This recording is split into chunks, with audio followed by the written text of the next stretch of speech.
Good morning and welcome to today's New York City Council hearing for the Committee to Combat Hate. At this time, we ask that you please silence all electronic devices, and at no time are you to approach the dais. If you have any questions or you want to sign up for in-person testimony, please see one of the Sergeant-at-Arms. Chair Salam, we're ready to begin.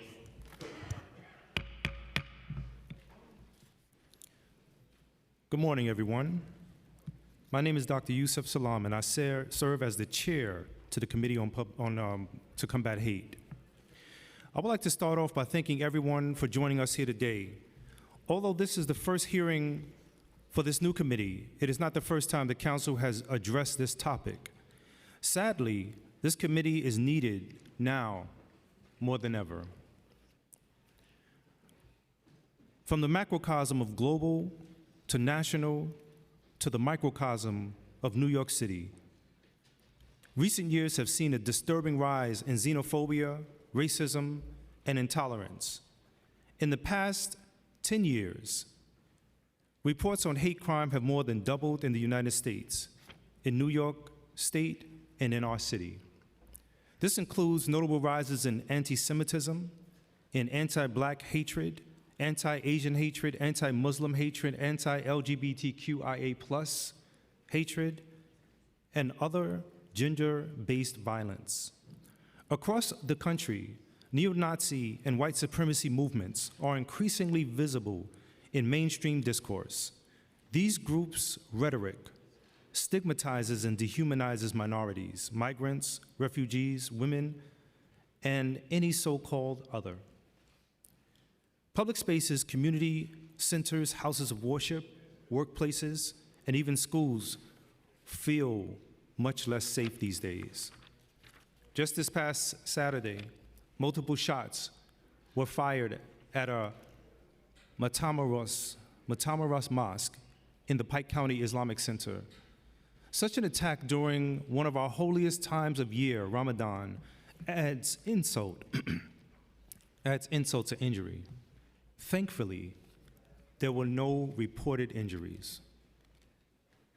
These are not just one-off incidents. Since the beginning of this year, we've witnessed multiple hate crimes, included are the spray-painted anti-religious graffiti at the Church of Jesus Christ of Latter-day Saints in Harlem, the hateful anti-Black racist comments made during the CEC3 meeting, and a disturbing act of anti-Semitic violence, vandalism, in Graves Inn Park, where swastikas were painted on playground equipment. These hateful incidents inflict real harm on our communities, who can become afraid to come together to worship and support one another. The right to worship is not just a fundamental right, but also part of our fundamental human needs. We cannot wait for the worst to occur before taking action. While we already have agencies and systems in place that handle these incidents and crimes, the city must work with renewed focus to prevent hate and bias before they begin. We must increase monitoring of hate and bias incidents and ensure that victims of hate crimes and bias incidents have access to the support and resources that they sorely need. Today we hear legislation aimed at not only combating the rise in hate, but also protecting those who experience it. The package of legislation is as follows. Intro 1, sponsored by Speaker Julie Menon, in relation to a plan to establish security perimeters at places of religious worship. Intro 22, sponsored by Majority Leader Sean Abreu, in relation to requiring Department of Education to distribute materials to students about the risks of social media and online hate. Intro 165, sponsored by the chair of the Jewish Caucus and the Committee on Education, Councilmember Eric Dinowitz, in relation to requiring the police department to report on the status of hate crimes cases. Intro 175, also sponsored by Councilmember Eric Dinowitz, in relation to a plan to establish security perimeters at educational facilities. Intro 297, sponsored by Councilmember Virginia Maloney, in relation to emergency planning for religious institutions. And Intro 327, sponsored by Councilmember Mercedes Narcisse, in relation to reimbursing non-public schools for the cost of video surveillance cameras.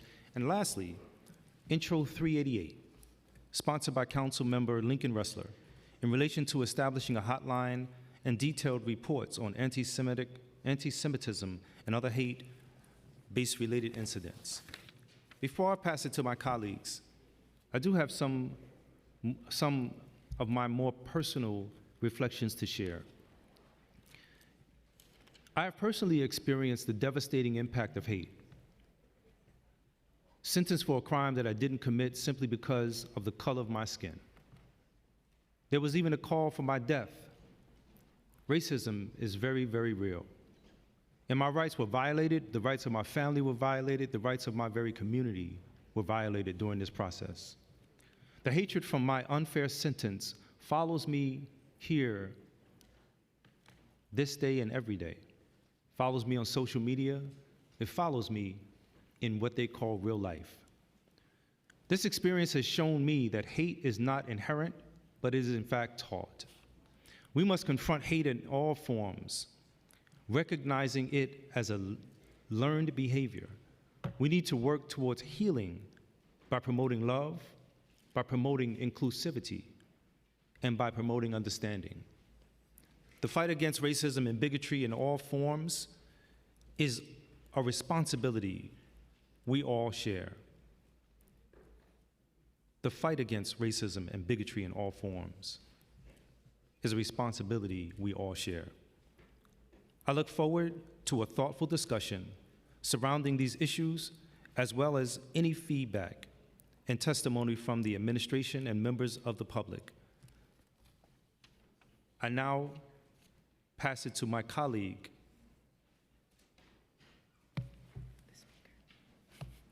I now pass it to our speaker, Speaker Julie Menin. Thank you so much. Thank you, Chair, Councilmember Yusuf Salaam, for your incredibly powerful words, and I couldn't be prouder that you are chairing this important hearing today. I know you're going to do great things to combat hate all across our city. So I want to talk about and really lean into what Councilmember Chair Salaam said, that the purpose of this committee is to combat hate. And it really is, as you point out, so aptly needed now more than ever. So today we'll be hearing 7 bills. These bills were born out of an act that we did the first couple weeks in January. First of all, to outline a plan to combat anti-Semitism and a 5-point plan to address it. But I want to be incredibly clear. This package of bills is designed to benefit all communities across New York City. Our city's tapestry is in progress. Okay. Our city's tapestry is woven of many religious faiths, backgrounds, races, creeds, ethnicities, languages, and viewpoints. Every thread is worthy of safety, dignity, and expression. But where we are today as a city, as a country, is undermining the humanity that we all so deeply deserve. I'd like to begin today's hearing by grounding us in some data that is driving the need for this committee, this hearing, and this package of legislation that will be outlined today.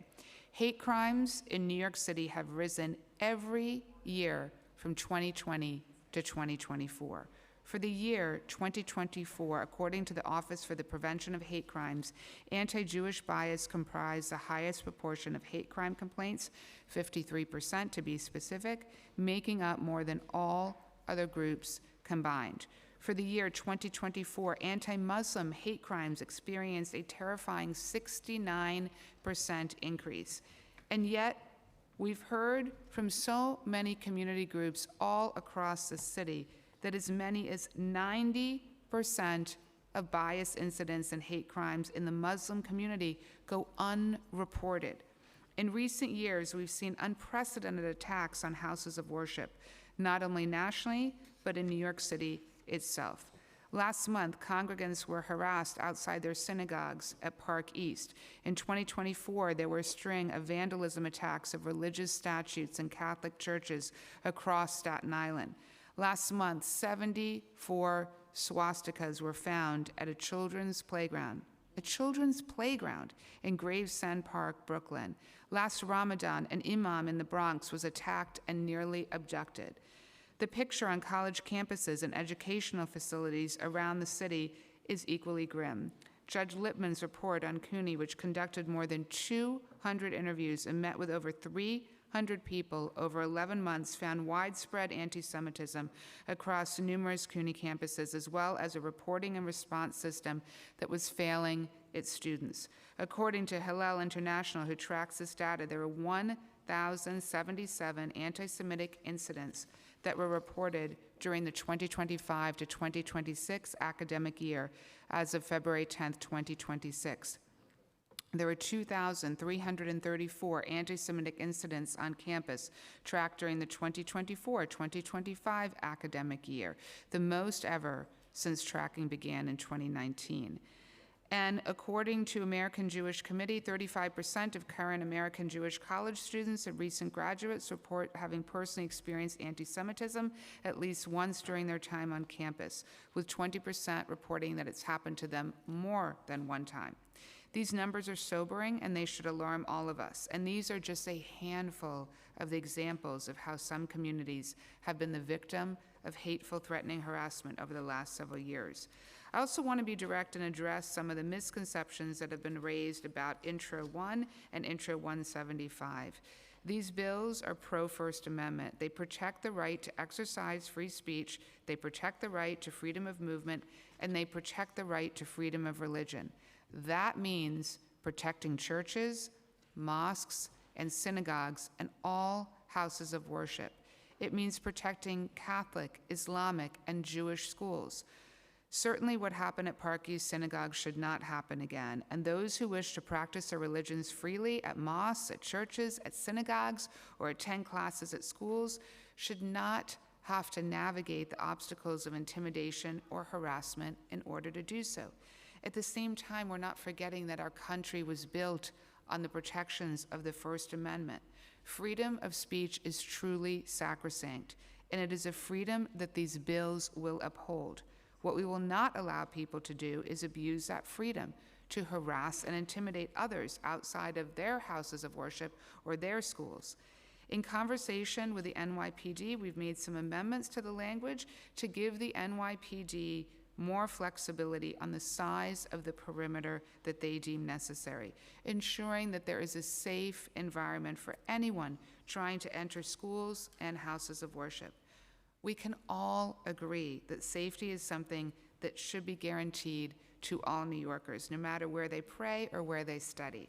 So when we have instances where that safety is under threat, it is our responsibility to make sure that the NYPD has a proper framework to respond effectively and that their response is as consistent and transparent as possible. But the fact that those instances happen in the first place is something we cannot allow to occur in our city. It's why we formed this important committee to combat hate, because we must create an inclusive environment where everyone belongs. To compound our efforts in this committee, we and the City Council are investing in education. We're investing in security, and we're investing in our communities. Just last week, we hosted a roundtable with Muslim leaders across the 5 boroughs to discuss ways to combat Islamophobia. We are also at a landmark moment for political representation. We have the first Muslim mayor of New York City. We have the first Jewish speaker of the City Council. This is truly historic. But what will write the next 4 years into the history books is if it can serve as an opportunity for all of us to come together, to unite in the fight against hate, and to find new ways to join that fight. So while the voices of hate are loud, ours must be louder as New Yorkers, as friends, as human beings. And as public officials, our solutions must be robust and our actions effective. That is why we're here today, because the safety of our city depends on it. I'm so excited to hear testimony today. We thank you all so much for being here today. This is how government engages with the people it serves and understands how better to serve them. So let me turn it back to Chair Salam. Thank you.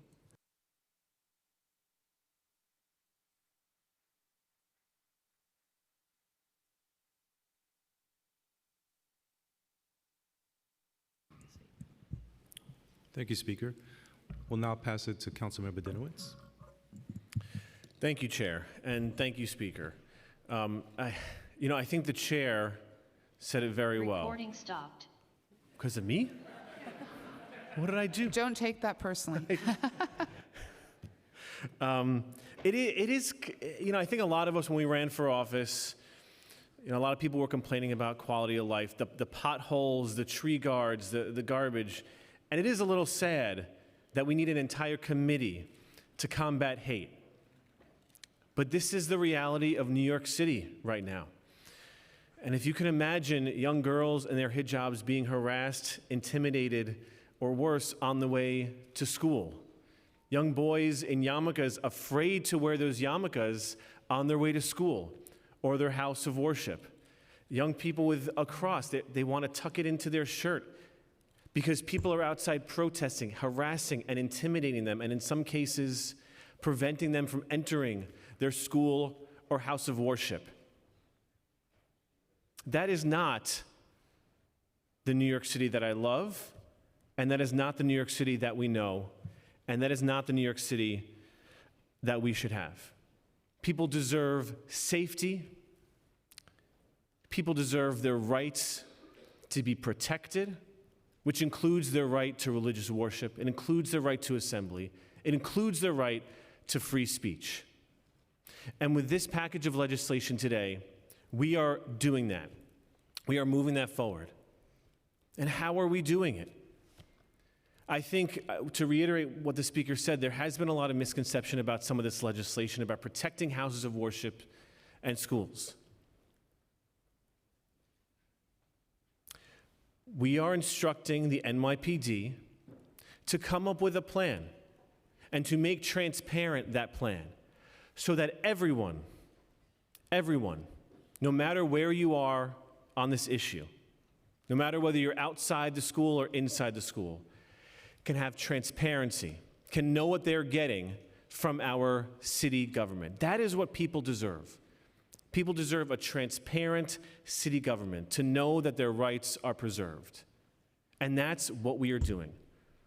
By creating these buffer zones and making it public, making that plan public, we are preserving everyone's civil liberties and enforcing and protecting people's right to be and feel safe, so that young girl doesn't have to question whether she could go to school because she's wearing a hijab, doesn't have to wonder whether she'll be yelled at, harassed, intimidated. And that young boy doesn't have to take the yarmulke on his head just to walk into a school building. Or someone doesn't have to hide their cross just because they're on their way to church. That is the daylight we are proposing in Intros 1 and 175 for buffer zones around schools and houses of worship. And additionally, there's a piece of legislation, Intro 165, which is more transparency. When our communities are hit with a hate crime, it doesn't just impact an individual person that was the victim of it, or an individual house of worship. It impacts an entire community, and the reverberations are felt throughout the entire city. And the NYPD right now publishes hate crime statistics, and they say whether or not someone was arrested, the type of crime that it was, the community that was impacted. What they don't do is tell us what happens next. Okay, someone was arrested. Where are they now? Are our communities still safe? What are those next steps that are being taken to keep our communities safe? And Intro 165 seeks to address that issue by ensuring there is more transparency. So our communities, when hit by a hate crime, which we are seeing more and more of, can have that peace of mind that we all deserve. So we can not only be safe, but we can feel safe. I want to thank everyone for being here today, and of course thank our speaker and our chair of the Committee to Combat Hate, and turn it back over to the chair. Thank you.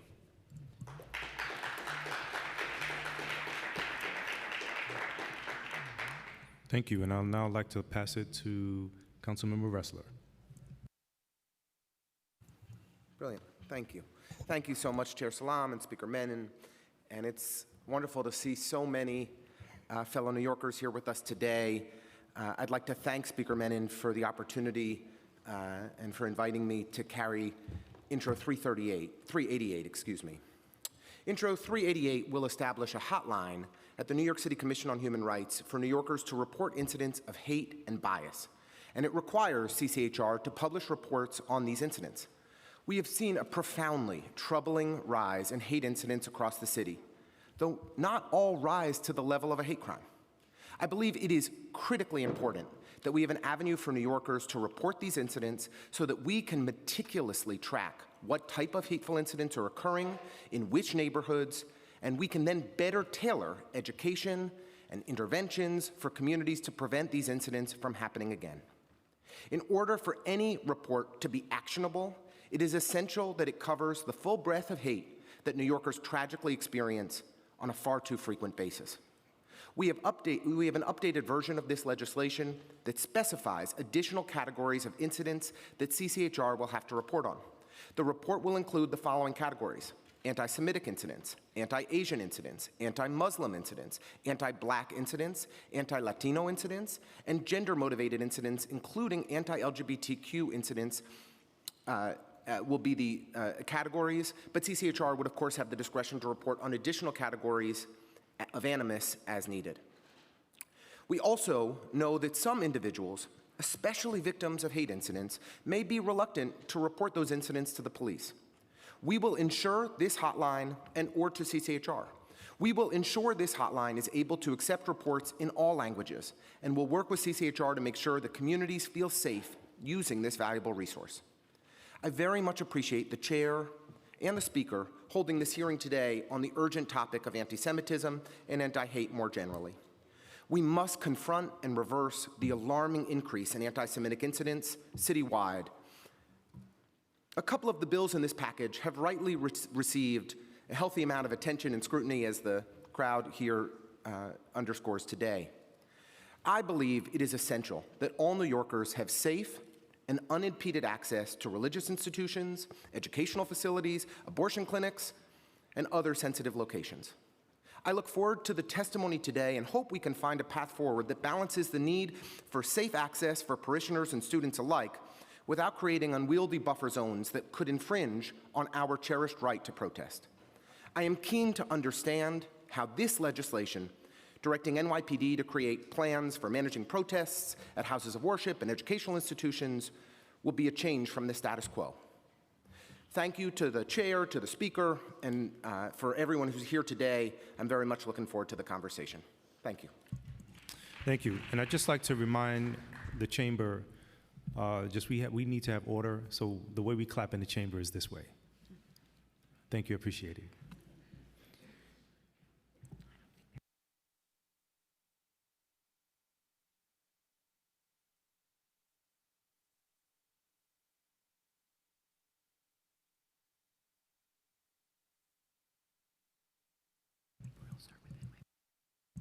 And now we will swear in the administration, starting with the NYPD.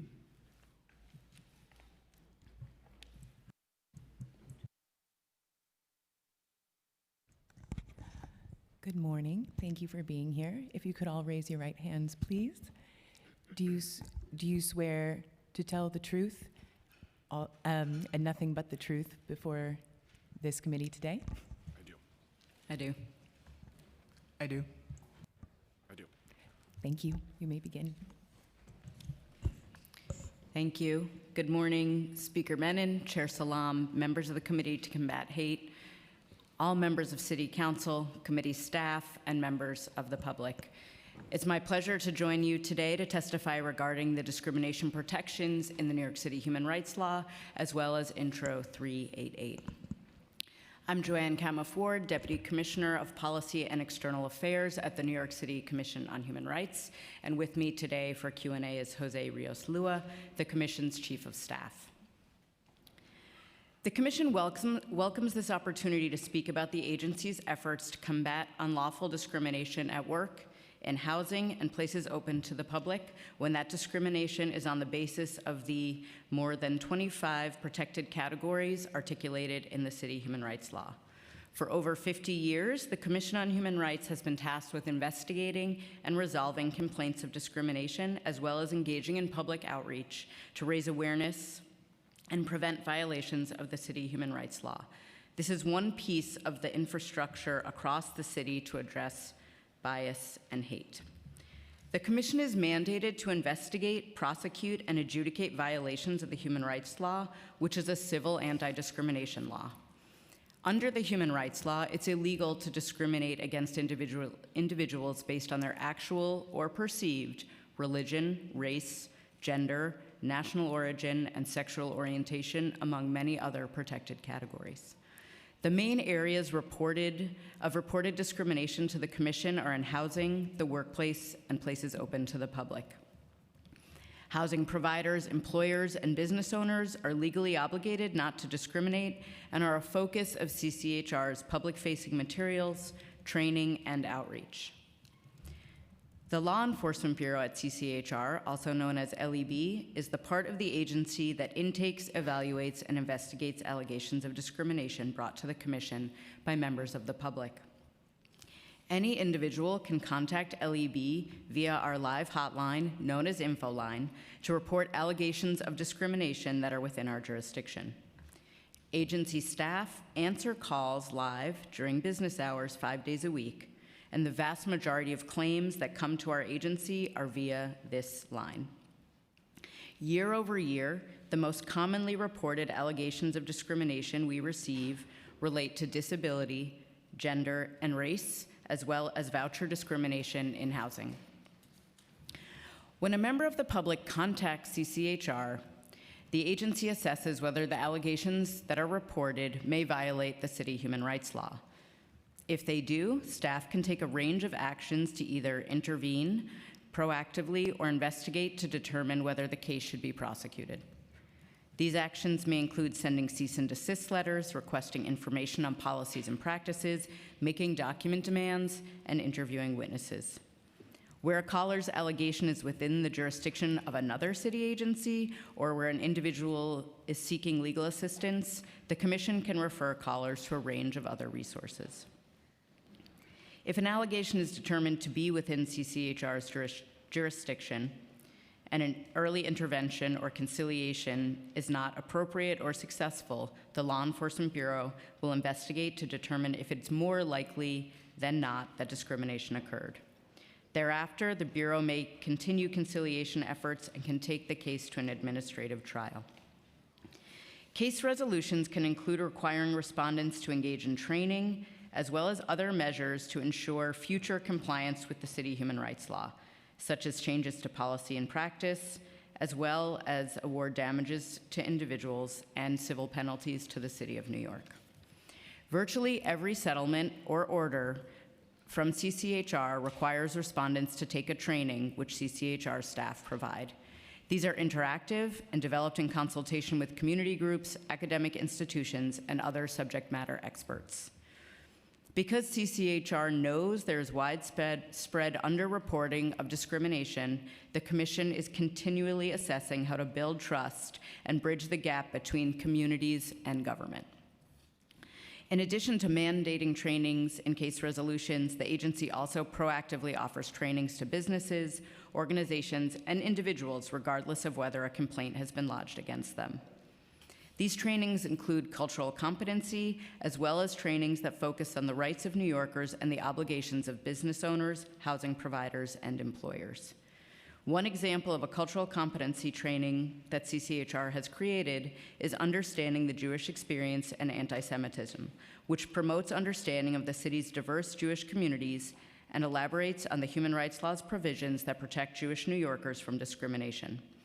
Additional cultural competency trainings include understanding Muslim experiences and combating anti-Muslim bias, anti-Black racism, race and color discrimination, protections against gender identity and gender expression discrimination, and national origin, citizenship, and immigration status discrimination.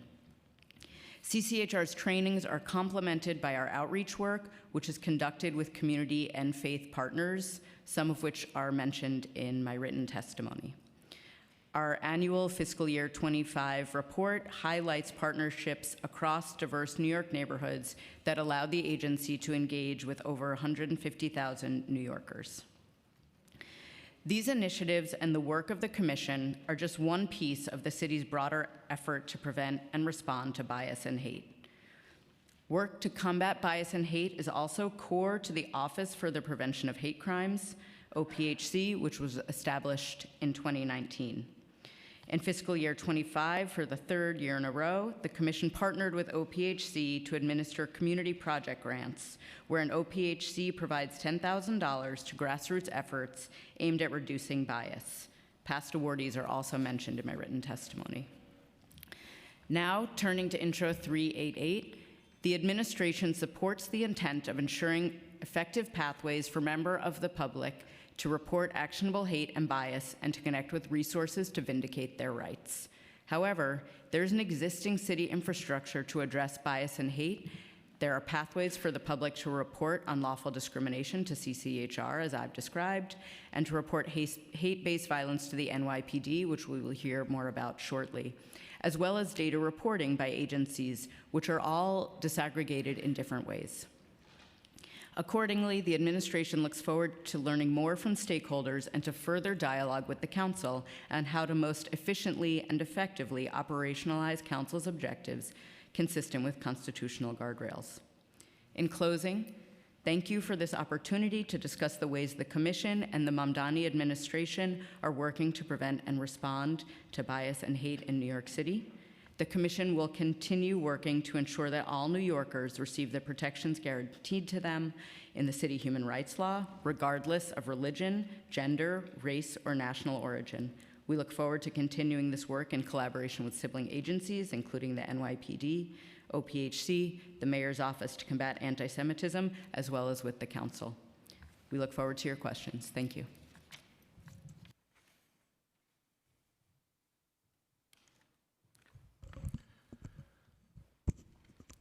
Good morning, Speaker Menon, Chair Salam, and members of the Council's Committee to Combat Hate. My name is Michael Gerber, and I'm the Deputy Commissioner of Legal Matters for the NYPD. On behalf of Police Commissioner Jessica Tisch, I thank you for the opportunity to testify today. At the outset, I want to acknowledge the significance of the issues at hand. We are talking about the security of New Yorkers entering sacred spaces and the protection of students walking into school. We are discussing protest activity and freedom of speech on the streets of our city. We are addressing hate crimes and the data that informs public discourse around those crimes. The stakes are incredibly high, and they go to the core obligations of the NYPD. Ensuring public safety, upholding constitutional principles, and solving crimes are all at the heart of our mission. With that, I want to address several of the bills before the committee. Intro 1 would require the NYPD to issue a plan for the use of buffer zones at the entrances and exits of places of worship. The NYPD had significant concerns with the initial language of the bill, which we raised in discussions with the Council. Revised language in Intro 1A is a product of those discussions, and we greatly appreciate that dialogue and collaboration. The result is a bill that is consistent with the NYPD's ability to protect people entering and leaving places of worship, as well as our commitment to facilitating First Amendment activity. We have no objections to Intro 1A. When there is a protest outside a place of worship, the NYPD has two crucial responsibilities. First, we must protect individuals attending that place of worship, exercising their First Amendment rights to the free exercise of religion and freedom of association, so that they can gather safely, without danger, without obstruction, and without interference. That is true when they are approaching and entering the location, when they are inside, and when they are leaving.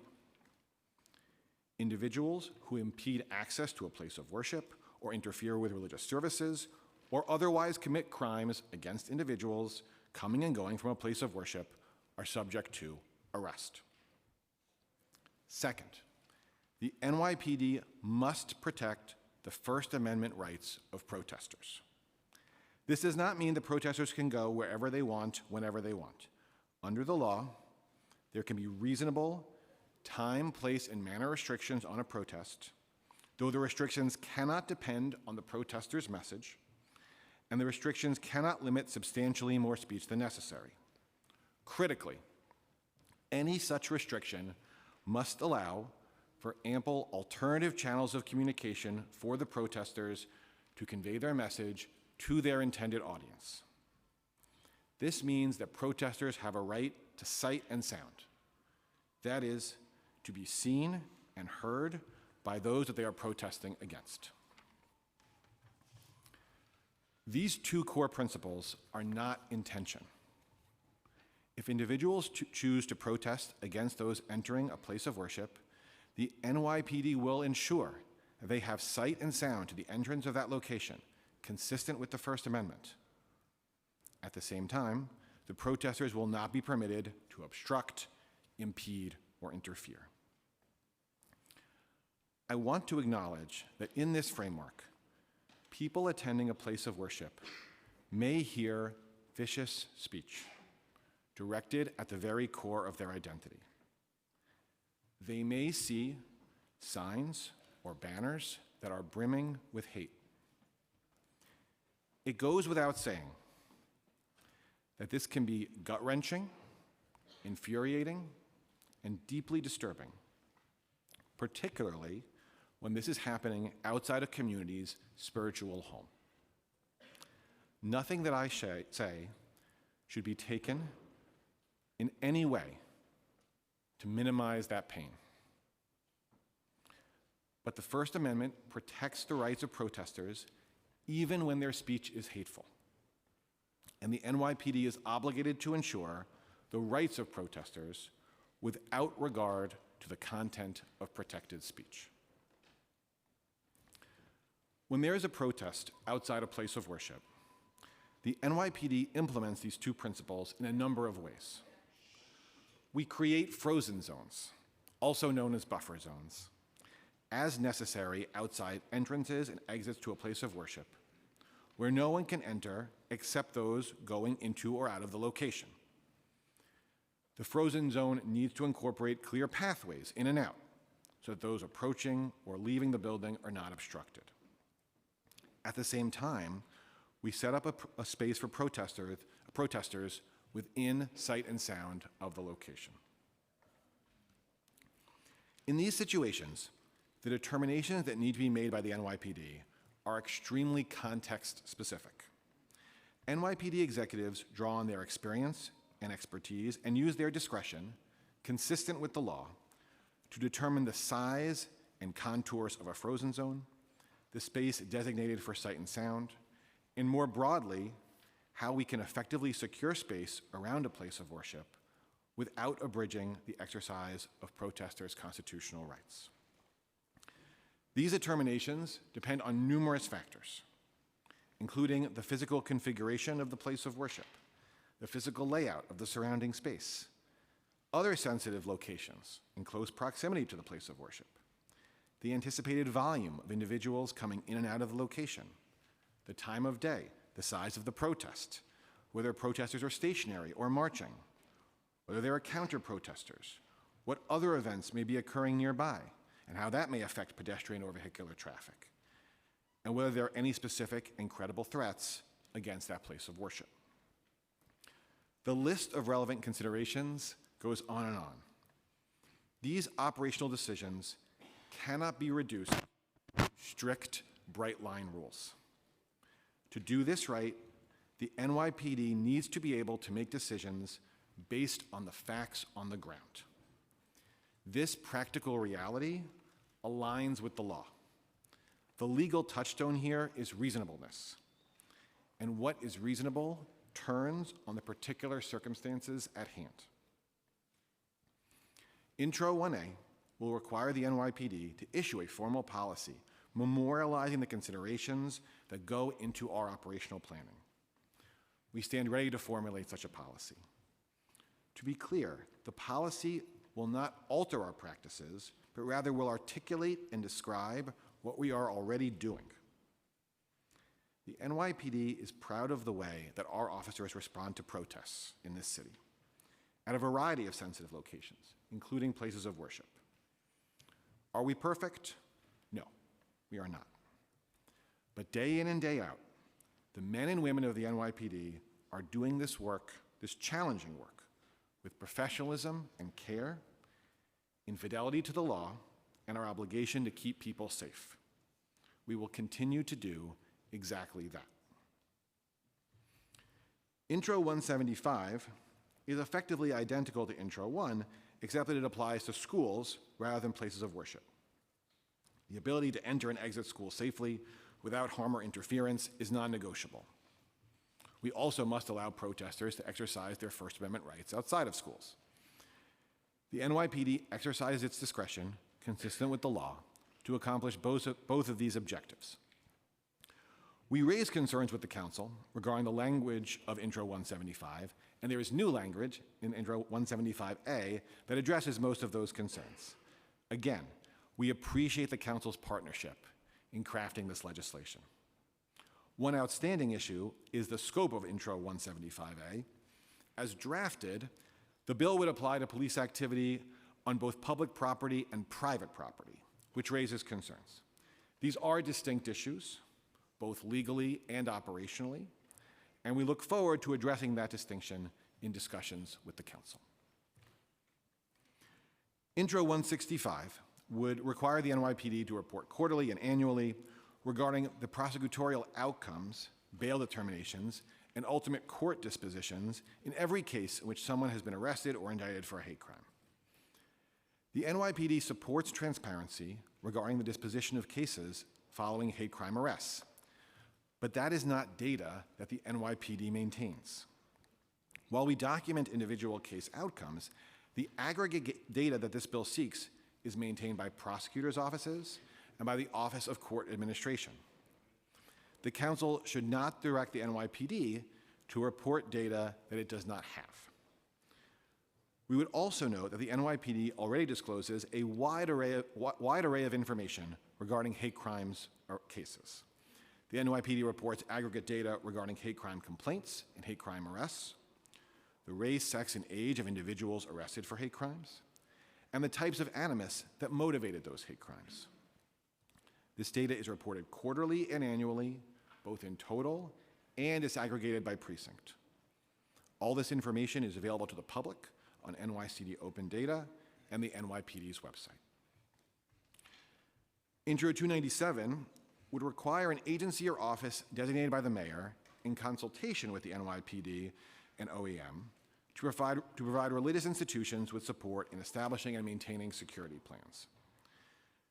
The NYPD already makes this support available and will continue to do so. We would welcome the opportunity to speak with the council about the resources that the NYPD provides and how they can be enhanced.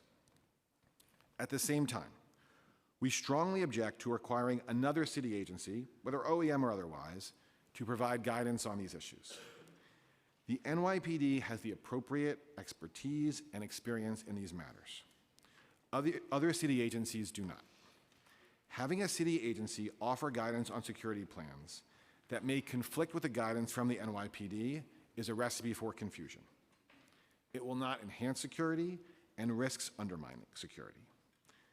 The NYPD is opposed to this bill as drafted. Thank you for the opportunity to speak with you today, and I look forward to answering any questions that you may have. Thank you as well. And I'd just like to note for the record that we've been joined by council members Krishnan, Hankerson, Mealy, Schulman, Wan, Stevens, Dinowicz, Vernikoff, Nurse, Santos Sosos. I hope I pronounced it correct. Hanif,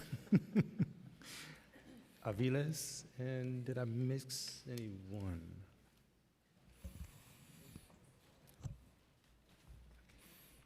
Okay, and I'll pass it to Speaker Julie Menin. Great. Thank you so much for your testimony today. So a couple questions, starting with the NYPD. How many protests have occurred near houses of worship since 2021 that has required the agency to establish a perimeter or other police presence due to concerns about any security? Right, so we don't track the data that way. We obviously have data on demonstrations in New York City, and we track that quite closely on a daily basis. We have rough data, I would say, on protests or demonstrations outside houses of worship. What I want to emphasize, though, is that that data, it's not like there's a form, that's being reviewed and signed off on. It's operations tracking this in sort of a rough way. It's not the kind of data that I'd be prepared to say, oh, this is, precise and exact. We certainly do not have data where we're talking about frozen zones. And I think what's actually really important to emphasize in answer to that question is, we don't think about this sort of in the sort of a totally binary terms.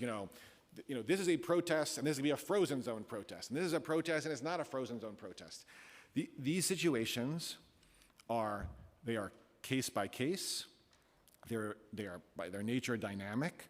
There are decisions that need to be made in real time, and so it's not the kind of thing that really necessarily that lends itself to sort of tracking in that way, because these are fluid, dynamic situations. Okay, and can you describe the typical characteristics of protest activities that you tend to see around houses of worship and educational institutions? And are there differences? I'm not sure. I would say there are fundamental differences. I guess I would say this: we see. We have so many protests every day in New York City, right? We probably have, on average, maybe 10 protests a day across the city, on average, 10 to 11, I'd say. And I would say about protest activity generally, you've got this incredibly wide range, right? We talk about protests, but that means such a wide range of things. That can mean, 5 people across the street holding up signs, just standing there for an hour, and that can mean 500 people marching and saying all sorts of things. So it's an incredibly wide range. I think you see that in every context. In other words, whether it's educational facilities or places of worship or government buildings or any other institution. Sometimes it's commercial establishments. I think we see the full range of activity, ranging from small,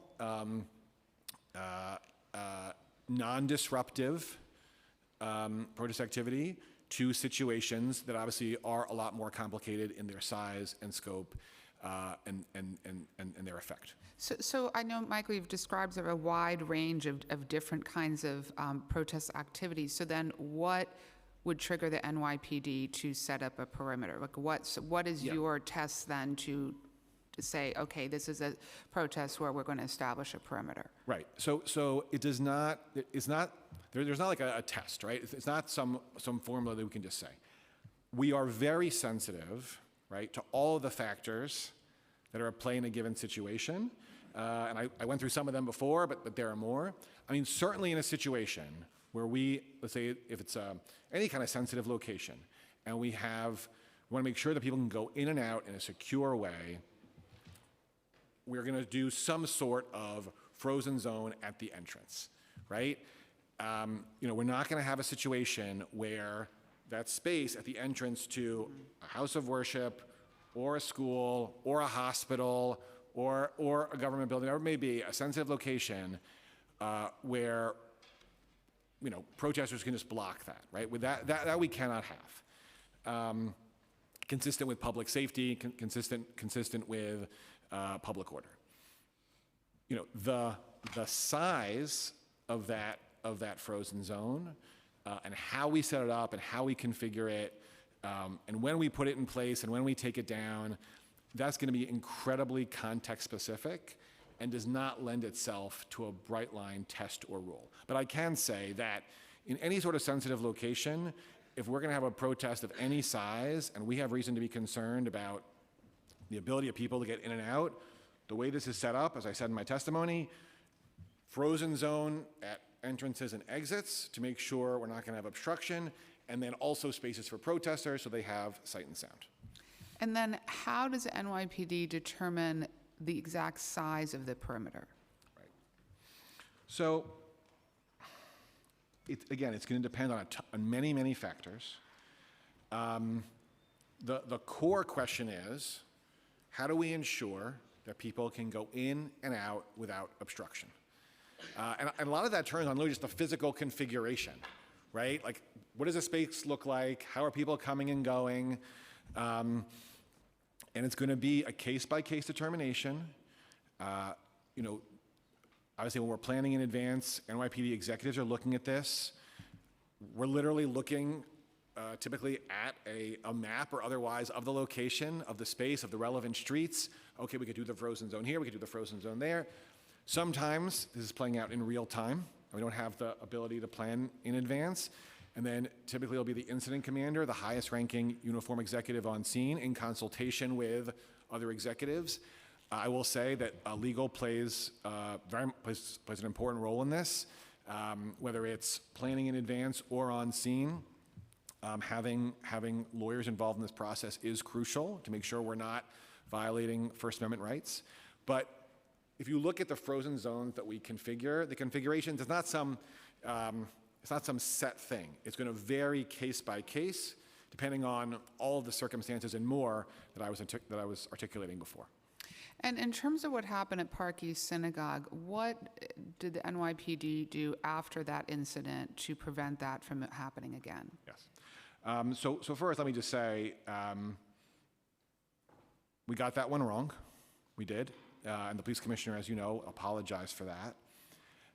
And that was human error. That's no more, no less. That wasn't about an issue in the law. It wasn't an issue about how we approach these things. We're not perfect. Individuals made mistakes. As a result, we didn't have the appropriate frozen zone at the entrance, and that led to a situation that should not have happened. What we did after that was, on several occasions, myself and other executives in the department spoke with all executives, all uniform executives,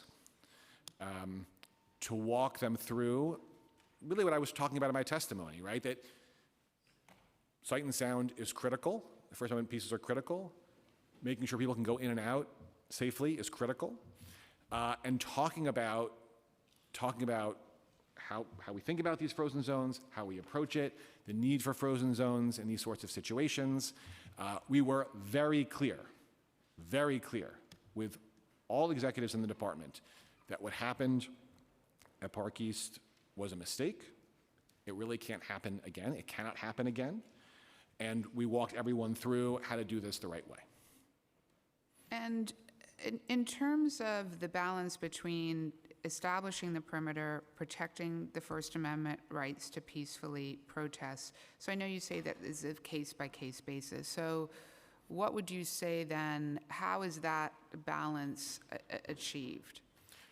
Yeah, and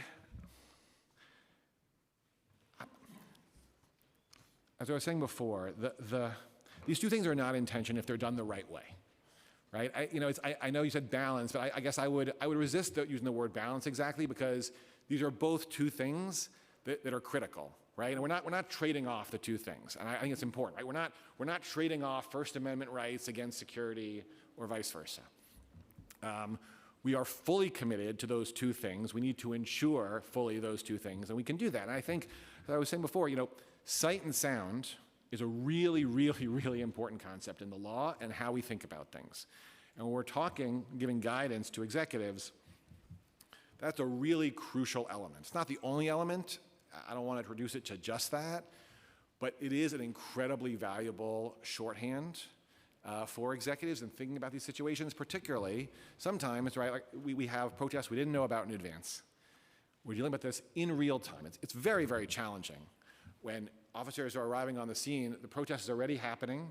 We didn't have the time to prepare. We don't necessarily have the resources we would otherwise have on scene. It's very, very hard. And thinking about how to handle that, obviously there's the safety and security piece, of course, And the question is, okay, like, well, the protesters can't be over here. They're blocking an entrance. Okay, where can they go? And again, the shorthand of sight and sound is really valuable. Protesters need to be able to be seen and heard by the people they are protesting against. That's the law. It also, I think, aligns with common sense about the nature of a protest. And in my experience, our experience, time and again, we can do both things. Provide security, no one's obstructing, no one's impeding, but protesters have sight and sound to the entrance. Okay, a couple questions for CCHR, and I know a lot of colleagues have questions, so I'm just going to go right to CCHR on this. You mentioned cultural competency trainings, including on the Jewish experience and anti-Semitism. Are these trainings created in-house or through an outside organization? And if the latter, which organization? Yeah, so great question. They are created in-house in consultation with academic partners and community groups. It depends. It is training specific. So anti-Semitism and understanding Jewish experiences was created with the Wagner College Holocaust Center. The training that we have on Muslim bias and understanding Muslim experiences was created with a center at NYU Law School, and we have a bystander intervention training as well that was created with a community group that does bystander intervention work. And have many people taken this training based on the Jewish experience, and are they mostly city employees, and has every agency taken this training? So, great questions. I can say not every city agency has taken this training. City agencies have taken this training. We offer the training free of charge. We have done it on several college campuses. Maybe that's not surprising. We've done it in private institutions. We have the numbers, which I can share in a moment with you. But they are widely available, and we work very hard to get the word out on these trainings. This training itself was actually recognized in the Biden administration's national anti-Semitism strategy as a best practice for state and local governments. I would say maybe just two more things on this space. I mentioned in my testimony the Mayor's Office to Combat Anti-Semitism, who we expect to be a partner in both refining and sharing this training with members of the public moving forward. Has the City Department of Health taken the training? I believe that parts of the City Department of Health have taken the training, but I would have to confirm our, with our trainings data and circle back to you on that specific question. Yeah, if you could get back to us if the City Department of Health has taken the training and, which and how many city employees have taken that training from the Department of Health. Definitely want to know that data. Are all CCHR employees required? I will say one thing, just that my colleague is reminding me, that all city EEO officers have taken both the Understanding Jewish Experiences and Understanding Muslim Experiences training. But sorry to cut you off, Speaker. Are all CCHR employees required to take these trainings? All CCHR employees take these trainings internally, yes. Okay, thank you. Okay, I have more questions, but I know many colleagues have questions, so I'm going to turn it back over to the chair. Thank you, Speaker. I'd like to note that we've also been joined by Councilmember Sanchez, Councilmember Caban, and Councilmember Abreu on Zoom, and in the chambers by Hudson, Lee, and Ong. I'd like to start by asking some questions to the NYPD. So there's several sections of the patrol guide that do not currently appear to be public. These include procedures number 213-11, policing special events, crowd control, 213-15, duties and responsibilities at special events, and 213-20, response to First Amendment activities, procedure 213-21, tiered approach to policing First Amendment activities. Can you please describe why these or other sections may not be made public, either temporarily or permanently? Sure. So other than 21, I thought they were public. We'll have to check on that. I was under the impression that they were. And 21, actually in preparing for this hearing, noticed that it was not, and we're going to address that. So with regard to patrol guide procedures like this, we are sensitive about making public sort of operational procedures for obvious reasons that certain operational matters should not be disclosed publicly. That said, our general approach to how we do this, we need to be transparent about that. We want to be transparent about that. So, Chair, we'll look at that. Again, I thought those other procedures were public already, so we'll look at that. And then 21 is actually implementing the protest settlement. It tracks in a variety of ways the protest settlement terms, which of course are public. So we will look at making disclosures there. We do want to review it just for any particular operational issues, operational pieces that should not be disclosed. But I think we can respond to that going forward. And can you please explain how the Payne settlement has impacted these sections? Right. So that section 21 that you referenced really is tracking and implementing the protest settlement. As part of that settlement, in phase 1 of that settlement, we overhauled our trainings, we overhauled our policies, and created new trainings in light of those policies. I should say that the changes to those policies, which again align with the protest settlement, were part of a process with plaintiffs' counsel in that case. And so plaintiffs' counsel and various public advocacy organizations that are part of that case, reviewed the policy changes. We had back and forth about the policy changes. So it was a very dynamic and process with plaintiffs' counsel in that case until we sort of came to the final new revised policies. And have any of these sections been affected by or will be affected by the review order by former Mayor Eric Adams, which was removed by current Mayor Mamdani in Executive Order number 2 of this year? And are any of these other sections of the patrol guide that were affected or that you anticipate being affected by this review? So with regard to Executive Order 2, I'm making sure I'm answering the right question. There was an executive order under Mayor Adams directing the NYPD to review policies and practices and the law in connection with protests outside places of worship. There was then an executive order under Mayor Mamdani essentially reissuing that with some changes. There were some changes in the language, but sort of calling upon directing NYPD and the law department to essentially conduct that review, which we are doing. We are very engaged on that at the NYPD, at the law department. Obviously, the new corporation counsel was just confirmed, and we are very much in dialogue with him on these issues and looking at this. So that process is ongoing. I think it would be premature to say, what the product of that process will be, but we are very much looking at that.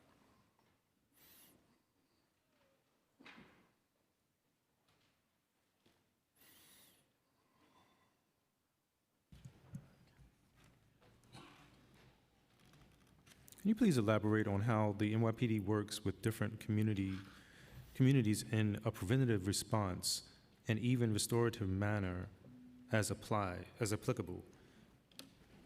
And please particularly note if you work with the Office for the Prevention of Hate Crimes, the Mayor's Office to Combat Anti-Semitism, and any other interfaith network or community groups. And can you tell us more about how the NYPD works with the communities and community organizations representing groups that are affected by large numbers, particularly severe hate crimes? For example, we know that anti-trans crimes are one category that are more likely to be violent, and that property damage is particularly common for anti-Semitic acts. So I'm going to ask Chief Arias, who's one of the senior executives in the Detective Bureau, to address these questions. And Chief Arias oversees numerous components of the Detective Bureau, but one of them actually is the Hate Crimes Task Force, so he's going to speak to this.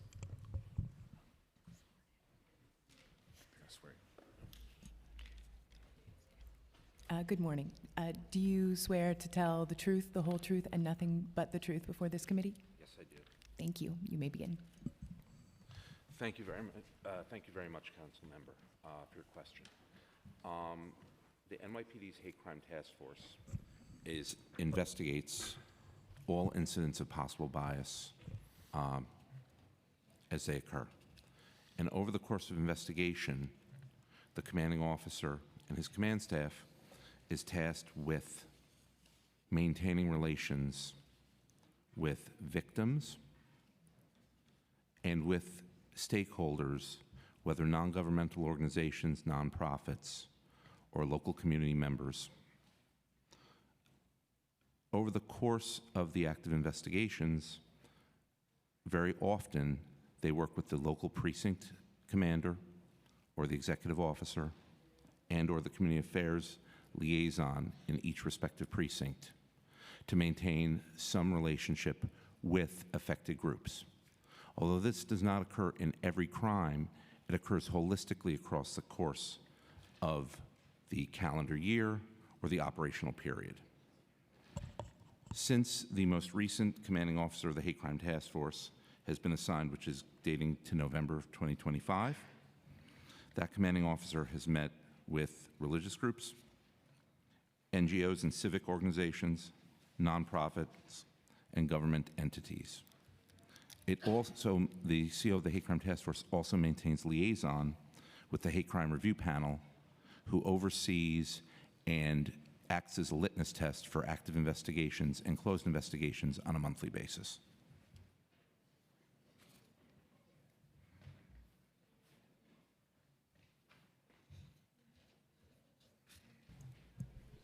Thank you. Does the NYPD have any particular relationship or other community outreach protocols for K-12 schools and higher education institutes? And if so, please describe them. So if you're talking about public schools, obviously we have an entire school safety division that among many things does that work. In terms of private schools or private institutions, right, that is part of the job of a commanding officer in a precinct. That is part of the job of community affairs officers in a precinct. The CO, the community affairs officers, they're responsible for those relationships, reaching out, communicating with school leadership and the leaders of other institutions, being reachable and available for feedback, open lines of communication. That's one of the core responsibilities of a CO and that CO's team.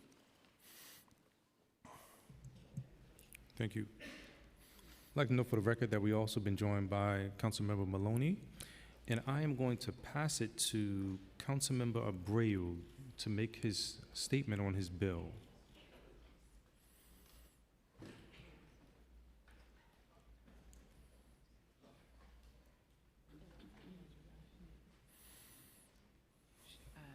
We're trying.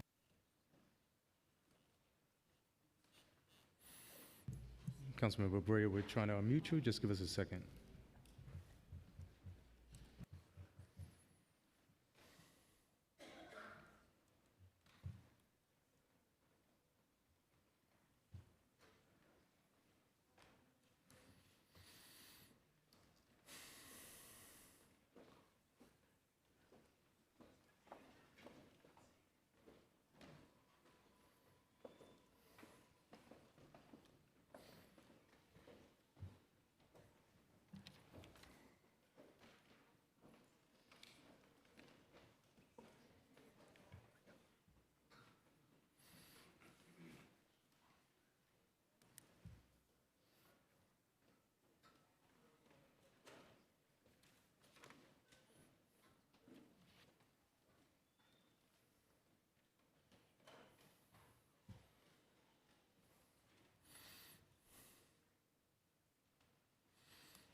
All right, we've got some technical difficulties on the Zoom. I'm going to ask just one or two more questions and then come back. Apart from protest rallies, protests or rallies, what other security-related events might affect schools or universities, and please describe the range of incidents for which the NYPD provides advance or preventative support. For example, police presence during high-profile events, in the event of threats, etc. If we're talking about police presence outside a school, for example, but I think is what you're asking about. Obviously, officers going on a private property is a different issue, which of course happens. But putting that to the side, in terms of policing outside a school or an institution in connection with some event, it's an incredibly wide range. It could be there's going to be some. Let's say high-level government official is going to be there. There are security concerns. There's some just major event, and we're worried about crowd control, right? There could be security concerns. There are crowd control concerns. Again, that's separate from protests, right? Sometimes you just have large gatherings for whatever reason. You could have, if you have some large graduation, for example, and just a question about people on the sidewalks and getting around and crowd control. That's the kind of thing, again, that the local CO is in dialogue, or the community affairs officers are in dialogue with an institution. They hear, hey, there's going to be this big event happening. We're having this graduation, be a ton of people. We're concerned about congestion outside the school, or a movement outside the building. That's the kind of thing where sometimes the police presence is going to be valuable to facilitate just people's movement in and out. And again, then there's sometimes situations where, hey, for whatever reason, we have a security concern, and then we're going to address that on a case-by-case basis. Please share the numbers and trends regarding hate crimes and bias incidents for each reported bias motivation in the years since 2021.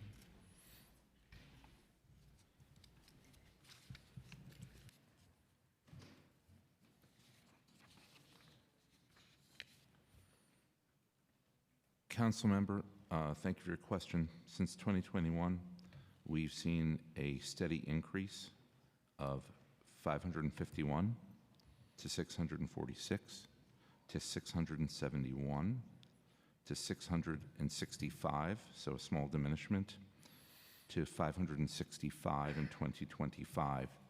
Currently, year to date, we have 94 in 2026. Thank you. I believe we got the technical issues worked out, so Councilmember Abreu. Hello. Thank you, Mr. Chair, and thank you, Madam Speaker.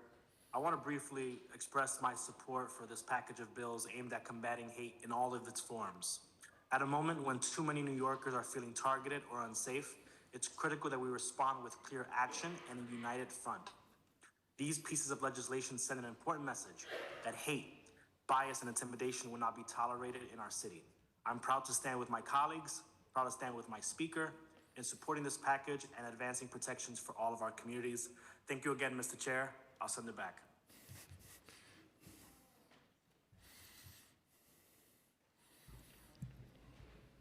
Thank you.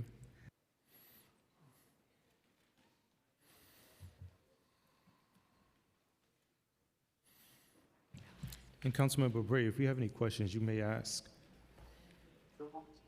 Yeah, my question for the administration is, just want to make sure, state for the record, there are no legal objections that the department has with Introduction 1 and Introduction 175, is that correct?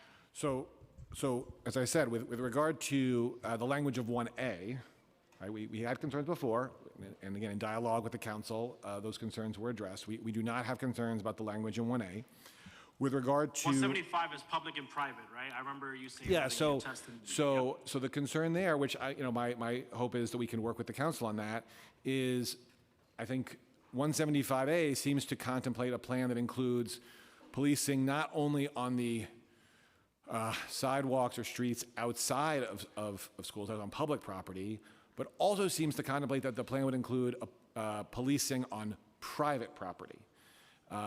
Obviously, there are situations where the NYPD is taking action on private property, of course. But I think that that's really it raises a different set of issues, different set of concerns, legally and operationally. And so I think we would want to work with the council to have that language about the plan including policing in private space taken out of the bill. All right, thank you so much, Mr. Chair. I have no further questions. Thank you. Now I'm going to pass it to Lynn Schulman. Thank you, Chair. So, as it turns out, 2 years ago today, Speaker Menon, myself, Councilmember Dinowitz, and other colleagues were in Israel to witness firsthand the devastation of what happened on October 7th. Since then, hate, especially anti-Semitism, has risen exponentially. So, and it's very apropos that we're having this particular hearing on this day. That is why this package of bills before us today is so important. So I have some questions for the NYPD. First, and I want to give a shout out to Commissioner Tisch, because one of the things that I really like about her is the accountability that she has for all of the NYPD. So a couple questions. One is when when Speaker Menon talked about the perimeters and who makes that decision and does that come from One Police Plaza? Does that come on the local level? Is there a combination of? Right. So there certainly are situations where we know about a protest in advance. We appreciate in advance that it's going to raise these sorts of issues, right? At a place of worship or otherwise.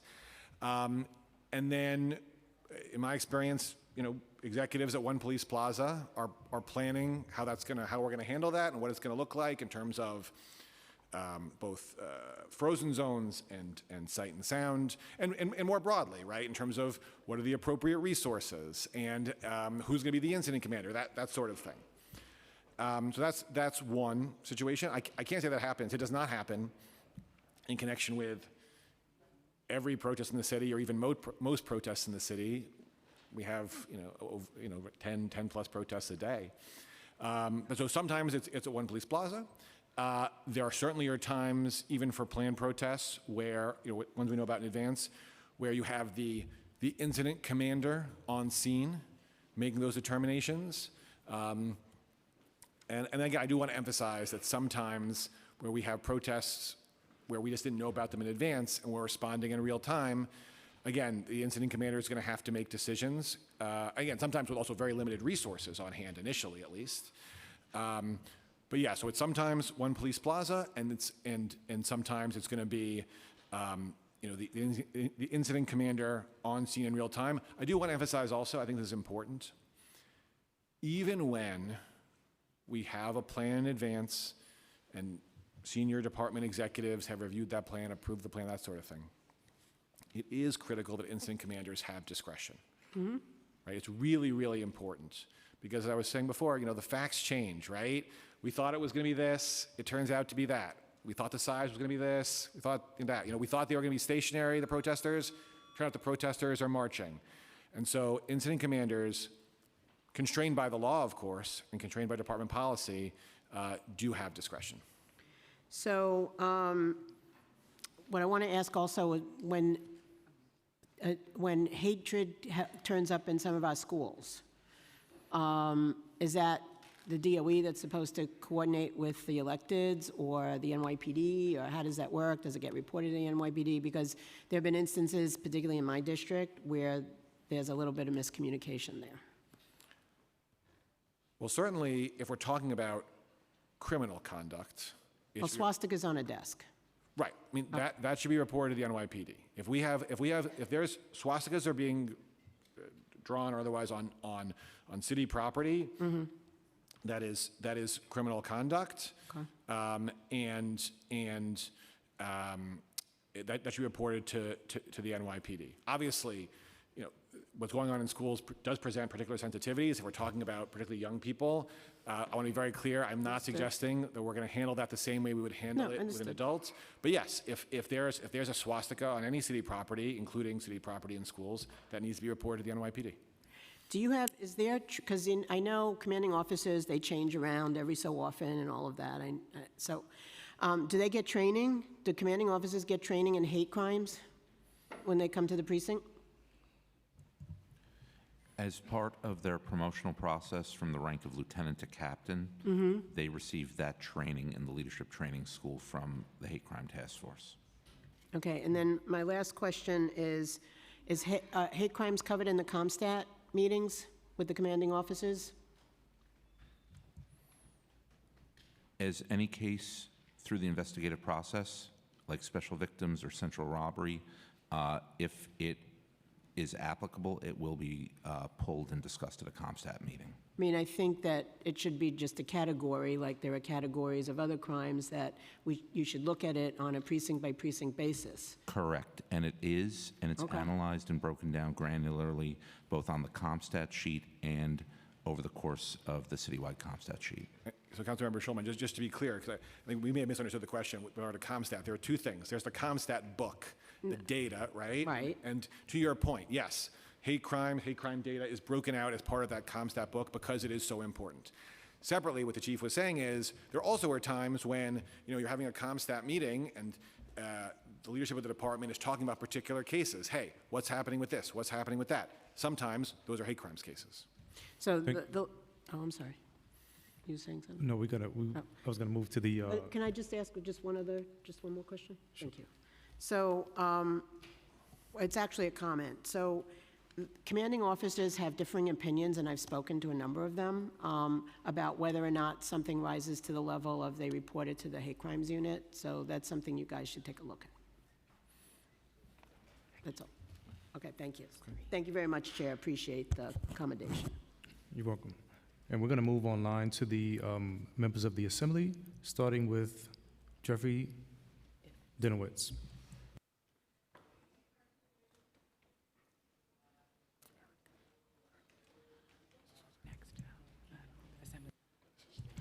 We'll move to Assemblymember Lasher.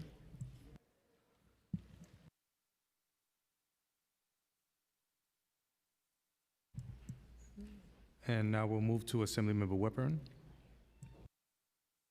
Not.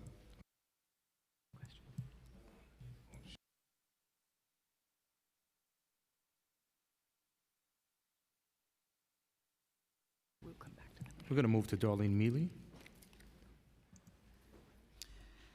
I want to thank the speaker for having this important meeting, because no one should be able to hate. And one thing I wanted to ask the commissioner, I wish she was here, because that would have been a great thing, and I want to thank you for even apologizing and saying that something did happen wrong at that church.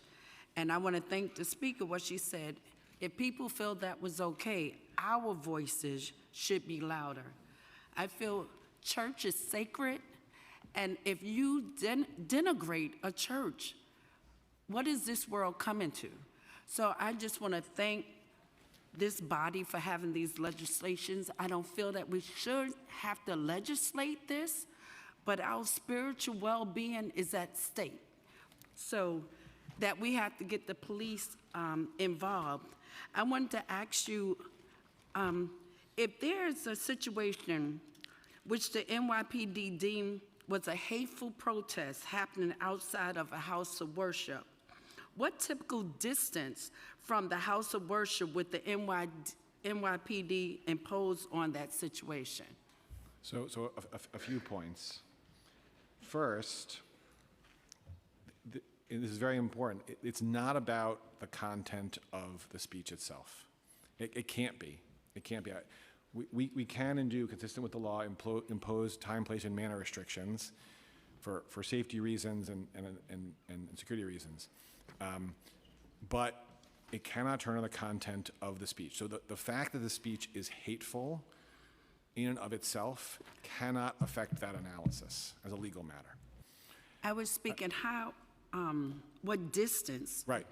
Could you explain that? Because I don't have that much time. So the way we do it, it's not, we're not setting in advance some particular distance, right? It's not, and I think it's really important to emphasize this. We're not taking some tape measure and saying it's going to be X feet or Y feet. Why would you not? When we do New York elections, we have to stay 100 feet away from the polling site. So why can't you have something 200 feet from houses of worship? Right. So could you explain that to Sure, me? sure. So there are a few pieces of that. So first, Quickly, please. yeah, no, I understand. I'll do my best. But it's an important question. There are a few things baked in. Yes. So first of all, the test is reasonableness. And in any situation in which the PD were to say in advance, oh, we're going to have some bright line rule for the number of feet, it's really going to run into legal issues. It is. Because it has to be case specific, context specific to avoid legal problems. That's one thing. So- Second, if I may, the electioneering issue is a very different issue for a number of reasons. And if I may continue. So first of all, I think it's important to emphasize, the electioneering law does not create anything that looks remotely like a frozen zone or a buffer zone. It's not. In fact, you can be within 100 feet of a polling site and engage in First Amendment activity. You can't engage in electioneering. You can't tout a particular candidate or a particular No matter party. what, it's 100 feet, and everyone, the NYPD, some people came closer, they was in front of them. I have to go inside and tell the NYPD inside the polling site, come outside and make sure they're 100 feet. They will come out with a measuring tape. So I'm saying, why not the house of worship? We have to do this. The Supreme Court, in talking about these electioneering laws, in a case called Burson, actually distinguished the electioneering situation from other situations. If you read the case, I think any fair reading of that case says that they were carving out a special rule for polling sites because of various considerations in terms of the history of those electioneering restrictions and particular concerns about voter intimidation and fraud. It's the same thing as houses of worship. But the way that All right.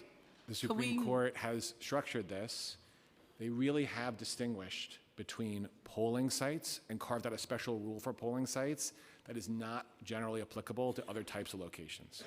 May I have one more question? Because I still feel that should be implemented. If the state can do it, we should be able to do it with the NYPD to make sure everyone is safe. I don't know about anyone. I'm Christian, love the Lord, and I want to make sure once I go into worship, when I come out, I want to be at peace. I don't want to have to be on guard now to change my spirit. And one other thing, how does the NYPD ensure that journalists and the press have their full First Amendment rights protected in chaotic and crowded situations? And how does this apply to situations where physical barriers are in use?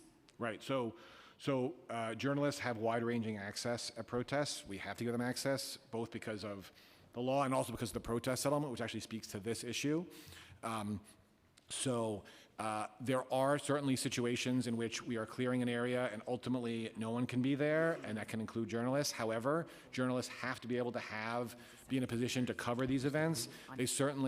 We have lots of situations where we are allowing Could you give us one example I think it's of other forms of crowd control that NYPD consider less restrictive or more flexible than physical barriers?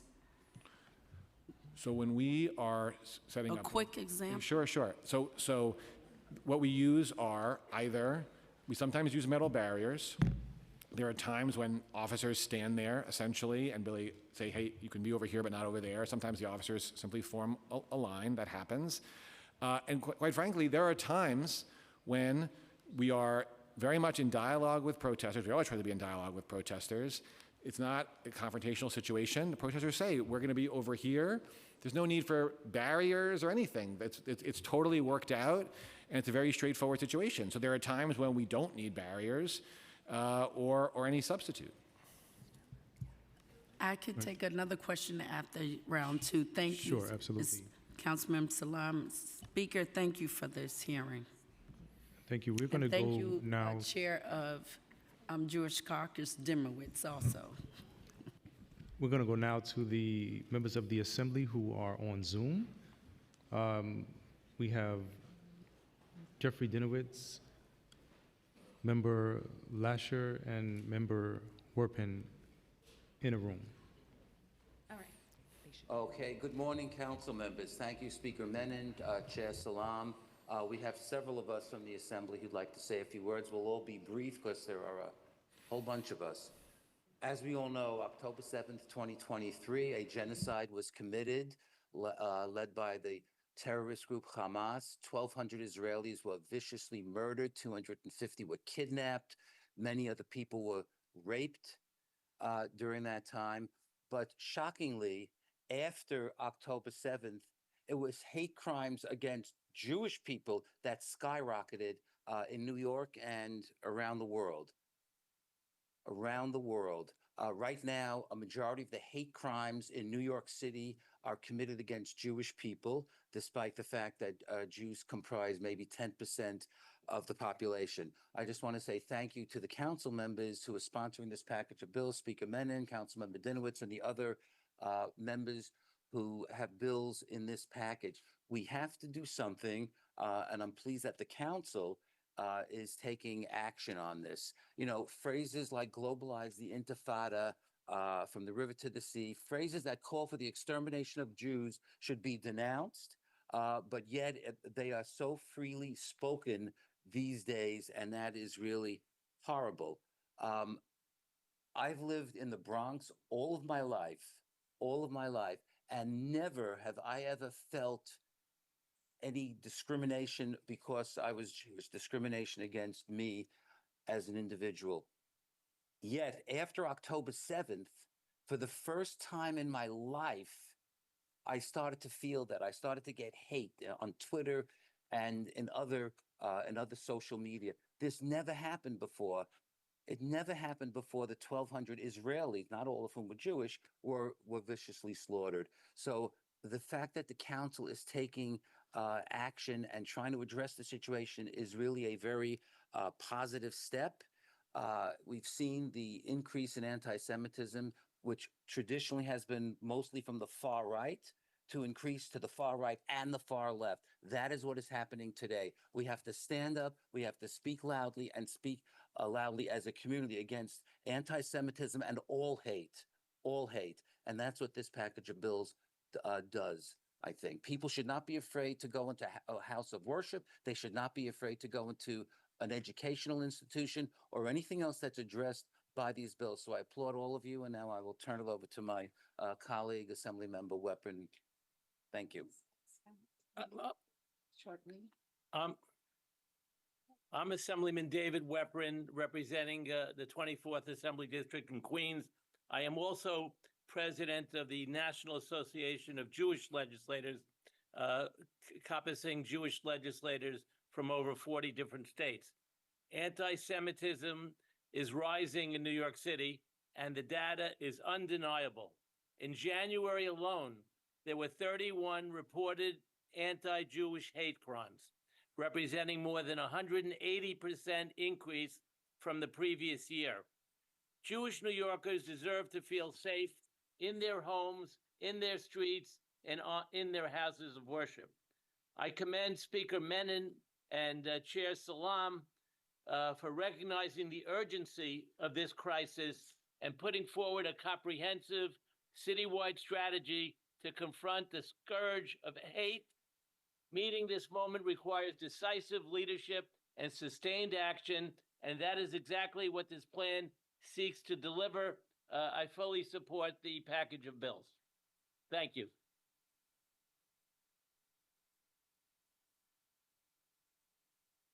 Hi, I'm Assemblymember Linda Rosenthal. I'm chair of the Assembly Committee on Housing, and I represent the Upper West Side, parts of Hell's Kitchen in the 67th I'm sorry, Assemblymember, we can't hear you. Can you repeat what you said?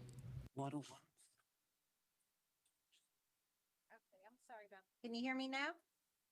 Yes. Okay, thank you. Sorry about that. I'm Assemblymember Linda Rosenthal. I represent the Upper West Side, parts of Hell's Kitchen in the 67th Assembly District. I'm also chair of the Committee on Housing. And first off, I'd like to thank Speaker Menon for shining a spotlight on the scourge of anti-Semitism. I'm the proud daughter and granddaughter of immigrants who had to flee Nazi Germany for a safe and better future. And for the past 20 years, I've proudly represented a large Jewish population on the west side of Manhattan. Anti-Semitic attacks are surging across the United States, and while anti-Semitism is a tale as old as time, it should be no surprise that there's been a sustained increase in anti-Semitic acts and hate crimes since the beginning of 2016. In early February, NYPD reported that anti-Jewish hate crimes increased by 180% this past January over last year.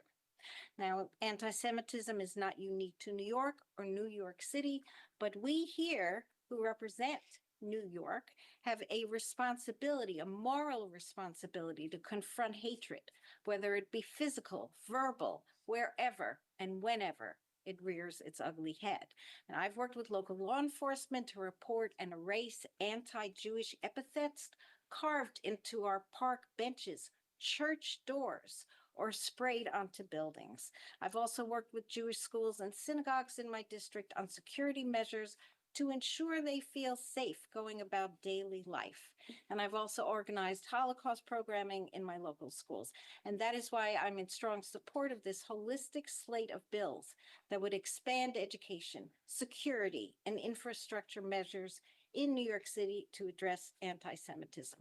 We know that far too many young people are unaware of the atrocities of the Holocaust. That's deeply disturbing.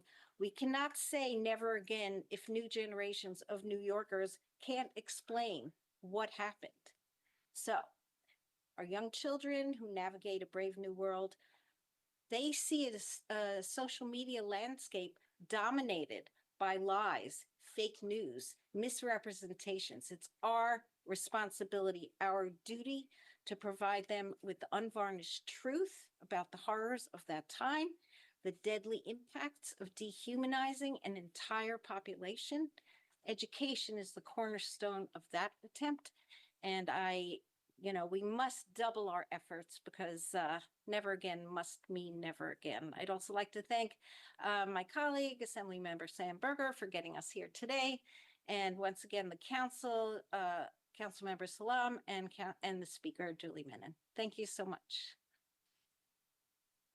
I'm Assemblymember Michael Asher, representing the 69th Assembly District on the Upper West Side and in Morningside Heights.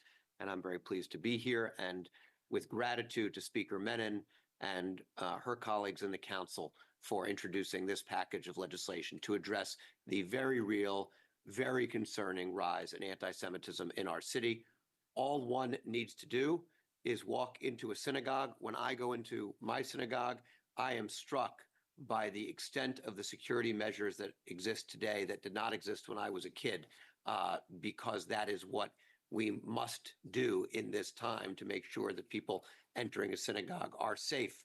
And people entering houses of worship broadly should be safe. That's why we've introduced legislation here that is complementary to the legislation that the council is hopefully enacting soon to make sure that everyone can enter into a house of worship without running through a gauntlet of hate. We have a lot of work to do to improve mutual understanding, to reduce hate in our society. But what government can and must do is use the tools available to it to ensure that people can move safely through the streets of our city and in and out of their houses of worship. And that's what this legislation will do.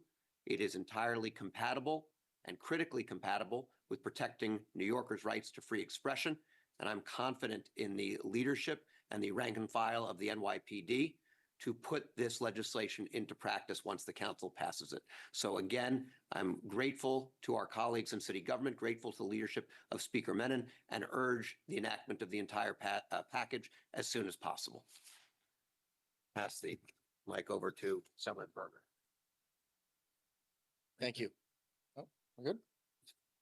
Can you hear me? Yes. All right.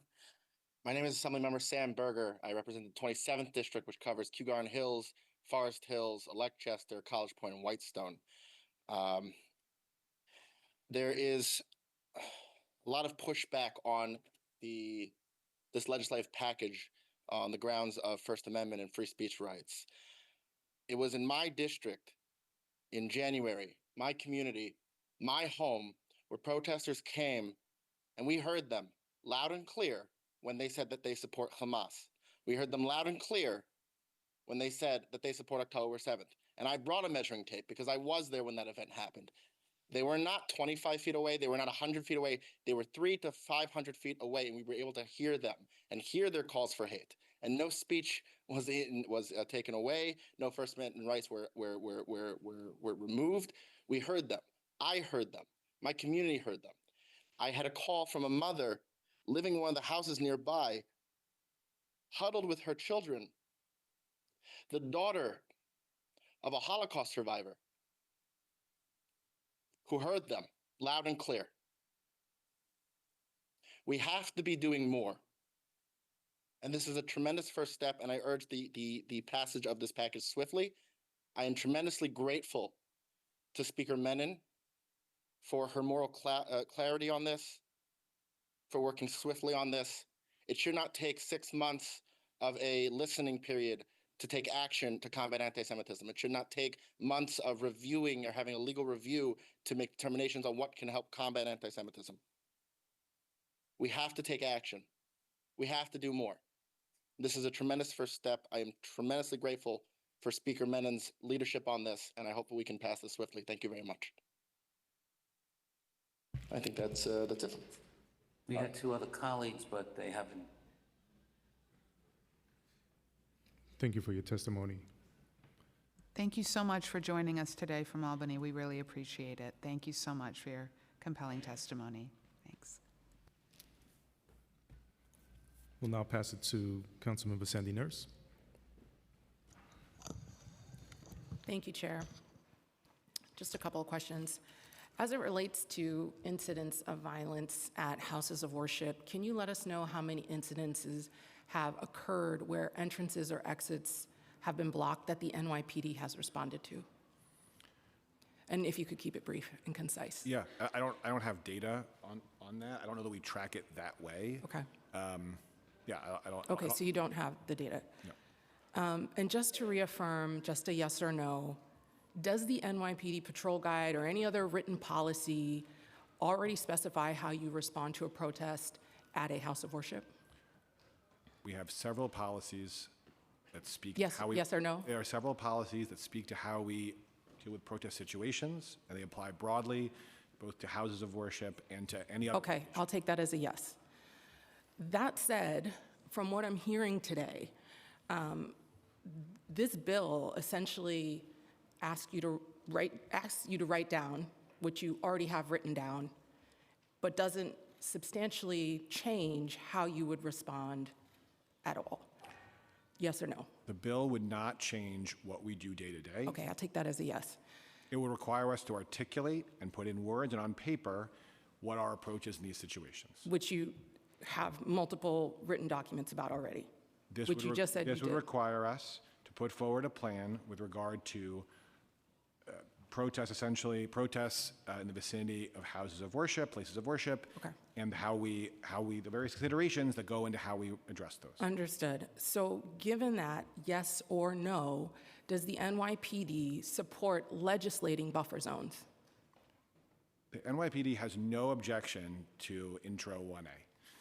Do you We have support legislating concerns buffer about the zones? Could you initial just bill. answer that? I don't know what that means. I'm not sure Well, what that that's what the question bill means. is asking you to do, write a plan about a buffer That's actually zone. not what the bill says. Okay.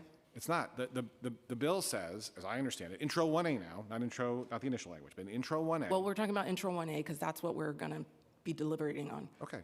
So Intro 1A, as I understand it, says that the NYPD is to put forward a plan that articulates the considerations that go into how we deal with a number of issues at a protest outside a place of worship, including the use of, we would call it frozen zones or buffer zones. Okay.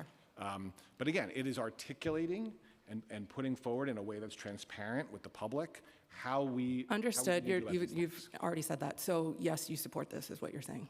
I'm saying we have absolutely no No. objection to this bill. Okay, same thing. My concern here is we're putting forth a symbolic bill that doesn't really address the real concerns and fears that are being expressed today and that are held by a broad spectrum of New Yorkers.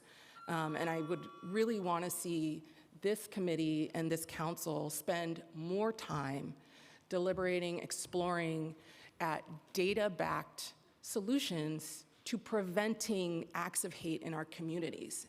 And I don't personally think that's what this is. I think this is reacting. I have one other question since we've kind of extended time to others. So I do have a question. If a member of the public brings a gun to a protest on a campus, what is the NYPD's obligation there? They would be bringing a firearm to a sensitive location. And it's open and exposed. And they would be subject to arrest. Okay. And what happens if the NYPD fails to do that? If the officer fails to do that? If an officer was aware of all the relevant facts. And If he saw an exposed gun at a protest on a campus. Right. If the officer had the relevant facts and failed to take police action, that person would be subject to internal discipline. Okay. And lastly, for CCHR, if a city employee said about another Muslim person that that person is a terrorist lover or that they want Jews to burn in an oven, how would the city CCHR respond? What was the obligation of the city towards that city employee? Thank you for the question. As we've discussed in our testimony, the way our law enforcement bureau works, if someone contacts CCHR and says, I believe I've been discriminated against because of my race, my religion, my national origin, that moves to an investigation, and we look at what was said, what was the motivation for what was said in employment. There's the potential that it's a hostile work environment claim that is actionable under the law, but that's going to be fact specific. Okay. Thank you. Thank you. We'll now hear from Councilmember Aviles.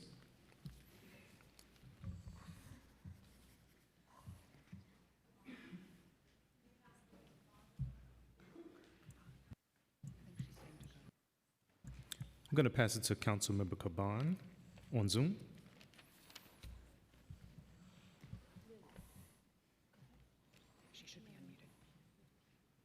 Thank you. Can y'all hear me?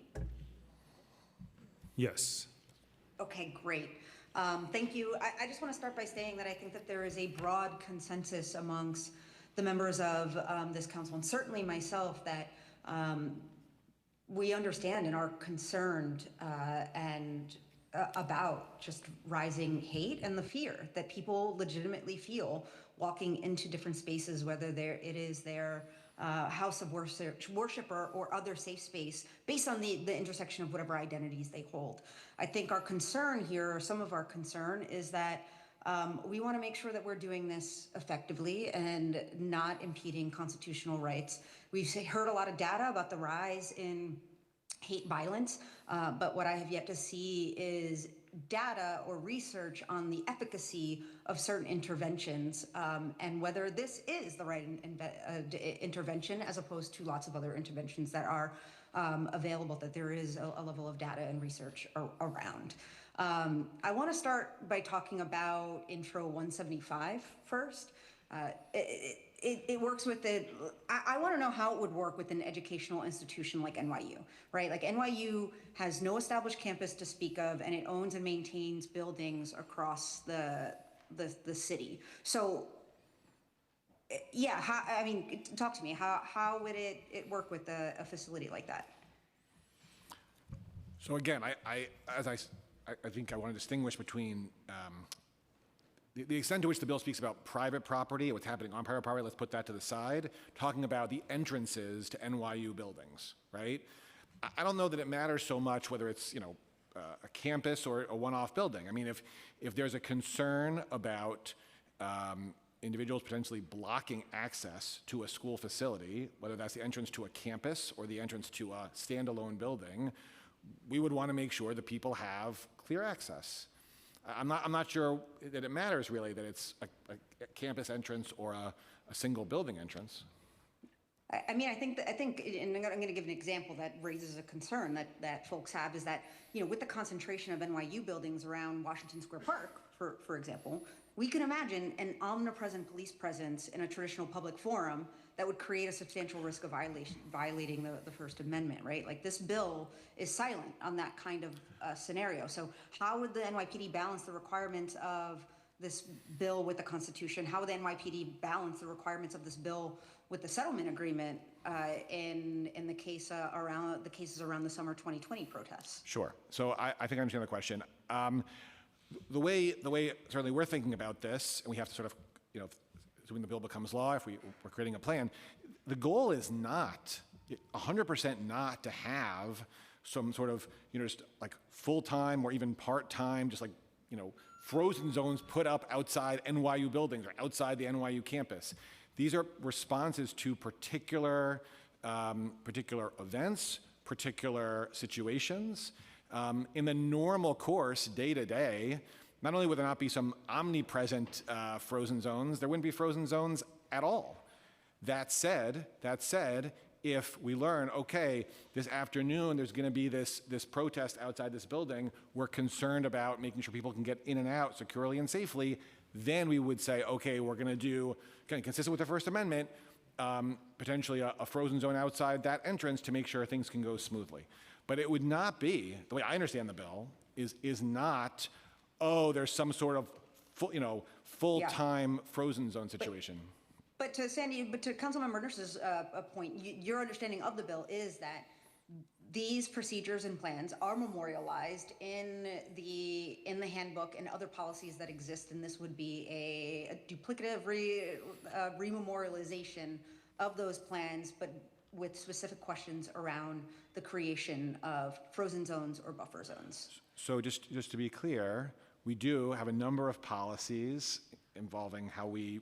No, that's already on the record. But I want to answer your question, Councilmember. I want to respond to your question, which is to say that what the bills do is they would say, okay, it would require us to have new policies particular to.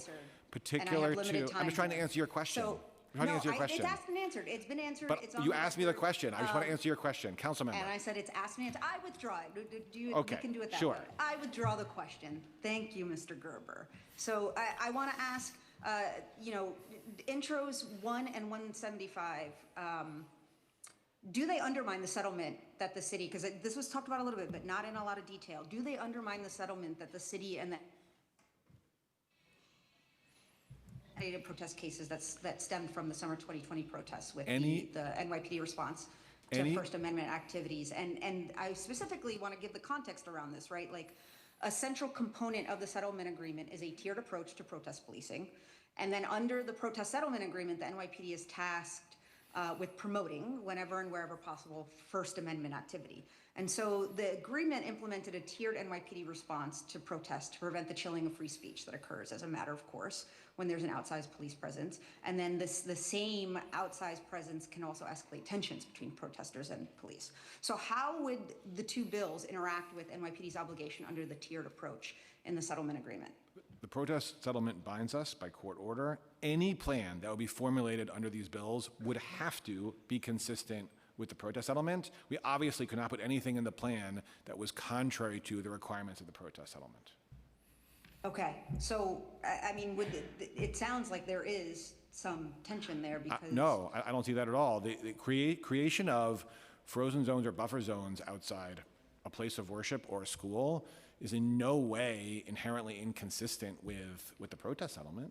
But because of those things because of what is laid out in the protest settlement agreement, my question is, will these bills require the NYPD to create new regulations to maintain the requirements of the settlement and the security perimeters for them to coexist? Councilmember, I'm not trying to understand the question. We will not violate the protest settlement. Any plan will have to conform to the protest settlement. And the creation of frozen zones in appropriate situations does not violate the protest settlement. Okay.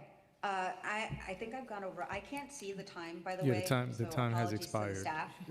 Okay, I'm going to close. I'd like to, if it's possible, sign up for a second round of questions. But I just want to close by saying, again, we heard from the assembly member, I think it was Berger, who said that it wasn't 25 feet away, it wasn't 100 feet away, it was several hundred feet away that synagogue members heard hateful speech. And it goes back, I think, to a lot of our points around what will be the most effective way to attack hate violence. And if there is data research to be looked at about what interventions are more effective than the ones that are being presented today. Thank you, Chair. Thank you. Pass it back to Alexis Aviles. Thank you, Chair, and thank you everyone for being here. This is a very important topic.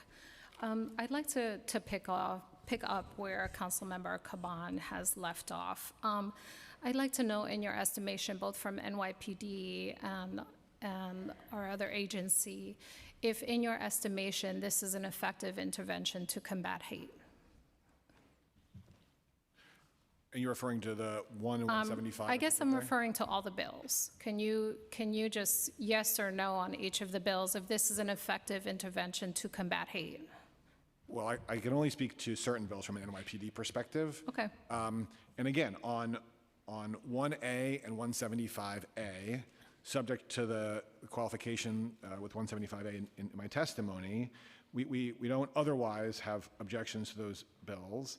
And I do think they speak to transparency and clarity for the public, and foster dialogue in terms of what we're doing, because that we're memorializing what we are otherwise doing. I think there is value in that.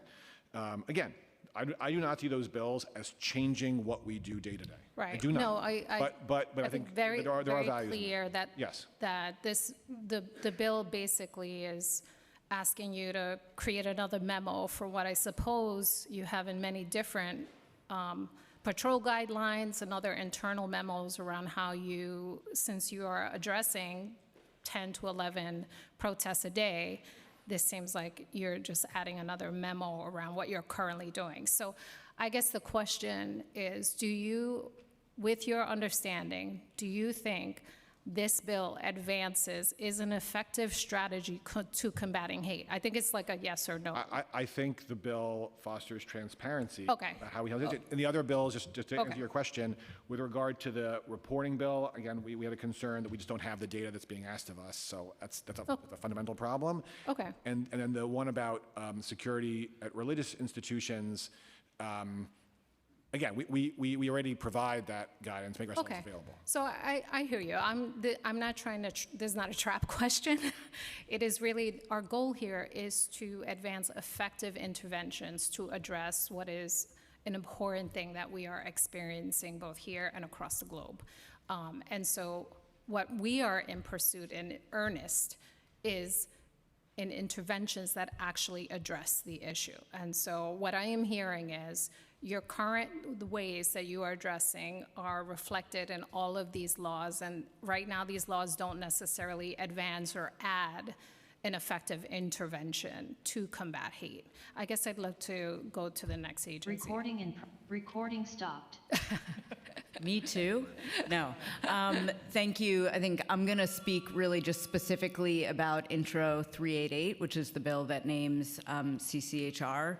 I think our concern as an agency that is looking at unlawful discrimination that violates the city's human rights law is that the way the bill is drafted, which I think invites and sets up CCHR to receive a whole host of allegations of unlawful activity under, I think it says any law, means that our agency will be responding to many phone calls which no city agency is set up to address. It involves speech, it involves expression, it involves a range of conduct. I think we find it to be effective for our agency to receive calls about things that we can act upon. We 100% refer calls that come to our existing hotline to the agencies that we understand have jurisdiction over a particular issue, and the way that we track and report data is not reflected in this bill. A lot of the data overlaps with what I think we've heard NYPD speak about collecting and reporting quarterly. poorly. So I think we have questions about the ultimate efficacy in getting to the objectives as we understand them from council, but obviously are here because we care a lot about these issues and about getting it right, hearing from you all and the many stakeholders that I know have vested interest in addressing bias and hate in the city.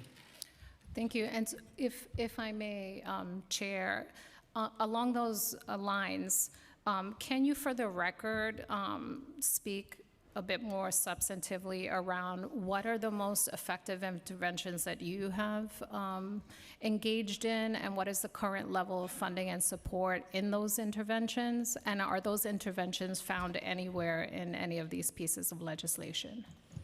Sure. So I can certainly speak about kind of our foundational mandate, and I think the tools that we have fashioned to address that mandate effectively. I'm joined by a colleague who wants to talk about how we're resourced to do that work. But as I mentioned in our testimony, we have an existing hotline. Anyone can call CCHR. We're also a right-to-file agency, so if someone comes to us, they report discrimination or bias, and it's actionable under our law, we take that complaint. We actually can't turn people away, nor do we want to. But that's why the vast majority of our work is really focused on taking cases and investigating them to make an individual whole, right? These are individual cases, but with systemic potential outcomes. And that's why in our cases, we require, if an employer discriminates, fails to provide time for someone to pray, for example, or to fast, or to leave work at a flexible time, and we find that the employer has discriminated, our response is they're going to be trained on the city human rights law, the employers and supervisors. They're going to change their policies and practices. They're potentially going to be monitored by the commission to ensure that similar violations don't happen in the future. And then there's also potentially economic relief in the form of damages. But we've had cases that deal with race and religion discrimination where the outcome is an apology. We've had cases where the outcome is restorative justice. And that's because we're looking not systemically, though that is a very important role that city agencies and council can be playing. We're looking at what comes before us, and we're working with individuals to fashion relief. So I think that we find that work very effective. We also, as we've talked about in our testimony, prevention is critical. Being out in communities and building trust and ensuring that community partners are also equipped to understand what the city human rights law says, so that people, when they report to their trusted community partners, can say, hey, I'm going to reach out to CCHR, or you might want to consider CCHR, or you might want to consider CCHR or NYPD, depending on what the action is and what the impact on an individual is. I think we've spoken before, Councilwoman Aviles, just about the challenges in wanting to put yourself through an investigation of discrimination. It can take a long time. We're going to interview people. We're going to look at policies and procedures, and that is not for everyone, and we think that's fine, but we take every case that comes to us as a very serious violation of the human rights law, and we address it as such. But I don't know, Jose, if you want to answer anything else.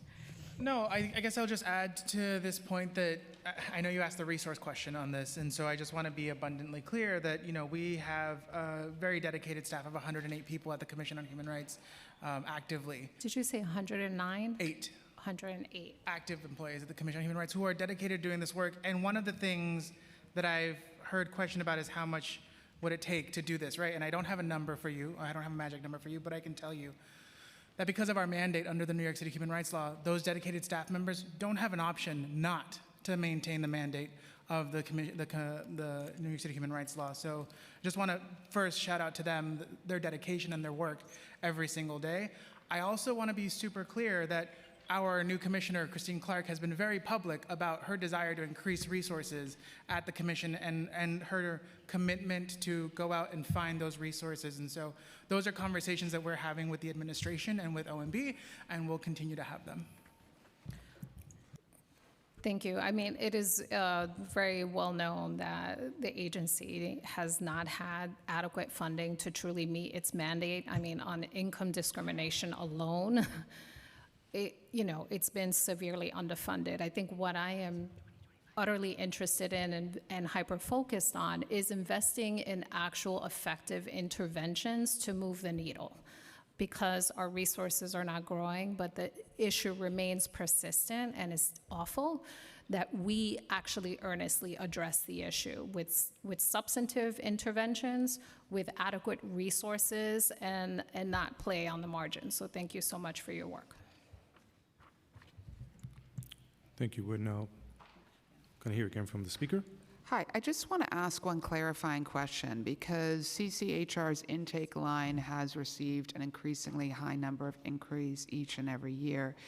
I want to better understand the required resources to run that line. We had a central staff member who called the line earlier this year and waited for 40 minutes and never even received a response.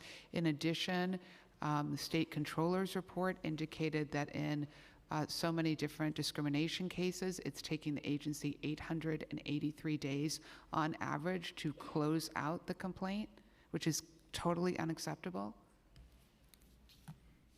So can you talk about that, please? I mean, we can speak about all of these things. As we said, our info line actually, or our hotline historically, was not even a live call line. So we took tremendous steps to make it used to be you would call and leave a message. We have 8 dedicated staffers who answer that phone call and receive what you identified, Speaker, as 15,000 plus inquiries in FY25. We, again, are required to file complaints on behalf of anyone who calls us with a colorable claim. We have created strategies so that you don't have to file a complaint in instances where there's the possibility of what we call pre-complaint intervention, which means it's often in cases of disability or other spaces of reasonable accommodation, including religion, where someone calls and they say, I was denied the ability to, let's say, have break time to pray. We can call the employer and say, hey, you're violating the law. Do you want to fix that? And they might say, yes, we do. Pre-complaint intervention, no complaint needed, we move that forward. We've built out the team to focus on pre-complaint interventions in housing with vouchers, but also in areas of disability and race and religion and pregnancy as well, where reasonable accommodations are at play. The data you're talking about the days that it takes to resolve cases are accurate.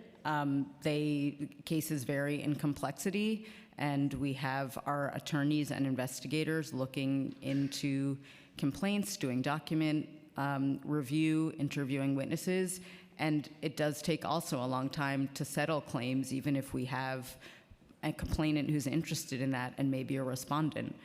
So they are time intensive in investigations. And that's, this is exactly why we need this dedicated hotline to report anti-Semitic incidents, Islamophobic incidents, all different types of hate. It's why we need a dedicated hotline. You've got a situation where so many New Yorkers are experiencing hate crimes. They don't know who to call. Should you call 311? Should you call 911? Do they call CCHR? It's very confusing, and which is why in so many instances it's underreported. So I don't even understand how anyone could testify or have a view that this hotline is not needed. I think that my testimony was really about whether it is well situated for something to be at CCHR, given our particular mandate, where we stand and what our current systems are set up to track and report. I think there may be, and I would want to hear from stakeholders, confusion about where to report. I think there's lots of people reporting to NYPD. I'm sure, and the data that we've collected from communities confirms that there is underreporting in almost every impacted community, so the numbers to NYPD are high.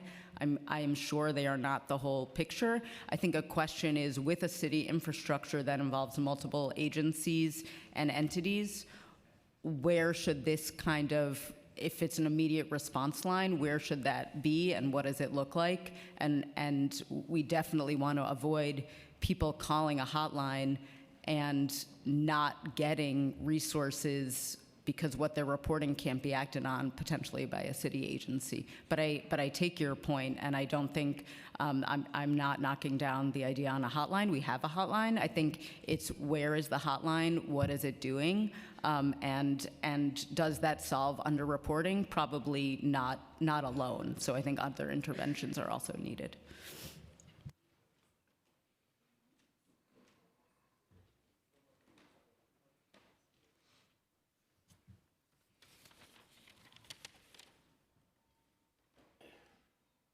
So we're going to take a bathroom break for the administration, but we can continue the questioning for CCHR in the meantime.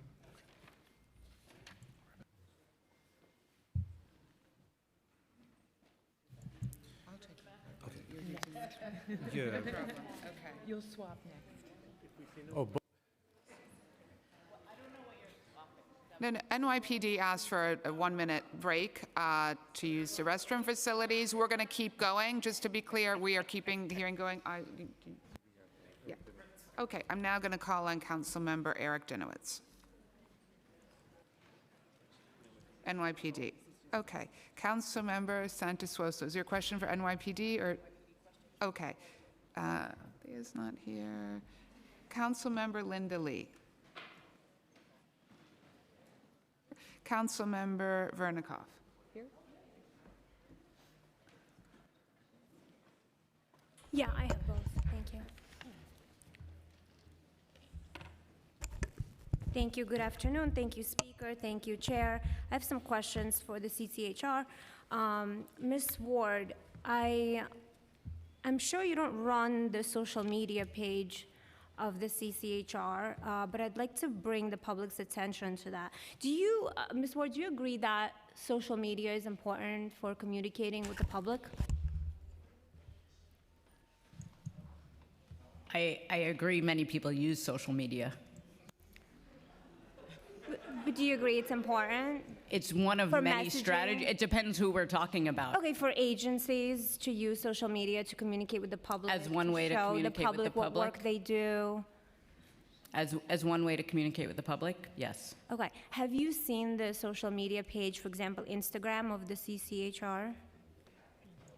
At certain times, I have, yes. Okay, so I just want to bring that social media page to the attention of the public because I had an opportunity to scroll through the Instagram page, and since October 7th, there has not been a single post about anti-Semitism, which has exploded in our city since October 7th. I saw a lot of posts advocating for various civil rights, LGBTQ civil rights, the civil rights of women, the Black community, the Muslim community, all appropriate and legitimate causes, but not a single post about anti-Semitism that has been exploding in our city, in synagogues, various houses of worship, at our schools, at the City University of New York, on our streets. Could you talk a little bit about that? And again, I know you're probably not in charge of social media, but it is very concerning, I think, to the Jewish community not to see a single post about anti-Semitism that has been exploding in the city. Thank you.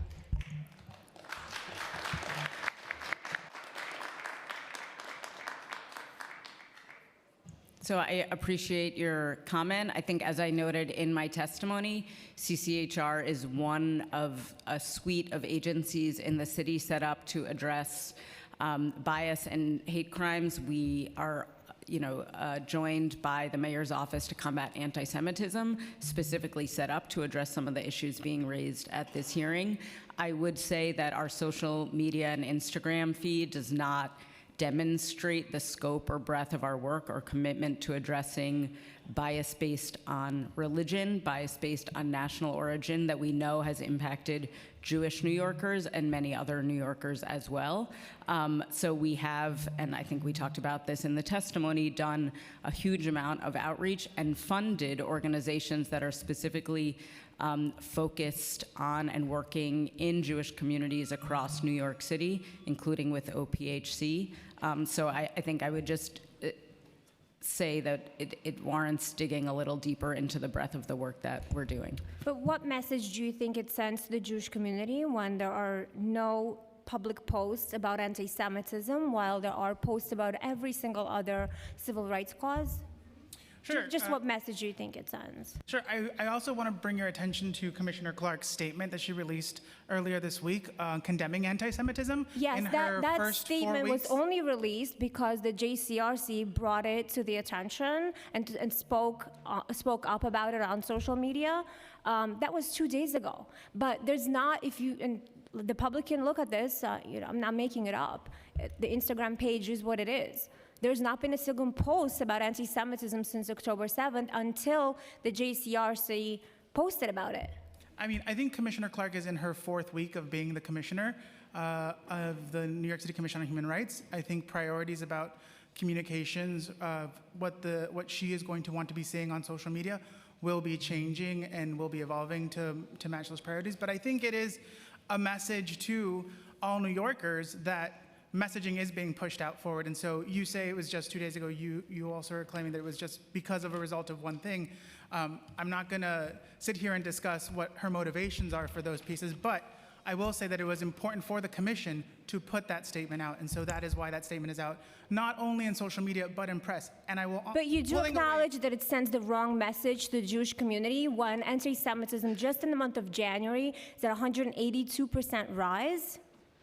You do agree with that? So I think I just want to point out something that we also mentioned earlier in the Q&A, and we have done press releases on our specific training developed with community partners around Jewish communities and anti-Semitism.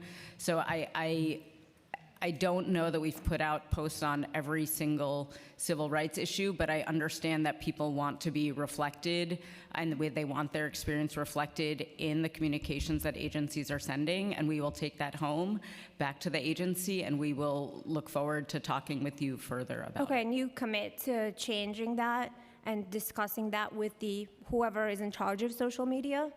I commit to going back to the agency and having a robust conversation about all of the messages that we're hearing at this hearing today. Thank you. And could you just talk a little bit about new initiatives that you may have worked on regarding anti-Semitism?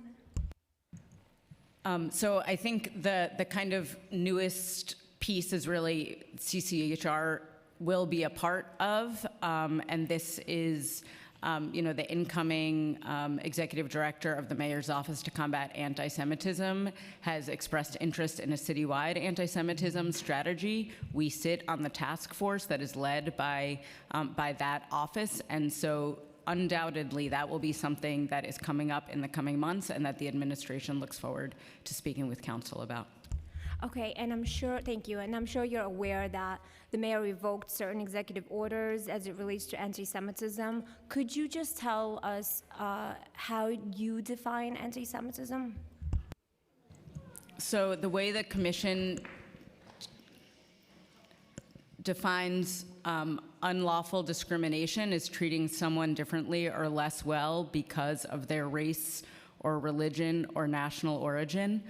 And that is true across all of our protected categories. It's a working definition that is applied in fact-specific contexts, as I talked about in response to Councilwoman Nurse's question. Thank you. Okay, thank you. We're now going to go to Councilmember Santososo, followed by Councilmember Dinowitz. Thank you, Speaker. I am here today as a representative of someone who cares deeply about combating hate. I have a large Jewish community in my district. I also have one of the largest Muslim communities in the entire city. And within recent weeks alone, there has been a string of 3 anti-Muslim hate crimes that took place in my district, where 3 visibly Muslim hijabi women were attacked.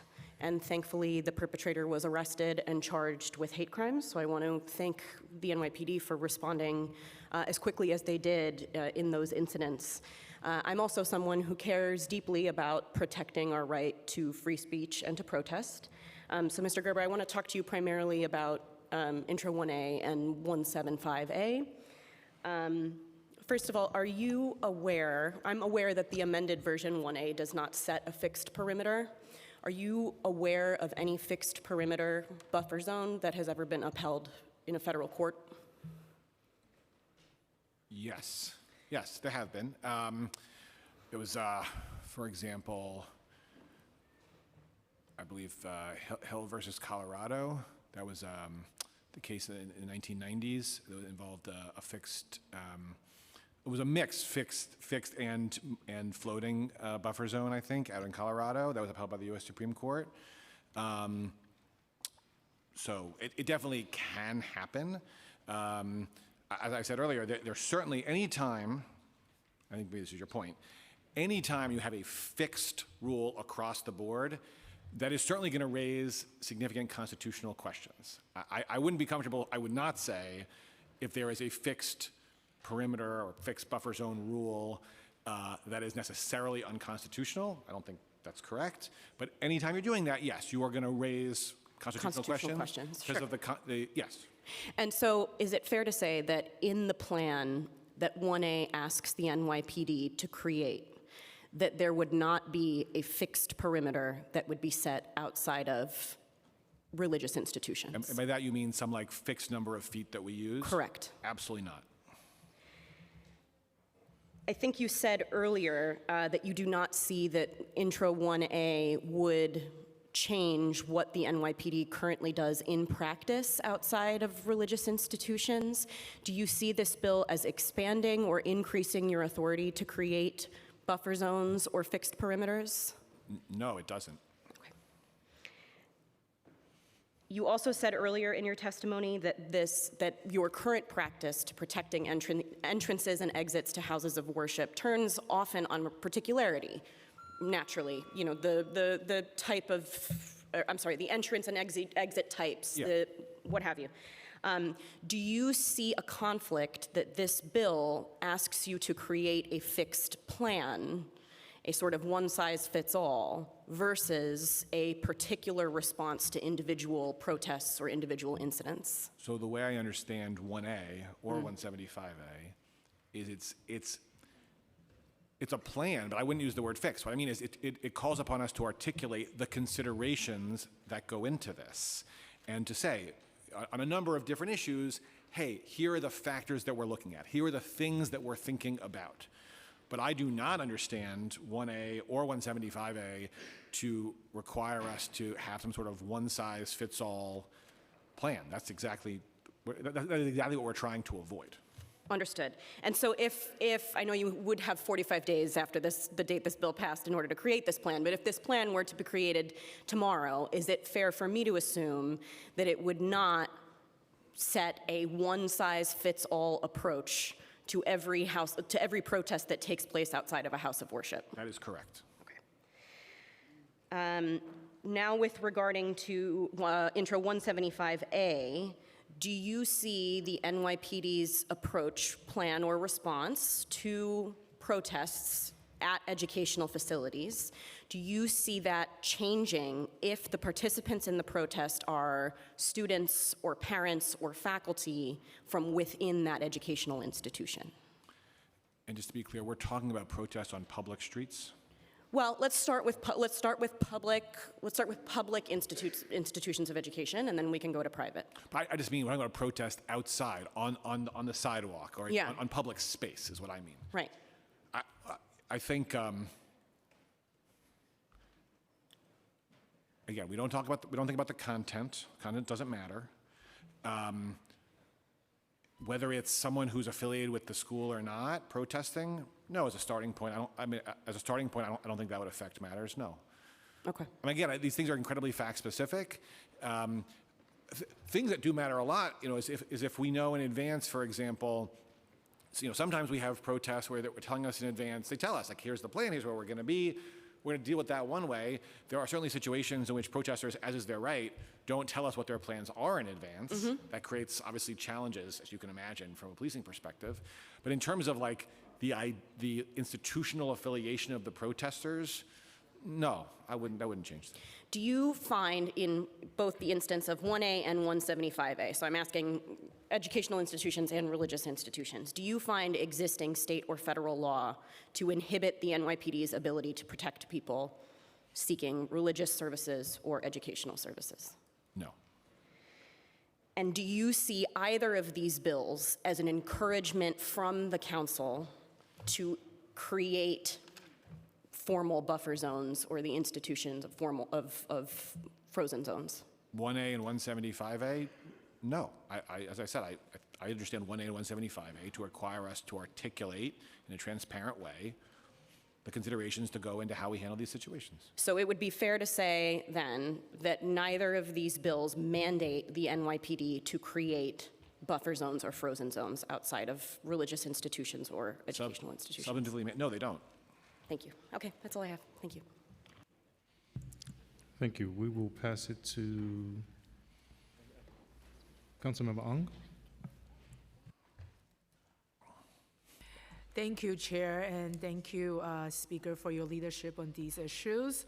I am supportive of this package. These package of legislation give the city a thoughtful tool to protect houses of worship and schools at a time when hate crimes acts are apologies, and hate crimes and acts of intimidation are a real concern. As this bill moves forward, will there be a supervisory review process, either before or after a zone has been implemented? So in a situation in which we have a frozen zone that we've set up, you're going to have, by definition, there's going to be an incident commander on scene, the highest level uniform member of service on scene. So you have a department executive. And that department executive, again, is assessing the facts on the ground.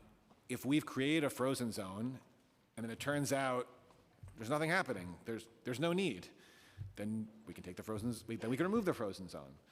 These situations, we want to be clear about, for everyone involved, if there's a frozen zone, where it is, where we set it up, where people can go and not go. That's critical, obviously, necessary.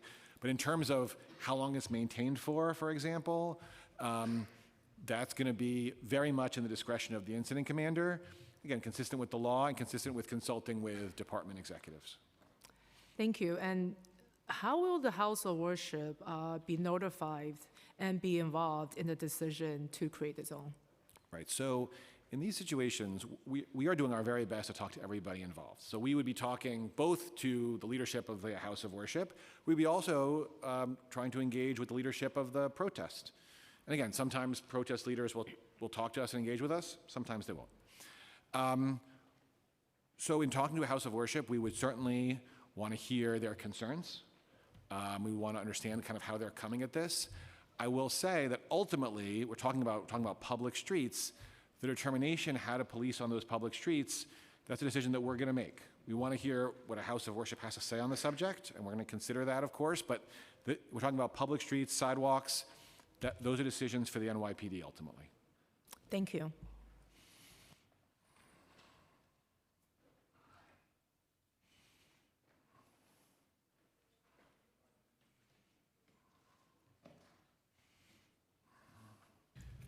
All right, we'll pass it to Councilmember Dinowitz. Thank you, Chair, and thank you, Speaker, and thank you for being here today. I want to just clarify a few things that I think have been danced around with some of the questions regarding legislation, Bill 1 and 175A. Do these bills provide new powers to the NYPD to restrict free speech? 1A and 175A, they do not. Okay. Does it encourage the NYPD to restrict free speech in any way? No. Okay, you would characterize these as transparency legislation? Yes. Okay, good. Now, it's a little, I think, funny to me because I've been in the council, I guess, 5 years. I don't find it too typical that the NYPD is always in favor of this transparency, oversight type legislation, right? What makes, well, there are examples. It's fine. I'm not sure I completely accept the premise. But this one, it seems that you are in favor of. And what makes this transparency bill different than some of the other ones? I'll concede it may not be most of them. But some of these other transparency bills, NYPD is not in favor. Why is this one different? So first of all, I will say I don't accept the premise. Fine. We often have no objection to bills that require us to report on various things. There are times when we have concerns. That is certainly true for various reasons. As I've said, with both of these bills, 1A and 175A, with the amended language, changed language, the department has no objections to the bills. We do understand, of course, the sensitivity of these issues and the importance of these issues. And I should say importance and sensitivity on both sides of the ledger, right? It's really important in terms of the safety and security of people going in and out of places of worship and schools. It is also incredibly important that people be able to exercise their freedom of speech and their First Amendment rights. So we're very proud of how we do this. I think the NYPD does it incredibly well. And we have no objection to being transparent about that. Fantastic. Can I ask you, you're proud of the work you do as the NYPD. Very but much. There were questions about like why is something like this needed, right? I think with the implication that this bill grants new powers, which you've said multiple times, does not grant new powers to restrict free speech. It doesn't do that. But I guess the question of like effectiveness or efficacy of a bill like this, or about working with protesters to have some sort of zone so people can enter. Do you already create those zones in certain circumstances? Frozen zones or buffer zones? Yes, we do. But why? Why do we create frozen zones? Yeah, why do you create All right, frozen zones? so a variety of reasons. I mean, sometimes, like I said, or it comes up in various contexts, but it's about security, it's about safety, it's about making sure people can go in and out of locations without obstruction or interference. And there are a variety of scenarios that arise, sometimes protest-related, sometimes not, where we have concerns about that, and we want to make sure that there's a clear space for people to get in and out without problems. So the idea that there are buffer zones have proven effective, and it's by the nature of your practice that they've proven effective. Is that fair to say? It is a tool that we have that we use in a variety of contexts, including in certain situations involving protests outside certain locations. I want to be respectful of time, but I appreciate you clarifying the points about this legislation, about these transparency measures, to give everyone, no matter where you are on this issue, the peace of mind, the transparency, to understand what is happening in our schools, and around our schools rather, and around our houses of worship. And no matter what side you might be on, we should all be on the same side of transparency. And I think the very fact that we are having this hearing and having a discussion about what free speech looks like lends itself to the very need for this legislation, because these two pieces of legislation. Because with this transparency, we will be able, as a council, to have more robust conversations and more robust oversight over the actions or inactions of the NYPD as it relates to safe access for schools and safe access for houses of worship. So again, if this hearing is any indication of what we have to look forward to about this type of important dialogue, I'm looking forward to passing this legislation so we can continue those important conversations.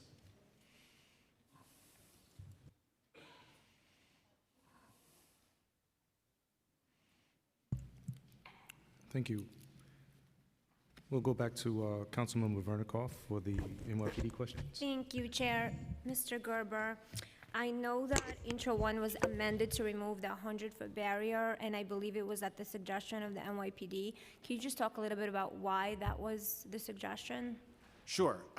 So there were a number of issues that we had, which we discussed productively with the council regarding Intro 1. One of them was the reference to 100 feet. So there are a number of issues with that. First, the way the old language was written, it said a ceiling of 100 feet. It said we can do, I think referred to a security perimeter, of up to 100 feet, and by implication, no more. It actually limited our ability to do frozen zones around places of worship.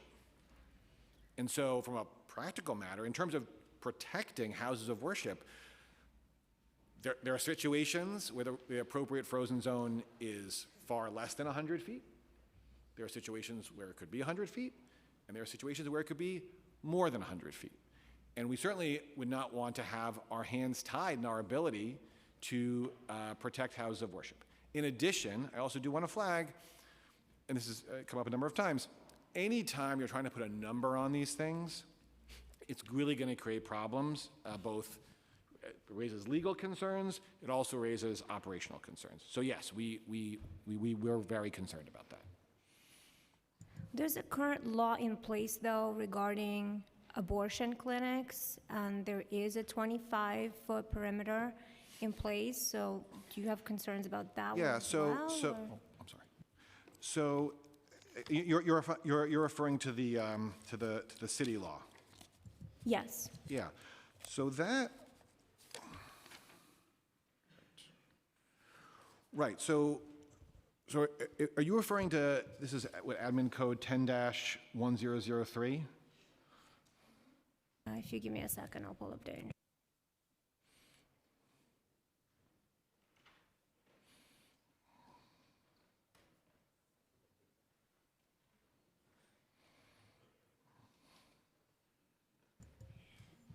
I can't seem to find it, but. Yeah, but it- because, I mean, a few points. One, it is, I'm not suggesting that any, perimeter bill is necessarily unconstitutional. Again, it really depends on a lot of things, but raises concerns. But also, at least what I'm thinking about is a law that does govern conduct in a perimeter outside of abortion clinics, but it is not a frozen zone in the same way. It's saying there's a law in terms of what you can do within a certain universe, and has particular rules, laws that govern a certain space, a little bit like the electioneering law as well. There's one thing to say, within a certain perimeter, we're going to have special rules. It is something else to say that we are freezing everything entirely. Unless you have business coming in here, you're not allowed in this space at all. So it's analytically, it's different. I'll move on just because we're short on time. But there has been, not from the NYPD specifically, but there hasn't been any concerns regarding the 25-foot perimeter and making it a misdemeanor to block entrances to abortion clinics, as much as there has been pushback on houses of worship. So I just want to point that out, but I'll move on. Could you talk a little bit about the difference in Intro 1 and any current law that's on the books? Counselor, I'm not sure I understand the question. What do you mean? Well, there are some current laws on the books regarding blocking houses of worship and educational Yes. facilities. Could you talk a little bit about what the difference is between Intro 1, what Intro 1 is proposing, and the current law on the books? Yeah, and you mean Intro 1 or Intro 1A? You're referring to 1A? 1A, 1A. 1A. Okay. Okay, right. So we're talking about, there are a number of criminal statutes that would potentially affect individuals blocking access to a place of worship. Disorderly conduct, for starters, being the most obvious example. And then there are laws about interfering with a religious service, disrupting a religious service, also highly relevant. As it stands right now, if someone is blocking the entrance to a house of worship and preventing people from getting in or out, they are subject to arrest. They will be warned. They'll be warned, and if they refuse to move, they're going to be arrested. The 1A is not creating new. It's not creating new criminal liability. What 1A is saying NYPD, we want you to formulate and put out a plan that describes the considerations that you use when you are thinking about a frozen zone or buffer zone outside a place of worship. So it's really two different things. So yes, I'm sorry to interrupt. Just my question is, I guess you're not concerned about this bill not addressing criminal penalties or enforcement mechanisms because you're saying that the NYPD already has that tool? That is correct. Okay, yeah, thank you. Obviously, there have been a lot of concerns about balancing the First Amendment rights, specifically as it relates to the right to protest and free exercise of religion. And as we all know, the First Amendment allows for time, place, and manner restrictions. In your legal opinion, does Intro 1A withstand the scrutiny for time, place, and manner restrictions? Yeah, Intro 1A, in my view, is constitutional, yes. Okay. And can you tell us a little bit about how NYPD prepares for and responds to protests, considering some of them are violent, especially surrounding houses of worship? So if we have a report of violence, right, that's different. No, I mean before. Oh, okay. Yeah, so how do we plan? We try to gather as much information as we can about what may happen. Try to get a sense of how big the protest, how large it might be, where it might be, stationary is going to move, time, those sorts of things, logistics. We definitely, again, try to be really in dialogue, both with, let's say, the relevant house of worship and with the protesters, right? Ideally, we're talking to everyone involved, and sometimes that's quite productive and successful, sometimes it's not. And then we're thinking about resources. What's in terms of having community affairs officers there, right? And having community affairs officers there out in front for dialogue with protesters, the appropriate patrol resources, consistent with the protest element, consistent with the law, but the appropriate patrol resources. We're thinking about executive coverage, right? Who's the incident commander going to be? And then we're looking sometimes at maps, right? We're thinking, okay, here's the location. If we're going to do a frozen zone, how should we configure the frozen zone or the buffer zone? Sight and sound, where are we thinking the protesters would be? So that's a shorthand of the process. Okay, and specifically when you expect there to be intimidation and harassment around houses of worship, how do you prepare for that?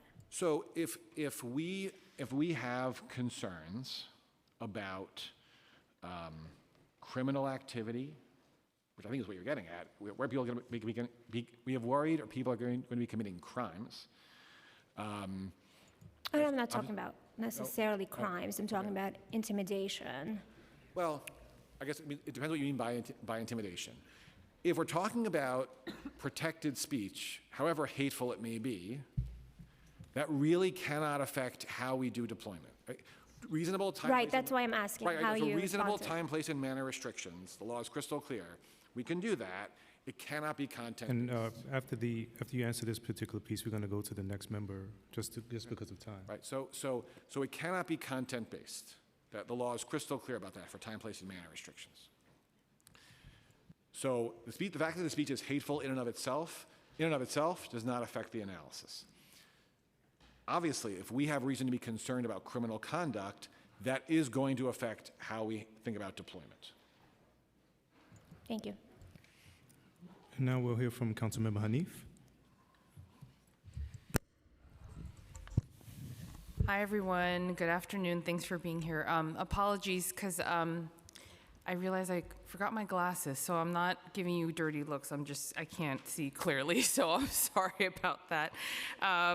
But thank you so much for being here and for the testimony that you've given so far. And apologies, I'm running back and forth in between meetings. But first of all, I just want to say thank you to the speaker for updating the bill and the version of the bill to what it is now.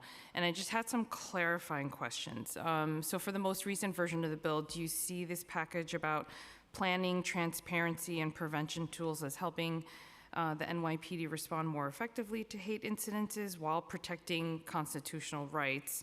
And does anything substantially change here from how NYPD responds on the ground, or is it pretty much remaining the same? The way I view this, I see it as it's remaining the same, but requiring us to articulate kind of the considerations that go into this.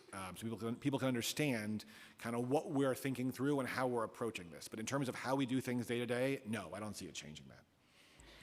Okay, thank you. And nothing's constraining you from complying with the settlement requirements and court orders, is that correct? Correct. I do not Okay. understand. I do not understand these bills to bring us into conflict with the protest element. Any plans that we formulate will be and must be consistent with applicable court orders, including the protest element. Okay, great. And I think from our side on the council, we're always looking for more transparency. And so my understanding is that, in fact, one of the changes is that the NYPD will now have to report in advance on how it plans to respond to protests at a house of worship. So I just wanted to clarify that that's correct. I'm not sure. Could you repeat the question? Sure. One of the changes is that the NYPD will now have to report in advance on how it plans to respond to protests at a house of worship. Yes, but to be clear, that's not on a one-off basis. In other words, this is a general approach. Hey, here's how we think about these things. Here's how we approach these things. But we would not be reporting out publicly like, hey, here is our plan for one particular protest. It's a broader sort of factors that go into our general approach. Okay, great. And if this legislation moves, what training or roll call guidance would NYPD want to ensure to make sure that there's consistent constitutional enforcement citywide? Yeah, so it's, and I appreciate the question. I think we'd have to formulate the plan before we could answer that question. But obviously, we always want to try to communicate effectively to members of service about policies and plans, but it's premature to answer that question, I think. Okay, perfect. And I just want to emphasize that, you know, at least with folks in our districts, we have a growing Muslim population, we have a large Jewish population. I myself, as a Christian as well, going to church. You know, we just want to make sure that people are feeling both publicly safe, that they have access, and that they also feel that their freedoms are protected. So we just want to thank you for being here. Thank you. Thank you. We'll now hear from Councilmember Shahan Hanif. Thank you. Or do you mean Councilmember Lee? All right. Hi, everyone. I'm Councilmember Shahana Hanif. Thank you for being here. I'd like to just first share, I regularly hear from my constituents after they've experienced hate crimes. My office encourages reporting those incidents to the PD. Our local precinct is very, very friendly and works collaboratively with us. At the same time, those same residents feel that while they've done the reporting remains futile, as in it doesn't bring the recourse the victim is perhaps seeking, that nothing meaningful happens. So I'm just trying to lay the land for how PD's interaction with victims looks like, because oftentimes it's just that. And then my own district office has been vandalized many, many times, targeted by people with protests, and in those moments, we've had to move our full staff, and this happens to our other colleagues too. And in this moment, we had to move all of our staff to safety, while also letting our community know that our district office will always be a welcoming, inclusive space.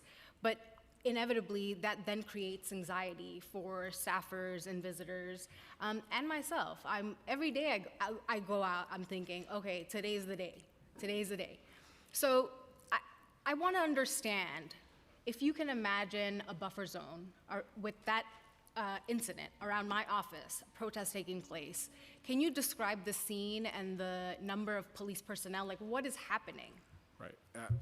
And I appreciate the question. It is a little hard to answer in the abstract, but if there was a protest outside your office, and there was a concern, it sounds like there would be, about individuals either blocking access to the office or even causing damage to the office. So what we would want to do is we would want to set up a frozen zone at sort of the front door or the entrance to the office. We would want to have some space for people kind of approaching on each end, so they can sort of come into that space without obstruction or interference. It sounds like we might want to actually just be thinking about also making sure that the frozen zone sort of encompasses kind of I guess maybe front window or whatever it is, to make sure that whatever protest is happening, no one's breaking a window or causing any property damage. What we would probably do is, for protesters, we would probably set up space. Often it's right across the street. Again, it's not a rule, but I would say a pretty common thing. Sometimes you can't do this for various reasons, but like pretty common is, hey, here's a space right across the street from the office. You have sight, you have sound. Anyone walking in or out will see you, will hear you. You are seen and you are heard. But they're not going in that frozen zone, so they're not actually getting, to the door or to the window. Of intimidation from across the street, what's the response? It really depends on what you mean by intimidation. Because freedom of speech, we have to protect. We know that. But what are we, at what point within this buffer zone is PD doing something? What is their role if there's intimidation, if there's shouting, slogans that are anti-Semitic, etc.? So I really appreciate the question. So just a few pieces, because there are a few different things going on here. One is, just to be clear, if we have a frozen zone and someone goes into that frozen zone and they're not allowed to be there, I mean, again, we'll warn them, but they're subject to arrest. If they've been told they can't go in there and they go in, they can get arrested for that. But I want to come back to this question about, speech that is hateful or anti-Semitic. That speech is protected under the First Amendment. And I think one thing that needs to be emphasized, when you're talking about pure speech, not conduct, pure speech, with some extremely narrow exceptions, and I mean really narrow, that's protected under the First Amendment. I can give one example. I think it's actually really important. Maybe two examples. There's one, there's a case a few decades ago where neo-Nazis wanted to march in Skokie, Illinois. It's a pretty famous case. Skokie is a community. I have a few other questions if you could. I know, but Chair, if it's okay just to explain this, I don't want to cut into the council member's time, but I actually think this is important, if I may. Go ahead. Neo-Nazis wanted to march in Skokie, Illinois, which is a community, certainly then, and to some extent now still, of Holocaust survivors and children of Holocaust survivors. It is hard to think of something more, if you think about the pain that must have involved, and the horror that must have involved for people living in that community. And the Seventh Circuit, in a pretty famous opinion, said that that's protected. The neo-Nazis marching in Skokie, that's protected speech. I want to give one other example. Again, I think this is really important. And not to cut into the council members' time. There's a case from just a few years ago, Supreme Court case, U.S. Supreme Court case. A soldier, a Marine, died serving his country in Iraq. And his father arranged for a funeral for his son. And the Westboro Baptist Church decided to have a protest outside in which they basically said, in substance, that this soldier's death was, a gift from God and punishment for the country's sins. And you can only imagine the pain, the anguish that caused for this soldier's father. He's burying his son at a funeral, and he's seeing protesters glorifying his son's death. And he filed a lawsuit for intentional infliction of emotional distress, and it went to the United States Supreme Court. And the United States Supreme Court said 8-1, that's protected speech. So that's really important to emphasize. Thank you for sharing that context. I think those cases are important. I just have a set of questions to better understand whether or not there will be community engagement. As you interpret this bill, will there be a community input process, and then will the Office to Prevent Hate Crimes be involved? And then how about the education and house of worship facilities themselves? Would they be part of the planning? And then once the plan has been put together, is it up for public review so that everybody in a community could see and know. So just wanting to understand if this is only a PD project, or we're bringing in community leaders, we're bringing in OPHC, we're bringing in the educational facilities and house of worship, and then for public viewing. Yeah. Thank you. No, and I appreciate. I actually had not fully thought this through until you asked the question. But here's one thought: the way the 1A and 175 are structured, it's a two-step process. The way I understand the bills now is there's a sort of preliminary plan that we submit to both the mayor and the speaker. That's in like one time frame, and then a second time frame before it becomes a final plan. I'm not sure exactly like what that process is between the preliminary plan and the final plan.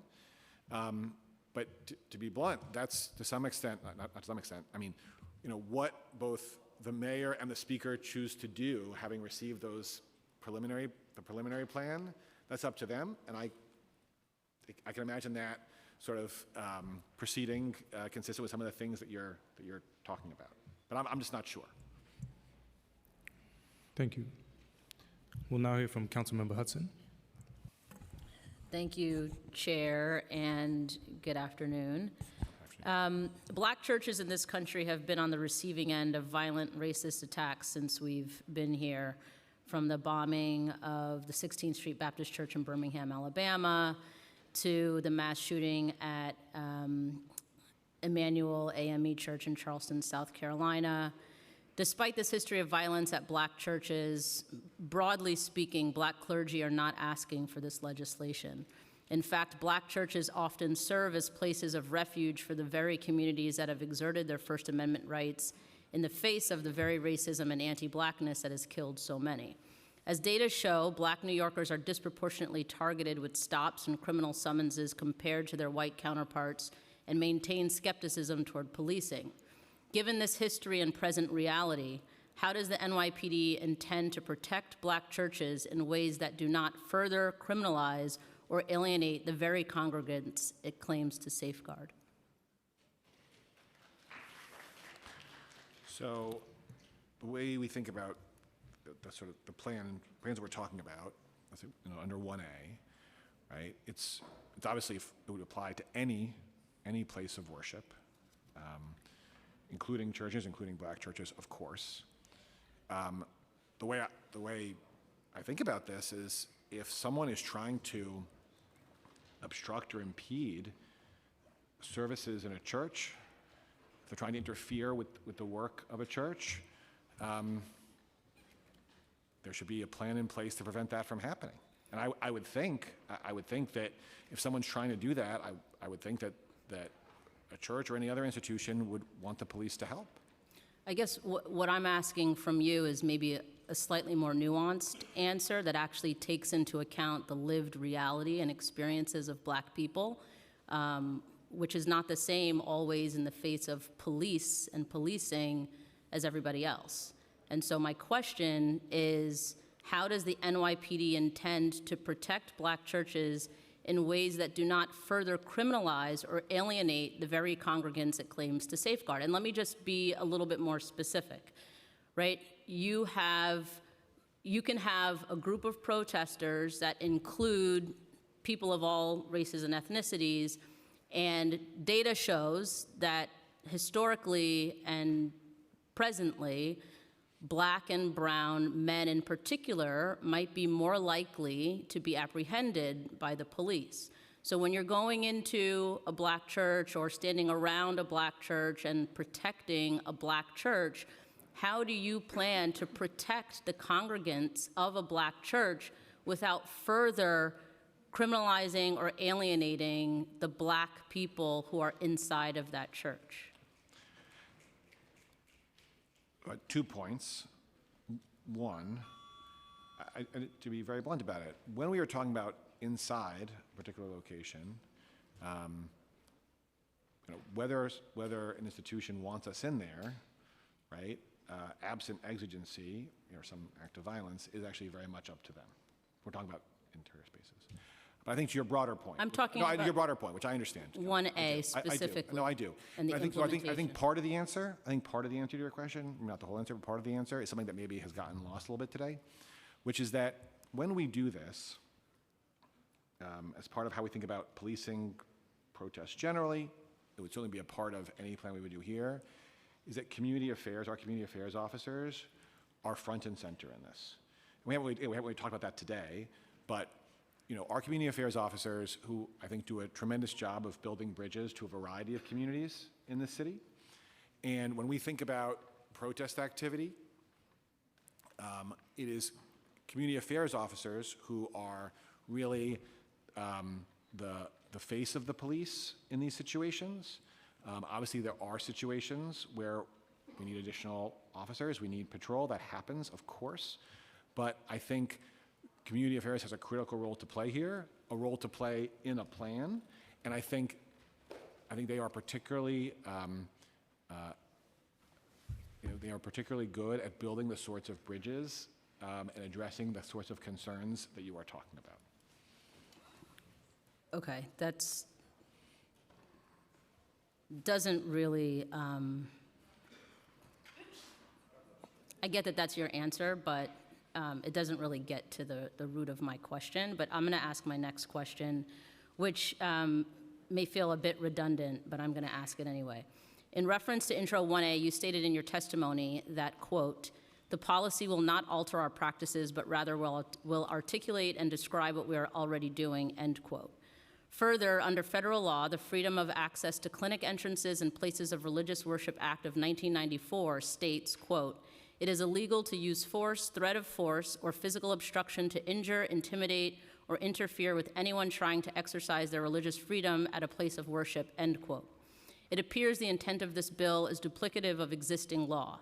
Does the NYPD believe it already has the legal authority under federal, state, and/or local law to ensure individuals have safe access to their place of worship? And what would this bill do that isn't already permissible under law? And lastly, if the goal is just for NYPD to clarify its practices, would you be supportive of amending the bill to solely be a reporting bill that asks the police department to regularly inform the city of how it addresses protests? Okay, well, there are a few different pieces to that. And I can repeat anything. No, understood, Council. So in terms of our ability to do frozen zones, or buffer zones, that does not come from federal law. I'm affiliated with the statute. It's a federal criminal statute. That comes from our police power, from the charter, our ability. We have the authority, and extends more broadly to close streets, to close sidewalks in a variety of situations. So do we have the power to do that now? We do, consistent with the First Amendment, but we have that power already. So it's not giving us new power in that regard.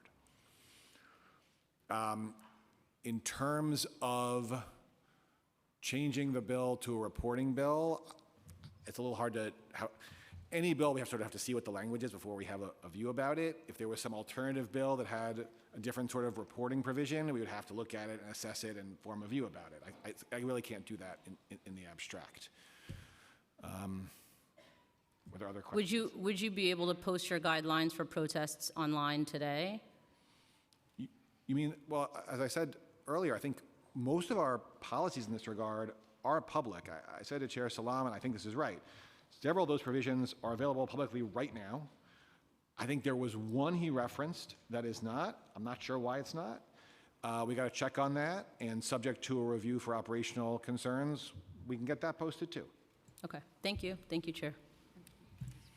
And I just want to make one clarification. I mean, I think, in talking about what happened at Park East Synagogue, I mean, that was not a peaceful protest. That is one of the main reasons we're here, is to address what happened and to fix that so that never happens again. So I just don't think we should, we can't brush that under the rug. That is really what is at stake here. That is why these bills are absolutely needed. I think any suggestion that the bills aren't needed is just minimizing what the impact has been to the Jewish community.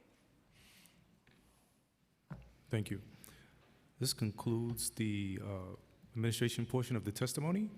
We will now have a break before we open up the testimony for, You want a break? They want well, no, a bathroom break. Oh, they want a bathroom break? Okay. 5 minutes, 5-minute bathroom break. We're done. We're done. Finished?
Can I have your attention, please? Can I please have your attention? Can you please take your seats?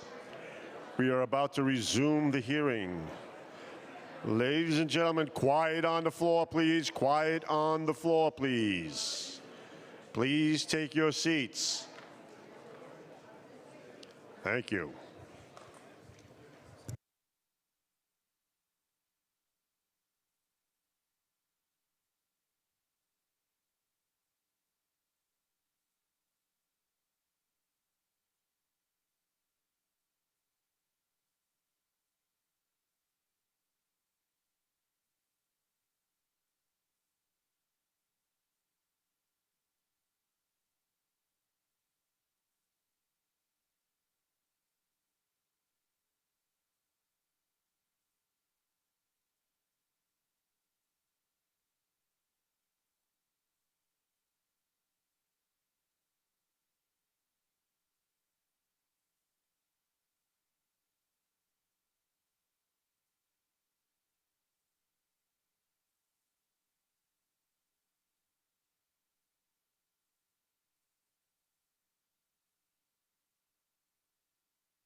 Good afternoon.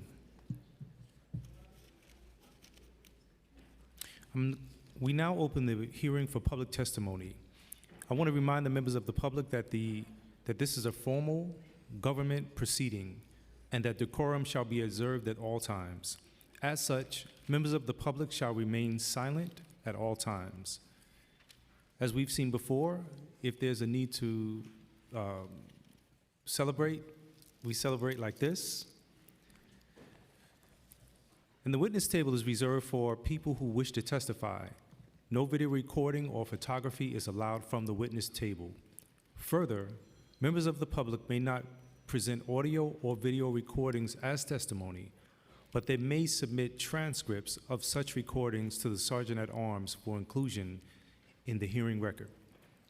If you wish to speak at today's hearing, please fill out an appearance card with the Sergeant at Arms if you have not yet already done so, and wait to be recognized.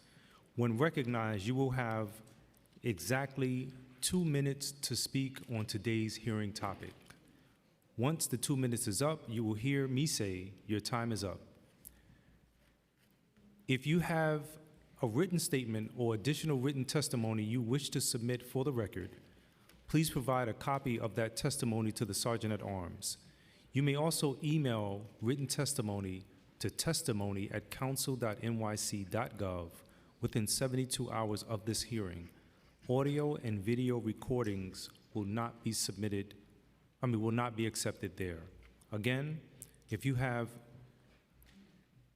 testimony you wish to email it to the word testimony, TESTIMONY, at council, COUNCIL.nyc.gov. Thank you. I now call the first panel. Ilya Bratman, David Dennis,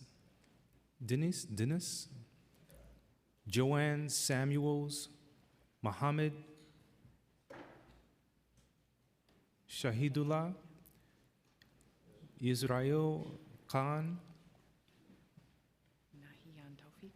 Nahian Tawfiq. Please make your way to the witness table.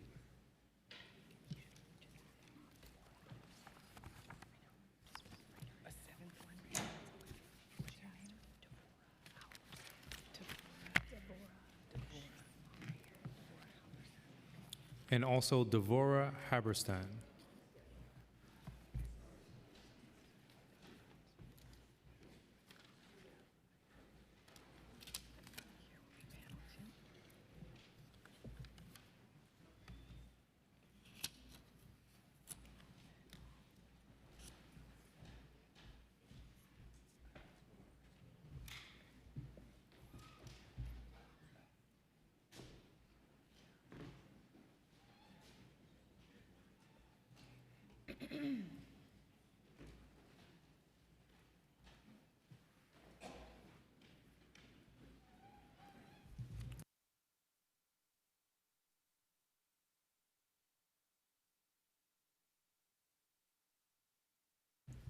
All right, you may begin in whichever order you would like.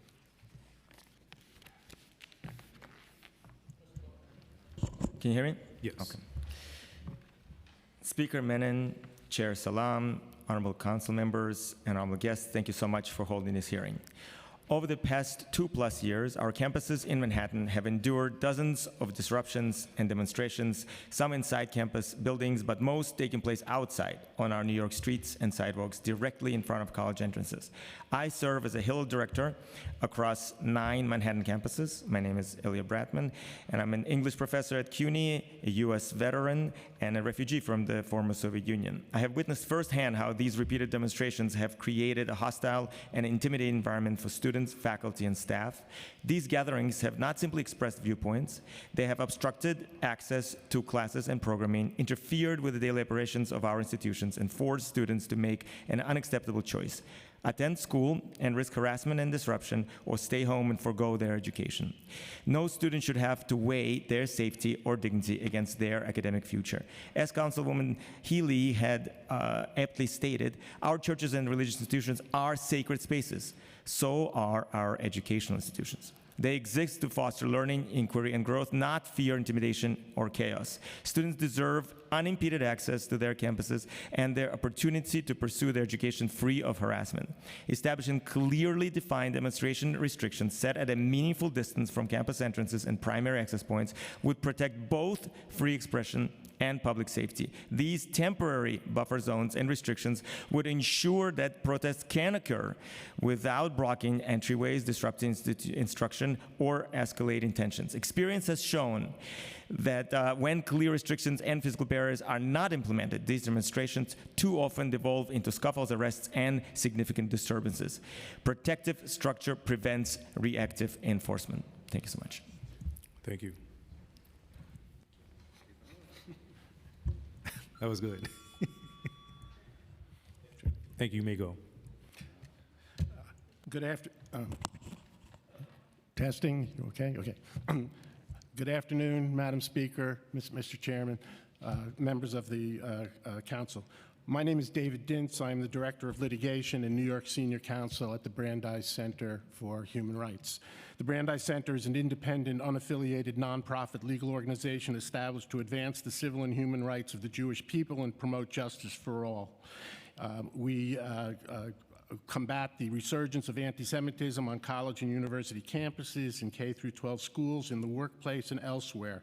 Our rapidly expanding New York office focuses on litigation in all of these areas wherever anti-Semitism is found and can be combated by the law. We are here today to comment concerning the legal principles to be considered in relation to the proposed bill to amend the administrative code to plan to establish security buffer zones at places of religious worship.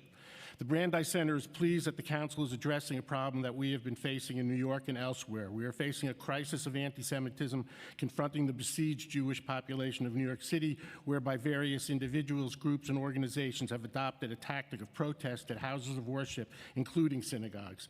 They are impeding the ability of worshipers to enter or exit the building and trampling on their First Amendment right to freedom of religion. This must be stopped. The Brandeis Center has been contacted by numerous individuals who have been blocked from entering their synagogue due to the presence of protesters, some of which have led to assaults and property destruction. The issue before this committee is now the question of buffer zones, which are needed to ensure that the prohibited conduct does not occur in the first place. In fashioning any such bill, first, the bill must be carefully drawn to apply to all houses of worship. Second, it must recognize the First Amendment right to freedom of speech and protest while balancing those rights against the worshipers' equally important First Amendment right to practice their religion. It is well recognized under the law that appropriate time, place, and manner restrictions are lawful when balancing these competing rights. One more paragraph? No, Mr. Chairman? thank you. Your time is up. One?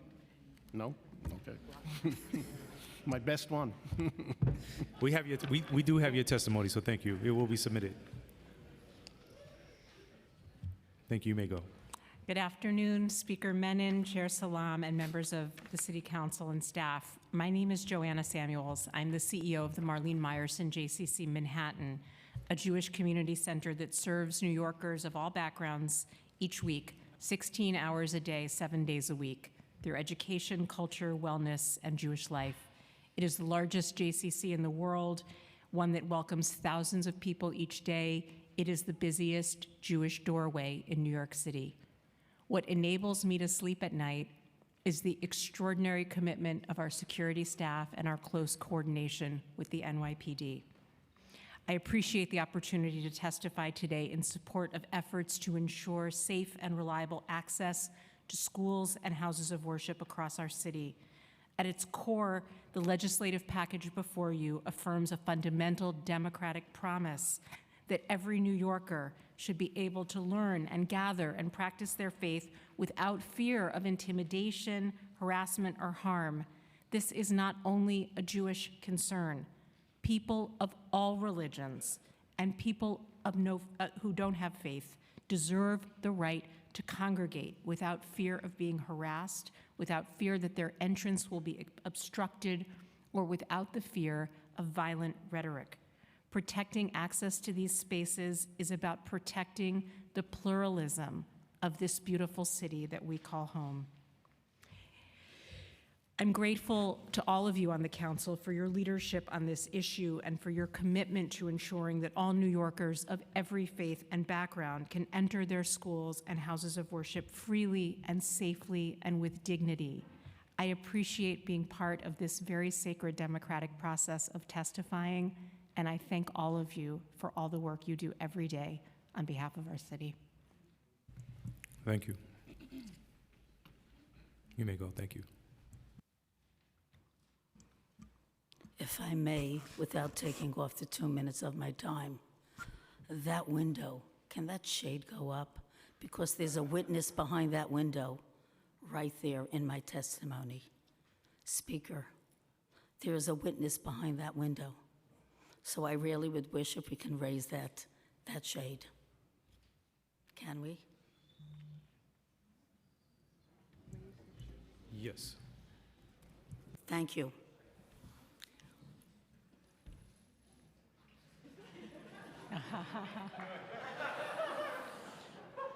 It's like forum right here. Okay, there we go. Okay. There, My there, name is Devorah Halberstam. March 1st, 1994 was an ordinary day, much like today. The winter was frigid and there was snow and ice on the ground. Sharing this day with you is not a coincidence, because on that morning at 10:21, while my 16-year-old son was riding in a van with 14 of his fellow students, Chabad students, all identifiable as Jewish kids with kippahs on their heads, were violently attacked with over 40 rounds of ammunition. My son Ari was shot in the head with the Uzi machine gun. His friend, also shot with the Uzi, was left with a brain injury. A third friend lost part of his intestines while being shot with the Glock pistol. Another friend was shot with the shrapnel from the blast through the glass, and the rest emotionally scarred forever. They were shot for only one reason: they were Jewish. And that day, my life was changed forever. My beautiful blue-eyed, 6-foot-tall son was robbed from me in a hail of bullets and a heart filled with hate. Who would believe that all these years later, hate has metastasized like a cancer in our society?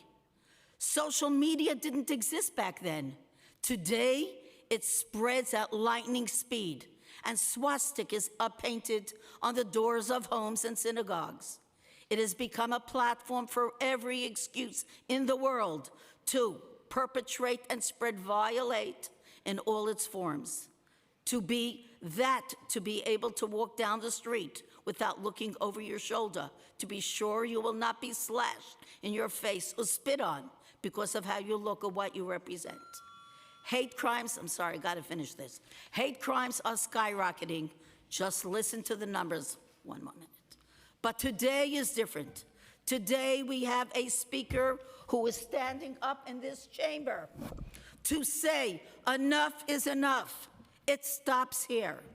The laws that the speaker has presented before you are crucial to the safety and security of all people in this city. New York is the capital of the world, and we must set a precedent. We must demonstrate with these laws that every person is sacred, that life has meaning, that we respect each other, that we will put tools in place to protect us all. Cameras to help our law enforcement do their jobs. Barriers to protect all houses of worship, regardless of who you are.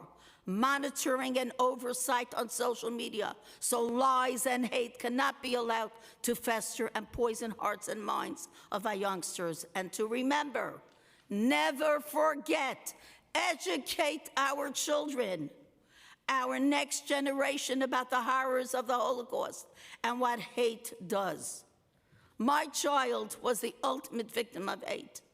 He lived and died as a proud Jew, Ari never had a chance to live and fulfill his life's dreams. Our family and our community lost the promise of many generations that would have come from him. I am Ari's mother, and my suffering will continue until my last day on this earth.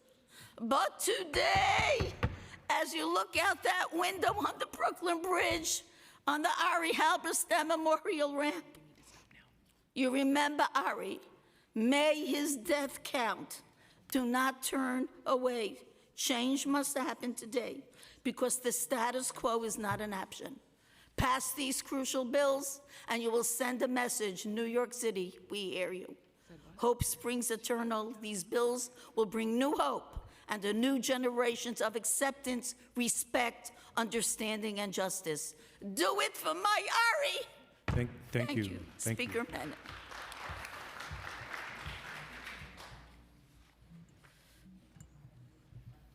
Thank you. Yes, you can go. Good afternoon, Speaker Menon, Chair Salam, distinguished members of the task force. My name is Yisrael Kahan, and I serve as the Orthodox liaison at the ADL. I'm here in support of this package of legislation which aims to make our city safer for Jewish New Yorkers and all New Yorkers, and in particular Intro 1, which aims to create a security buffer zone for houses of worship. Government has an obligation to ensure that all residents, regardless of the faith they practice, can freely practice their religion without fear of intimidation, harassment, or obstruction. I speak to you today as a proudly visible Jew, the grandchild of Holocaust survivors, and someone who regularly walks to synagogue with my family. In this time of rising anti-Semitism and anti-Jewish sentiments, I know that visibly Jewish Americans are too frequently and disproportionately a target for those who are looking to express anger, hatred, and political opinions. In recent months and years, Jewish New Yorkers have experienced increasing incidents of intimidation and interference in and around places of worship. Individuals attempting to enter synagogues have been confronted, blocked, shouted at, followed, and many congregants, especially Holocaust survivors, the elderly, and families with children, this has created a real and reasonable sense of fear. That reality should concern this council, regardless of politics or ideology. This legislation does not restrict lawful protest or protected speech. It addresses conduct, not viewpoint. Establishing clear, defined security parameters, it is a practical way to ensure that people can enter and exit houses of worship safely without harassment or intimidation, while still preserving public access and emergency response. At its core, this bill affirms as a basic principle, religious freedom is not meaningful if access to worship can be obstructed or made unsafe. No New Yorker should choose between their faith and their personal safety. Thank you. Thank you.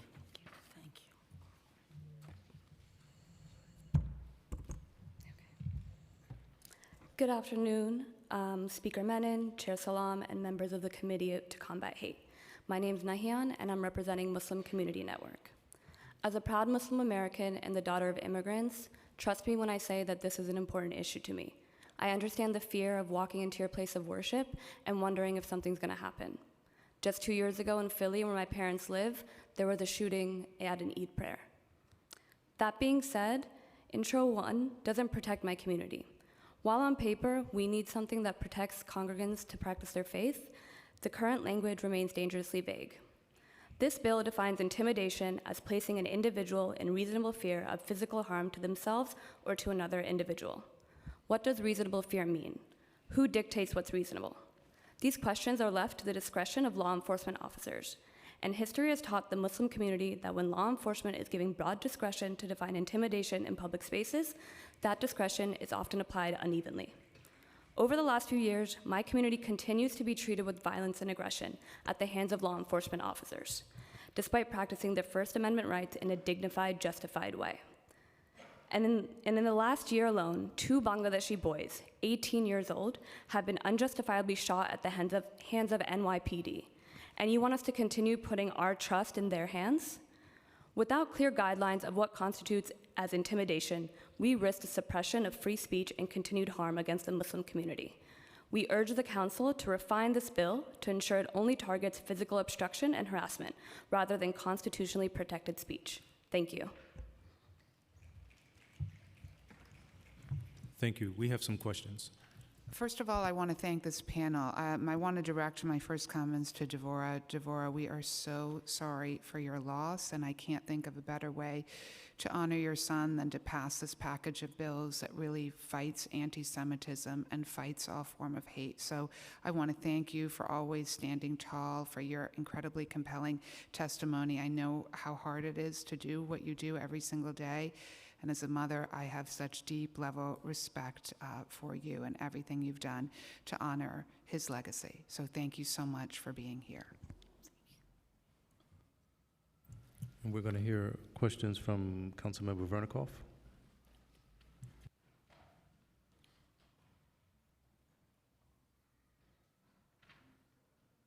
We can go to Councilmember Hudson. Thank you. I just wanted to reiterate the words of the speaker, and thank you, Speaker, for acknowledging your testimony, Devorah, as your council member.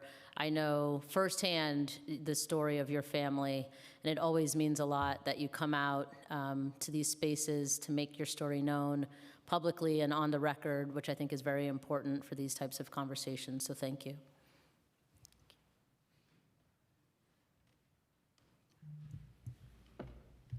Councilmember Vernikoff. Thank you, Chair. Mr. Dins from the Brandeis Center, can you describe some of the incidents that took place outside houses of worship that the Brandeis Center may have recorded or took notice of? Could you repeat the question? I'm sorry. Can you just describe some of the incidents that took place outside of some of these houses of worship, synagogues, if the Brandeis Center has taken note of those? Sure. Well, I think that committee members are probably very aware of the Park East Synagogue, where people outside were harassed, were threatened, were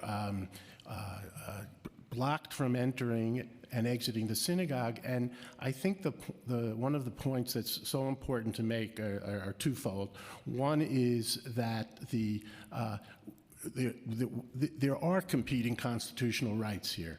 There's the clear constitutional right to freedom of speech and to protest, but that is being weighed here against the equally important First Amendment right to freedom of religion and freedom of association of the worshipers. And the question being, how do you balance those rights, and how do you provide protection for those who are exercising their First Amendment rights to freedom of religion? The second point that I think is important to make is that the actual blocking of these entrances is only one part of it. The other part of it is, of course, the intimidation factor, and that word is used carefully and defined in the statute, in the bill that's being proposed, and rightfully so. If I were to suggest that committee members keep one picture in your mind as you contemplate this bill, it would be to think of a young mother with two children, holding the hands of two young children as they approach a synagogue, the mother going into worship, the two children being dropped off at religious school, and they're forced to walk a gauntlet of angry, hateful people, screaming epithets, making threats of physical violence. And I think the only reasonable conclusion from that is that people would be intimidated, that young mother would be intimidated, and would be dissuaded from entering their house of worship, which I think is really important to keep that in mind when we're weighing these constitutional rights. But we have certainly seen and heard from people who have been assaulted. We have heard of destruction of property inside the synagogues once some protesters get inside, and we have heard from numerous people who are just so frightened that they turn away from their house of worship, from their synagogue. Thank you. And some opponents of the bill claim that the Intro 1A I'm referring to, that synagogues are used for events they view as non-religious, and therefore they claim there should be no limitations on their right to protest. Can you address that? Yes, thank you for that question, Councilwoman. I think there are a couple of points to be made in that regard. The first is that this legislation does not restrict the right to protest in any fashion. It simply preserves the right to enter unencumbered and not intimidated. Second, I think lawmakers should be, and I would respectfully submit this, should be loath to address the issue of what constitutes faith and what constitutes worship. Because that's what you're going to get into if you're going to decide why somebody is entering a synagogue and what their purpose is.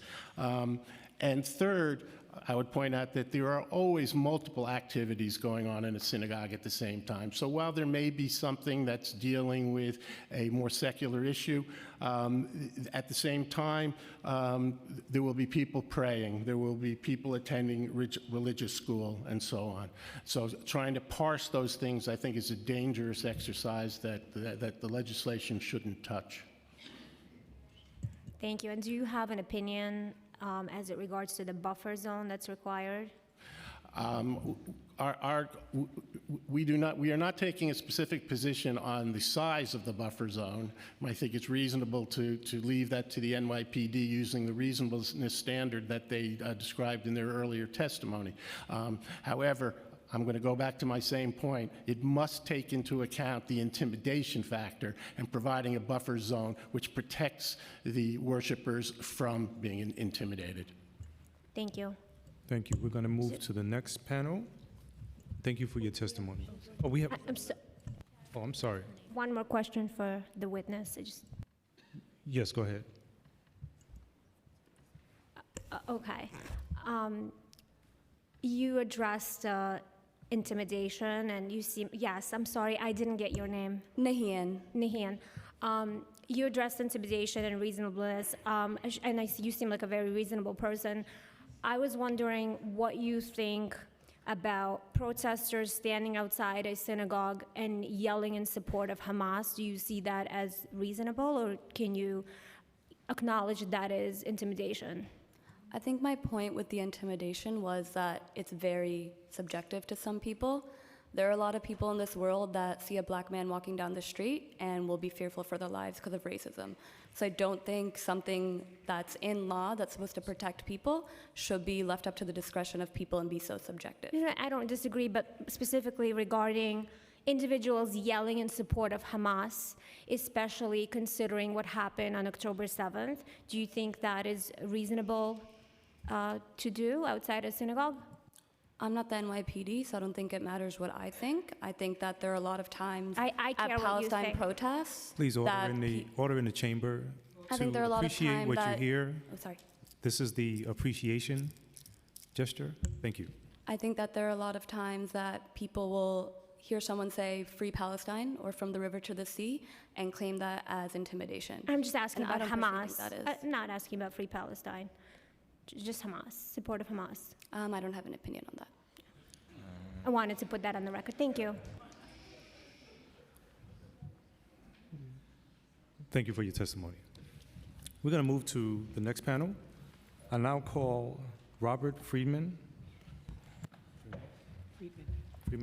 Ariel Birkett, Reverend Robert Waterman, Ariel Zavinsky, David Ingberg, Joe Rosenberg, and Bennett Katz.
first because he's on.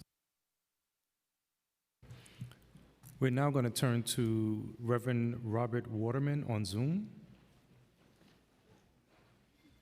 Hi, good afternoon, everyone. This is Reverend Dr. Robert Waterman. How are you all today? Doing well. Good. That was a test to make sure that you guys can hear me. Speaker Menem and the committee, this is Reverend Dr. Robert Waterman. I'm just here out of concern of the legislation that Speaker Menem is putting forth. I believe that is something that will be suitable for all houses of worship. There was a day of this year at the Antioch Baptist Church where I pastor. During the Martin Luther King weekend, we had a visitor that came into the church. He encountered many of our parishioners, and he was spoken to. For we're a church that invites everyone in. We have a relationship with our Muslim brothers, our Jewish brothers and sisters across the aisle.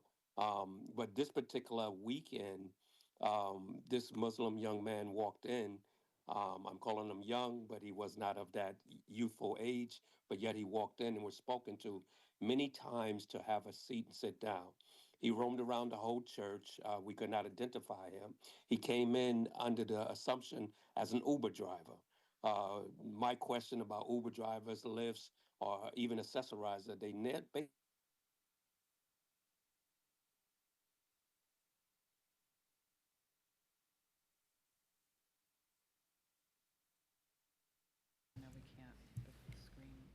So it appears the Reverend, I'm not sure if your screen is frozen. We can't hear you.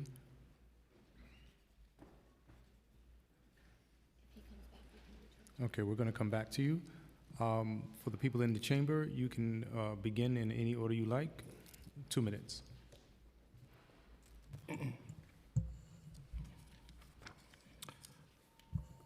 Good afternoon. I'm Joseph Rosenberg, Director of the Catholic Community Relations Council, representing the Archdiocese of New York and the Diocese of Brooklyn and Queens. We thank Speaker Menon and the committee for holding this hearing on such an important and timely matter. At a time when hate crimes against religions are on the rise and incidents against synagogues, mosques, churches, and their schools are increasing, our city must stand together, united against such abhorrent acts. Such solidarity includes supporting legislation allowing the NYPD to create a buffer zone outside of houses of worship to ensure the safety of people entering from being threatened, harassed, and intimidated. A similar bill dealing with educational facilities is also supported. Students, teachers, and faculty of public and non-public schools must not be placed in a situation of being afraid to enter these buildings. Parents need to be assured that schools in our city will be safe for their children and a place for learning, not a place for fear. In New York City, both the Archdiocese of New York and the Diocese of Brooklyn and Queens, like many other religious organizations, have seen the rise of crimes against houses of worship. These include acts of vandalism, destruction of religious statues, and the disruption of religious services. We stand with all other faiths in declaring and reiterating that an attack on one religion is an attack on all religions, and frankly, is an attack on all New Yorkers. Like other faith-based organizations, we are fortunate in having the NYPD as a strong partner. They have been responsive and proactive in confronting these challenges. We are pleased that they are given flexibility to establish policies and practices consistent with the legislative intent of these measures. 3 bills in particular are strongly supported. They are Intro 1A and 175, which charge the NYPD to establish buffer zones at entrances and exits of houses of worship and educational facilities, including non-public schools, and Intro 327, which allows non-public schools to be reimbursed by the City of New York for the cost of installing and operating video cameras to record all activities within 15 feet of the entrance and exit of each school. Thank you. Thank you. Thank you as well. Hello. Good afternoon. My name is Rabbi David Ingber, and I serve as the founding rabbi of Romemu community in Manhattan and Brooklyn, and as a rabbi at the 92nd Street Y. I'm grateful to Speaker Menon, to Chair Salam, and to the members of the City Council, and all those who have worked thoughtfully on this legislation for your leadership and for the seriousness with which you are approaching this issue. I speak today on behalf of both of my communities in support of the buffer bill. I want to begin with something simple, which is in a democratic society, we must protect both freedom of speech and freedom of worship. These are not competing values, notwithstanding what others might say. They are co-equal pillars of our civic life.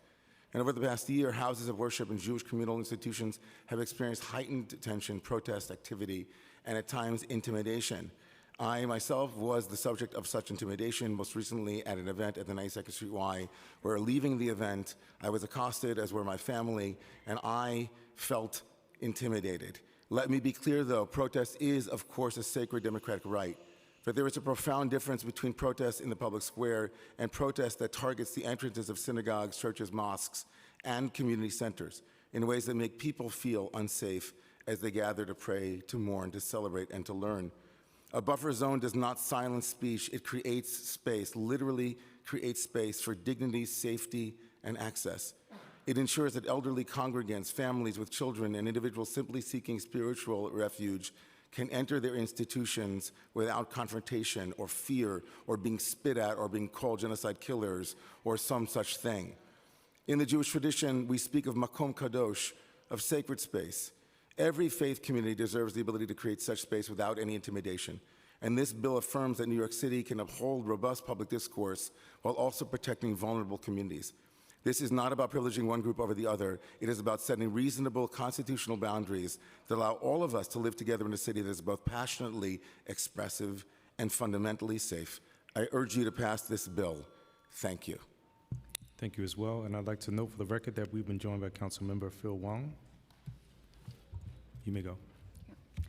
Thank you for the opportunity to testify today. My name is Ariel Savransky, and I am the Director of Government and Community Relations, also at the 92nd Street Y. For more than 150 years, 92NY has served as a nonprofit cultural and community center in Manhattan, welcoming over 700,000 New Yorkers of all backgrounds annually.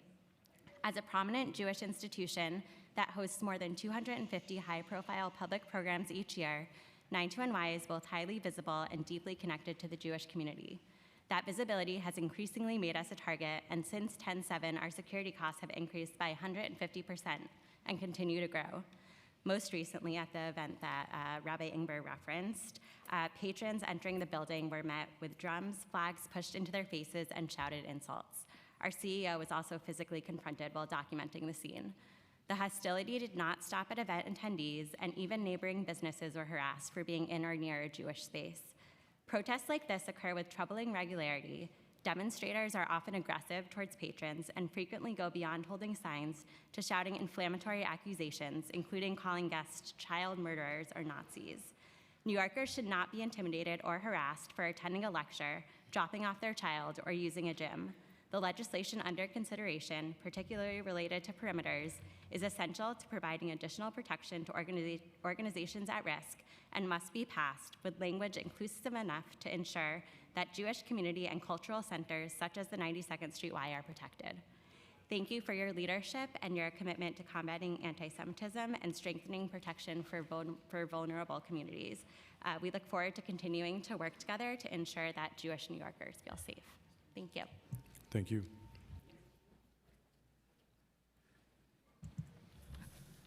Good afternoon. It's an honor to be speaking in front of you here today.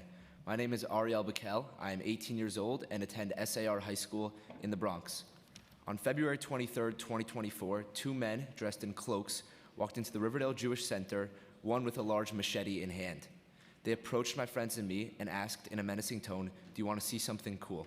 I was scared. I knew that attacks on places of worship, regardless of religion, were not uncommon, but I never thought that it would be my reality. Immediately, my survival instincts kicked in. One of my friends and I bolted out the back door and called 911. Thankfully, the police arrived and took care of the situation before it could escalate. The men, who were clearly troubled, had entered a place of worship with a machete and were seeking to threaten a religious leader. Our heroes at the NYPD made sure the situation never turned violent, but the presence and language of these men struck fear into the hearts of my friends and family. These were men who did not understand the fear which they invoked by threatening us in our place of worship. Men who did not understand boundaries.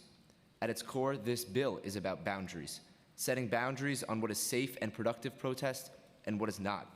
This bill would give students, teachers, clergy members, and countless others, regardless of religion, age, sex, and race, a sense of safety which is currently missing. Free speech and the right to protest are fundamental rights upon which this country was founded.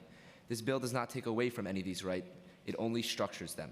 It allows for people to have their voices heard without invading the safety and comfort of the entire New York City community. I ask you to consider, if these men had intruded on your house of worship in this manner, how would it make you feel? And sit with that. That feeling is why it is imperative that this bill is passed. Thank you. Thank you. Thank you, Speaker Menon, Chair Salam, and the Committee to Combat Hate for your work, because I was at Park East Synagogue on that night of November 19th, and I'm still outraged by what I witnessed. This was not peaceful protest, and it shouldn't be sanitized or gaslit. A mob screamed violent slogans at Jews at a synagogue as we tried to enter the space for prayer and for a communal event.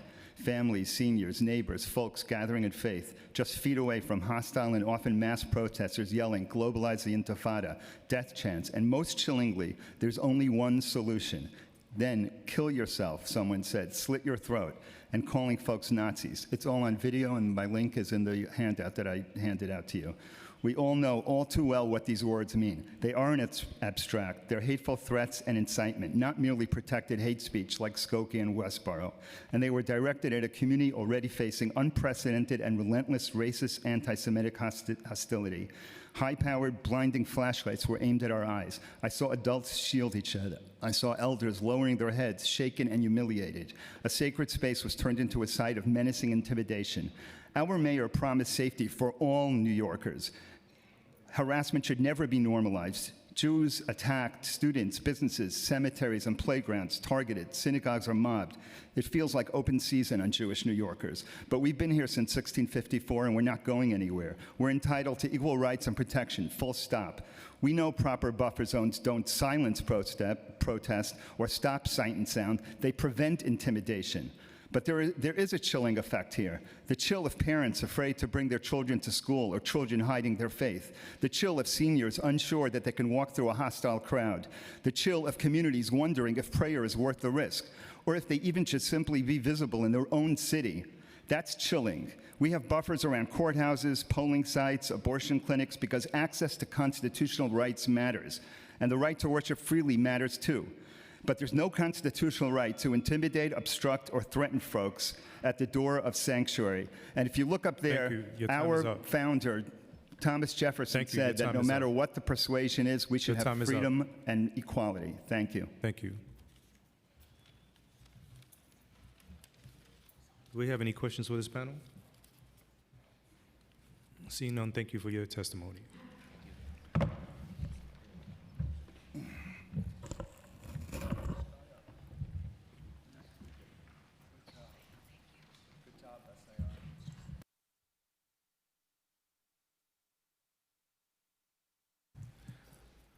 I will now call to the testimony table Rabbi Daniel Sherman, Hindi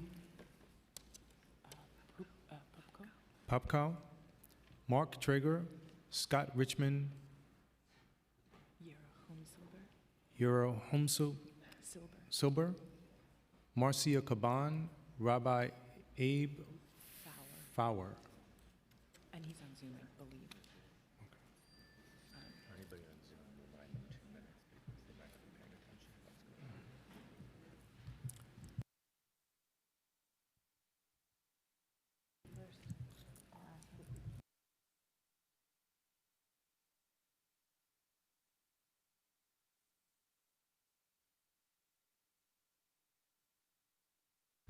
Also on Zoom? Yeah.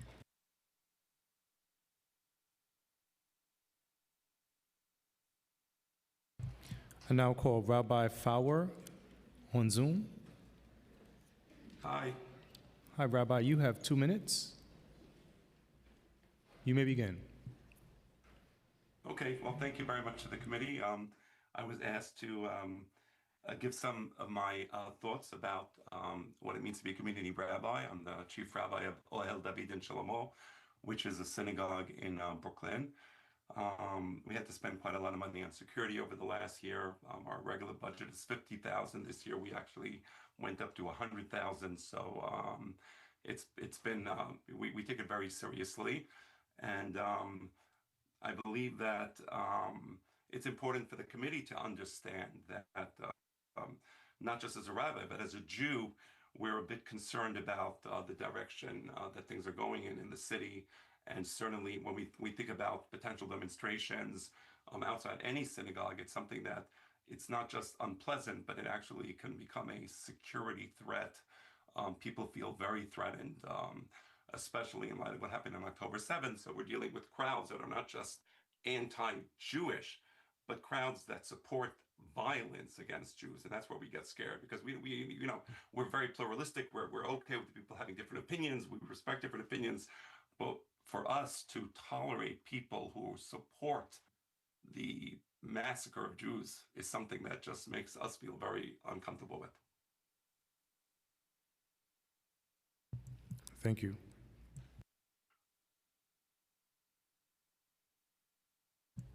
I'll now call Bennett Katz on Zoom.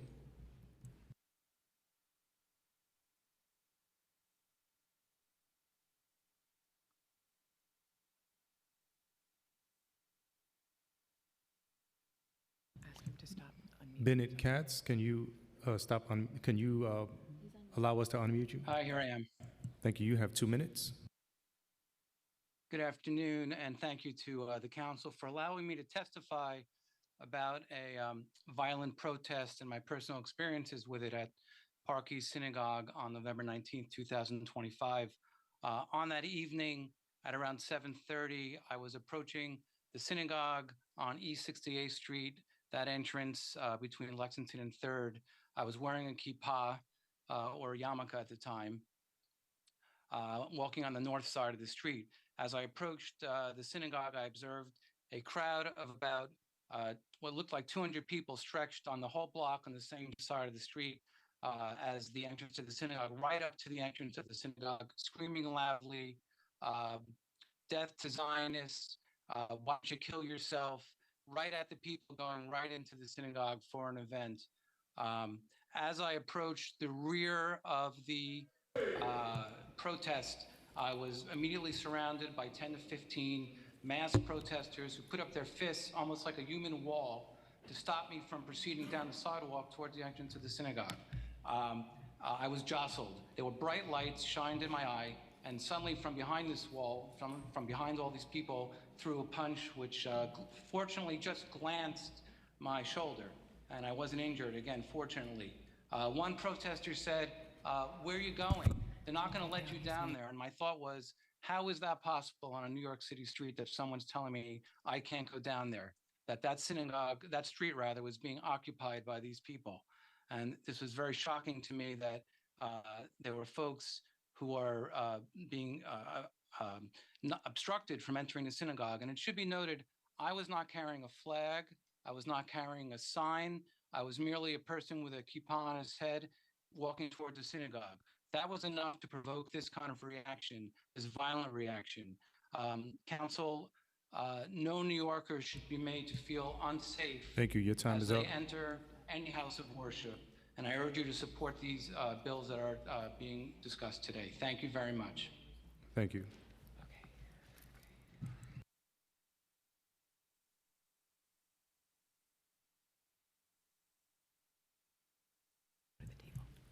Thank you. Now I'm calling the in-person panel. You can go in any order you would like. You have 2 minutes.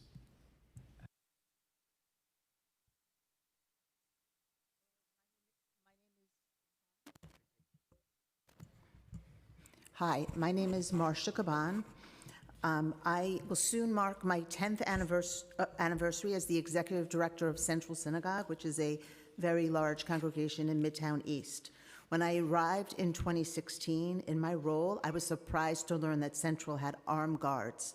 Today, we have twice as many guards, metal detectors, bomb-sniffing dogs, protective barriers in front of our sanctuary, which is beautiful and it is a shame, and much more. We have to. Synagogues around our country have seen violent attacks, arson, vandalism, and threats. The rise in anti-Semitism across America and in our city is deeply alarming. So too is the rise in hate crimes against all minority communities, with more than half of them anti-Jewish hate crimes, although Jews make up a far smaller percentage of our city's population. I am here in my role as a Jewish professional to share what keeps me up at night. It is the safety of my community. We have thousands of people, toddlers and teenagers, parents and grandparents walking through our doors each week. They deserve to enter a synagogue where they feel safe, where they can pray, mourn, celebrate, and gather without fear or interference, where every person is welcomed with dignity.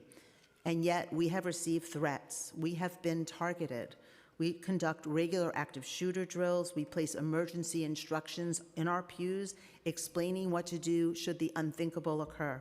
This is not how a sacred space is meant to feel. We are grateful that the City Council recognizes its responsibility to ensure that Jews and all people of faith can gather to worship in peace, safety, and without intimidation.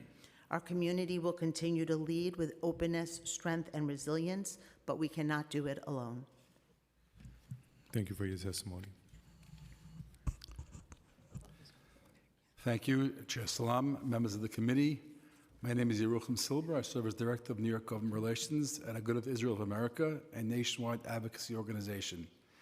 Thank you for this opportunity. We're here today to express our support for the package of legislation being introduced today, especially that to establish the clear security perimeters around houses of worship. This bill addresses an urgent and growing concern, ensuring that New Yorkers can enter and exit their houses of worship safely and without intimidation or obstruction.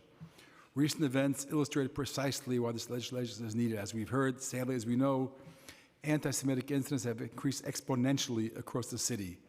Last November, as was mentioned so eloquently before by some of the speakers, protesters gathered directly adjacent to a synagogue entrance during an event, hindering access and creating an atmosphere of intimidation for those attempting to enter.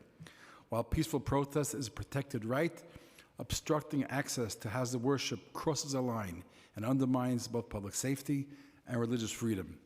While we support efforts addressing similar concerns, state efforts, the city legislation is especially significant. New York City is home to the largest population of Orthodox Jews outside of Israel. Measures enacted here will have an outsized influence not only on public safety, but also on communal confidence and stability. The bill also sends a powerful message. New York City will not tolerate intimidation outside houses of worship. At a time when Jews around the world face rising anti-Semitic threats, passage of this legislation will affirm that New York remains a place where Jewish life is protected and respected. At the same time, we recognize this legislation is not a cure-all. It will not on its own end anti-Semitic incidents or hateful rhetoric. Nevertheless, it still represents an essential step forward. We commend Speaker Menon and her colleagues in the Council for advancing this measure, and we strongly support the Speaker's comprehensive five-point plan to combat anti-Semitism. We look forward to its implementation. New Yorkers of all, thank you. Thank you. I'd like to note for the record that we've been joined by Councilmember Brewer. Thank you, Chair Salam and members of the City Council. It's great to be with many friends and colleagues. My name is Mark Traeger, CEO of JCRC New York, and I'm going to put aside my prepared remarks and just speak from the heart.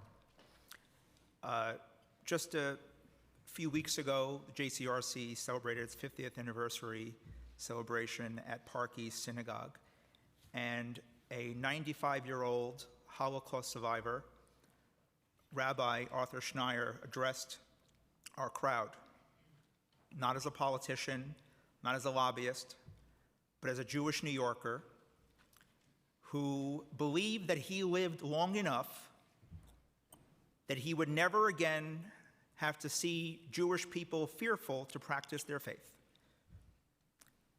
But unfortunately, he described exactly that at Park East. And I'm very happy that the council is setting the record straight that what happened at Park East was not peaceful. It was not peaceful. There is no constitutional right to bang on doors and scare the living hell out of people entering or leaving their house of worship.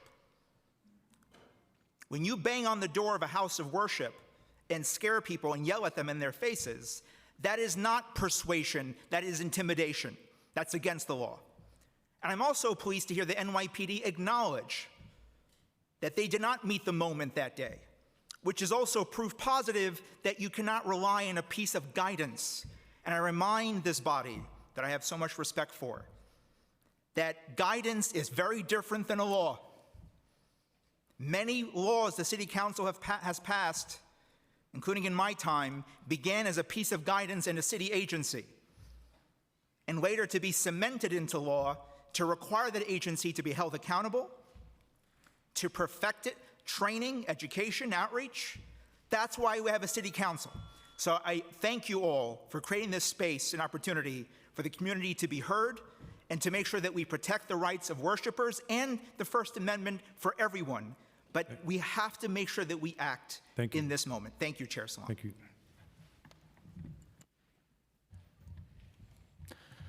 Good afternoon, Chair Salam and members of the Committee to Combat Hate. My name is Scott Richmond, and I'm proud to serve as the Regional Director for ADL's office covering New York and New Jersey.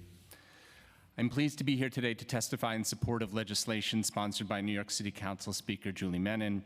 New York City faces an unprecedented crisis of anti-Semitism that demands immediate action. While we do not yet have finalized data for 2025, ADL carefully responds and tracks anti-Semitic incidents across the country and, of course, in New York City. According to our 2024 audit, New York State recorded 1,437 incidents of anti-Semitism, the highest number of incidents reported in any state across the country, representing 15% of all anti-Semitic incidents nationwide. And most importantly, 68% of those incidents occurred in New York City in the 5 boroughs. And we'd be happy to provide all of the data for 2025 when it comes out. This data is unique to ADL because it comprises both hate crimes and hate incidents, to which ADL responds and carefully tracks. We at ADL know all too well that a pattern of unchecked hate incidents leads to hate crimes. Indeed, the data on hate crimes in New York State reveals a disturbing pattern of escalating violence, with a record of 69 anti-Semitic assaults taking place in New York City, with more than half of them perpetrated against Orthodox Jews. My team and I respond to anti-Semitic incidents every day and know this work firsthand, and our data shows that religious institutions unfortunately became targets of anti-Semitic incidents many times. By our count, in 2024 in New York City, this happened 157 times. Congregants have been harassed and even assaulted at Jewish institutions. Speaker Menin's legislation carefully balances the rights to peacefully protest and engage in free speech and the need to protect religious freedom and public safety. Thank you. Your time is up. We urge you to support Intro 1A. Thank you. Hi, my name is Hindi Pupko. I'm honored to be testifying today on behalf of UJ Federation of New York. Thank you, Chair Salam, and the members of the Committee to Combat Hate for the opportunity to provide testimony in support of this bill package, specifically Intro 1 and Intro 175. Today is really about upholding 3 sacred values which we all hold dear: freedom to practice our religion, freedom of assembly, and everyone's right to free speech. These bills find a way to uphold all of these values without compromise. What these bills aim to do is ensure that in protecting free speech, we are also not causing harm to communities, ensuring that families and children can enter their houses of worship and schools without being harassed. These bills take a practical and measured approach, requiring the NYPD to create and implement a clear plan to establish buffer zones when safety concerns arise. For so many New Yorkers of faith, our temples, church, mosques, and synagogues are not simply our temples and churches. They are community buildings. They are our sanctuaries. We pray there, we mourn there, we cry, we celebrate our life's milestones, and we teach our children there.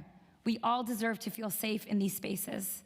New York is not only the greatest city in the world, but it is also home to the largest Jewish community outside of Israel, and we want to keep it that way. Images of Jews being harassed on their way to synagogue not only frighten Jewish communities everywhere, they are also a stain on our city's image, and we want it to end. We want New York to continue to be a place where everyone feels welcome. I remember visiting New York as a young child coming from Montreal, and my father would always say, "Look how welcome we all here.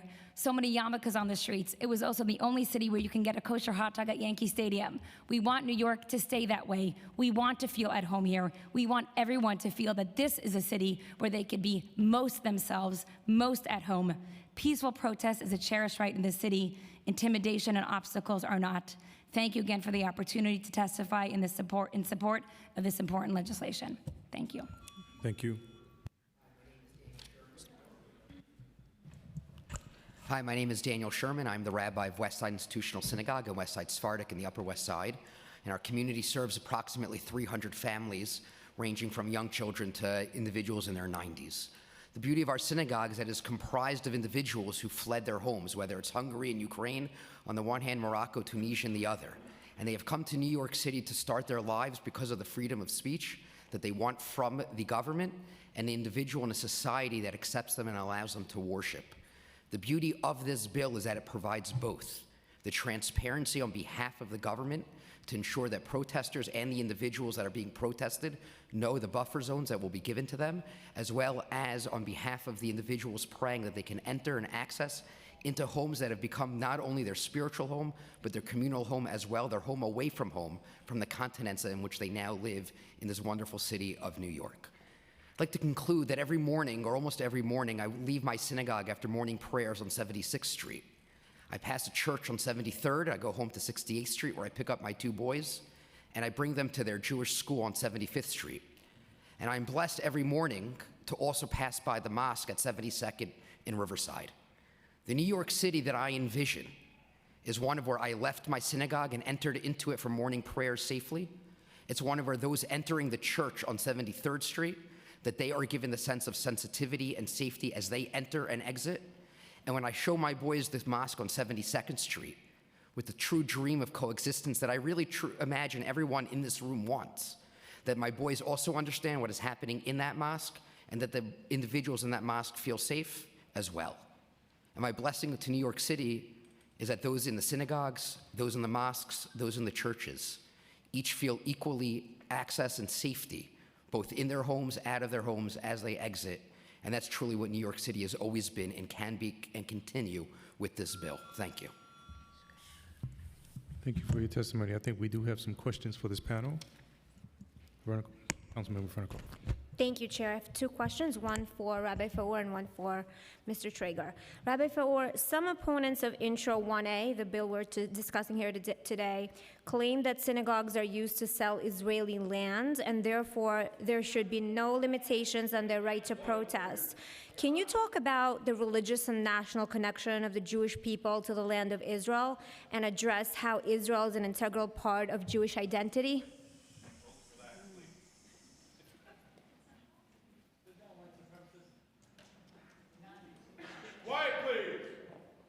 Thank you. Yes, thank you for that question. And it's important to understand that when Jews pray, we pray 3 times a day, and we face the land of Israel. And we face the land of Israel because it's not just a religious connection with the land. Of course, the land is sanctified for the Jewish people, but it's also a national historical connection. That's where we come from. That's where we always want to return. And whenever Jews think about the history, which was filled with, unfortunately, anti-Semitism, pogroms, horrible events over the course of the last 1,000, even 2,000 years, Jews always thought about, well, one day we'll go back to Israel. So today we can go back to Israel, and that gives us a sense of comfort, and I want to just explain that without going over time. Today we have the state of Israel, and as a Jew who lives in America, and I love America, and I love New York, and I love being here, and I love the diversity of the city, but I'm also aware of what's happening all over the world, and I'm aware of my history. There was always anti-Semitism. In my mind, I can do something that my grandparents couldn't do. I view Israel as a place to go to if, God forbid, things went downhill in this country. So when we think about buying land in Israel, it's not just about the religious connection, and it's certainly not a commercial transaction. It has nothing to do with commerce. There's a lot of good real estate opportunities in the U.S.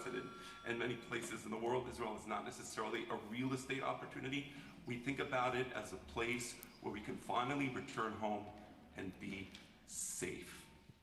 Thank you. And Mr. Traeger, since JCRC is an umbrella Jewish organization working with Jewish communities across New York, do you believe these hateful demonstrations have impacted Jewish New Yorkers to the extent that they made them fearful of attending their synagogue and affected other aspects of Jewish life? Thank you for the question, Councilmember. Absolutely, that is the case. I don't think a week goes by that I'm not at an event or a meeting where I hear from a parent who painfully tells me that they advise their child to wear a baseball hat over their yarmulke when they take the subway to get to school or to attend events in their Jewish institution or synagogue. That's painful. That is very painful because, you know, I am also a grandson of Holocaust survivors. My family left the former Soviet Union because of religious persecution. And to have to hear and relive stories that I've heard as a child, it's unacceptable. It goes against everything that New York and America stands for. And I also want to say, council member, I heard questions before about the use of data in terms of making decisions. Let me give the council a piece of data.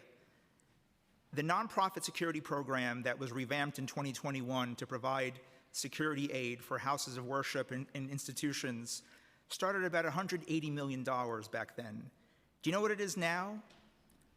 Leader Hakeem Jeffries attended our breakfast to say that he's putting in a request for over $500 million nationally, of which New York City gets the most, not because it's a gold star achievement, but because the level of threat to synagogues and institutions of all houses of worship, synagogues, churches, mosques, you name it, that happens in New York. That's not a badge of honor that I share. That's just the reality and facts and data of what people are going through in New York City on a day-to-day basis. So I appreciate the question. I hopefully I provided a response. Thank you. Thank you for your testimony. I now call up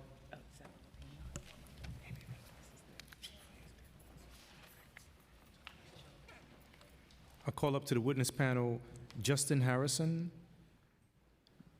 Janine Wong, Nicholas Duyatkin, Riley Henderson, Sharada Joshi, Jonathan Bloom.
You may begin in whichever order you like. You have 2 minutes each.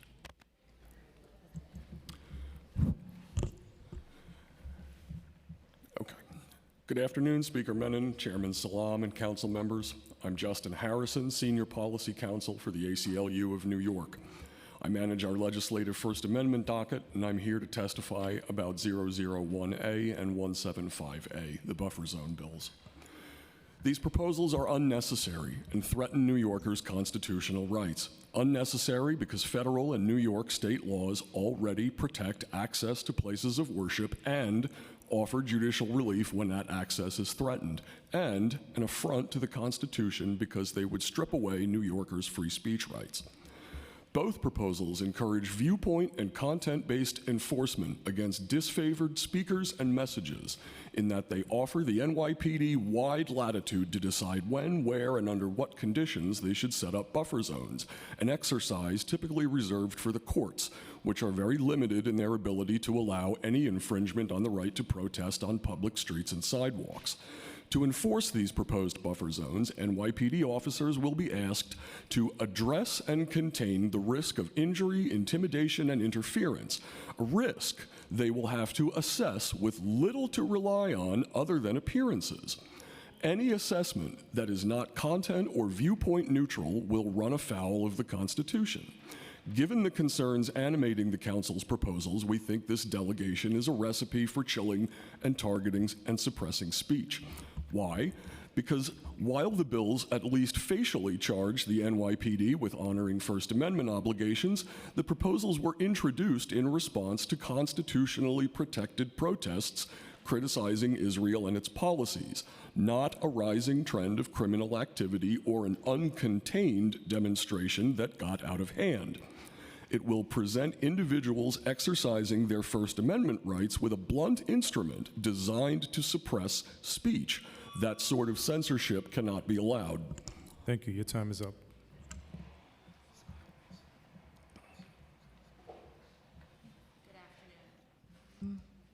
Good afternoon. My name is Jen Vin Wong, and I'm a supervising attorney with the COP Accountability Project at the Legal Aid Society. Thank you for the opportunity to testify today. I'm here to join the opposition to Intros 1A and 175A, which would fundamentally undermine the protest settlement that was reached with NYPD in the city in the wake of the 2020 racial justice protests. That settlement required NYPD to minimize police presence at protests and demonstrations to ensure compliance with the First Amendment. The proposals direct NYPD to create and maintain security perimeters around places of worship and educational facilities, and doing so would necessarily increase police presence and risk greater surveillance of people of color. And for example, the repercussions of NYPD's documented surveillance over mosques and our Muslim neighbors are still felt in our city today.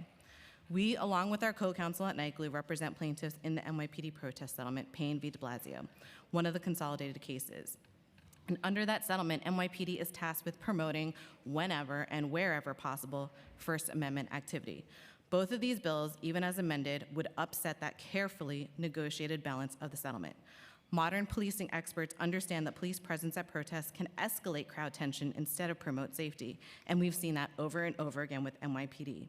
These bills do not incorporate the considerations that the tiered approach in the settlement considers, and it presupposes deployment of officers by requiring the creation and maintenance of frozen zones, which would require the deployment of officers. And this would fundamentally undermine the settlement. NYPD is required to use de-escalation methods before increasing officer deployments to protests. This proposed legislation would set up these buffer zones without balancing the best practices reflected in the protest settlement, and it would upend the tiered system. But even more than that, the sheer number of educational facilities and houses of worship in a city as dense as New York City could turn the city into a hotbed of speech-free zones and would unconstitutionally burden the speech of every New Yorker. Your time is up. I just have one more thing to say. I think that we find it incredibly troubling that we are relying on the NYPD to combat hate crime when it is an agency that is still under federal monitorship for racially. Also, I want to remind the public that snapping fingers or clapping or any of that is not acceptable in the chambers. We do, however, allow for any hand gestures this way or any of that other stuff is good. Thank you. Good afternoon. My name is Jonathan Bloom. I'm a Jewish New Yorker and a union organizer at UAW. I'm also a proud member of UAW Staff United, an independent union representing our dedicated organizing staff here at UAW. Today, I'm speaking on behalf of my union, urging council members to reject the proposed security perimeter bills. These bills would be a disaster for organized labor and for free speech in our city. They follow the Trump playbook of muzzling protest instead of actually addressing the root causes of protest. I'll start with Intro 175A, which supposedly protects students outside their schools. The issue is that educational facilities are also workplaces. The ability to protest visibly outside the workplace is one of the most powerful tools that we have as workers. This bill would defang union actions without offering any additional protection against obstruction, violence, or property damage than existing laws already provide. And I saw the revised language, and it does not address that concern. Not only is this bill unnecessary, but it would also suppress union activity. The workers that I personally help organize are largely immigrants that are here on visas. Trump's attacks on immigrants have already created a climate of fear in our city. The mere threat that the NYPD could deem a protest illegal would create further barriers for immigrant workers to participate in union activity.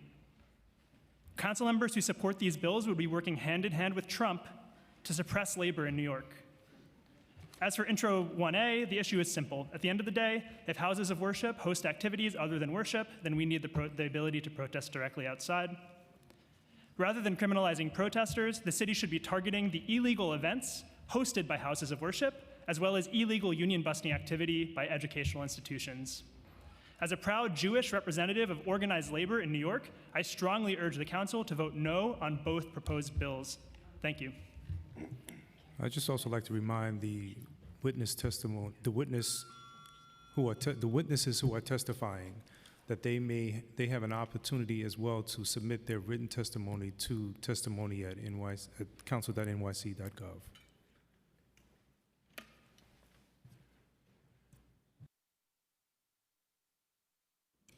Good afternoon.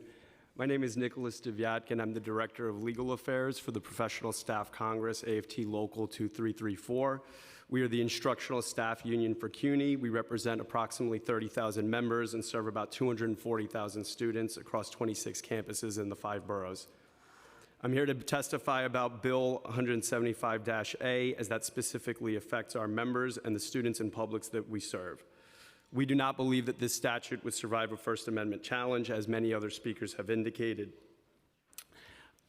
We should take a look at the actual text of the bill, and there hasn't really been that much analysis of that today. But for example, there's been talk that the bill does not force the NYPD to do anything. Paragraph 4E states that the police commissioner shall implement the plan to establish these buffer zones. Furthermore, there is no oversight mechanism to review whether the commissioner's plan, once developed, will itself pass constitutional muster. Paragraph 4B says that this plan must accomplish its goals through the use of buffer zones. The purpose of this bill is to establish buffer zones. If it isn't the purpose of that bill, then your constituents are going to be really disappointed, because you just heard from about a dozen of them that are expecting this council to pass a buffer zone bill. Paragraph 4F says that nothing in this section shall be construed or interpreted to infringe upon rights granted under the National Labor Relations Act or the labor law. It's unclear what the term the labor law means. Finally, the NYPD already has a lot in its toolkit. I was shocked to hear today that the most vociferous defender of the First Amendment was the representative from the NYPD. The city council itself appeared to show almost ignorance of basic First Amendment litigation. And with that, I only have 3 seconds left, so thank you for your time. Thank you. Good afternoon. I'm here representing the Crown Heights Tenant Union Palestine Solidarity Working Group. I'm here today to speak out against What's your name? Sorry? Your name? Riley Henderson. I'm here today to speak out against the buffer zones proposed in these bills. Protesting is supposed to be a constitutional right, but to give the police the discretionary authority over when and where protests may take place completely defeats the purpose of assembling in person and in solidarity around a given issue. It is also absurd to ban protests as a form of political action from institutions that themselves can host political events.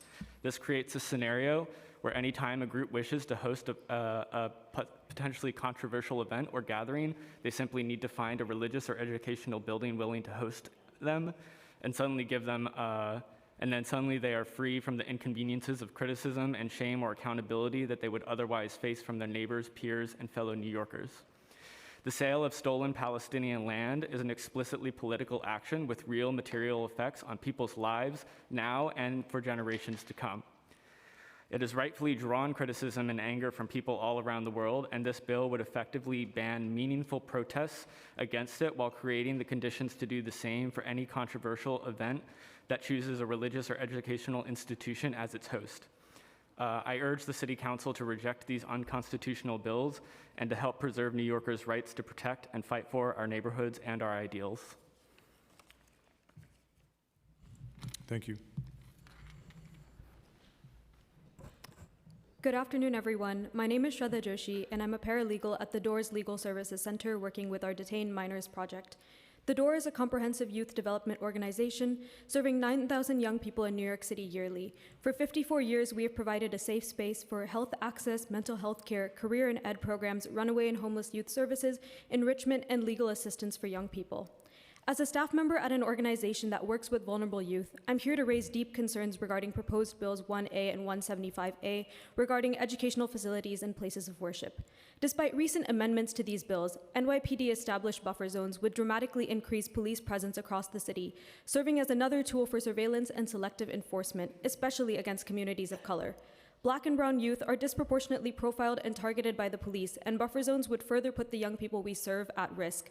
Furthermore, in December 2025, DOOR members testified right here in this room regarding ICE presence in New York City, where we called on the city to end the NYPD's tacit support for extrajudicial ICE raids.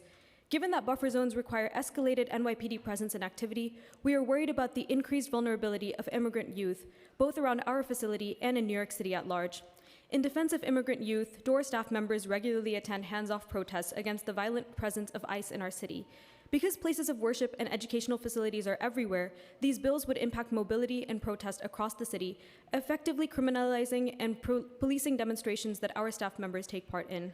We are worried that our ability to advocate for youth and exercise protected speech will be curtailed by these police buffer zones. Finally, as an organization that provides key health services to youth, we stand with the calls of reproductive justice organizations and healthcare workers who have broadly stood against these bills and the risks they pose to health access. As we witness an unprecedented crackdown that threatens our work in service of young people, I urge council members to vote against these bills. Young people in New York City deserve to feel safe from the harmful effects of escalated policing, and City Council must stand up for our right to continue advocating for social change. Thank you for your testimony. I believe there are questions for this panel. Yes, thank you. I appreciate some of the testimony. I appreciate that there was attempts to read the bill. And I appreciate, ICE and our fight against ICE and talking about sensitive locations that we want to protect from ICE, from undue infringement on our rights, such as schools and houses of worship. So I appreciate you articulating that, and that our houses of worship and schools should be safe spaces for all who go there. Okay, so I appreciate that we agree on that. I may not agree who gets to be protected.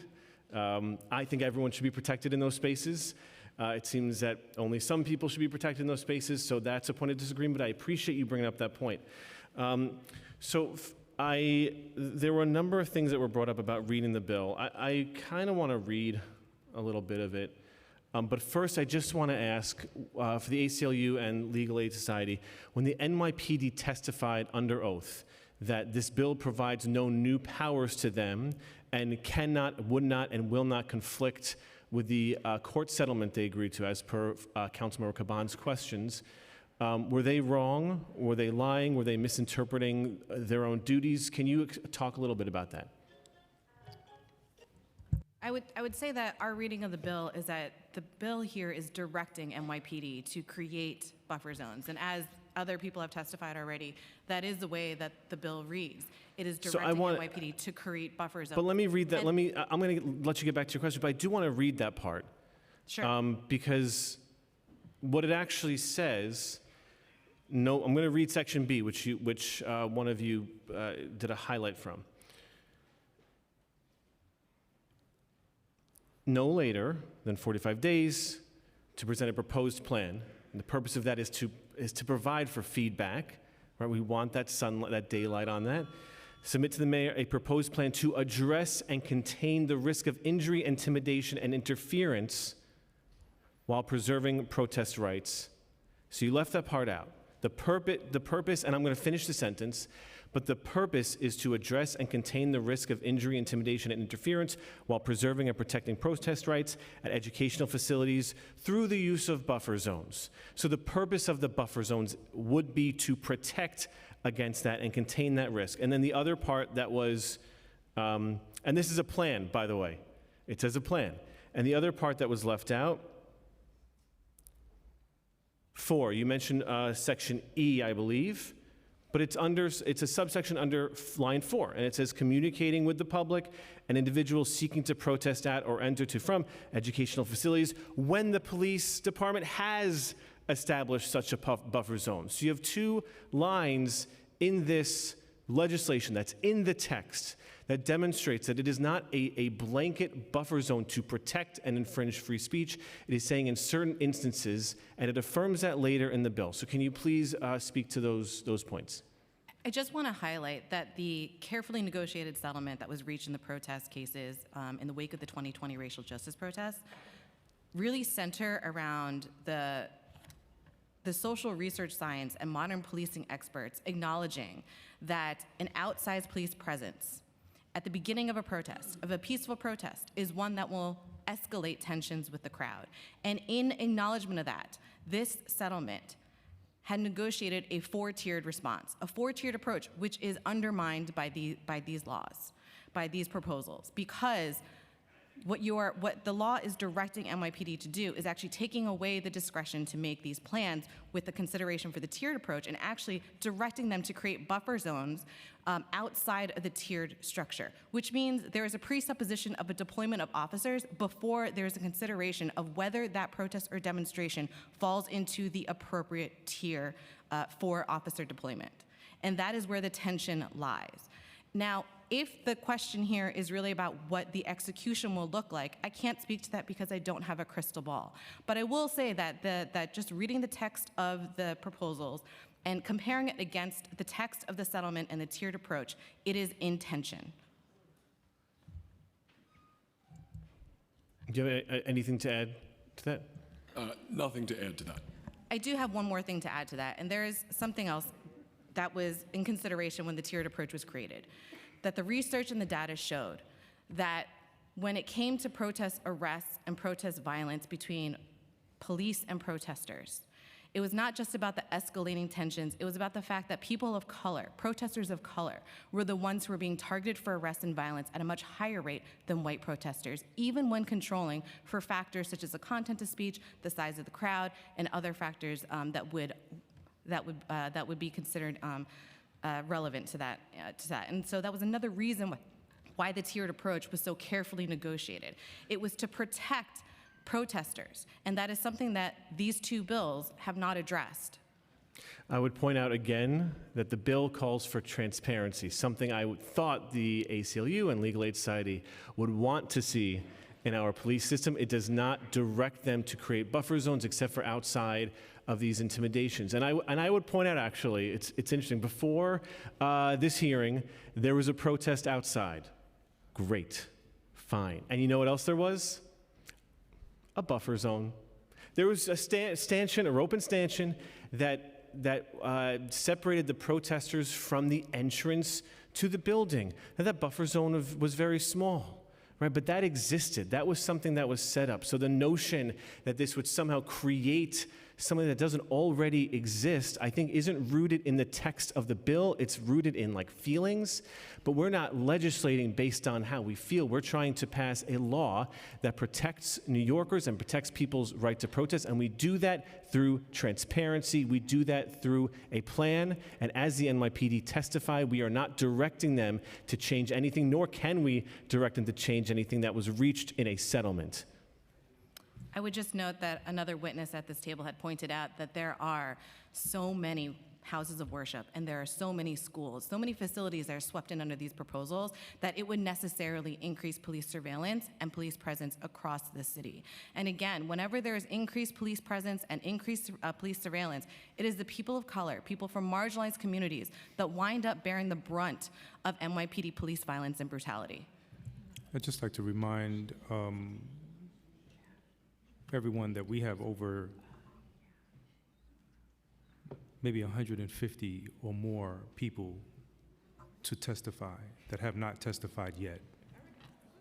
So just be cognizant of that so that we can move things along in a manner that gets us out of here before midnight.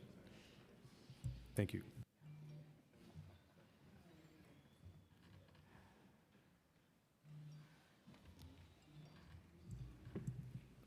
Thank you for your testimony. We will now move to the next panel.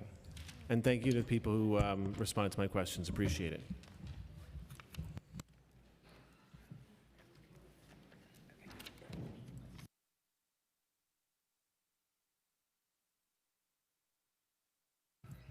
I now call to the witness table Simone Deng, David Zirkan, Avi Posnick, Barry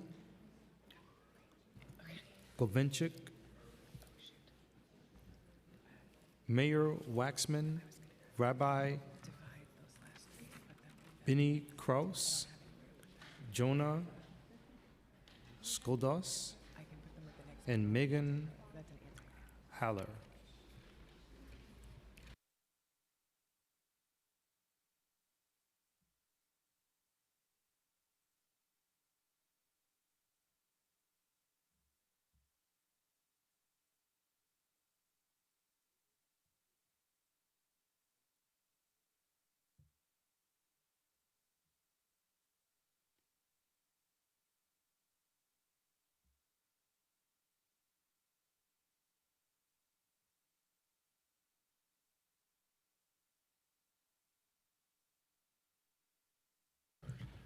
We'll bring a chair for those members who wish to testify.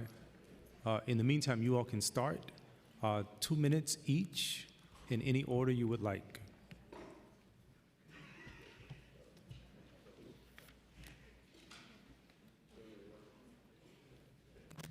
Can you guys hear me all right? Okay. Good morning, everybody, and thank you for the opportunity to speak here today. On November 5th, 2023, a few short weeks after the October 7th massacre, the synagogue of my then 97-year-old Holocaust survivor great-grandmother held an evening of solidarity for the local community. When my grandparents walked across the street from their apartment to the event, they were appalled to see a massive counter-protest right on top of their synagogue. Hundreds of people lobbing taunts, jeers, and threats at elderly citizens from close range. Had there been a reasonable buffer zone between the protesters and the synagogue, my relatives would have been able to enter their house of worship and pray for peace instead of having to retreat back to their homes in fear. I want to be perfectly clear about something. This bill is not meant to silence protests or in any way restrict the right of assembly guaranteed in the First Amendment of our Constitution. This bill merely ensures that everyone gets to exercise their First Amendment rights, including both freedom of assembly and freedom of religion, fully and safely. Thank you so much.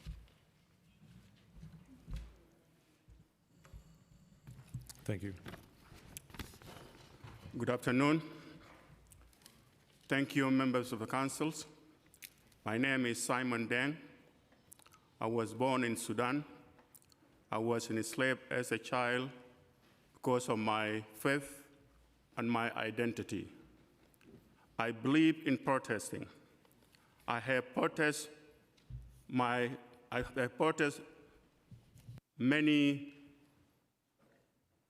whole life. Peaceful protest is a right and it is part of our democracy. I have traveled the world. I spoke before the presidents, United Nations, and countless worldwide. I have seen protests everywhere. What is happening outside these days in New York, it is unlikely like anything I ever seen. Large crowd gathering to intimidate people, to scare them, so they would not attend their community events. People are being harassed, and the time physically blocked from access, and the effort is clear. People stop coming, events get canceled, community get silence. The buffer zones doesn't protect. It makes sure people can attend without fear of being harassed or being attacked. We seen videos. We have seen what is happening. in New York.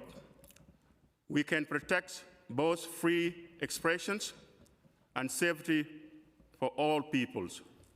I'm asking the members of the councils, all of us together, let's pass this bill.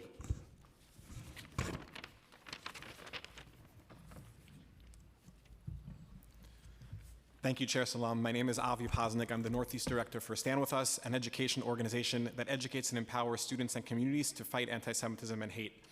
We support New York City Council Intro number 1, and we thank Speaker Menon for introducing this legislation, as well as the many members of the council who support as well, and we support the package of bills that are included today.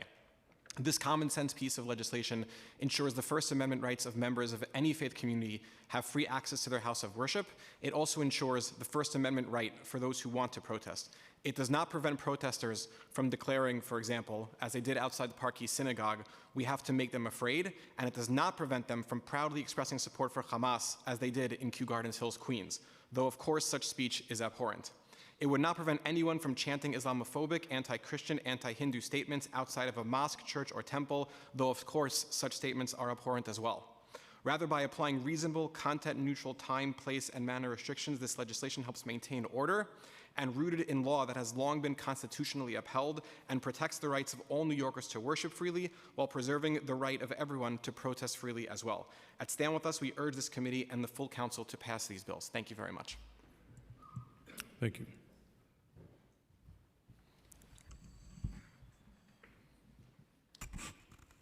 Good afternoon to the council. Thank you for the opportunity to testify on this critical subject, which weighs heavily on the minds of my community for two specific reasons that I'd like to outline. Our tradition teaches that it's not only good deeds that are rewarded in heaven, but the journey to and from is rewarded just the same. It's that sacred journey that we're here to protect today. My name is David Zirkind. I serve as the rabbi of Riverdale Jewish Center in the Bronx, a thriving community of many different religions and creeds.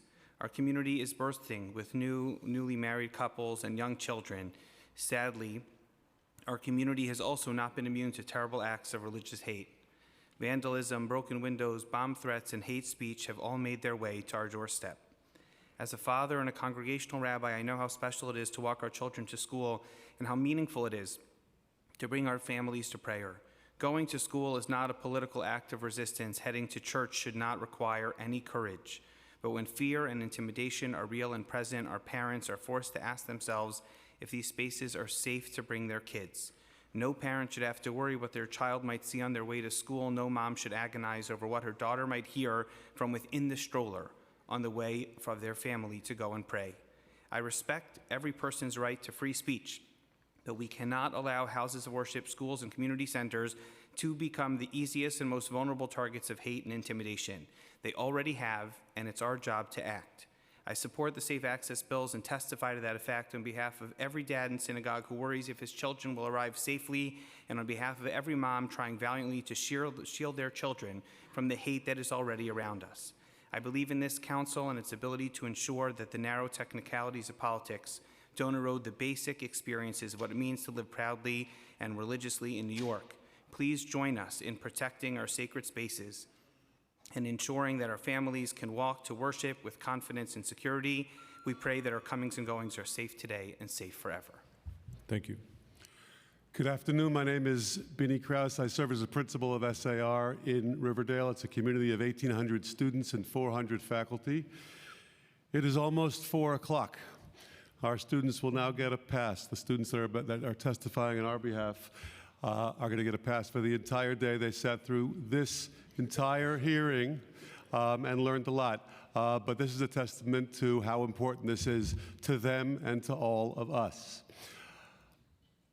I want to begin by expressing genuine gratitude to Speaker Menon, to Chair Salam, to our local councilman Eric Dinowitz for championing this legislation. I also want to acknowledge the very serious and careful work that has gone into crafting the specific language of these bills, including over the last few days, the result of real collaboration between the City Council and NYPD to find the most effective approach, balancing the commitment to free speech with the very real security challenges of this moment.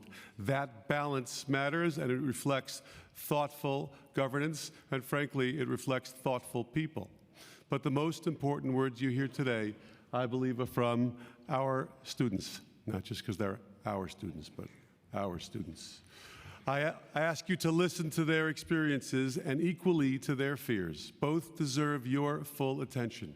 Children in New York City should not be afraid to walk to school. They should not feel unsafe on the streets of Manhattan or on the Bronx. Bills 327 and 175, reimbursing non-public schools for security cameras and establishing meaningful security perimeters at educational facilities are concrete steps towards making that a reality. The Council has an opportunity today to both provide relief and to send a message to our kids that they matter, that their safety is important, and that they should be and feel seen, protected, and valued. Thank you very, very much for working to pass these bills. Thank you. My name is Megan Haller. I live in the Bronx, and I'm a senior at SAR High School, a Jewish day school in Riverdale. The synagogue I attend every week is Riverdale Jewish Center on Independence Avenue. The RJC has always been a place where I feel part of a community, and this is where I celebrate holidays, pray, and lead young children in services. It's not just a synagogue, it's our second home.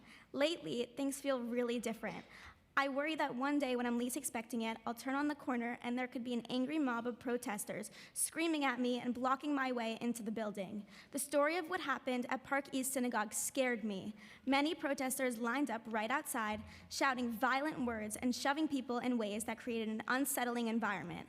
I always have a fear that my synagogue is going to be next. Some weekends, our local police, the 50th Precinct, stand outside. I love seeing Detective Russia Jamshir there. She and I became really good friends, and seeing her familiar face provides me with a sense of relief. The police being there makes me feel safe, and as a token of my appreciation, every Thanksgiving, I bake cupcakes and bring them to the 50th Precinct. On weekends, when I notice that they aren't there, my fears escalate because I feel vulnerable. This bill is not about silencing anyone's right to freedom of speech. It's about my safety and the safety of the Jewish community and our ability to walk into our local synagogue and worship freely without fear of being harassed. The buffer zone would allow people to still protest. However, it creates a safe space around the synagogue for people to worship in peace. No New Yorker should feel worried about being able to walk into a house of worship or be who they are, and neither should I. Thank you. Chair Salam, I am Barry Grudenchik, President of the Queens Jewish Community Council. I've been joined by Rabbi Meir Waxman, who gave up his time to speak today. He's our Executive Director, and we also have several board members who you hear from. We're here to testify in strong support of Intro 1A to establish security perimeters at places of religious worship. The QJCC is a 57-year-old Queens organization committed to improving the economic, cultural, and social prosperity of our clients. Many of the QJCC's efforts are in regard to general social services, and the QJCC also provides Jewish cultural experiences through our concerts and other public events. Recently, we have focused significant attention on programming to repudiate harassment and hate speech. After the pandemic, QJCC partnered with groups from the Queens' large Asian American and Pacific Islander community to stand up to anti-Asian hate. On 7th October, thousands of Hamas members and their supporters broke barriers into the sovereign state of Israel and tortured and murdered over 1,200 people, kidnapping more than 250 people. Since that time, there have been a slew of anti-Israel rallies, often, if not always, featuring expressions of outright anti-Semitism in the city. We have focused our advocacy and programming since that time against hatred of Jews. While hatred is not illegal, threatening is illegal, menacing is, spitting on people is illegal, and physically accosting people is illegal. All these activities have been perpetuated by rioters since October 7, and we know about what happened. We've heard about Park East Synagogue and at the Young Israel of Kew Garden Hills last month in Queens. In light of these outrages, the Queens Jewish Community Council fully supports Intro 1A, which would require the NYPD Police Commissioner to develop and implement a plan of worship. I just want to say that this is a sanctuary city, and that sanctuary goes way back to even beyond Christianity and early Judaism to pagan times. And could there be a bigger irony than New York City preaching security for anyone as a sanctuary city? Thank you. Your time is up. Okay, I'll yield the rest of my time to you, Mr. Chairman. Thank you. I have nothing left. Any questions for this panel? Just want to thank the students for testifying. Thank you. Oh, absolutely. And thank you for your testimony. I now call up to the witness table Simon Pellman, Kiera Kepetz, Greg Weiner, Scott Richmond, Zara Nasir, Chavnoy Yeoman, Queen Mother Dr. Blakely, Sharon Salam, Bishop Mitchell Taylor on Zoom, and Alan Shiner on Zoom. The bishop said he had till 3:30. It's now 3:32, so maybe text him, see if he can manage it. But we can do Zoom first. He can go first if he's here. Do you see the bishop? Yeah, Bishop Mitchell Taylor. Yeah, we're supposed to be calling him, so if you want to call him, we see him on Zoom. Bishop Mitchell Taylor, we are calling you first. Okay, thank you so much. Thank you so much. You have 2 minutes. Thank you. All right, good afternoon, Speaker Menning, Chair Salam, and members of the New York City Council. My name is Bishop Mitchell Taylor. I'm the senior pastor of the Center of Hope International. And over the last 40 years or so, I have worked closely with faith leaders across the city, including Jewish leaders, Muslim leaders, Christian leaders, Hindu, Sikhs, and other communities to promise understanding, cooperation, and respect. And we may not be monolithic in faith, but we're monolithic in worship and the freedom to worship here in New York City. And we share that common goal to ensure that families, children, elders can worship safely with dignity. Intro 1-2026, sponsored by Speaker Menning, would establish security perimeters around houses of worship to help achieve that goal. Congregants, especially children, seniors, should be able to enter and leave their places of worship without facing imminent threats. This bill does not prevent peaceful protest or silence dissenting voices. It provides modest, time-placed, and manner protections that allow protesters to express themselves while ensuring that congregants can fully exercise their right to worship. Across our city, houses of worship are more than buildings. They are sacred spaces where communities gather to pray, celebrate, and learn. Protecting those spaces from harassment respects both religious freedom and public safety.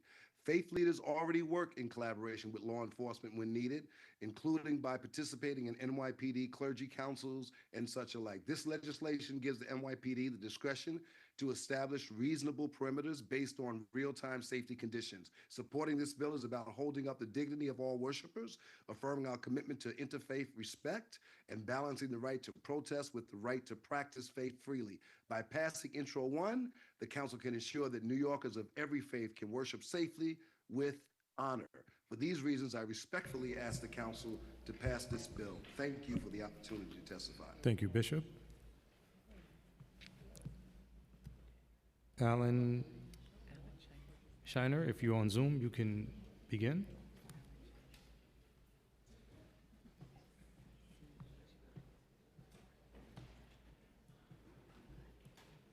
Okay, he should be able to. Just let him know he's unmuted. Alan Shiner, you are unmuted. You may begin. Yes, can you hear me now? Yes, we can. You have 2 minutes. Terrific, thank you. Good afternoon. I'm Alan Shiner, a senior litigation counsel at the National Jewish Advocacy Center.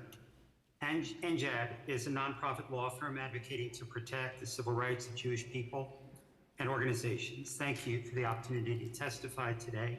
I've submitted written testimony citing facts and legal authorities that I hope you will review. Protective buffer zones around houses of worship properly balance the equally precious constitutional rights of freedom of speech and the free exercise of religion. Increasingly, some no longer treat houses of worship as sanctuaries from conflict, as protected neutral ground, but rather as preferred targets for intimidation and violence. Mobs use crowding, obstruction, menacing, following, confrontation, excessively loud and penetrating noise, slurs, taunts, harangues, and other abusive conduct to burden, frighten, and discourage and punish religious people entering and exiting their houses of worship. Buffer zones fit squarely within First Amendment jurisprudence as a time, place, and manner regulation to protect worshipers from these harms, even when the harms do not include physical invasion.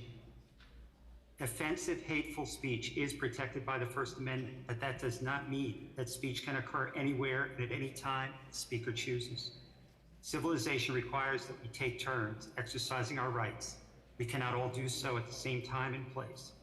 So, for example, it's well settled that you do not have the right to hold your own parade at the same time and place as another parade. It's one parade at a time. The First Amendment does not require that protesters be within sight and sound of the religious worshipers that they target for harassment. Time, place, and manner limits must leave ample alternative channels for communication. In other words, a realistic way to get the message out. But that channel could be in a different location or a different time, where unwilling listeners need not be burdened. The Second Circuit held that much in Markavaj, the city of New York, in 2012. Thank you. Your time is up. Thank you. I'll now call the end panel. You can begin in any order you like.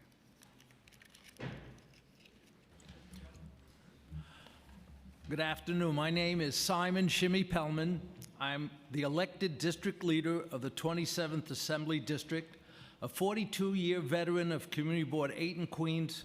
I also serve as a board member of the Jewish Community Relations Council, the Queens Jewish Community Council, and many other civic and Jewish organizations. I'm also a child of Holocaust survivor. I was born in a displaced persons camp in Germany in 1947.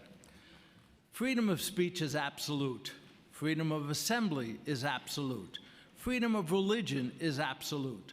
However, to intimidate and harass is not a constitutional right. We have witnessed protesters and inciters harass and obstruct individuals attempting to enter houses of worship in Manhattan and Queens. No one should be prevented from exercising their right to attend religious services or any cultural events. No one should feel threatened, intimidated, or unsafe while practicing their faith. For this reason, I strongly support the City Council proposal to prohibit harassment, incitement, and protest while the police department set up buffer zones for any religious organization, schools, or house of worship. We have seen chants intended to intimidate and hurt people. We have seen objects thrown. This behavior must stop and must be prevented. Protecting constitutional rights includes protecting people from harassment and intimidation when they're exercising these rights. Thank you for the City Council for all your consideration and for all your help. Thank you. Thank you for your testimony.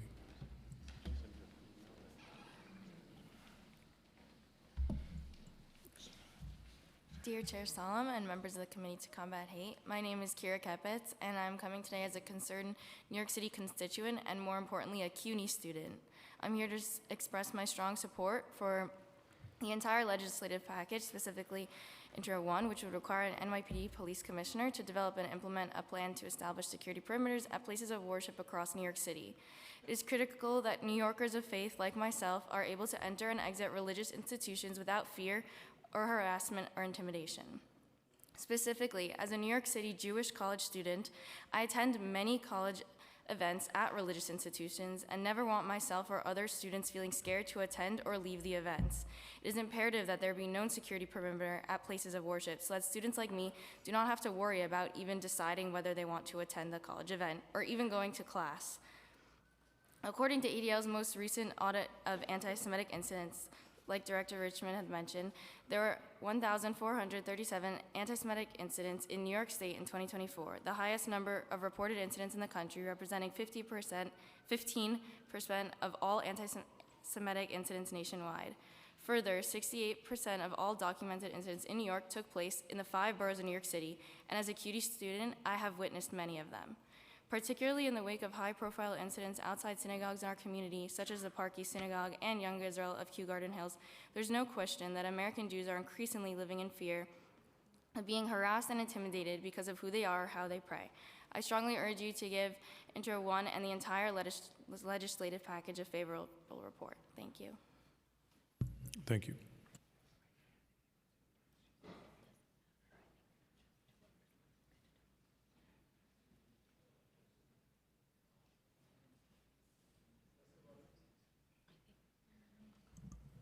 Thank you.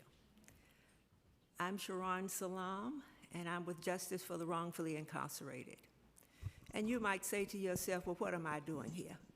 Other than thanking the City Council for having me?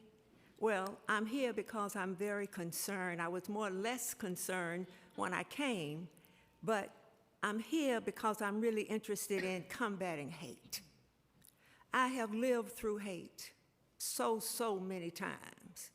My great-grandparents going back were slaves right here in this country. They lived their Holocaust, and they still, in some way, have passed on that pain down through the years, and we're still living it. We lived through segregation. I was one of those people who sat in the back of the bus. I drank out of the colored water fountain. I had my experience with hate. And I'm here now to tell you a wall is not going to save you.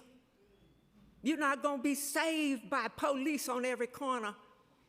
You're not going to be saved by police putting a blockade in front of your church. You're not going to be saved by more police being in your school. Your children are going to be traumatized. As a black mother, I want to tell you, our children go to school in fear sometimes because the police are there. They're not their friends. They're not their enemies. I have gone to department stores and other stores where people followed me around the store. And I said to myself, is it my color that gave me away? Because I didn't have the opportunity to put something over myself so I could change in front of them to be somebody new. I am who I am, the daughter of those who brought me here on the slave ships. I really would like to say, in a way, I support this bill, but I cannot. The shame of it and the pain that would pass on to our children cannot survive. Thank you. Thank you for your testimony.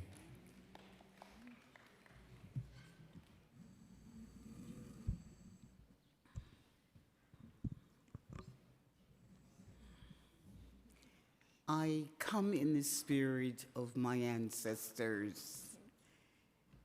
And I guess that's why I'm the latest one to speak.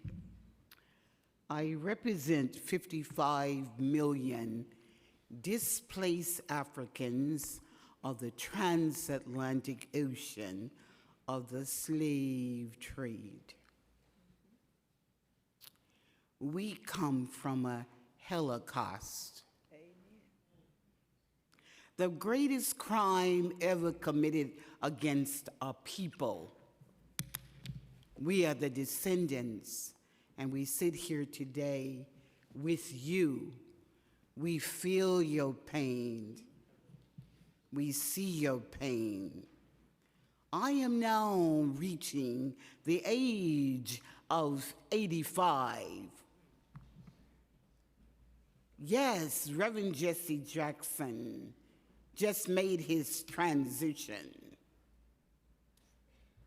He would have understood what we're speaking about in terms of churches, in terms of synagogues, in terms of the mosque.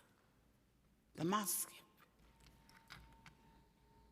But we are here saying to all of us, no one will save us but us. Come together as brothers and sisters. Let us bring about a love that we all will understand through our pains and through our struggles. Let us join hands, as Joan Roth would say, my sister from another mother who happens to be Jewish, as we say to each other, hold on to each other.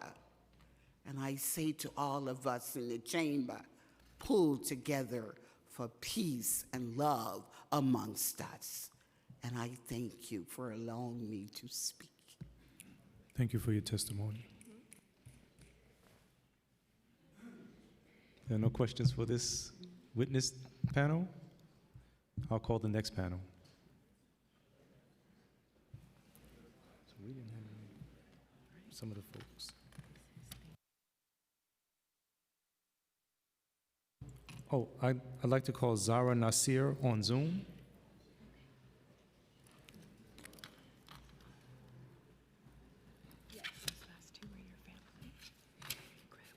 Hi, thank you so much. Sorry, you called me earlier, and I'm here now. Thank you. You for have the 2 time. minutes. My name is Zara. I'm an organizer with the People's Plan NYC, a grassroots coalition that represents working class and poor New Yorkers and New Yorkers of color. I'm here to oppose the bills around the buffer zones. I and many in the grassroots coalition I represent are concerned about the implications to free speech and First Amendment rights. We take hate violence very seriously, and in fact, many of the organizations in our coalition specifically do work on the safety of vulnerable people, but many of them you'll hear today are opposed to these bills, which feel like they're being rushed through the council's process and have not gotten significant community input from a diverse set of stakeholders that represent different identities. Because places of worship and educational facilities are everywhere, these bills would make most of the city off limits to protests. The bills could prohibit and criminalize countless demonstration, even if a protest is barely passing by. We've done many demonstrations around the city, around issues that have to do with education, around budget cuts. We're really concerned about the First Amendment implications of this bill. Whose leaders have control public policy and bodily autonomy have also been essential to the reproductive health and queer activism. This tradition of protest is based on principles that no institution is exempt from public accountability, and that free speech protections cannot be selectively applied, both of which are being threatened by this proposed legislation. We're also concerned about the police presence that this would increase at places of worship and educational facilities. The legislation could become another tool of surveillance, of mass arrests, of selective enforcement, especially against communities of color and the movements challenging entrenched power. There's already widespread use of excessive force by Thank you. Your time is NYPD up. against protesters, particularly by the Strategic Response Group. And we're really concerned also with the way that the Trump administration is weaponizing Thank you. Your protests time is to up. prosecute anti-ICE and pro-ceasefire protesters as well. Thank you for the time. We oppose these bills. Thank you. And I'll now like to call up to the witness table Jennifer Hertz, Abraham Hamra, Josh Kramer, Amy Maltz, Klum Tapal, Mohammed Razvi, Maung Sawedullah,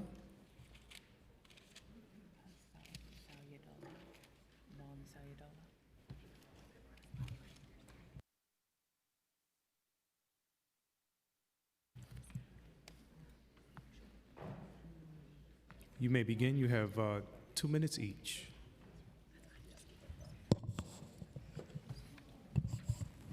Good afternoon, Chair Salam. Thank you, to Speaker Menon, to the council members, the members of the committee, for putting forth this package of bills and for convening this committee in the first place, forming it in light of this terrible need for such a committee. My name is Josh Kramer. I serve as the director of AJC New York, part of American Jewish Committee, the global advocacy organization for the Jewish people. AJC works across 6 continents to ensure Jews are safe and thriving. Today and here in New York, that mission is urgent. We've seen Jews attacked in all manner of location, in person, online, including, of course, outside of synagogues. AJC's 2025 State of Anti-Semitism in America report, released just a couple of weeks ago, reflects a deeply troubling reality. 91% of American Jews say they feel less safe as a Jewish person in the United States following major anti-Semitic attacks over the last year. More than half, 55%, say they have changed their behavior out of fear of anti-Semitism, and nearly 1 in 5 has considered moving out of the country due to rising anti-Semitism. National data only reinforces how urgent this issue is here in New York City, home to approximately 1 million Jews, the largest Jewish population of any city in the United States. In 2025, 57% of reported hate crimes incidents in New York City targeted the Jewish community. That figure has been cited repeatedly today, and it bears repeating. The impact is disproportionate and sustained. And of course, in January, we saw an average of 1 anti-Semitic attack per day in New York City. These statistics reflect daily calculations, whether it's safe to wear visibly Jewish symbols, to attend synagogues, to send children to school, to gather openly in public spaces, or to express one's identity online without becoming a target. For the first time in the history of our survey, more than 7 in 10 Americans, 73%, report experiencing anti-Semitism online or on social media. We stand in support of these bills, and we stand ready to work with this council, leaders of all affiliations, to ensure that Jewish New Yorkers can live openly and securely in this city. Thank you. Thank you. Intriguing and fascinating and away from is just the way that he says things that other politicians have never said.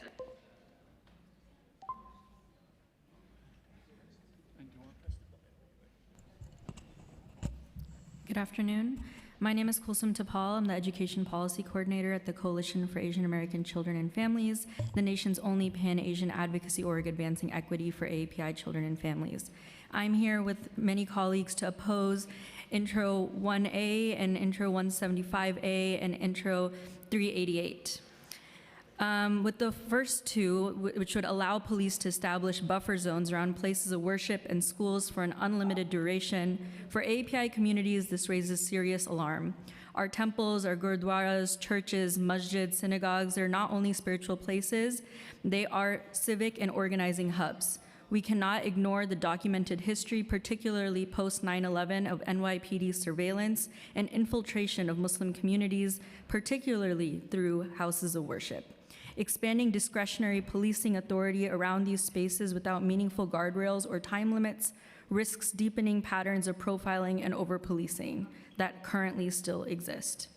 At a time of heightened fear due to increased immigration enforcement, expanded policing parameters will not feel like protection to many AAPI families. It will feel like scrutiny and more risk. We strongly support addressing hate in all its forms. Our communities have experienced devastating anti-Asian violence. However, we are mindful of the risk that the AAPI community may be propositioned as a wedge in the legislative language of Intro 388. That elevates reporting for certain communities while failing to acknowledge the full spectrum of hate-based violence, including anti-Black racism, Islamophobia, violence against LGBTQ communities, etc. Efforts to address hate must be comprehensive, intersectional, and rooted in solidarity. Narrowly framed approaches risk dividing impacted communities rather than strengthening collective safety. Rather than creating a new hotline, we recommend strengthening and resourcing existing reporting systems and improving coordination through trust-based, community-based organizations. We're also concerned about increased policing around schools. Thank you so much.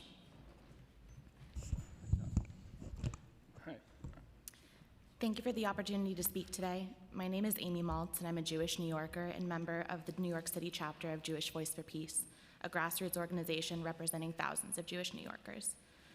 I'm gravely concerned about the proposed city legislation to create a buffer zone around places of worship and educational facilities.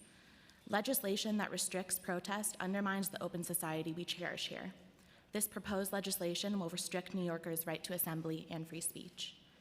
As the federal government wages war on our cities, particularly targeting protesters and legal observers, we desperately need city and state governments to strengthen our First Amendment protections. The proposed legislation does not make Jews safer. It is anti-democratic, unnecessary and dangerous. Thank you. Thank you. How you doing? Good afternoon, Chair. Ramadan Kareem and Mubarak to anybody celebrating. I felt it was appropriate to say that at this hearing this time.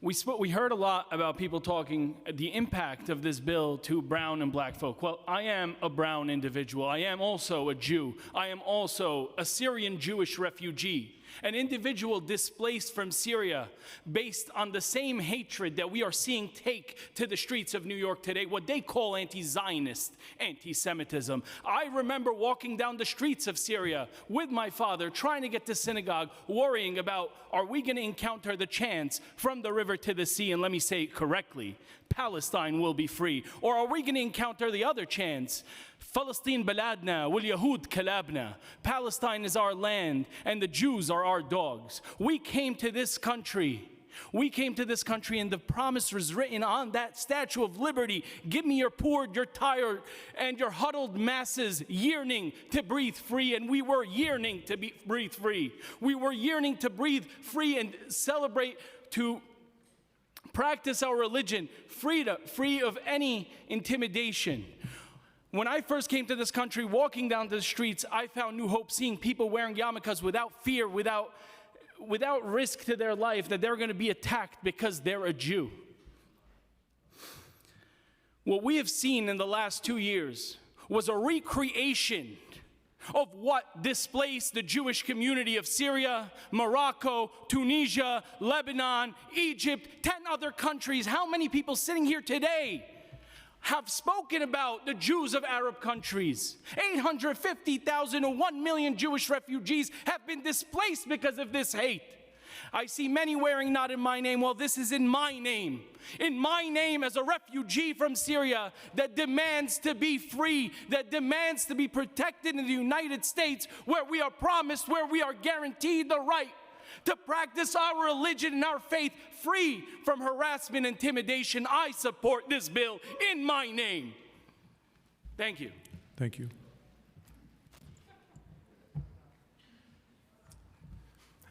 Leo Ferguson, sitting in for Jennifer Hirsch. My name is Leo Ferguson. I'm the scholar in residence at Jews for Racial and Economic Justice, on behalf of who's testifying. We are united with the Speaker, this committee, and with the Council in our belief that all New Yorkers have a right to live, work, and worship free from violence and bigotry. However, we have grave concerns regarding elements of the proposed legislation, in particular its broad deference to the NYPD and its reliance on the NYPD for our safety. The data makes it crystal clear that the NYPD is simply the wrong tool for addressing hate in New York City. Over the past decade, a period of time in which the NYPD Hate Crimes Task Force has been the tool, basically the only tool that New York City has invested in to prevent hate violence, hate crimes have only increased. We've heard it from many people here. Hate crimes are going up, hate crimes are going up. Well, guess what? They've been going up on the NYPD's watch.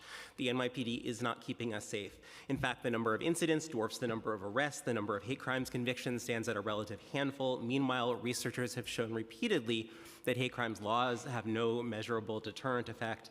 The NYPD is just the wrong tool for this job. The goal that we all share, the Speaker, the committee, and the Jewish community that I represent, is to prevent violence. The only proven way to do that is community-based prevention that builds trust and relationships across difference and gives New Yorkers the tools and training they need to keep each other safe. We have the research, we know what actually works, but we have never had the resources or the focus and support from city government to bring community-based prevention to scale. During the campaign, the mayor made a powerful commitment to funding community-based prevention. It turns out that the amount that he proposed is, in fact, less than the amount that the NYPD has paid out in settlements for its protest policing since 2020.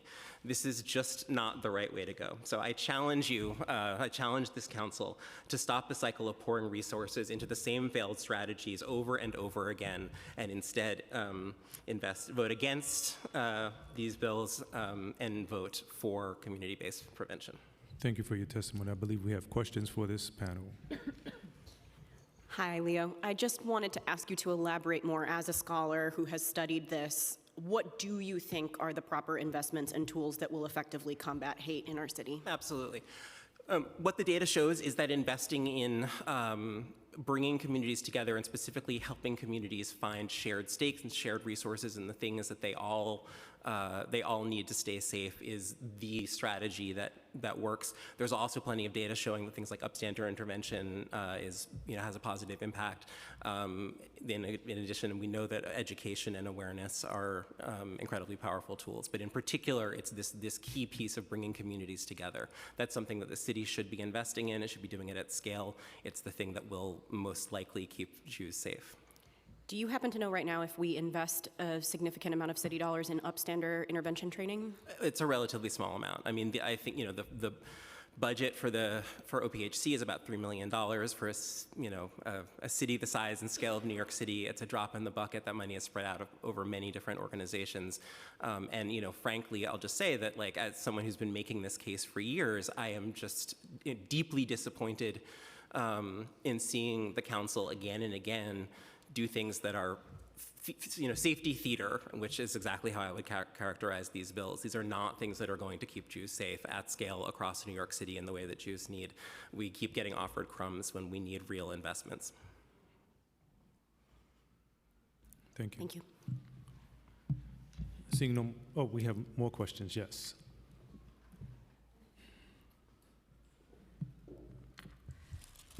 Thank you so much. I guess I'd like to follow up on a question around data. Some of these bills have to do with data. Yeah.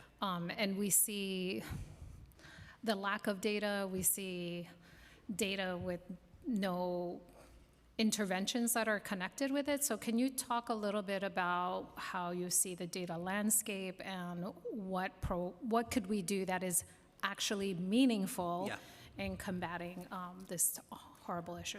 I'll echo what we heard from CCHR earlier, which is that the data that we have now is essentially meaningless. What we have is self-reported data to the NYPD, which means that you're only getting a small fraction of the incidents that are occurring, and it's only coming from communities that feel comfortable reporting to the NYPD. We know that many of the communities that are most targeted by hate are the ones that are least likely to report. So what we have is just a completely distorted snapshot of what's going on. Now, what that actually means is that there are more incidents, right? That we are undercounting and we are not taking this seriously, and this is like the key thing that I want to keep coming back to. We are not taking hate violence seriously in New York City, and unfortunately, this is not a plan to do so. But sorry, I didn't answer your question about what would actually work. What we need, we need many more reporting channels, but we also need things like surveys, which can give a statistically accurate picture of what's actually going on and a much more granular picture of what's happening in communities rather than what we have now. Thank you. We should be really laser focused on not only evidence-based interventions, but really funding interventions that we already have a good amount of knowledge that can be effective and need to be appropriately scaled. Absolutely. So thank you so much. Thank you. I'll now call up to the witness table the next panel. A. Singh, Jamie Cohn, Kat Green, Margot Barat, Bernard Hoffman, Michael Zink, and Isabel Pinsky.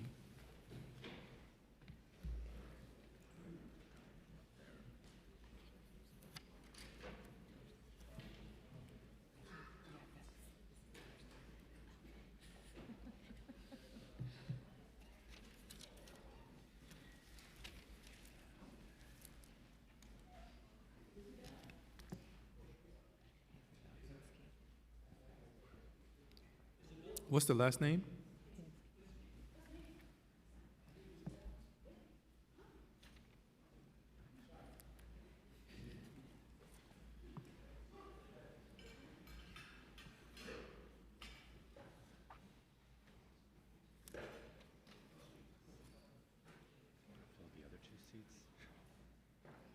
I think they. If you want to add 2 more people to fill out the panel, the italicized name. Or we got 1 more or no? We can do.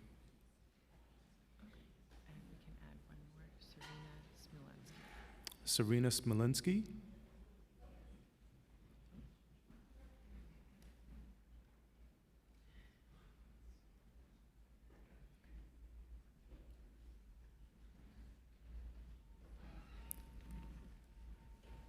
All right, you may begin in whichever order you like. You each have 2 minutes.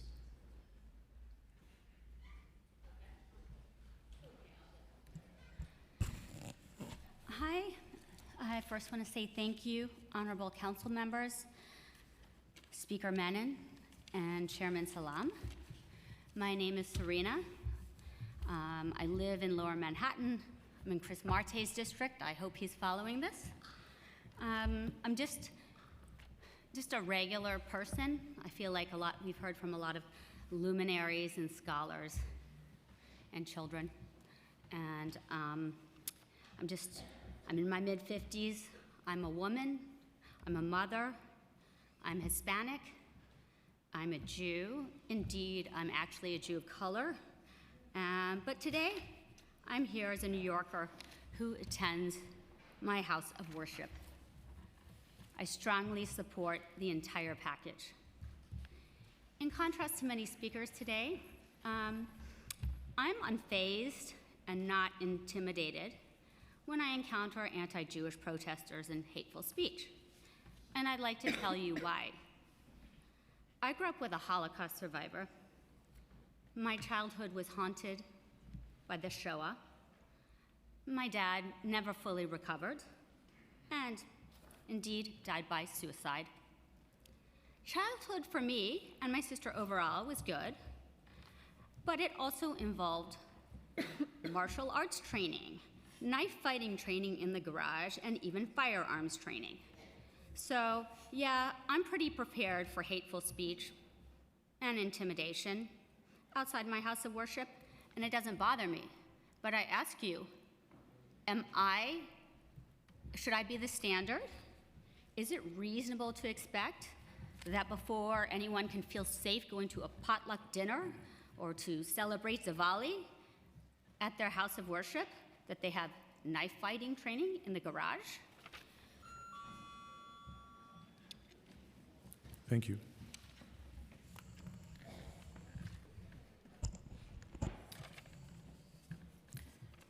Bernard Hoffman.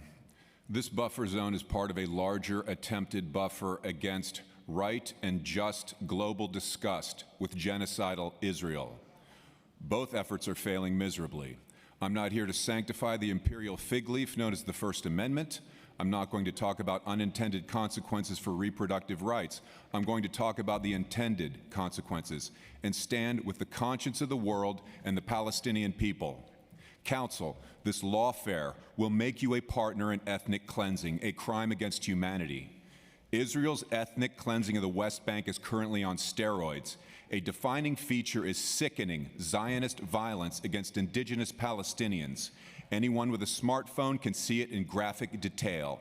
Speaker Menon, your bill is 100% an attempt to further the sale of stolen Palestinian land in the synagogues and yeshivas of New York City. Conducting these secular crimes in religious venues is strategic. Dissent must be condemned as anti-Semitic, but no one's buying it. Our eyes and our hearts know how to inventory a genocide in Gaza, proudly emblazoned with the Star of David. And since I'm in this House, I'd like to say shame on you, Mayor Mamdani, for condemning the Kew Gardens protest and not the crime being protested. A word about the Anti-Defamation League, one of the sponsors of this bill. Let's be clear, the ADL is not a civil rights organization as advertised, but rather a Zionist organization, therefore a racist organization. Objective number one of the ADL is to shield Israel from accountability for genocide, apartheid, and such ethnic cleansing as Speaker Menon's bill seeks to advance. Finally, Palestine advocates on this council, your opposition to this terrible bill has been faint. You need to be louder, bolder, braver. Tiffany Caban, where are you? Thank you. Thank you. My name is Margot Barrett. I'm here today as an organizer with New York City for Abortion Rights, a grassroots feminist collective fighting for reproductive justice, both here in the city and beyond. Reproductive justice is about much more than just abortion. It is about the right for all persons to choose whether to have children, to not have children, and the ability to raise children in a safe and sustainable environment. Palestinian freedom is a reproductive justice issue. Our organization has always been anti-Zionist. That is, we oppose Zionism, the ethno-supremacist and colonial doctrine that seeks to eradicate Palestinians. For years, we have marched and organized alongside our fellow New Yorkers because we understand that there is no reproductive justice until Palestine is free. This is why New York City for Abortion Rights stands in firm opposition to protest restrictions outside places of worship and educational facilities. These bills are clearly designed to stifle protests on college campuses as well as outside synagogues, hosting illegal sales of stolen Palestinian land. Instead of addressing the immorality and illegality of these land sales, some members of City Council are choosing instead to criminalize those who protest them. And these same council members have explicit support of organizations like the UJA, which, according to The Intercept, funds the groups who put on the illegal events. As abortion activists, we have seen firsthand the success of protesting outside religious institutions. In 2021, we organized a campaign to get St. Paul's Church in Brooklyn to stop hosting an anti-abortion groups. 3 months later, the church declined to host the anti-abortion bigots, saying they were tired of the attention.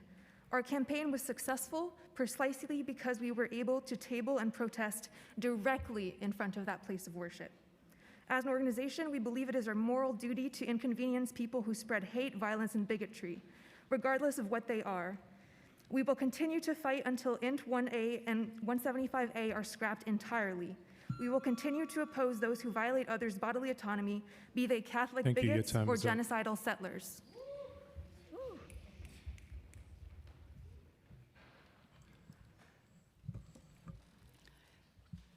I'm Isabel Pinsky from the Bronx's 13th District, and I'm just here as a constituent.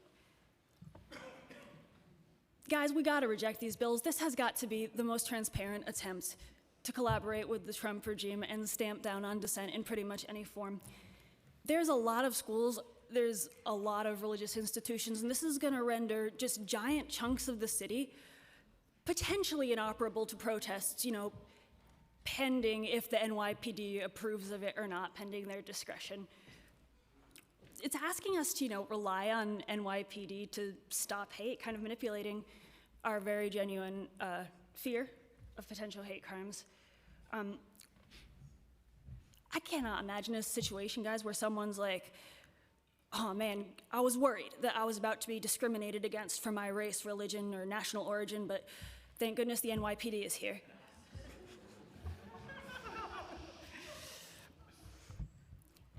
And I gotta say, Eric Dinowitz, I apologize to him that he's not here right now. That's just the order in which we were called. But he was just saying the most blatantly manipulative stuff. He was saying, you had to come through a metal detector to get here, so aren't you a huge hypocrite for opposing these bills? You don't want ICE in the religious institutions and schools? Well, don't you feel stupid for opposing these bills? It was completely nonsensical.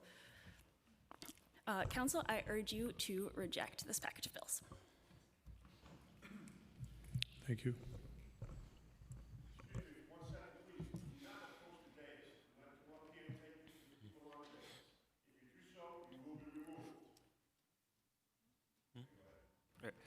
My name is Ashvir Singh, and I'm a CUNY undergraduate student who just founded a human rights club on campus at John Jay. And I firmly believe that any imposition of buffer zones will violate the right to protest that we are all entitled to. I've seen many people first engage in activism as students. I feel that some of their first experiences and exposures to activism, including myself, was seeing protesters outside of our campus, directly in front of our entrances. Students may see their administration taking actions that they are opposed to, such as CUNY's investments in apartheid South Africa in the past. Seeing this, they take action to push their university to divest. These actions are only possible through activism, especially protest. CUNY students have also protested against ICE recruitment on John Jay's campus. Recently, leaders of student organizations on campus united to petition in favor of pausing all connections to ICE. CUNY students have also demanded an end to CUNY investment in apartheid Israel and engaged in many demonstrations just as their predecessors have against investments in apartheid South Africa. I feel this legislation attempts to legitimize the city's repression of protests in a way that has been on the wrong side of history time and time again. This includes the Stop the Church protest in 1989 at St. Patrick's Cathedral to oppose their stance on AIDS, abortion, and LGBTQ rights. It includes protests against illegal and immoral land sales at religious institutions. At a time where protesters are advocating for support against apartheid, as well as against ICE, I feel like it would be negligent and it feels almost malicious to attempt to silence them. I hope in the future our city council will prioritize issues that protesters demand be addressed, such as these illegal land sales, rather than work on ways to suppress the act of protest in the name of combating hate. Thank you. Thank you. Hello, thank you so much for this time. My name is Michael Zink, and I am a New York City nonprofit leader and a proud Jewish person. I am one of the many Jews who is here today to oppose this legislation. I've directly experienced anti-Semitism. I worried in synagogue. In high school, my AP English teacher called me a godless Jew in front of the entire class. I was the president of my synagogue youth group. I had a swastika drawn on my playground. This bill does nothing about any of that. Now, personally, I did not want to protest a synagogue, but I would, and I nearly did.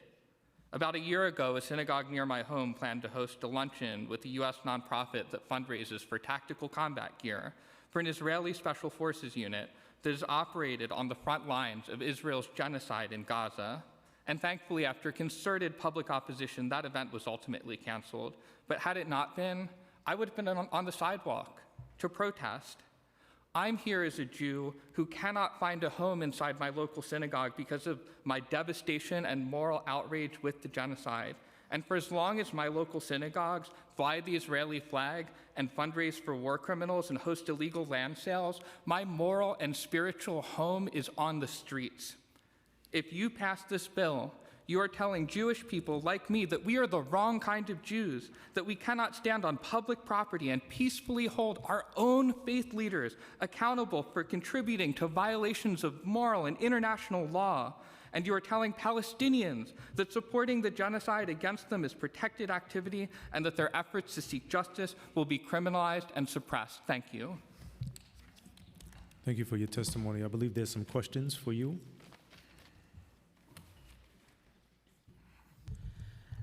Chair, thank you. I actually had a comment. I just wanted to, for public awareness, I felt compelled to say something.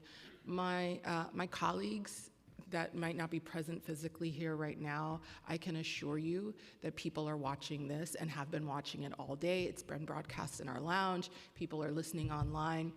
There are many reasons why people can't be here who are in the council. There's other hearings happening today. We're not in charge of that schedule. And also, we make accommodations for people with visible and invisible disabilities to be able to participate. So I just want to name that if someone's presence isn't here, it's not because we don't care about what's happening. This is something we are paying attention to very, very deeply. Thank you, Chair. Thank you. I will now call the next panel.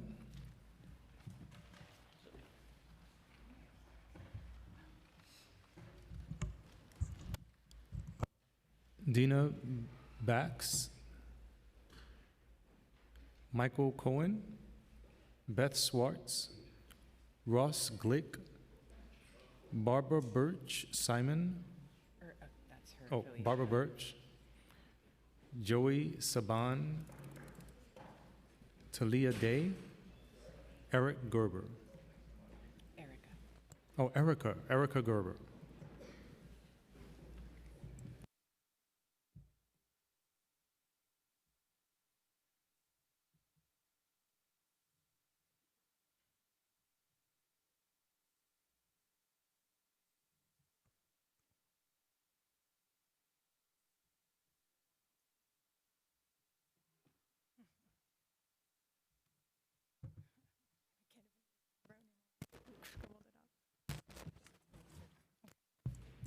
You may begin in any order you like. 2 minutes. All right, I'm happy to start. Good afternoon. Thank you for the opportunity to testify. My name is Dina Baxt. I am a board member, proud board member of the ADL New York, New Jersey, and the JCC of Manhattan, as well as a public interest attorney and co-founder and co-president and president emerita of A Better Balance. And for nearly 20 years, I have worked to advance and enforce civil rights and labor rights protections for vulnerable New Yorkers.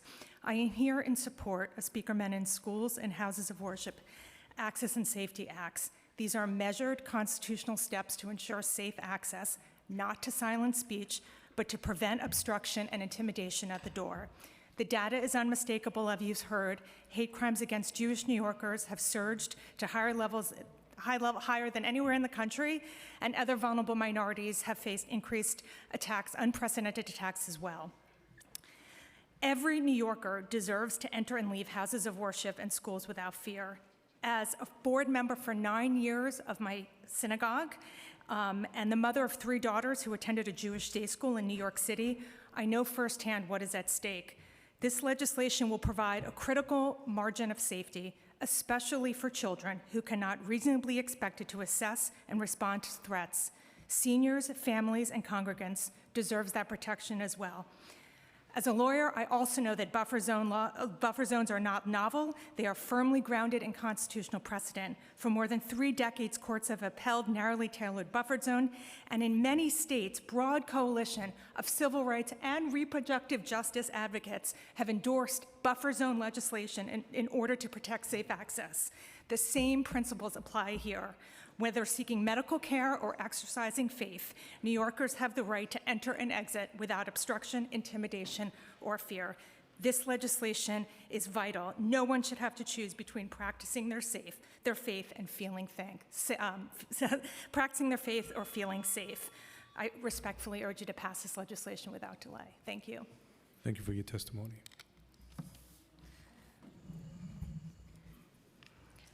Good afternoon, members of the council. My name is Talia Day, and I am the chair of the board of directors for the Rodef Shalom School, a nursery through 8th grade Reformed Jewish day school on the Upper West Side.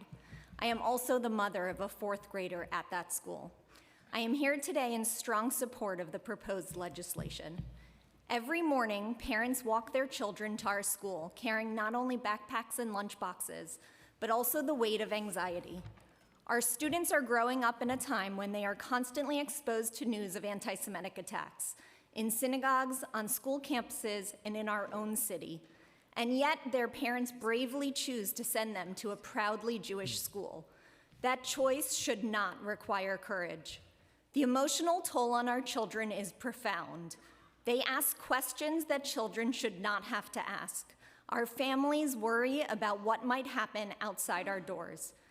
If there are ever protests near our school or synagogue, we must be able to guarantee that our families, teachers and staff, and children can enter and exit safely.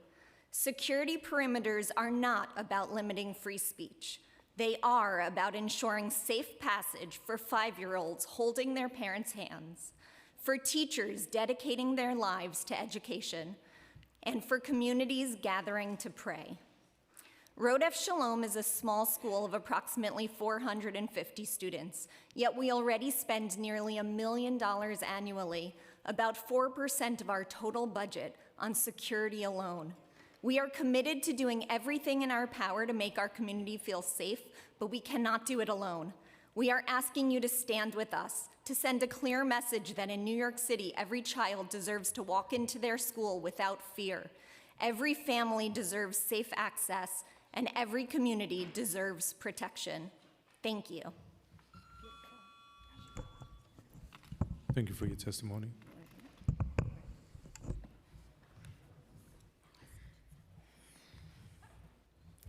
Good afternoon. My name is Rabbi Erica Gerson. I'm a native New Yorker. I'm the mother of 4 children that are school-aged, and I'm a former board member of a Jewish day school. I teach my children to be proud and unafraid Jews and to fight at every turn for our civil rights. I'm here asking you to do your part to help keep my children safe.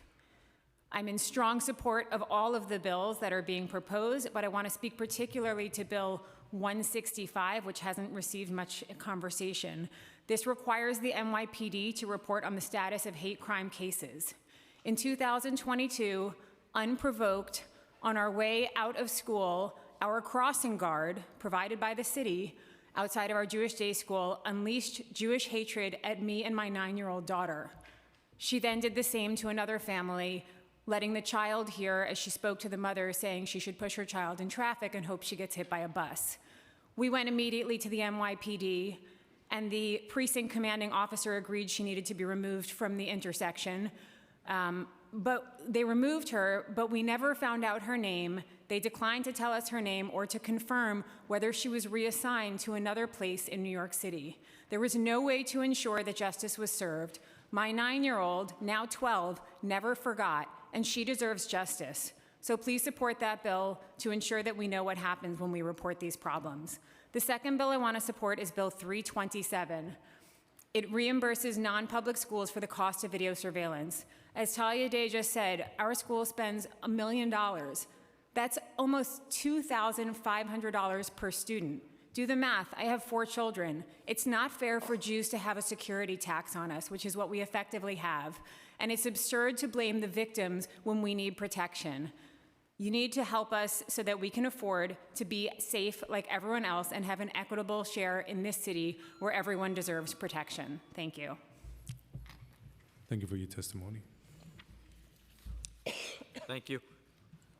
Chairman, members of the committee, members of the council, my name is Michael Cohen, and I serve as the Executive Vice President of the Auschwitz Jewish Center Foundation, a New York-based organization dedicated to combating anti-Semitism, prejudice, and hate through outreach and education rooted in the lessons of the Holocaust. We are here to offer our unequivocal support for establishing appropriate buffer zone plans around houses of worship and schools. Certain spaces in this city must remain beyond intimidation. Our synagogues, churches, mosques, and classrooms must be among them. The protests at the gates of the historic Park East Synagogue brought urgency to this issue. Park East Synagogue is the synagogue of our president, Jack Simoni. His children attend school there. What happened is not theoretical. It was experienced by children who hesitated before entering their place of worship and learning. No child in New York City should pause at the threshold of their synagogue, church, mosque, or school and wonder whether it's safe to walk outside. This is not solely a Jewish issue. Intimidation does not stay contained. After 9/11, mosques were targeted. During COVID, AAPI institutions were targeted. Reproductive health clinics have long been the faces of harassment. When clear lines are not drawn, targets simply change. Free speech is foundational. Protest is protected. But protest is not obstructed, and dissent is not intimidation. Clear, neutral plans developed in advance for houses of worship and schools protect both constitutional rights and the physical safety and transparency. Safety and liberty are not opposing values in New York, and these bills offer a way to transparently come to the right balance. The AJCF stands firmly in support of this entire package of bills. Thank you so much to the Council for all your help. Thank you for your testimony.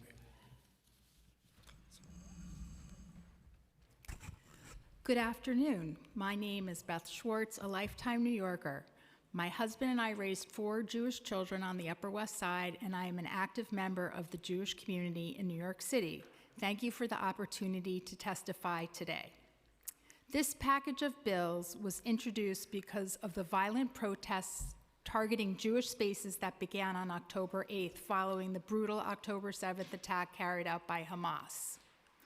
Jewish institutions were targeted simply for being Jewish, underscoring the urgent need for protections to ensure safe access to places of worship, schools, and community life. As a lifetime New Yorker, I am appalled that it has come to this, that legislation is needed just to ensure that people can attend religious services and students can attend school safely in our city. Since October 8th, 2023, Jewish residents and institutions across New York have faced a surge in harassment, intimidation outside synagogues, schools, and community centers, including intimidating students, making it difficult for people to enter safely and exit. I know this firsthand because I was barricaded inside a Jewish space, the Nova Festival exhibit here in New York City, to protect us from a violent mob protesting an exhibit honoring the 378 people who were murdered, along with many others who were kidnapped and attacked, including women who were brutally raped. No one in this city should experience that. Some protests have crossed into the line from protected speech into obstruction and intimidation.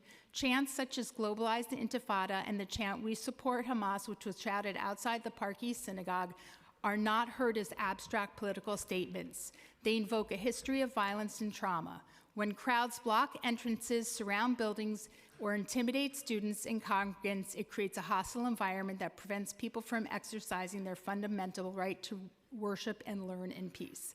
Is it too much to ask that the police determine where protesters may stand so Jews can safely access their own institutions to pray, learn, and gather? This bill is not about silencing protests. Peaceful demonstrations must be protected, but that right does not include obstructing access to houses of worship or schools or intimidating those who attend them. I respectfully urge the Council to support the measures to protect religious freedom and public life and safety. Thank you. Good afternoon. My name is Ross Glick. I feel like we're rearranging the deck chairs on the Titanic here today. Honestly, the city is burning, and for the past 2.5 years, we've witnessed not just protests, attacks, harassment campaigns against Jews who stand with Israel. Now, you heard the testimony of what we would call a capo Jew just before because he's against Israel.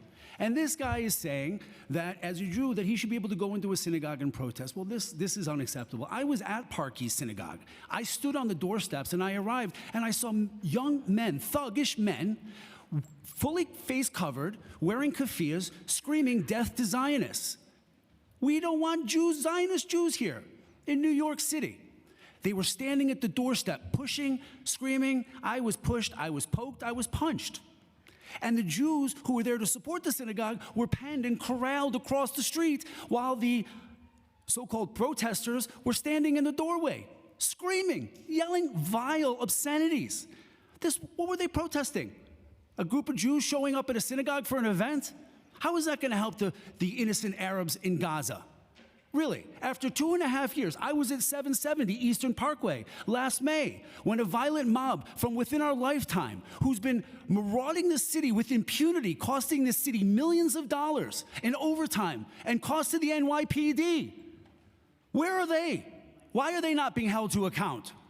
I was at 770 when they sent a mob of young kids to the doorsteps, starting a fight while I watched the police stand on the outskirts. I had to step in. I'm an old guy. This is bullshit. Sorry. But this is unacceptable. We're debating a buffer zone. I'm a free speech absolutist. Absolutely. As much as I find what they're saying reprehensible, go for it. This is America. But standing in the doorway of a synagogue, this isn't happening at mosques. Can you imagine if a group of Jews after October 7th showed up in a mosque? The worldwide condemnation, we would never do it. Because we respect a house of worship, even as much as we don't want intifada in New York City, and we're not going to stand for it. Thank you for your testimony. Thank you.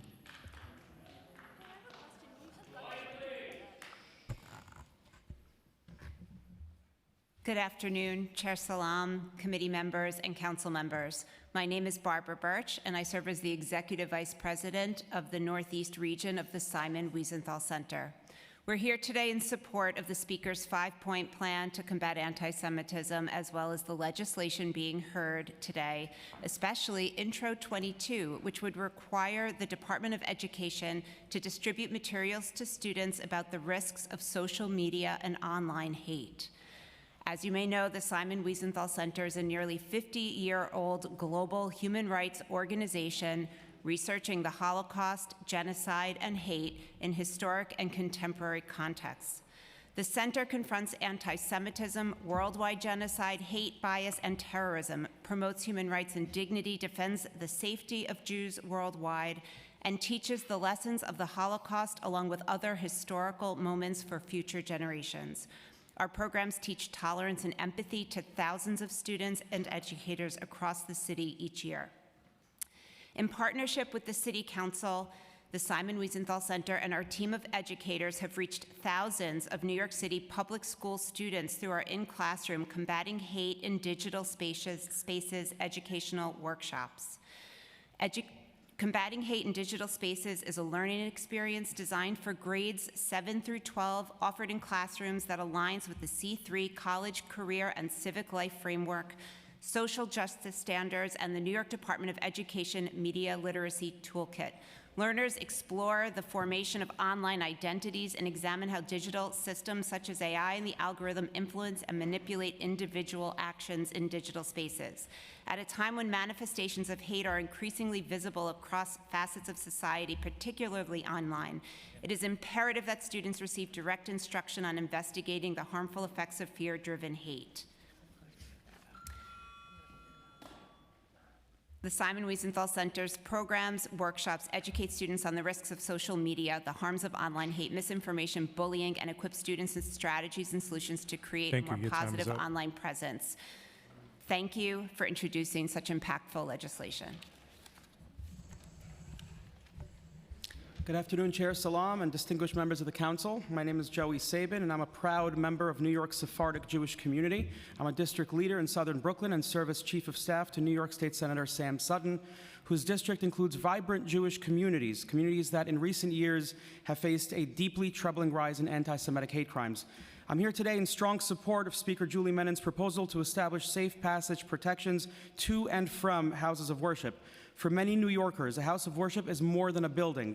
It's a sanctuary, a place of peace, identity, and community, yet too many families now approach that sanctuary with anxiety, my family included.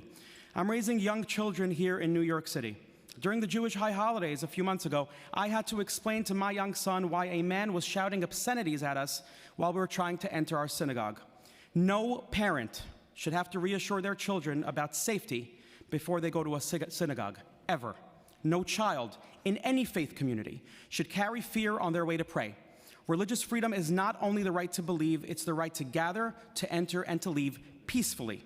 New York City has always stood as a beacon of free speech and lawful protest. Those rights are sacred. But when protest becomes targeted intimidation that obstructs access to religious practice, it crosses a line. Protecting the right to protest and protecting the right to pray are not competing values. They are co-equal civil liberties, and it is in the government's solemn responsibility to safeguard both. On the right-hand ceiling of this chamber is a quote from George Washington. He said that government should hold an equal and impartial hand. That principle applies powerfully here.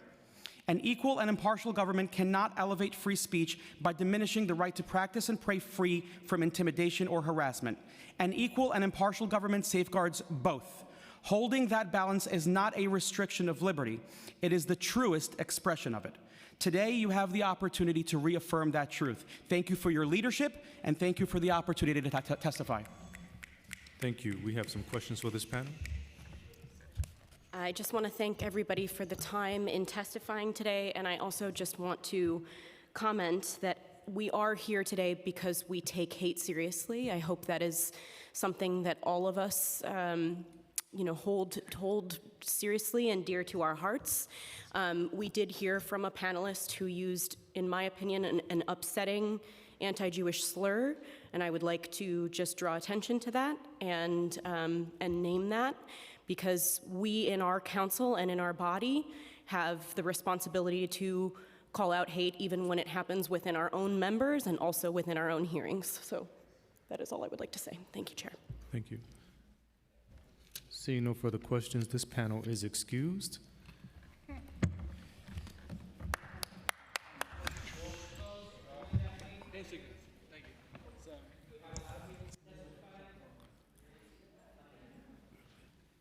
For the members on Zoom participants that we don't use the raise hand function on Zoom, but we will call by panel. We see that people keep raising their hands. What? Have you done with the other person? No, not at all. It's just that people keep raising their hands, like Trying to get up. consistently, so I think they think that they're being ignored. I'd like to call to witness panel Mohammed Jihad Ahmed, Noella Williams, Taj Sutton, Robert Briggs, Lucy Hornbeck, Jake Z, Sorjed Said. Bex.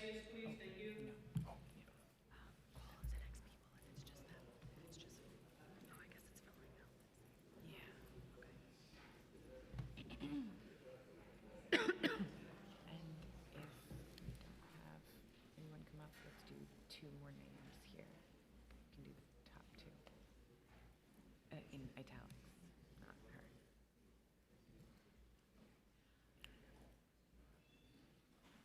Sorrel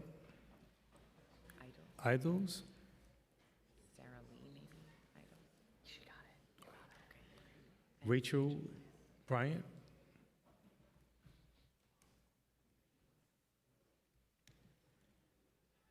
We'll have to call Rachel Bryant again. You may begin in any order you like. You each have 2 minutes.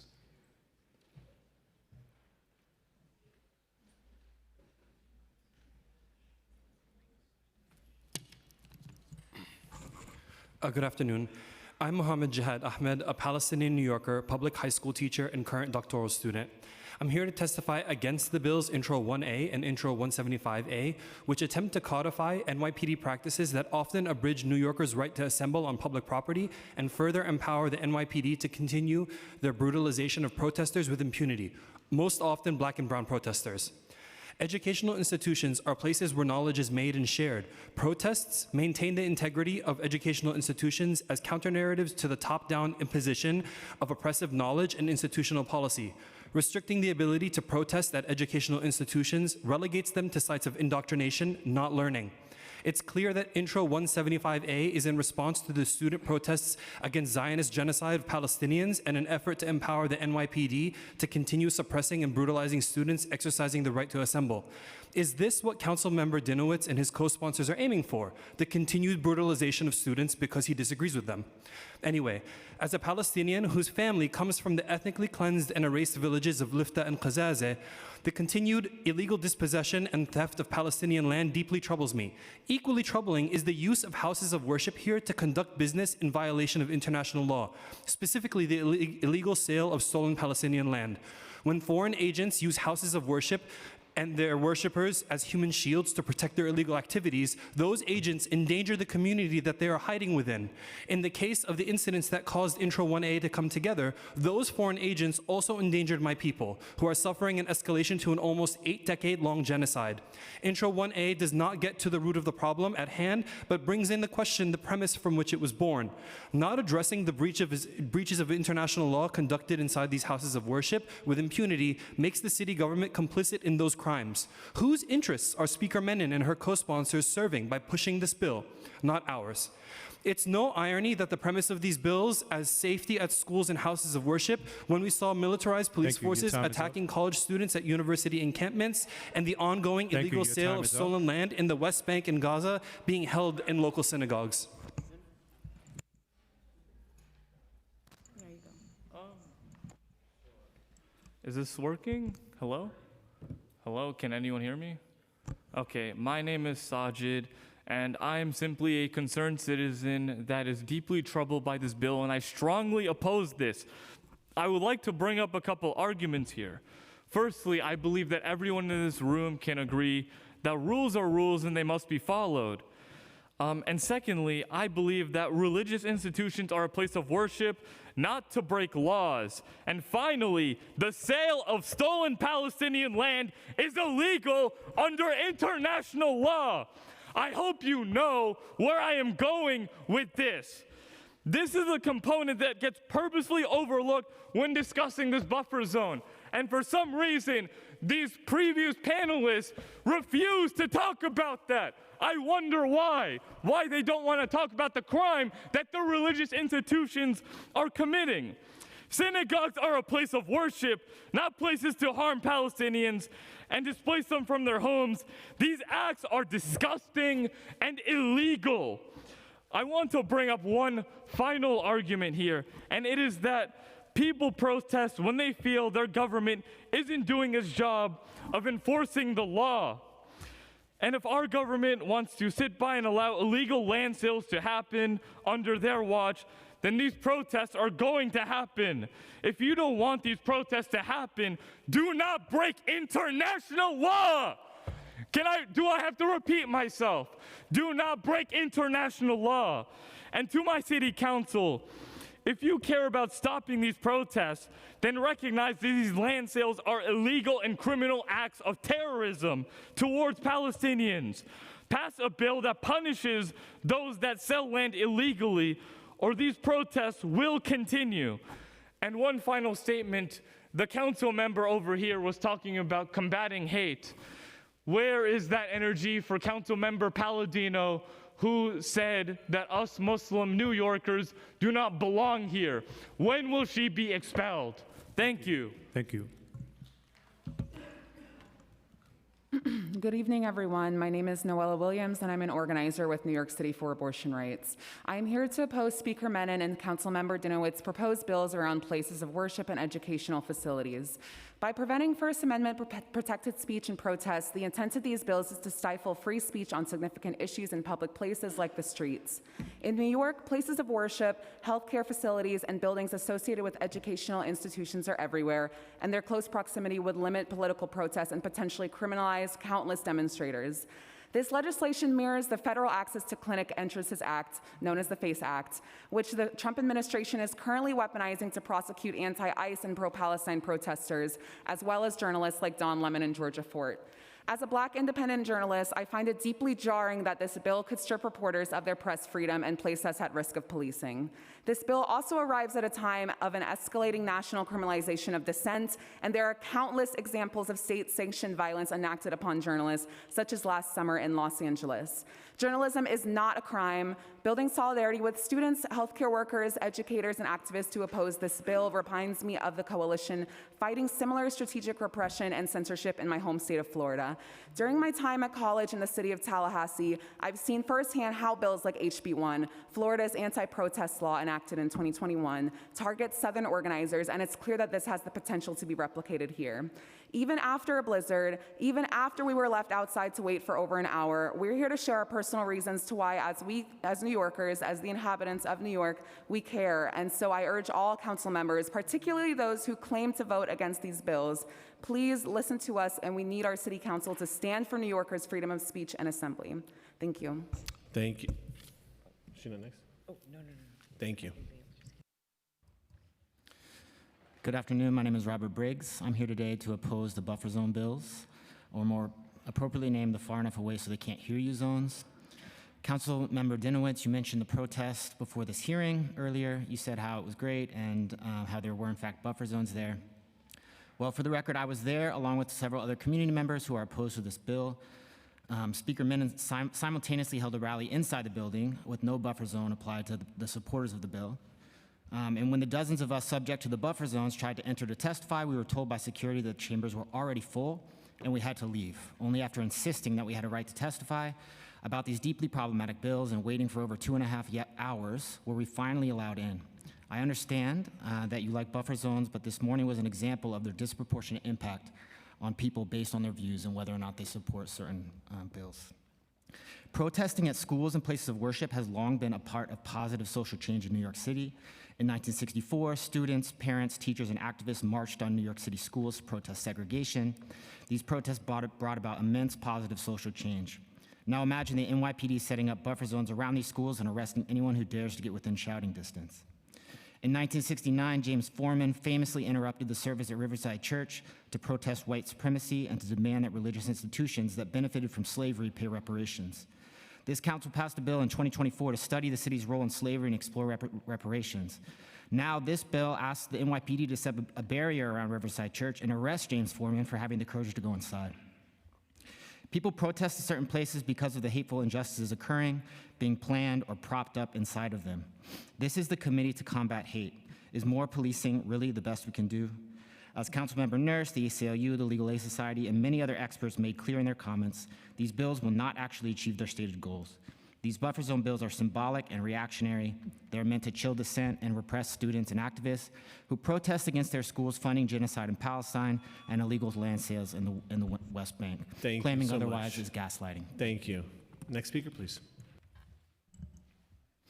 I want to start my remarks requesting that I'm able to finish since that grace was allowed to a panelist on the first panel and in the interest of equity of voice today at this hearing.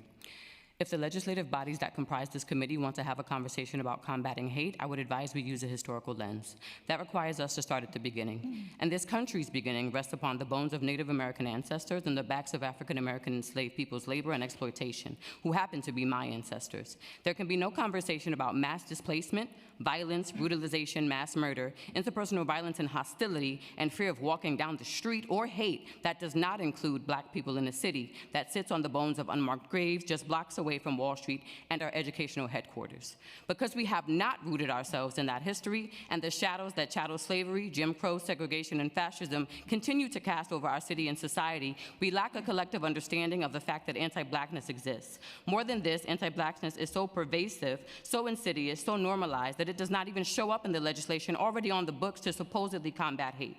It is implied but never insisted upon, assumed but never uplifted.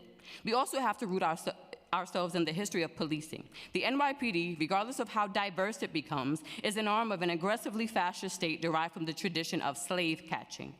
In the past 7 years alone, I have witnessed this firsthand as I had the pleasure of serving on my local school board and endured the trauma of placing myself between not only NYPD officers and our students while they protested, but also the New Yorkers emboldened by the behavior of this police force and the elected officials who blindly swarmed the city with them under the guise of laws, which can be unconstitutional, and order, which cannot exist in the absence of justice.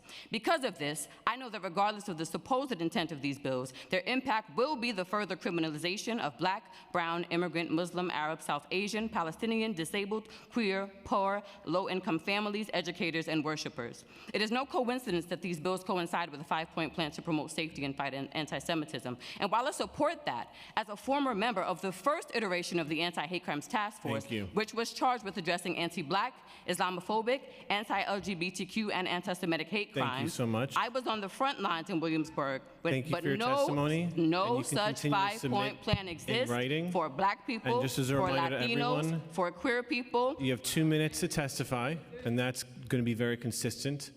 And if you have additional, thank you so much. The 2 minutes, as now that I'm chairing this hearing, is going to be consistent. And if you have additional testimony, you may submit it in writing. Thank you. Next panelist, please.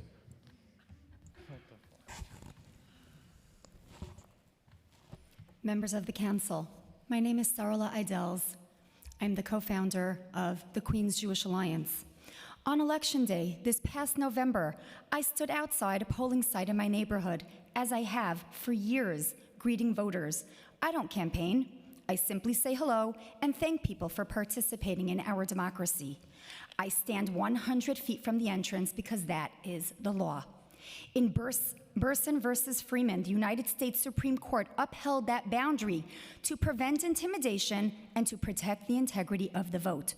The court recognized that democracy works best when citizens can approach the ballot calmly without confrontation at the door. Worship deserves that same protection.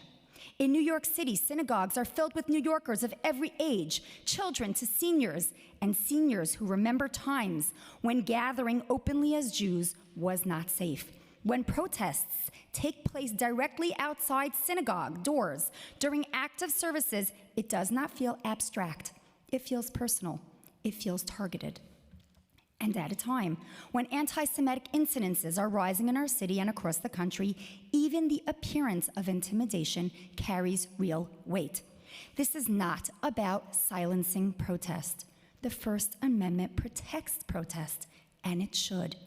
This proposal is narrow, content neutral, and applies equally to all viewpoints. It simply creates a 100-foot buffer so people can enter their place of worship without being confronted at the threshold. Federal law already recognizes, through the Freedom of Access to Clinic Entrances Act, that houses of worship deserve protection from obstruction and intimidation. We are not inventing a new principle. We are applying an existing one consistently. No one should have to walk through anywhere with anyone shouting at them to reach a ballot box, and no one should have to walk through shouting to reach a synagogue.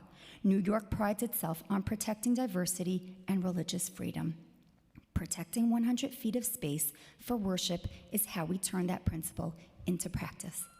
Thank you. And the last on the panel. Thank you. Good afternoon. My name is Rachel Bryant, and I'm a Brooklyn native and Jewish New Yorker. I'm here today on behalf of Met Council, one of America's largest Jewish charities dedicated to fighting poverty. We operate 19 affordable housing buildings, comprehensive social services, including to Holocaust survivors, and the country's largest kosher emergency food network. Since 2020, our emergency food service has also provided halal food to Muslim New Yorkers in need. Through these programs, Met Council proudly helps 300,000 New Yorkers a year from all races, religions, and walks of life. Met Council strongly supports the City Council's proposal to prohibit harassment, incitement, and protests within a buffer zone around any religious organization, school, or house of worship. As an organization founded on Jewish values, we are unfortunately familiar with the rising anti-Semitism in this city. Our events require increasing security, and we often hire armed guards. Jewish staff members have been increasingly subjected to anti-Semitic language and incidents outside of work. I've personally witnessed the anti-Semitism and aggression of protesters towards Jewish New Yorkers. On one occasion, I walked with a colleague who wears a kippah after work. We walked past a group of protesters, and without provocation, the protesters immediately targeted my coworker and began shouting at him. The hatred and anger they displayed was horrific and was shocking to me as a Jewish New Yorker who often passes as non-Jewish. This behavior is harassment and extends beyond the bounds of what should be protected free speech. It makes New Yorkers afraid to go to synagogue and Jewish events. Allowing protesters to harass individuals visiting houses of worship infringes upon our right to freely practice Judaism and a right to assembly. We ask the Council to prohibit harassment, incitement, and protests within a buffer zone around religious organizations, schools, and houses of worship. I just want to end by noting that there was some suggestion earlier that community building and building bridges is a substitute. That's not a substitute for the security measures here. Thank you so much. All right, I would like to thank this panel for testifying. I will call the next panel.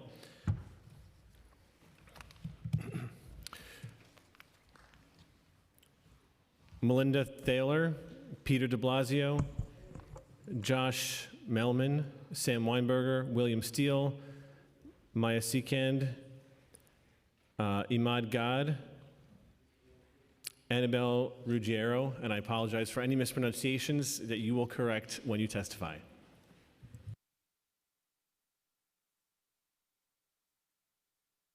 If you heard your name, please come up.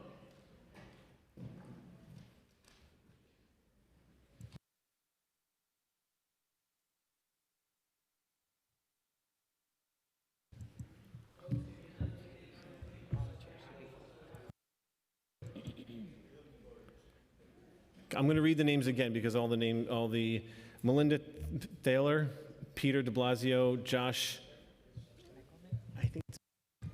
Melman, or it says Meckelman, that's probably a typo, Sam Weinberger, William Steele, Maya Sikand, Imam Gad, and Annabelle Ruggiero. Okay, we'll go from my left to your right. We'll start. You may begin your test.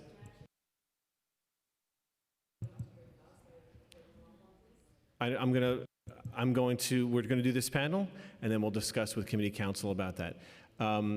Thank you. We'll go from your left. Make sure your microphone's on. You may begin when ready and state your name for the record. Yes, my name is Mr. William Steele, and I'm just here to represent humanity. Okay, to let you know, I sat patiently listening to all of everyone's differences of opinions and based on this bill. These bills that are being passed to safeguard humanity, to safeguard people's First Amendment rights. I think that we need to really understand that we are in a time that this country is burning down. We don't have time to be bickering and fighting amongst each other with principles and all these other different values. What we need to do is collectively come together and respect each other's rights, dignities, and worships. If we do not do this, this country and the civilization as we know it is going to fall right before our very eyes. We need to understand that passing these bills to protect the Jewish synagogues, to protect any persons of worship, it is a basic humanity. We need to be passing a bill on just basic human dignity. That's the bill that we need. Because what this Trump administration and what they are actually really doing, they are rotting this country from the inside out. And no matter what bill you pass, no matter what you sign into legislation, it's irrelevant. There is a war against humanity. But I respect this panel for having this type of open setting for the public. Everyone has their own different opinions. Everyone has a human right to exist upon whatever purpose, whatever value, whatever worship that they have. And it is not neither of our positions to mock, to discriminate. Thank you. Thank you, William. Next panelist, please. Hello, I'm Annabelle Ruggiero, an active member here to speak on Intro 1, 175, and buffer zones in state-level bills. During the early years of our country's founding, we did horrifying and cruel acts. Central to the founding of New York City was the displacement of the Lenape people from the land that cradled their civilization. This was explicitly an act of ethnic cleansing. Wall Street ran along the walls of the city that barred the Lenape from part of their millennia-old homeland. It would be remiss of me to not mention some of the good decisions made during our country's founding. For example, the First Amendment gives us civil liberties that are core to a functioning democracy. It allows me to say things like, our president is a pedophile protector that is building concentration camps for immigrants and erasing trans people from the US. There are some narrow carve-outs to the First Amendment. The applicability of these depend on the government's goals. The goals of these laws, not only to protect patients, worshipers, and students. However, the goals of these laws are inextricably bound to the protests that prompted these laws. On November 19th, there was an anti-Zionist protest outside of a synagogue. Inside the Park East Synagogue at the time was not worship. A Zionist organization was conducting discriminatory recruitment of Jewish people for immigration to the state of Israel. To be blunt, our city and state legislators are trying to crack down on the First Amendment to squelch the dissent of Zionism, a political philosophy. They do so while buying into the conflation of Zionism and Judaism. Our legislators' actions have a few implicit messages. First, it suggests politics that supports the genocide of Palestinians, which directly parallels the genocide of the Lenape people, is part of Jewish faith. I fully reject this implication. Second, in a time where we seek shelter from our fascist overreach at the federal level, our city and state are trying to shatter our civil liberties to stop us to voice our opposition to an ethno-state abroad. From Lenape-Hoking to Palestine, no one is illegal on stolen land. Thank you for your testimony. Good afternoon, members of the Committee to Combat Hate. My name is Iman. I'm the policy manager at Girls for Gender Equity, or GGE. GGE is a Brooklyn-based organization which works intergenerationally through a Black feminist lens to center the leadership of Black girls and gender-expansive young people of color. We offer this testimony today in opposition of both Intro 175 and Intro 327, which called for establishing buffer zones at educational facilities and reimbursing non-public schools for the cost of video surveillance cameras. The creation of buffer zones around schools would increase the policing and surveillance of students and infringe on their rights to organize and stage protests and walkouts. At GGE, we know that police do not create safety for all students, and that Black and brown students are disproportionately targeted by police. A study conducted by NYCLU found that while Black and Latino students constitute 2/3 of the student body, they continue to represent approximately 90% of arrests and summonses in school. Moreover, at a time when the fear of ICE is keeping some students from attending school, the last thing parents and students need is more policing of their schools. Historically, young people have used their school grounds and positions as students to have their voices heard. Protests and school walkouts were integral in the fight for civil liberties and desegregation in the civil rights era. One of the 5 cases that made up Brown versus the Board of Education was sparked by 16-year-old Barbara Johns, who led her school of 450 Black students on a walkout to strike and protest the poor conditions of her segregated Virginia high school. In our time, young people have staged walkouts to protest gun violence in schools, the genocide in Palestine, and most recently to protest ICE. At GGE, we believe in the power of student organizing and recently also launched the Alliance on Gender Equity base of organizers, who are currently organizing in support of the Schoolgirls Demand Campaign.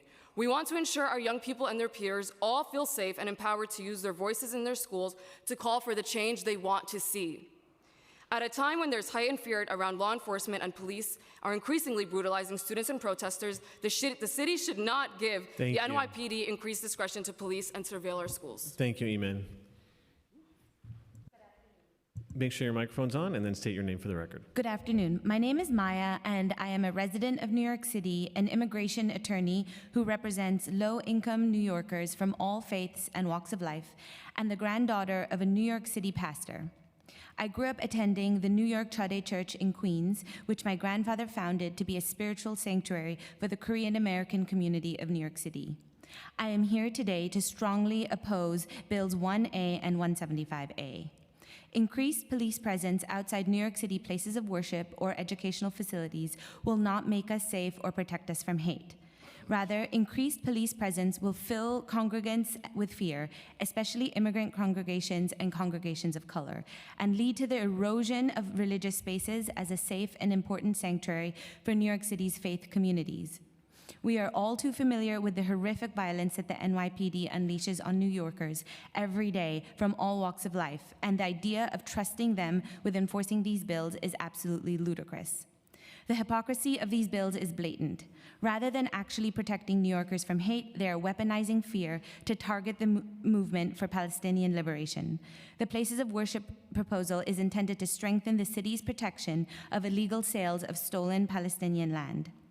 Instead of listening to widespread calls for ending the illegal sale of Palestinian land, these bills silence and punish New Yorkers, further expose us to police brutality, and distract everyone from grave violations of local and international law. I urge all City Council members to vote against these bills and to listen to New Yorkers asking for an end to illegal land sales and protect our right to protest these illegal events. Thank you so much. Maya? Thank you. Good afternoon.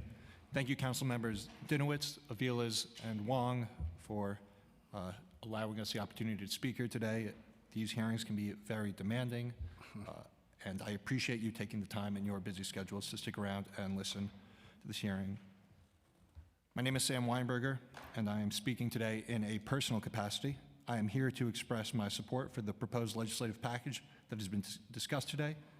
And in particular, I would like to speak in support of Intro 1A, which enables the NYPD to implement buffer zones around houses of worship when necessary. There must be clear protections to ensure all residents of our city can practice their faith and enter and exit their sacred spaces in safety and peace. All people of faith, including but not limited to our Christian, Muslim, Jewish, Jain, Sikh, Buddhist, and Hindu siblings, deserve to be safe in and around their houses of worship. This bill strikes a thoughtful balance. It does not criminalize protest, nor does it suppress free speech.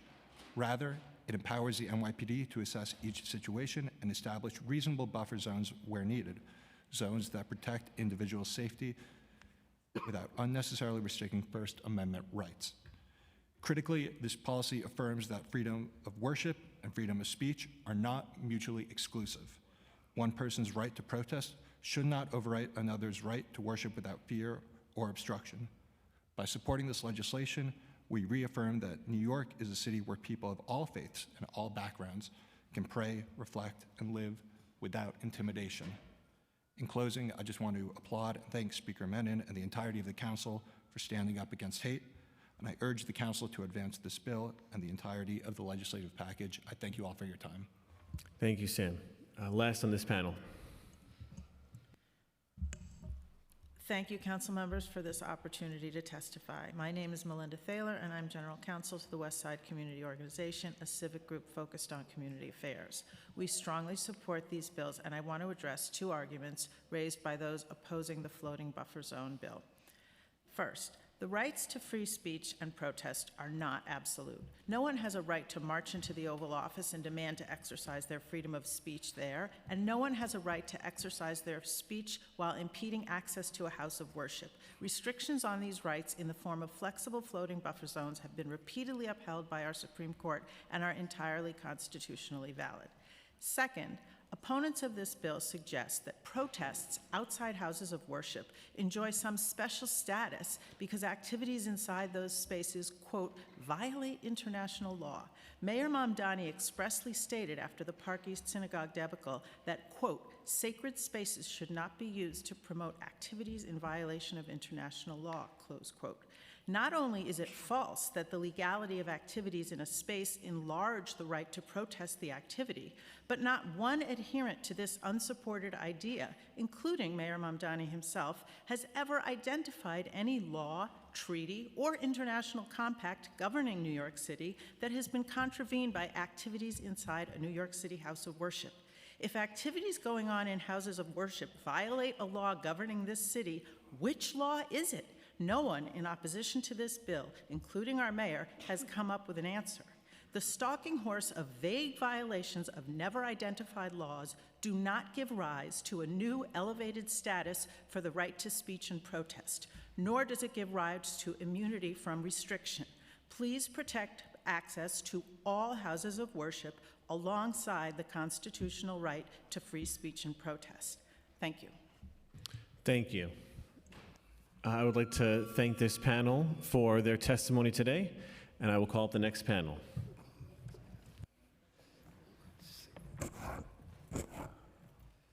Yes, I'm good, sir. Thank you.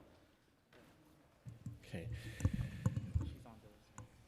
The following people, please come up. Queen Arson, Drew Finkelstein, Samuel Finkelstein, Stanley Slater, Yerucham Selber, Rabbi Eli Cohen, Suzanne Gordon,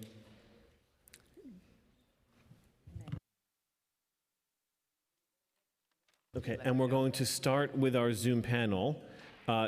As part of this panel, Khalid Rahman, Miriam Fisher, and Hiba Khalil. And we'll do the in-person testimony, and then the staff will call the... I was kidding. We're going to do the Zoom first for this panel, and the staff will call the Zoom member. We'll call the... I will call... I'm kidding for a second time. I'm going to call your name on the Zoom, and then staff will unmute you, and then you'll begin your 2 minutes. So we'll start with Khalid Rahman.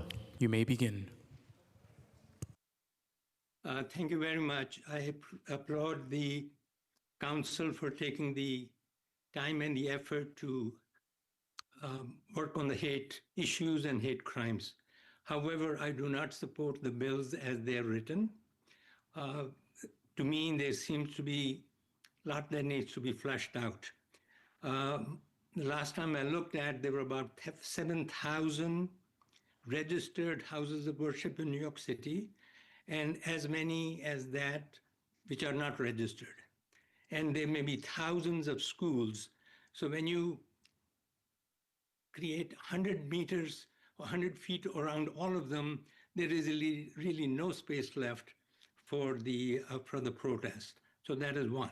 The other thing that has not been brought up is that the sale that was going on inside the synagogue was being carried out by the group called Nefesh B'Nefesh. Please make a note of it. Nefesh, N-E-F-E-S-H, Nefesh B'Nefesh. And if you go to their website, they will help you find this organization works the social work, Aliyah, as well as immigration to Israel, but it also helps them find places to live and communities. So if you go into their webpage and look for communities, you will find all these red dots, which are in the West Bank, in the East Jerusalem, all in the occupied lands. And that is where these sales are being offered for. So let's be very specific. This is whether international law or local law, but this is somebody else's land that is being sold in a house of worship in New York City. Legalities aside, whether it's international law or the local law or the New York State, but just morality-wise, a house of worship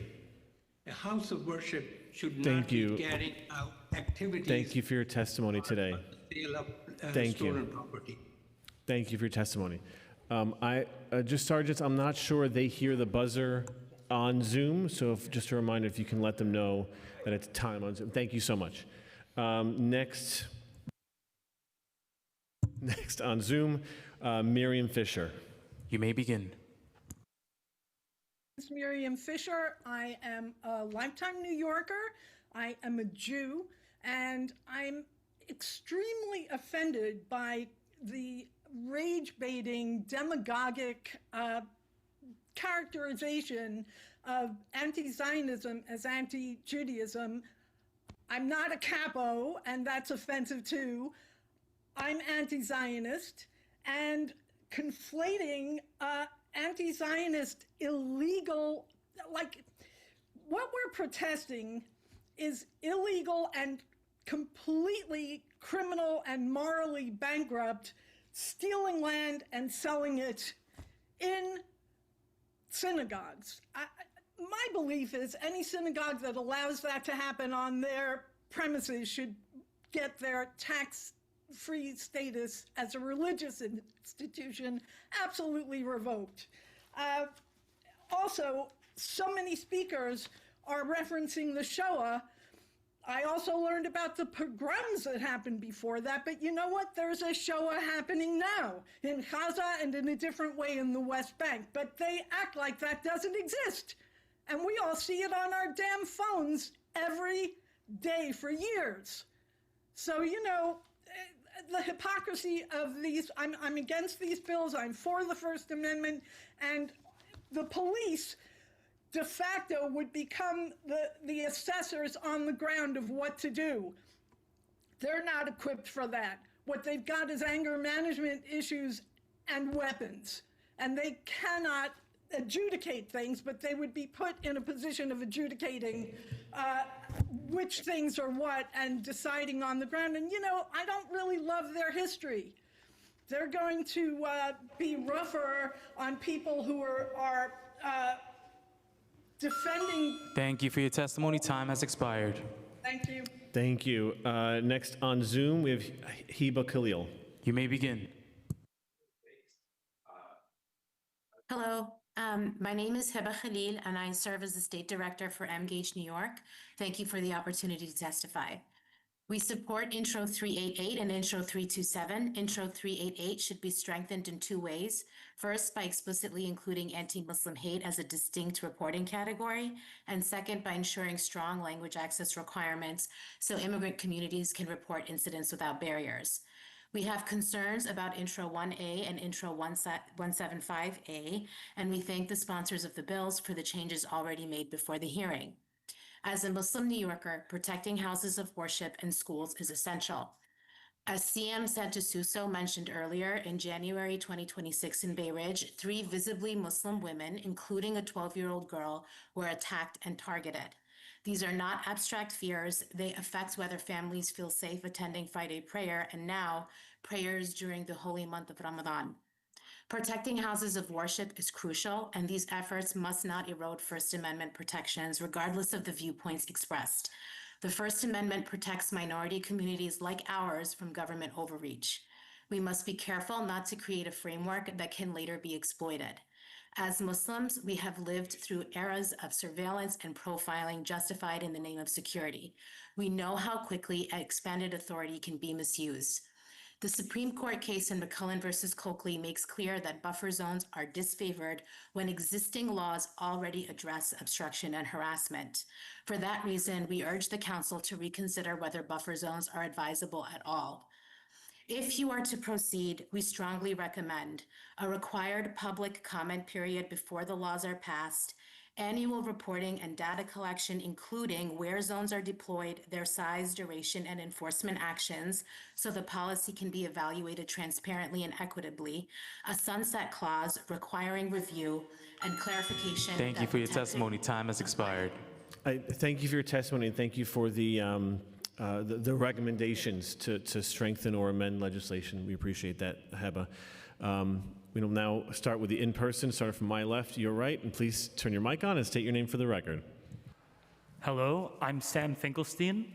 I'm speaking today as a fourth-generation New Yorker, a student, a Jew, and the representative of Jews Against White Supremacy, which opposes Introductions 1 and Introduction 175, no protest security perimeter outside places of worship and educational institutions, for 3 reasons. It's unconstitutional, it weaponizes the language of Jewish safety to shield criminal activity, and it demands that New York City endorse the ideology of Jewish supremacy. Proponents frame Introduction 1 as neutral protection for houses of worship. In reality, this bill is a direct response to the recent mobilizations of Palestinian and allied communities protesting the sale of stolen Palestinian land inside New York synagogues. It is a veto on the movement for Palestine. The city is not concerned with the sanctity of religious spaces. If it were, it would not have spent 2 decades subjecting New York's mosques to infiltration and surveillance. This bill selectively weaponizes the concept of safety to protect Zionist institutions. Julie Menin and the bill's sponsors claim that protesting outside a synagogue is an act of anti-Semitic harassment. But what is happening inside that might draw a protest? These religious institutions are hosting sales of stolen, ethnically cleansed Palestinian land, which is illegal under US law. They provide material support for the displacement and extermination of Palestinian people. This bill seeks to veil the crimes of settler colonialism in language of religious worship. Its sponsors ask New Yorkers to accept that the real estate arm of the occupation is entitled to legal impunity. This is not protection, this is supremacy. We do not seek safety purchased with the silence of Palestinians. We demand no buffer zones around places of worship or educational facilities, and we demand that City Council prioritize stopping these land sales in New York. Additionally, in the interest of combating hate, I have to point out, I have been harassed and intimidated multiple times in this chamber today by proponents of these bills. If you need any evidence that they are not actually supporting this in the interest of free speech, it's that they are not supporting free speech right here, right now, nor are you equitably enforcing the time limits on testimony. Thank you so much. That's not true, but thank you. Next, please.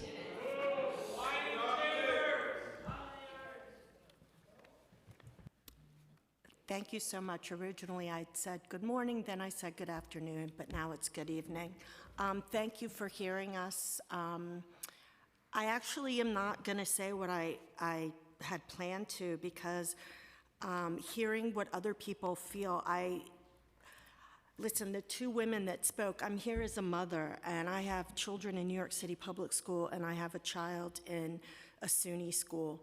And I really empathize with the mother. When I see a police person, and I'm with my son, I feel safe. I understand that if you're a person of color and you see a policeman and you're with your son, you might be nervous. I am a huge proponent, and I also wanted to invite that other guy who said that he wasn't allowed in his synagogue or welcome to come to my house Friday night for a Sabbath meal, Shabbat. I would love to have you. We can agree to disagree, so please find me if you're still here or someone who knows him, because I feel we're still family. 2 Jews, 3 opinions.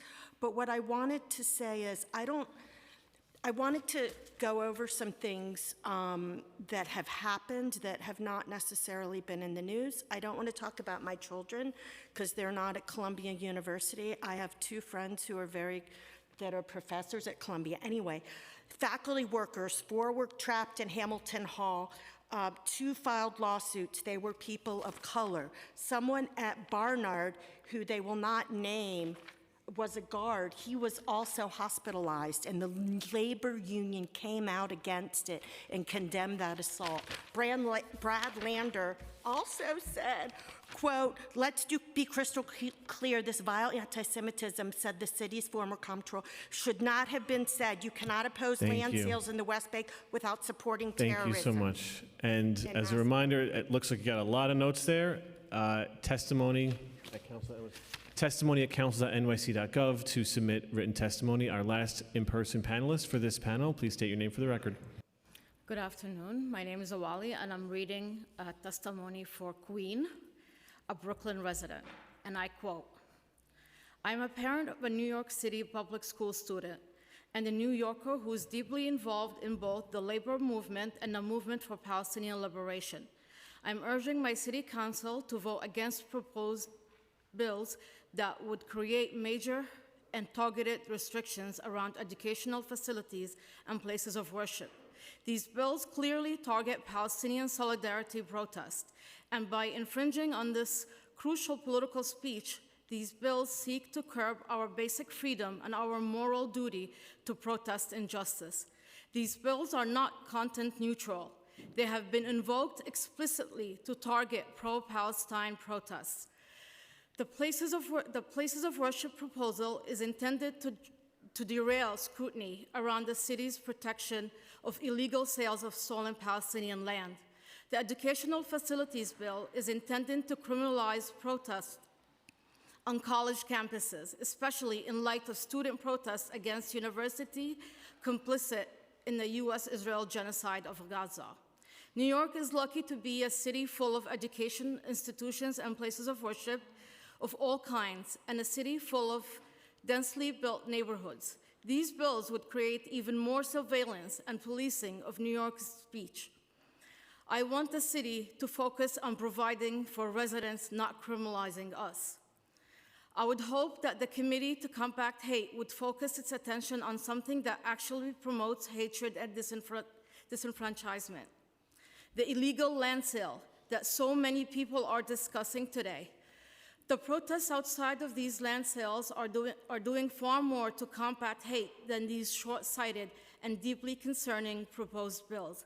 Again, I urge the City Council to think about what these bills will actually do to people of New York and decisively vote against them. And thank you for being here on behalf of your friend. I just want to confirm that Drew Finkelstein, Stanley Slater, Yerucham Silber, and Rabbi Eli Cohen are not here. Got it. Well, then he doesn't get a second bite at the apple. All right. Thank you, everyone, for your testimony. I'll now call the next panel.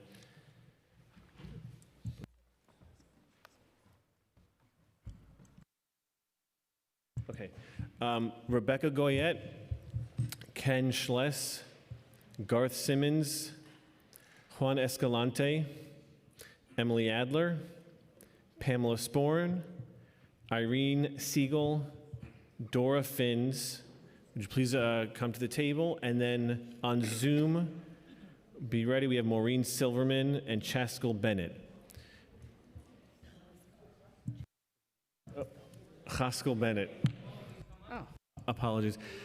We will call the Zoom panel first, as we did in the last panel, and we will start with Maureen Silverman. You may begin. I'm going to submit written testimony. I just want to say I'm clearly against these bills. But I'm not going to testify now. I'm going to submit written testimony. Thank you, Maureen. And as a reminder to everyone, testimony at council.nyc.gov. If you'd like to submit written testimony, and if you do have to have conversations, that's fine. Please take it outside so we can hear everyone who's here on the panel. On Zoom, Chaskell Bennett. You may begin.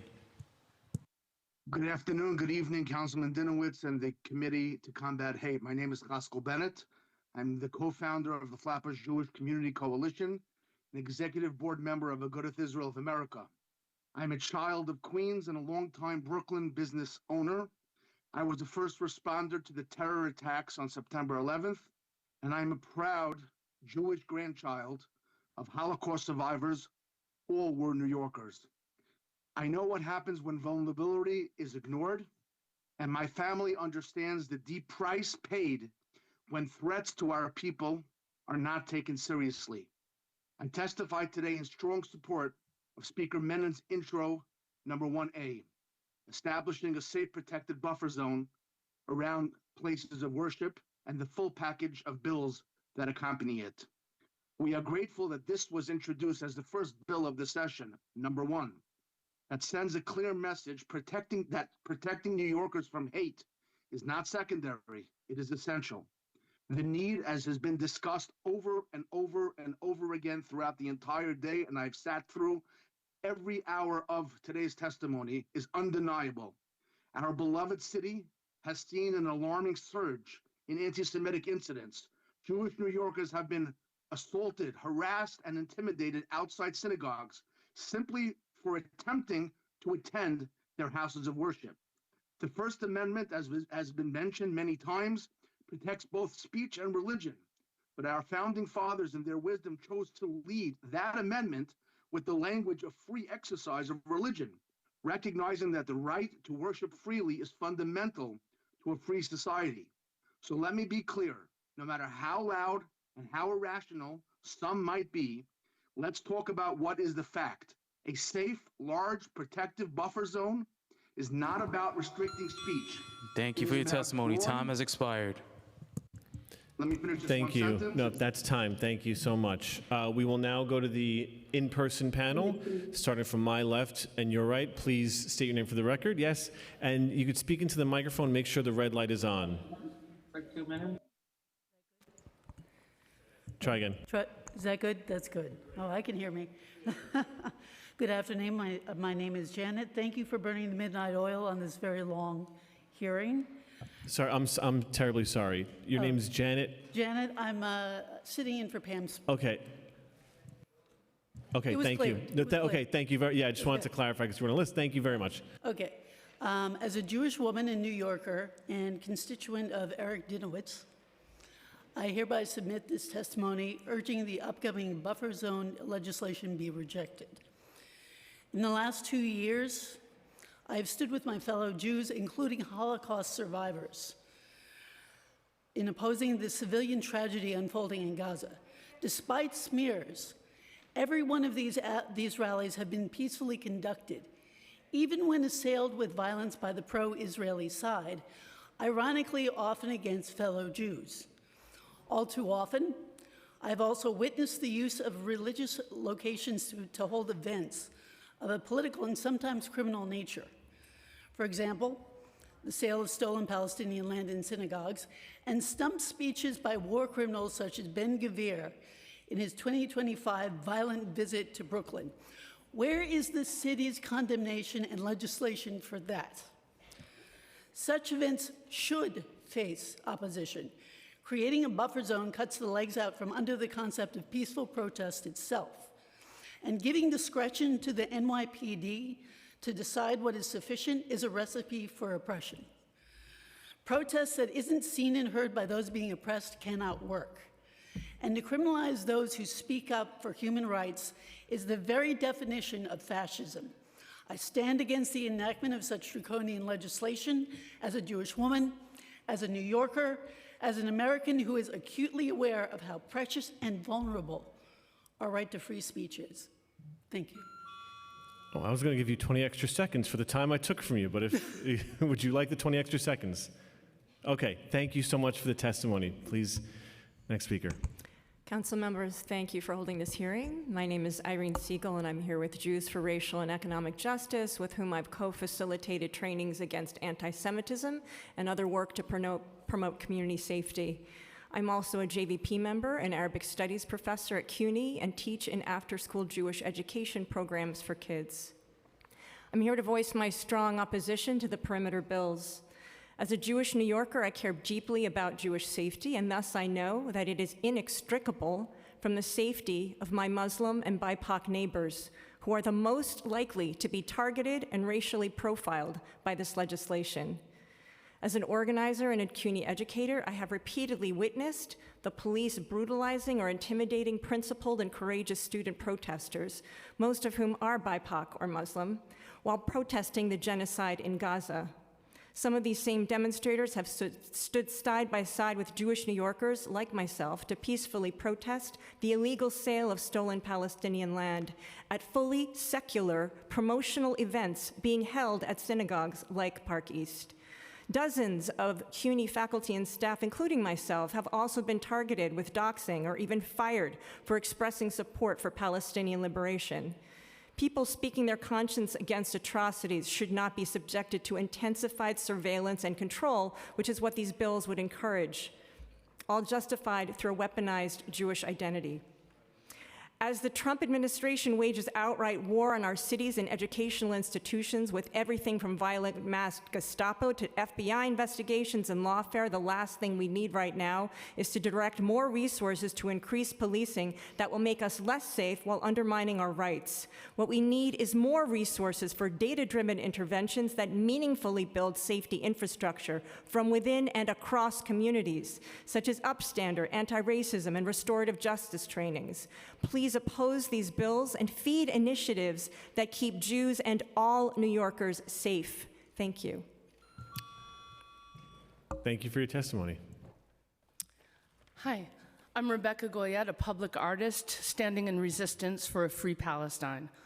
On Thursday, January 8th, 2026, an angry lynch mob of Zionists in front of a synagogue in Kew Gardens launched serious threats at pro-Palestine protesters. "Fuck you, faggot. I'm going to follow you home and rape you," they cried. Zionists have been conducting illegal land theft and pre-selling Palestinians' properties in the West Bank and in Gaza while people are living inside. After Palestinian properties are pre-sold here in New York City, settlers violently remove Palestinians from their homes, murdering, imprisoning, raping, and torturing them. Make no mistake, these are acts of terror. Illegal land sales here in New York City must be stopped, and we demand Mayor Mamdani take this on as top priority. No ethnic cleansing of Palestinians through illegal land sales in New York City, period. We protest with no buffer zone until this is all accomplished and Palestine is free. Israel's apartheid state, occupation and genocide of Palestinians is illegal under international law. It is Palestinians' right and our duty to resist and protest the illegal occupation carried out by Israel and the U.S. It is legal and morally essential to disrupt this thievery. Protesting sales do not disrupt worship. It is an ungodly manipulation of public perception to hold these land theft pre-sales in synagogues. Allowing these war crimes to take place in synagogues is no different than when the KKK organized their crimes against humanity in churches. The KKK historically used churches as recruitment and staging ground, making black communities targets for terror and destruction. Churches and religious organizations were integral to the systematic abuse and cultural destruction of indigenous peoples in the United States. No matter where these war crimes take place, the public has a right to protest in close proximity and to resist until these war crimes stop. Palestine is for the Palestinians. Free Palestine! Thank you for your testimony.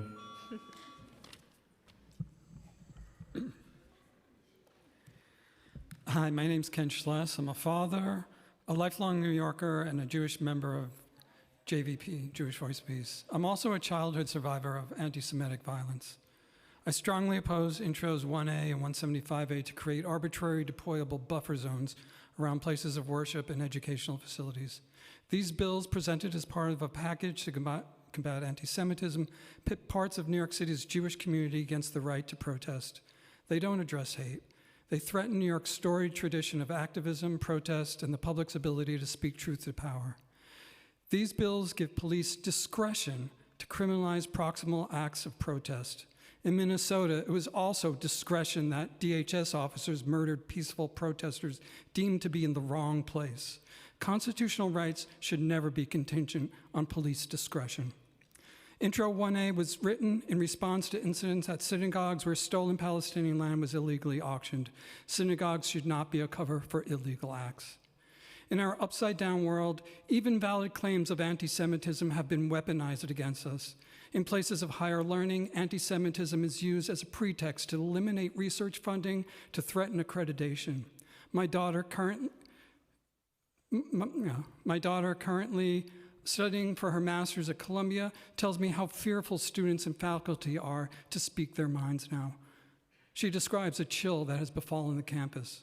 These bills will do nothing to reduce hate, nor will they have safeguarded me from the anti-Semitic violence I experienced as a child. They follow upon a pattern of federal civil rights reversals that allow egregious violations of rights to flourish. I implore the City Council to reject Intros 1A and 175A. Consider seriously that only in a free society will New Yorkers be safe. Thank you for your testimony. Hello, my name is Juan Escalante. Loved ones know me as Jess. My pronouns are they, them, theirs. I am transgender. I am also a Columbia alumni who graduated a few months before October 7th. On October 7th, my Salvadorian mother was visiting Jerusalem. My stepfather is a Persian Jewish man who fled Iran during the Islamic Revolution of 1979. I also want to add that there has been zero mention by a lot of the people in Kafias here today of the Iranian genocide that has killed nearly 100,000 people. I really resent, as a person of color, the hijacking of terms like person of color and black and brown by all of these gentrifiers in Kafias here today. But I want to address something. Earlier, there was talk about how anti-Semitic speech and hate speech is protected under the First Amendment. Under that logic, Islamophobia after September 11th is also protected. The demonization of Arabs and Muslims in this country is also protected. We have seen what happens when rhetoric turns entire religious and ethnic communities into political symbols, as has been the case with the Jewish people over the last 2 years. After 9/11, Muslims in America were collectively blamed, harassed, attacked, and our city must protect the right to protest. And protect political Our city must protect the right to protest political policies, our First Amendment right. But we must also be vigilant when protest language shifts from criticizing policy to targeting people because of who they are. The rule should be consistent for everybody, Muslims, Jews, everyone. I urge you to pass this bill. Thank you. Thank you for your testimony. Last on this panel. Good afternoon, council members. My name is Dora Finns, and I'm a lifelong New Yorker, granddaughter of Holocaust survivors and member of Jews for Racial and Economic Justice, NYC for Abortion Rights, and Jewish Voice for Peace. I'm here to urge city council members to vote against the proposed buffer bills around places of worship and educational facilities. I'm aware the bills have already been revised because they are so overwhelmingly unpopular, but that is not sufficient. These bills are being presented as part of a package to combat anti-Semitism, positioning supporting New York's Jewish communities and defending the right to protest against each other. This is divisive and disingenuous. This legislation emerged in response to protests outside of synagogues that were hosting illegal, non-religious political events, including sales of stolen, occupied Palestinian land for exclusive Jewish audiences in violation of international law, as well as federal, state, civil rights, and fair housing legislation. I have been disgusted to see synagogues I grew up attending desecrated by these events and dismayed that this is the council's solution to the issue. Additionally, reproductive freedom and queer rights have been defended and expanded for decades using tactics like protests at places of worship whose leaders have tried to control public policy and bodily autonomy. This has been essential to progress from ACT UP and WHAM in the 80s to reproductive justice groups combating clinic invasions today. No institution is exempt from public accountability. Giving the NYPD discretion over these buffer zones would make them another tool for surveillance, mass arrests, and selective enforcement, especially against communities of color, the LGBTQIA2S+ community, and movements already disproportionately targeted by law enforcement. There is already documented widespread use of excessive force against protesters, particularly by the NYPD's Violent Strategic Response Group.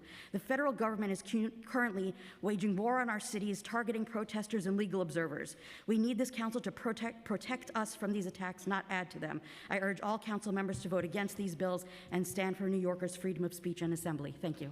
Thank you for your testimony. And just to the last thing, Janet, just for the record, would you state your last name for the record? Good, thank you. That is all for this panel. Thank you so much for your testimony this evening. Okay, for our next panel, as always, I apologize if I say your name incorrectly. You'll correct me. Calvin Harrison, Benjamin Nager Sadoff, DJK, Walter Masterson, Andrea Ortiz, Vladislav Spector, Natasha Bujosa, Adrian Easterling, and on Zoom we have Tanisha Grant. And we, as in the previous two panels, we'll be starting on Zoom. Thank you, Chair. Okay, so I am Tanisha Grant. To my esteemed Chair and committee members, I am Tanisha Grant, the Executive Director of Parent Support and Parents New York. I address you today in my professional capacity as well as a Black woman, mother, and grandmother. I will first like to commend your efforts to combat hate. However, your 5-point action plan to combat anti-Semitism and strengthen community safety appears to be narrowly focused on a single demographic within our diverse communities. As a Black woman descended from enslaved African people, I must highlight that these 5 proposed bills fail to address the protection that Black people deserve and have historically been denied in this nation and this city. Our Black community has been subjected to anti-Black hate and anti-Blackness for over 400 years. This systematic issue has been consistently dismissed or treated as illegitimate. Yet across this country, documented video evidence exists of numerous attacks targeting Black children, women, and men. Having been removed from my Black family at birth, I experienced early on the profound nature of anti-Black prejudice simply for being born Black. It is an affront to our ongoing trauma that council members would draft legislation that could potentially further marginalize our voices under the guise of combating anti-Semitism.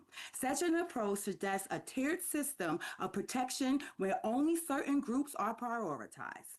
In this, the 100-year anniversary of Black History Month in the year 2026, Black individuals continue to strive for equity and equal protection under the law. A recent example is the February CEC 3 meeting, which illustrated the presence of anti-Blackness and the lack of immediate, meaningful action to address it. We were compelled to advocate strenuously simply to bring attention to this issue, despite the involvement of Black children. Thank you. Your time expired. These proposed bills. Thank you, Tanisha. We will now go to the in-person panel, and we're going to start from left to right. Unless you have other plans. Yeah, we agreed that I would go first. Sorry. Perfect. Adrian Easterling. Thank you. In Thank you, Adrian. 1766, the lawn outside saw the erection of the Liberty Pole, protesting the British government, leading to the very revolution that gave us our constitutional right to protest. The Triangle Shirtwaist Fire triggered the labor rights movement, which swept the country. Stonewall gave birth to the queer rights movement and the ongoing war on AIDS. And these are only 3 of the thousands of demonstrations and movements born within the 5 boroughs that you have no right to revoke. This bill is not only unconstitutional, it is the next step in a fascist USA shrouded in false altruism. You claim it protects those who, quote, are trying to go about their lives, but it only protects you.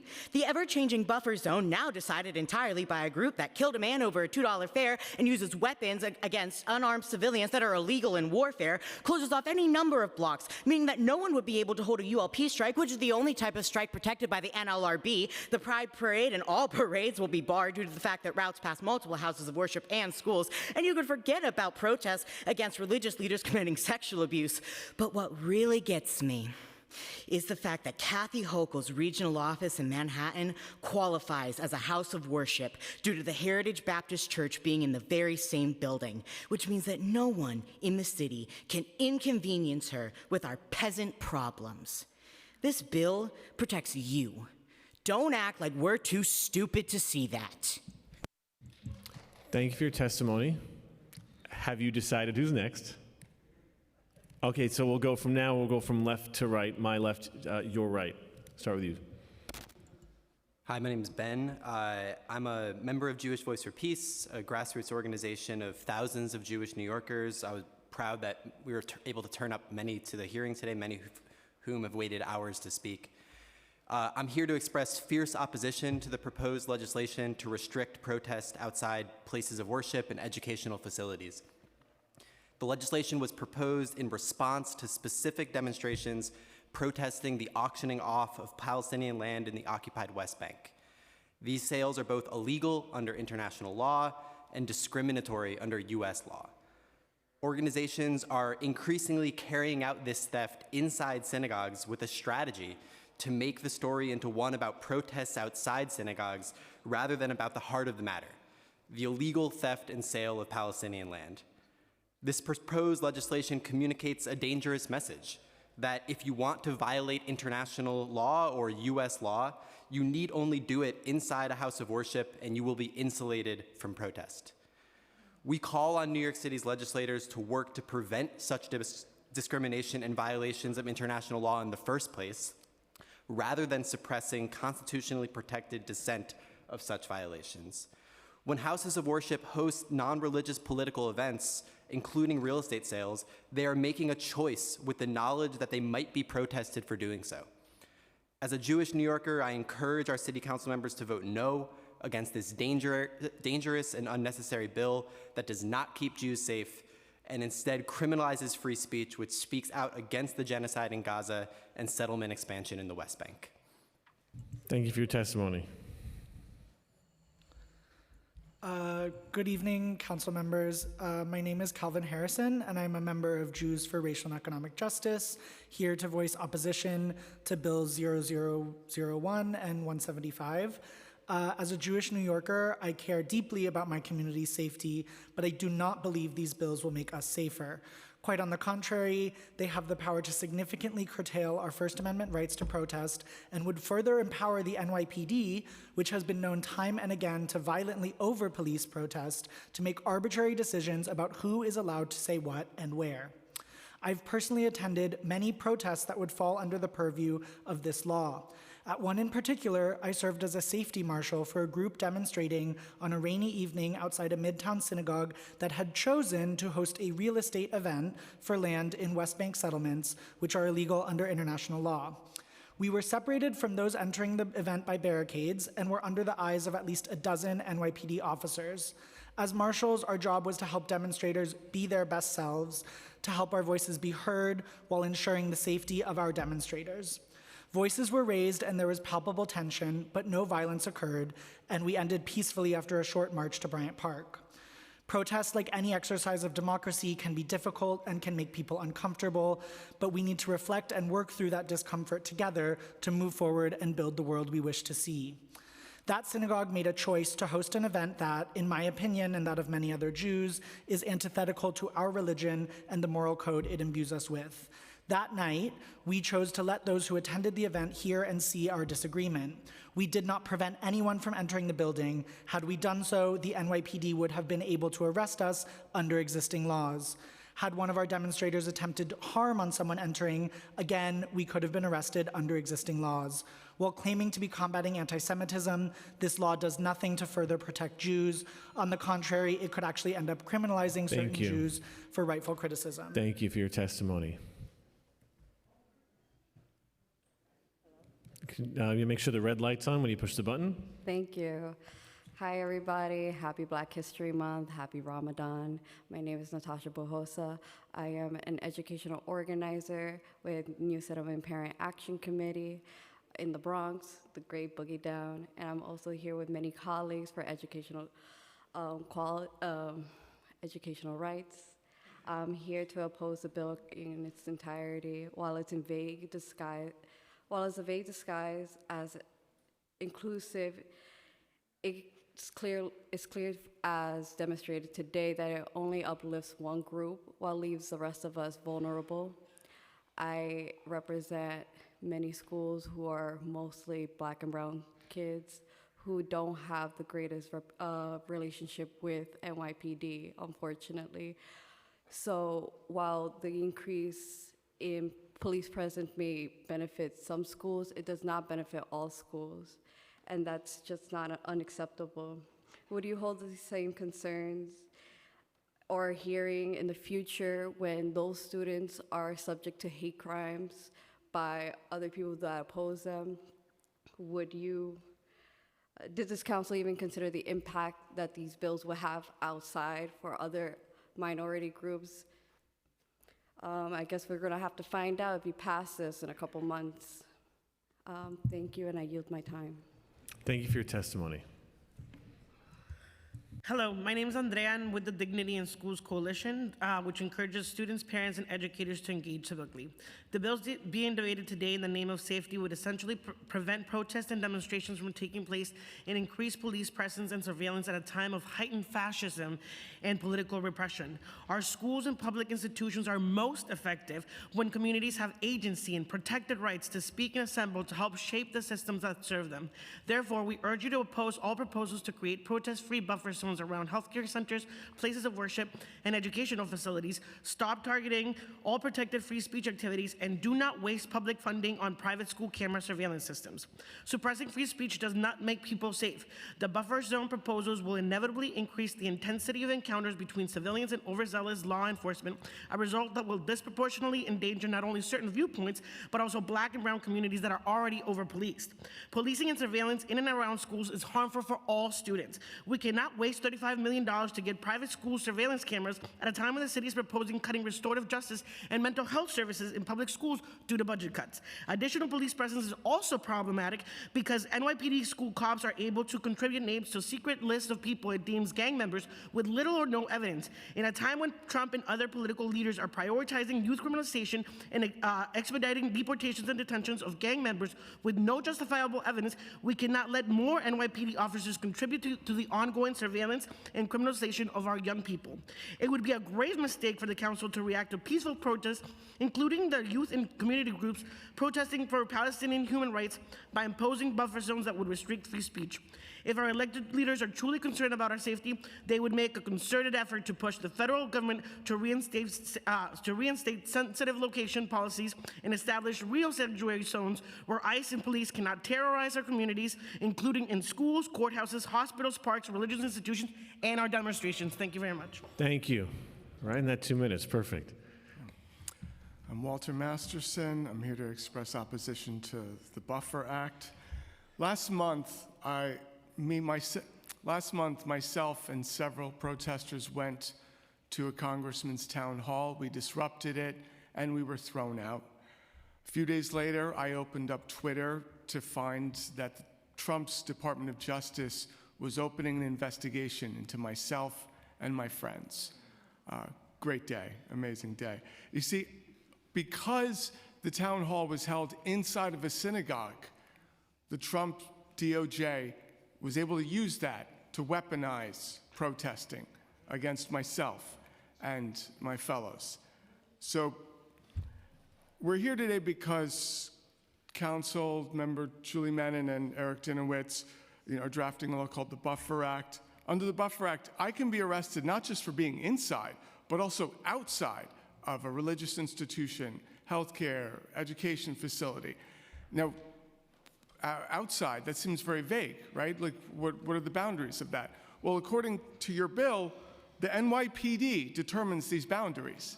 I mean, what could go wrong, really? A few months ago, the real estate group decided to sell stolen West Bank land inside of a synagogue. This attracted protesters. No one that spoke here today in favor of this bill mentioned that this was a land sale of stolen West Bank land.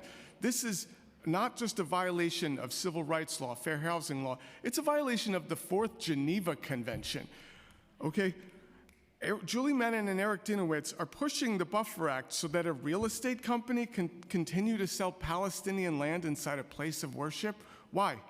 All right, this is being framed as keeping Jewish New Yorkers safe. All right, yes, our Jewish neighbors should be safe. All right, does selling stolen West Bank land inside of a synagogue keep Jewish New Yorkers safe? Does Jared Kushner's Mara Gaza keep Jewish New Yorkers safe? Thank you so much for your testimony. You know, the IDF Thank you for your testimony. I appreciate your testimony and your time. Everyone has testified. And seeing no questions, I want to thank this panel for testifying today, and I will call up. And we also been joined by Councilmember Gennaro. Panel 20. Panel 20. Okay. Going to read the names. Mr. Chairman, just wanted to say that I was chairing a hearing across the street like all day. So thank you, Councilmember Gennaro. He's one of the hardest working guys in City Council. Fania Vasilevsky, Samantha Epstein-Rubenstein, Rachel Storch, Ricky Baker Kuch, Joshua Waterman, Awali Samara, Alan Sherman, Rabbi David Feldman, and on Zoom we have Lisa Katz. And we're going to start with Zoom again.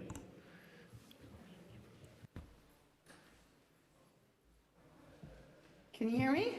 Yes, we can. Wonderful. Well, good evening, council members. My name is Lisa Katz, and I'm the Chief Government Affairs Officer of the Combat Anti-Semitism Movement, and I'm also a former elected councilwoman and town supervisor with a decade of public service. Through CAM, I work with mayors, council members, law enforcement, and community partners across North America on practical public safety and policy tools to address anti-Semitism and hate. We strongly support this package of bills, and other cities have adopted similar legislation. Anti-Semitism in New York City is a public safety issue, a civil rights issue, and a test of whether government will act before harm escalates. Of course, people have a right to protest and express their views, even views we find offensive, ignorant, or misguided. That is the strength of our democracy. But no one should have to weigh their safety against learning or worshiping. When Jewish New Yorkers must calculate risk just to pray, bring a child to school, or report an incident, that is not only a Jewish problem, it's a public safety failure for all New Yorkers. And that is why these bills matter. They are not symbolic. They address how anti-Semitism and all forms of hate actually show up. They're combining prevention, preparedness, transparency, and accountability, exactly what serious municipal governments provides. Some critics, as we heard today, will say these measures infringe upon free speech. They do not. They do not silence anyone or prevent lawful assembly. They protect safe access. And while I'm in 100% in favor of these bills, I do request the change incorporated into Intro 1A and 175A that buffer zone protection should be left to NYPD determinations be removed. Clear objective rules are Thank you, your time expired. Standardless discretion. Thank you. You may start the panel, starting from my left, your right. And turn the mic on, state your name for the record, and your 2 minutes begins. Thank you. My name is Joshua Waterman. I oppose Intros 1A and 175A. I want to begin by acknowledging the 1,057 Palestinians, including 230 children, who have been killed in the occupied West Bank since the so-called Gaza war began. These lives lost 6,000 miles from this room, many of them victims of settler violence. Ultimately, that's why we're here today. This bill came to be because of a number of protests outside synagogues in the past year. Protests that opposed what was happening inside those synagogues, not Jews going to study Torah or to pray together, but to make plans to leave New York and make Aliyah, and in some cases, to become settlers in the occupied West Bank. That's included an Israeli real estate event last month in Kew Gardens Hills that offered turnkey real estate help to purchase homes in Ma'ale Adumim and Modi'im, both in the occupied West Bank. That also included an event at Park East Synagogue last December, hosted by Nefesh B'Nefesh, which provides resources for American Jews to become settlers in the occupied West Bank. It is widely accepted under international law that the settlements in these occupied territories are illegal, settlements that are being populated by New Yorkers who attend these events at synagogues, and that's what was being protested and led to the genesis of these bills. This bill does not protect my fellow Jewish New Yorkers who are exercising their First Amendment right to practice their religion by going to synagogue, praying, and being in community. This bill provides cover for the illegal sale of Palestinian land, which is taking place in our city. How can this body, with a Democratic supermajority, take a page from the Trump playbook of squashing constitutionally protected free speech? I'm not talking about protesters being violent. That's already illegal. I'm talking about the ability to peaceably assemble in the face of injustice, which this bill stands to prevent. In closing, as a Jew, I strongly object to the use of synagogues to enable the expulsion of Palestinians from their homes. That events supporting the theft of Palestinian land in full violation of international law are occurring at all is unconscionable. That they are occurring in our sacred spaces is a moral failure of epic proportions. When people protest against sales of stolen Palestinian land, elected officials like Speaker Menon rush to decry the demonstrations. But this outrage obscures the real questions. Why is Palestinian land being stolen and sold? And why is it sold inside our synagogues and temples? Thank you for your time. Please let this bill die in committee. Thank you for your testimony. Hello, my name is Rivka, or Ricky Baker-Koish, and I'm an organizer with Shoresh. Shoresh is a movement of anti-Zionist Israelis in the diaspora who work toward freedom and justice for all, from the river to the sea. I'm here to oppose Speaker Menon and Councilmember Dinowitz's proposed bills around places of worship and educational facilities. Since the 2014 war on Gaza, I have protested Jewish institutions that play a role in perpetuating the occupation and the subjugation of Palestinian people, whether through miseducation on Israel, obfuscation of anti-Semitism in the US, or by directly donating to settlement projects in the West Bank. We have picketed outside Jewish federations, been arrested outside AIPAC, and protested outside synagogues. Synagogues in the US have been targeted by the extremist settlement expansionist project so that those aligned with the far right have cover to sell property in Palestine, including within the West Bank, despite these settlements remaining illegal under international law, according to Article 49 of the Fourth Geneva Convention. By hosting these real estate events within synagogues, right-wing bad actors are able to decry our protests as anti-Semitic. But we're not protesting our families making Shabbat, we're protesting illegal settler colonialism.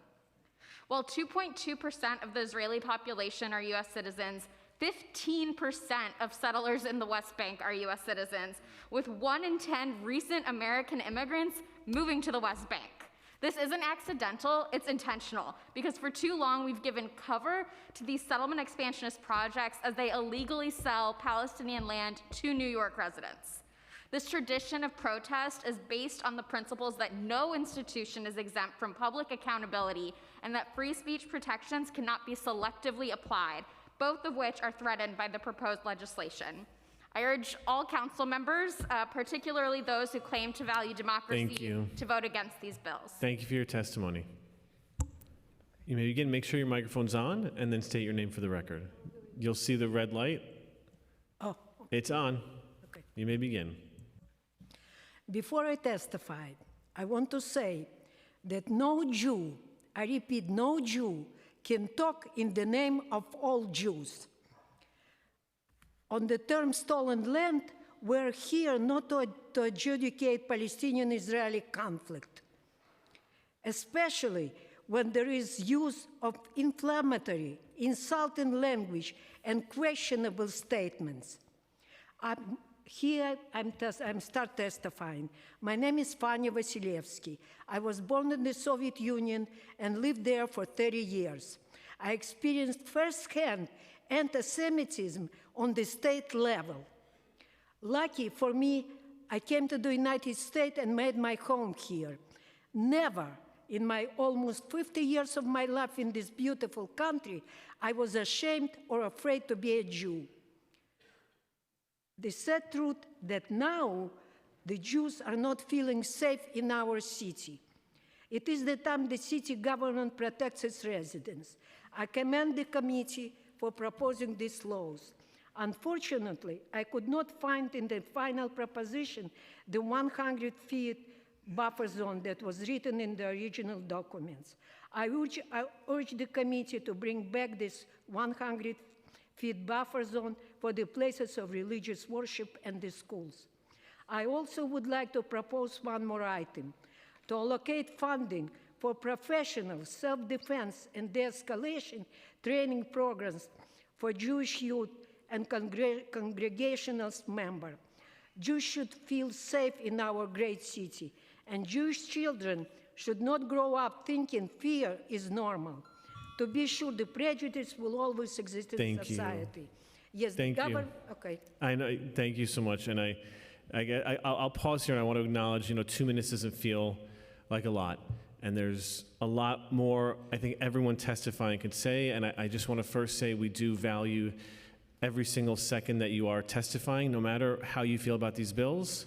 And also want to acknowledge that the time limits are in place to ensure as many people as possible have the opportunity to share at least a couple of minutes of their perspective. So with that, I'd like to call the next person on the panel. And please state your name for the record and make sure the red light's on. Thank you, Chairman, and the rest of the council members. My name is Rabbi David Feldman. I'm representing a number of organizations that hold public events here in the city with 25 years of collaboration with the NYPD. And I'm here to oppose these buffer zones outside of synagogues.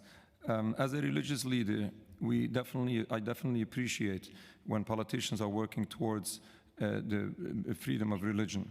But I want to make clear that attacking a shul, attacking a synagogue because of or during prayers or religious conducts, that's an affront on the religion.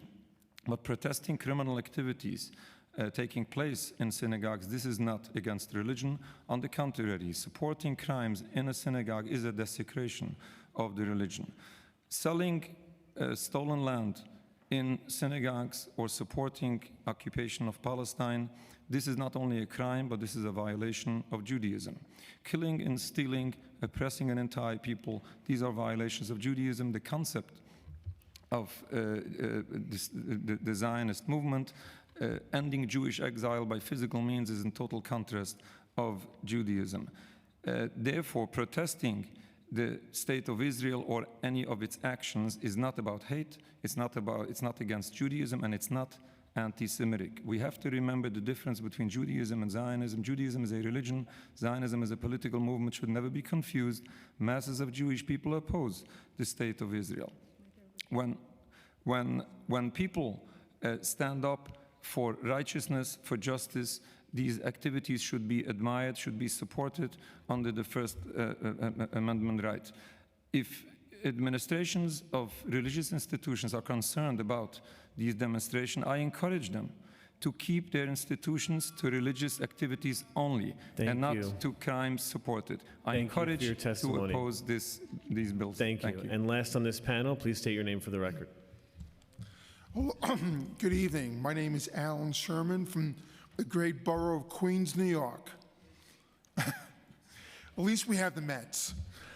Anyway, I had this whole speech prepared, I wanted to say, but you know what? I've learned a lot today. I am totally in favor of these buffer zones, but only temporarily. You do not take it far enough. You need to start educational programs to teach people not to hate each other. I tried talking to some people who oppose my views. They called me a child and they would not shake my hand. That is what we have to stop in this city. We are all New Yorkers, we are all here together, and I want one of, see, he's laughing. I want one of you to come up and say you're willing to make peace and shake my hand. Please direct your comments to the chair. I want one of you to stand up and shake my hand Kind of asked for and that, say you're didn't I, willing huh? to make peace. Shows you where the problems are. A buffer zone is just like a DMZ line. We've got it, it's only temporary. You need to educate people, start in your schools where children learn all people are good, basically good. We may disagree with each other, but we're all good. And that's what the city council has to do. Educate the children so future generations don't hate each other. And CUNY needs to be revamped. There are too many professors teaching hate. We have that at Queens College. It's sickening. You guys on the city council have to stop this hatred of anyone. I have 7 seconds left. Thank you. Thank you for your testimony. I want to thank this panel for their testimony as well. Mr. Chairman, if I could. Yes. Oh, sure. I just want to, comment on Alan, the last person who testified. He's my constituent, and I agree with you trying to get to the people getting to the better angels of their nature. But you were out there on in Kew Gardens Hills with me when the protests started up, and thank God the PD did what they did because with all the talk we've heard about here about freedom of speech or whatever, the people who showed up that night were not talking about what was going on in the shul. They were screaming, "We are Hamas, and we are here." And so, given that that is what is going on, measures need to be taken. And so, this is a step that needs to be taken because people come into my district screaming that they are, that they are Hamas and that, we're here and we're not leaving. This is a direct threat to the community if anyone knows what happened on October 7th, 2023. And so you're a better man than I in appealing to, the better ranges of people's natures. But I'm a councilman and has to represent my constituent, and I know you support these measures, as I do. And I want to thank you for all you've done for the Jewish community in your long career of community advocacy. And that's my comment. No need to reply. And thank you, Mr. Chairman, for the time. Thank you, council member. Thank you so much. I'm going to call on the next group of panelists. Mark Grenzler, Sammy Ariani, Anna Pereira, Bridget Dayan, Bill Pinsky, David Wapner, Stephen Samirstein, Jamie Cohen, Shapsi Saperstein, and on the Zoom, Nick Devine. And I'll start with Nick Devine. Nick, you have 2 minutes. Okay. You may begin.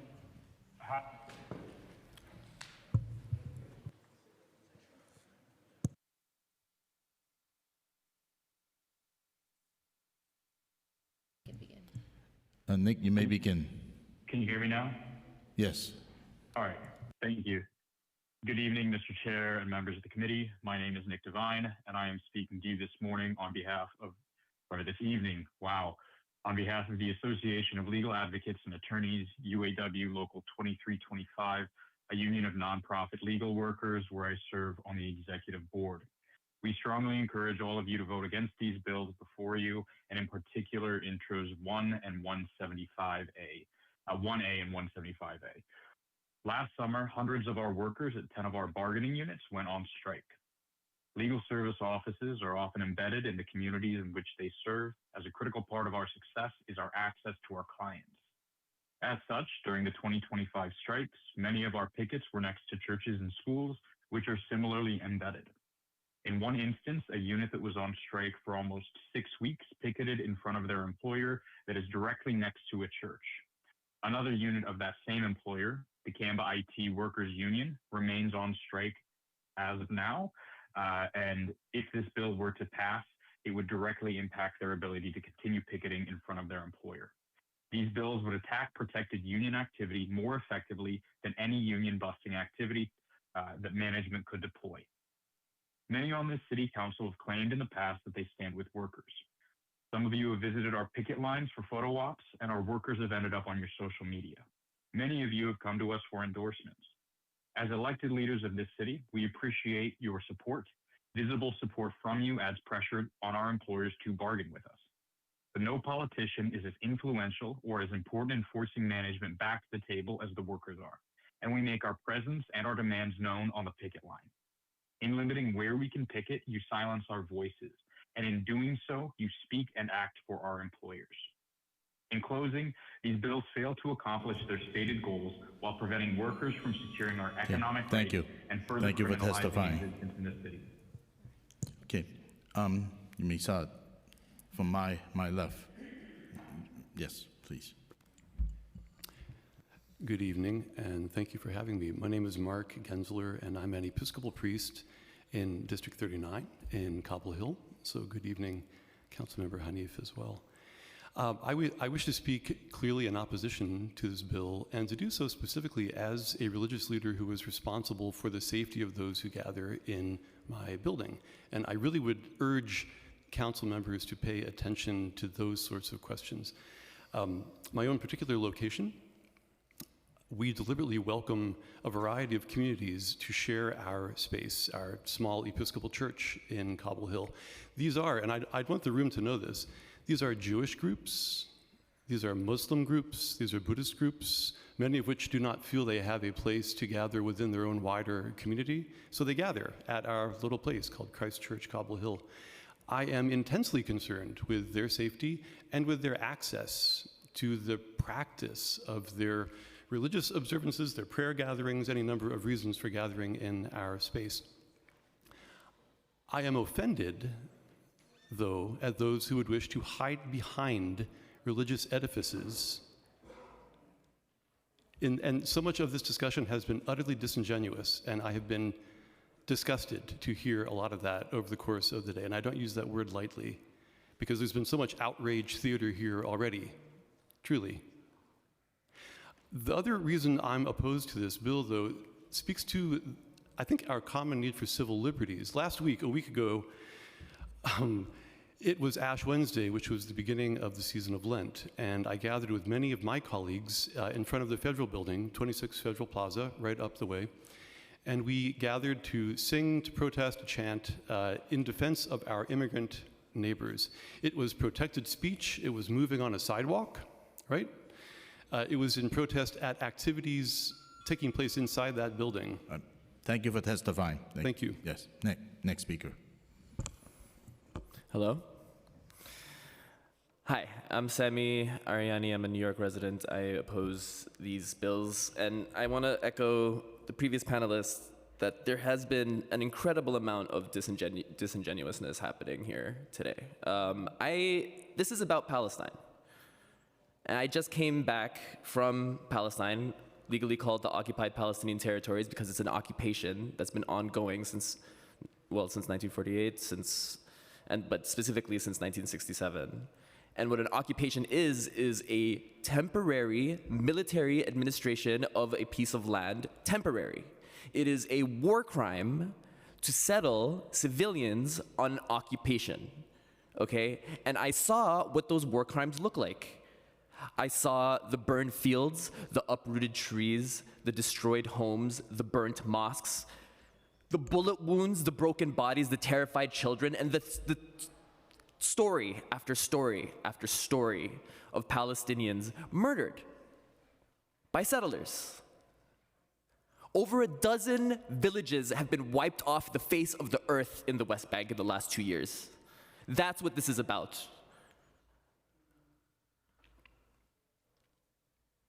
Where do these settlers come from? They come from here. They come from land ethnically cleansed and sold here.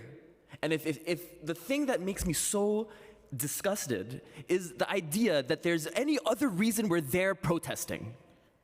We wouldn't be protesting if those illegal, under international law, activities weren't happening. Nobody cares that you're Jewish. This is not what this is about.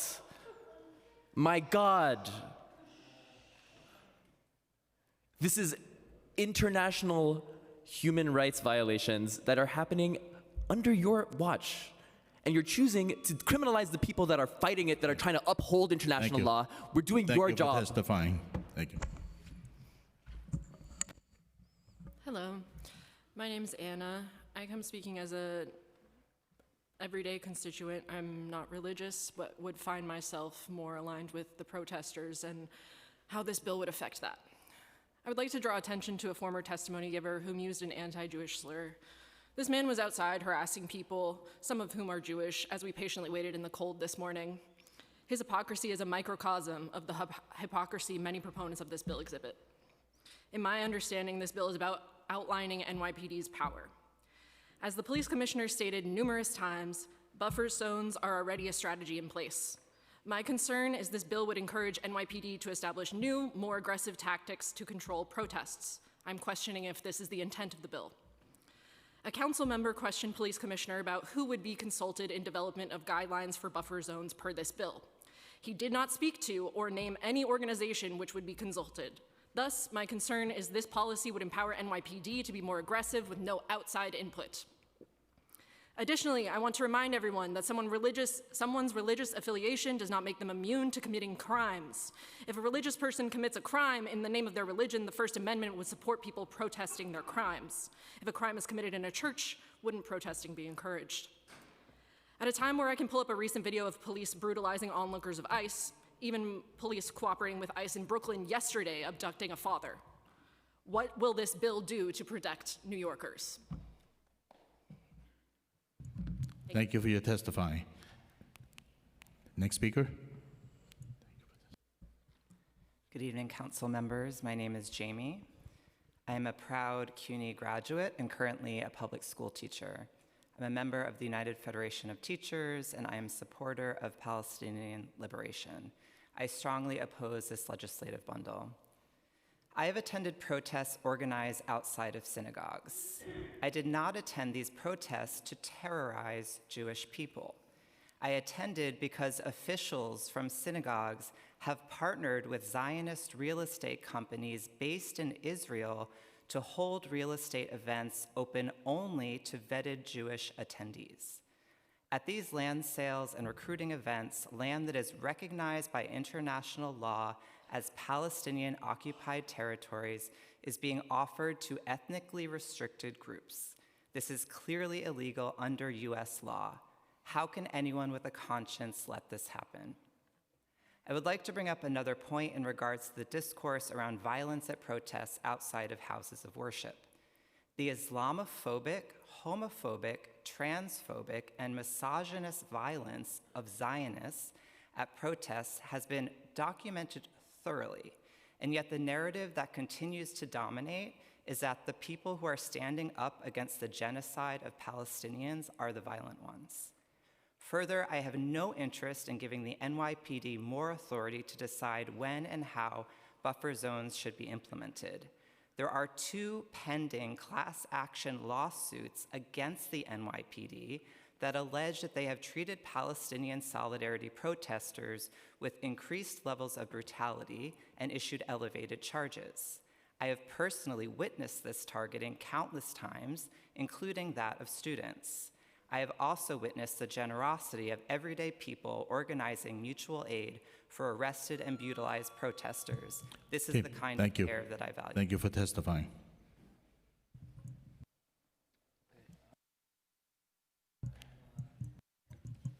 I'm proud to be an American. I'm grateful every day for the freedom that I have. I love free speech. But in the U.S., hate speech is not protected if it constitutes true threats, incitement to violence or harassment. When I'm at all these protests, I've been at all of them. I don't know why we're talking about Park East. That wasn't the worst one at all. Borough Park is the one we should be talking about. The cops got caught with their pants down. That's why we're talking about Park East. But Borough Park was insanity. Okay, I was assaulted. I'll get to that hopefully. But when you go to these protests, you're not hearing free speech. You're hearing say it loud and say it clear. We support Hamas here, not the Palestinian people's Hamas, a terrorist group, a no doubt nothing but terrorist group. Kill yourself, death to the IDF, NYPD, KKK, from the river to the sea is a genocidal slogan. It is nothing but a genocidal slogan that is being normalized by these people like this white little liberal capo Jews. Oh my. Shut them. Please. Hey, talk. Okay, so this is such a breadcrumb. Yeah. This is such a breadcrumb. Comment should be directed. This is such a at the panel. breadcrumb. Okay, 100 feet in front of a synagogue to walk in freely, that's too much to ask. That's a breadcrumb. Okay, the revised bill gives the police commissioner the power to designate how many feet the protesters would be placed from a house of worship. And her boss is the mayor, who is a Jew hater. Okay, thank you for your time. Okay. Thank you. Next speaker. Yes, hello. My name is William Pinsky, Rabbi William Pinsky. Some people here consider themselves rabbis who aren't really rabbis, so maybe I'm a rabbi. I'd like to say that I've been to the same protests. I put that in quotes. And these are not protests. They're hate fests. There's a mob of people many of whom are dressed up wearing Hamas headbands. Hamas kills ordinary Palestinians. If you're for Palestinians, how can you possibly wear a Hamas headband? It's evil. All right. I've heard a lot of statements about that having these barriers, whatever the buffer zones, are going to affect black and brown folks. The majority of people, the vast majority at these protests are white. In fact, I was at protests in Crown Heights, where they were trying to stir up a horrible Crown Heights riot again. And in fact, the black people of Crown Heights kicked them out. They didn't want the trouble that these people were trying to stir up. All right. Finally, I'd like to add that a lot of the people who come to these protests are wearing full mask veils, shouting hate speech. What does that remind me of? That reminds me of the KKK. Why are we allowing this?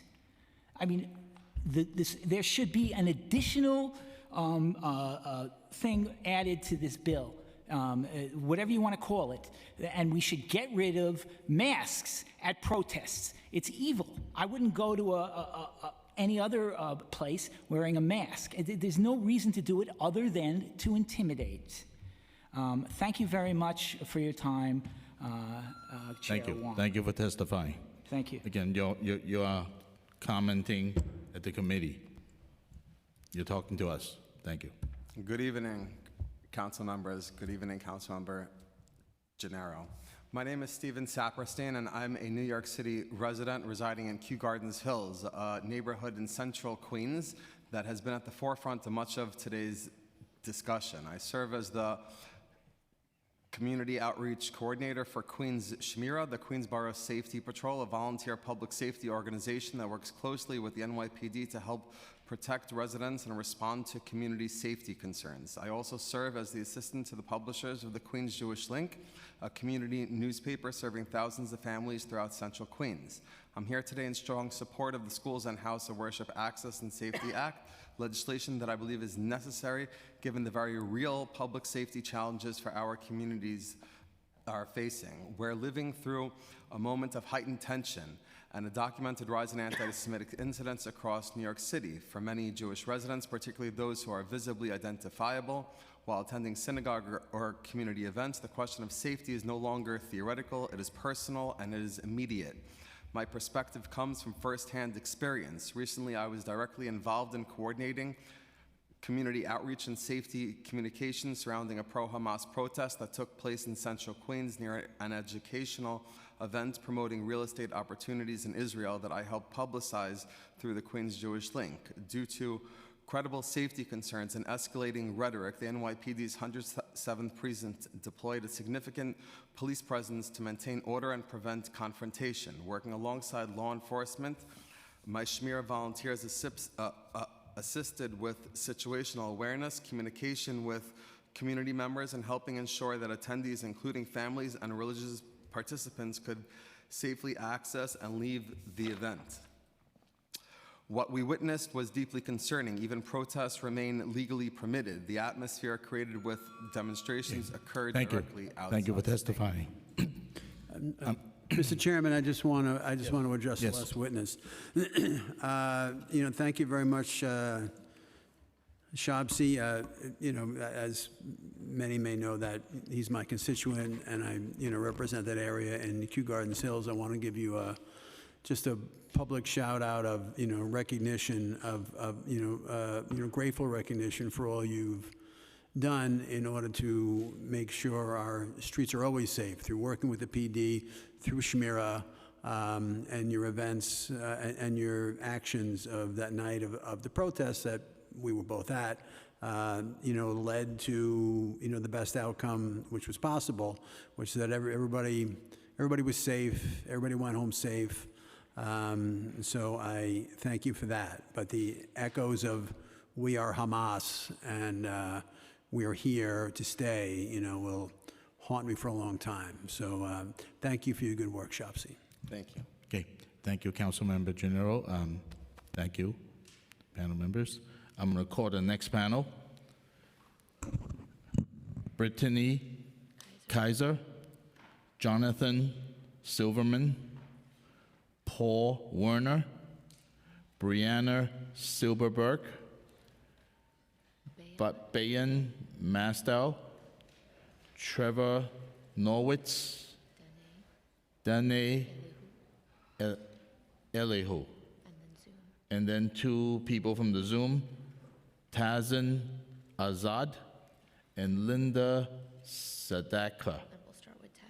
And we'll start with Tazan from the Zoom. Tazan? Yes, good night, everybody. Thank you, Chair, for recognizing me. My name is Sazina Azad, and I am a Brooklyn constituent, and these statements are mine. The bills establishing requirement for buffer zones are intimidating. I've heard here today people incite violence. I've heard here today council member directly use a Muslim speaker as her way to directly attack them just because she was Muslim. I've heard testimonies here that alluded to knife wielding and guns, and then centering all those at the beginning of the testimony and silencing everybody else and delegating them to the background is an act of intimidation. Yet, Chair Dinowitz mentioned that we cannot legislate feelings. Then what is intimidation? By tactfully weaponizing already militarized NYPD to restrict assembly, not just protocol, intimidates those that are already fearful and brutalized by NYPD. There is clear overreach clear overreach by this administration by that bill that allows NYPD more power over educational institutions already surveilled by the law enforcement, increasing probability of BIPOC young people's contact with them. I am worried about giving an institution with history of systemic racism, bias, and inequitable implementation of protection, determining rights of what is intimidation or a buffer zone. For example, NYPD allowed a sitting member here to have to carry a gun at a protest without ever confronting her, yet intimidating schools or school-going students for marching, while brutalizing BLM protests, anti-ICE protests, and anti-war protests. Thank you. Your Okay, time thank you. expired. Thank you. Thank you. Next, I'll go to in-person speakers. I'll start from my left. Good afternoon, Chair, members of the committee. My name is Jonathan Silverman. I'm a lifelong New Yorker, proud member of the city's Jewish community. The American Republic has Jewish roots. From the Liberty Bell's Torah verse to the very word federal, it's a translation of the Hebrew Brit, word for covenant. An attack on Jewish communal life is not an attack on a minority, it's an attack on the very traditions that founded the American democracy. Yet today, that tradition is under coordinated assault. Chants of we support Hamas, or shouts of we don't want no Zionists here. This is not spontaneous outrage. Scholars of modern conflict describe it as a networked, multi-front, and strategic thing that's targeting not military objectives, but civilian morale and institutional legitimacy. That's what it is. Hostility towards Jews has always repackaged itself. So in 1870s, they said, oh, I don't hate Jews, I'm just anti-Semitic. In 2026, they say, oh, I don't hate Jews, I'm just anti-Zionist. So the vocabulary changes, but the target never does. And the strategy is working because parents hesitate before bringing their kids to services, congregants quietly quit, intimidation, causes smaller synagogues to drop programming if they can't secure funding for the security. So the opposition counts on tricking you. They are counting on this committee to accept a mislabeled product, intimidation marketed as free speech, a campaign of fear sold as political protest. So buffer zones are not radical. They've protected abortion clinics for decades. And George Washington promised the Jews of Newport, to bigotry, no sanction, to persecution, no assistance. And George Washington is right here, by the way. He closed with the prophet Micah that said that every person shall sit under their own vine and fig tree, and none shall make them afraid. So, council members, please vote for the buffer zones around synagogues and schools. Thank you. Okay, thank you for testifying. Next speaker. Hello, my name is Brianna Silberberg. I'm from Forest Hills, and I'm here today as a proud supporter and advocate representing Aunties and Friends for Liberation. I've come to voice my opposition to Speaker Menon's proposed bill, Intro 1A, regarding houses of worship and protests in their vicinity. I want to be clear that this is not an issue I take lightly. I'm a Jewish woman born and raised in this city, a former youth group president who has passed many a treasured hour within the walls of my synagogue. I deeply cherish the sanctity, solemnity, and safety of houses of worship. But just as sacred and special to me is the right to free speech. We must ensure that people have these rights to speech and, yes, to protest. And we must be vigilant in opposing any act that attempts to curb these sacred rights. I worry about the potential consequences of this bill. When a house of worship decides to host a non-religious political event, the public has a right to protest it if they so choose. To target that right is to fundamentally threaten the viability of free speech in New York. We must not let that happen.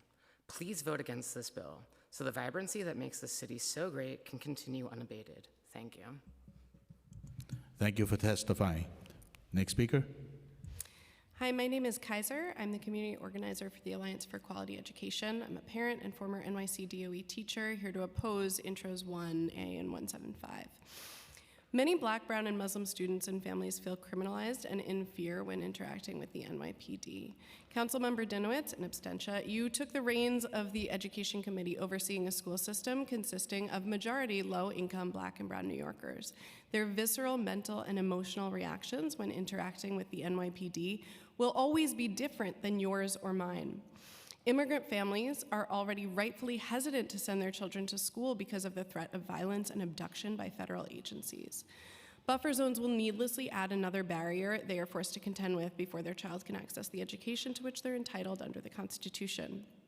As a teacher, I've witnessed foundational educational experiences that would be criminalized by this bill. My middle school students organized a walkout to protest school shootings. Staff supported the action, and we incorporated it into our curriculum. Students leaned into their inherent sense of justice, raised their voices in protest, and in the process, learned the kinds of lessons you can't get from a textbook. Under this bill, according to Mr. Gerber, those kids could be subject to arrest. I am Jewish, and the goal of these bills is to prevent anti-Semitism and keep Jewish people safe, but existing laws address violence and hate speech. This legislation will only chill lawful speech, just like the buffer zone outside today dissuaded some people from coming inside to testify. And there's a co-sponsor of these bills who is repeatedly and publicly Islamophobic. There were supporters of the bill using hate speech, intimidating trans people trying to use the bathroom all day today. So I'm really not buying that this is about preventing bias and intimidation. If it was, you would have broader support. We can take steps to make schools safer for everyone by mandating anti-bias and anti-racist training for educators, increasing mental health support in schools, and teaching the truth about oppression and protest so students know how to stand up to hate and injustice. The knee-jerk reaction to limit expression and increase police involvement will... Thank you. Thank you. I'll call the next panel of speakers. Eitan Steinbaum, Natalie Raquel Sanandachi, Jerry Kestenbaum, Eugene Major, Rabbi Yishak Deutsch, Tasnim Mowad, Isabella Abraham, and then the two people from Zoom, Jennifer Hirsch, Mala Kumar. I'll start with Jennifer. Jennifer. Can you hear me and see me? Yes, yes. Good evening, Speaker Menon, Chairperson Salam, and council members. My name is Jennifer Hirsch. I'm a Jewish New Yorker and a member of Jews for Racial and Economic Justice, here to voice my strong opposition to the perimeter bills, which will not make any of us safer. I speak as a Columbia professor and one of 12 arrested at the February 6th action, calling on Columbia to reinstate its commitment to being a sanctuary campus, an action that would have taken place in the so-called frozen zone. It was probably not ideal for me to get arrested with a broken arm. My mom certainly wasn't happy about that. But we need to meet this moment. We need to face a rising tide of authoritarianism, and if we fail to speak up now, we may lose entirely the right to do so. We're coming up on March 9th, 1 year since the federal government piloted their kidnap first, ask questions later strategy by detaining Mahmoud Khalil because they found his constitutionally protected free speech distasteful. Our campus remains on lockdown, and so faculty and staff have gathered every Monday since April for a silent vigil outside the gates to protest ICE overreach and our own campus's silence about our detained students. Those vigils would be in the so-called frozen zone. Both on and off campus, actions taken in the name of Jewish safety have created conditions of danger. I have colleagues who regularly receive death threats. Threats which are largely regarded because they do not fit the narrative that all Jews are ardent Zionists. We need policies that will protect all of us in the city, regardless of religion or policies, not politics that pit some Jews against others. As the federal government seeks to silence protest in all corners, we need more free speech, not less. As a Jewish New Yorker, I need this city council to protect me and my fellow New Yorkers from the federal government's criminalization of free speech, not to add to it. Please do not support this legislation. Thank you. Okay, thank you for testifying. Mala Kumar, you may begin. Good evening, council members. My name is Mala Kumar, and I am a concerned constituent in strong opposition to Intro 1A and 175A. These security perimeters will infringe on free speech, and they will not make our community safer, and they will leave most of the city off limit to lawful protests of all forms, including student-resistant forms like sit-ins, marches, occupations, and vigils. It will make Black and Brown students and families more vulnerable to criminalization, and they will not make our community safer. Let's be honest about this bill really is. It is a means of further silencing those speaking out about the inhumane treatment of Palestinians, suppressing advocacy for immigrant communities, journalists reporting on resistance movements, and enabling corporate interests to crush mass union labor organizing and sell stolen Palestinian land. This bill package is designed to protect a small group of people and disenfranchise the rest. We are seeing this double standard right here, where people are spewing hateful Zionist rhetoric and allowed to speak and take up space, while those speaking calmly against this bill have been subjected to name-calling, mockery, and intimidation. Giving the NYPD with broad, flexible authority to establish security perimeters around houses of worship and schools with no fixed standards, no clear thresholds, and enforcement left entirely to police discretion is not a targeted anti-hate measure. It is a blank check for the NYPD to violently suppress speech at their discretion. I'm also troubled by the speed at which this package is moving. The mayor's own law department has not completed its constitutional review, and rushing a vote before that review is finished is not decisive action. It is reckless and unconstitutional. I urge the council to reject these bills. If the speaker is committed to protecting New Yorkers from hate, there are ways to do that which do not empower the police to decide when and where political speech is allowed in the city. Thank you. Okay, thank you for testifying. I will now go to the speakers in person, starting with my left. Okay, hi, my name is Jerry Kesterbaum. I'm a businessman in New York. I'm a clinical psychologist, and I sat here all day. I'm 72 years old. This is a fascinating, this is why there's no peace in the Middle East. On this stupid little bill, this is like we are building skyscrapers of drama. Eric Dinergy commented earlier this morning that people were completely misunderstanding the bill. The bill has been gutted. It does not require 100-foot buffer zones. Michael Gerber from the police department under oath swore that this bill would not change their enforcement policy at all, that they already use buffer zones at their discretion. The bill that has been revised that you're all talking about simply requires the New York City Police to put together a plan of how, in situations where there will be injury or intimidation, they could deploy buffer zones to prevent it. propose a plan as to what they could do to prevent injury or intimidation. And under oath, Michael Gerber swore this wasn't going to affect anything that they do in person. So we've built this entire tower of drama over a very simple proposal like this. I think that it's unfortunate that Julie Menin and his bills got gutted. I think that we could have been arguing about, well, what should a buffer zone be? 100 yards is too much. Let's make it 20. Let's make it 18. This council itself maintains a very strict 18-foot distance between us and them. Anytime anybody approaches, the guards panic. Why? Because you want safety. Does that stop any of us from being seen or heard? No. So the city's requirement to be seen or heard can be met with it. So why don't we at least have an 18-foot buffer like you have? Okay. Next speaker. My name is Nalisa Andaji. I'm a Persian-American Jew born to Iranian and Israeli parents. On October 7th, I was at the Nova Music Festival in Israel. A lot of people will stand up and talk about what happened on that day, but I didn't just study it. I didn't just watch it on a screen. I lived it. I ran for my life for hours. I watched Hamas terrorists shoot people right in front of me. I survived. I was one of the lucky ones, but over 1,200 others were not as lucky. They were slaughtered on that day. I'm one of the few American survivors of October 7th. When I came back to New York City, the place I've always called home, I thought I would finally feel safe. I thought I'd be able to breathe again. But instead of relief, I felt tension, like my body was still in survival mode. I came home to angry crowds chanting in our streets, to slogans glorifying the very terrorists who carried out the massacre that I survived. Let me be clear about something. My issue has never been with the people caring about the innocent lives in Gaza. Of course, people should care about innocent life. My issue is with people chanting for another October 7th. My issue is with people celebrating martyrs who butchered, raped, burned, and kidnapped civilians. You can care about Palestinians without praising Hamas. You can want peace without glorifying the deadliest massacre of the Jews since the Holocaust. That distinction matters, and that is why leadership in this city matters. At a time when Jewish New Yorkers are feeling increasingly unsafe, we need concrete solutions to fight this hate. Because anti-Semitism in New York is not theoretical. It's happening in our schools, on our subways, on our campuses, in our neighborhoods. For me, watching protests that glorify October 7th forces me to relive that day over and over again.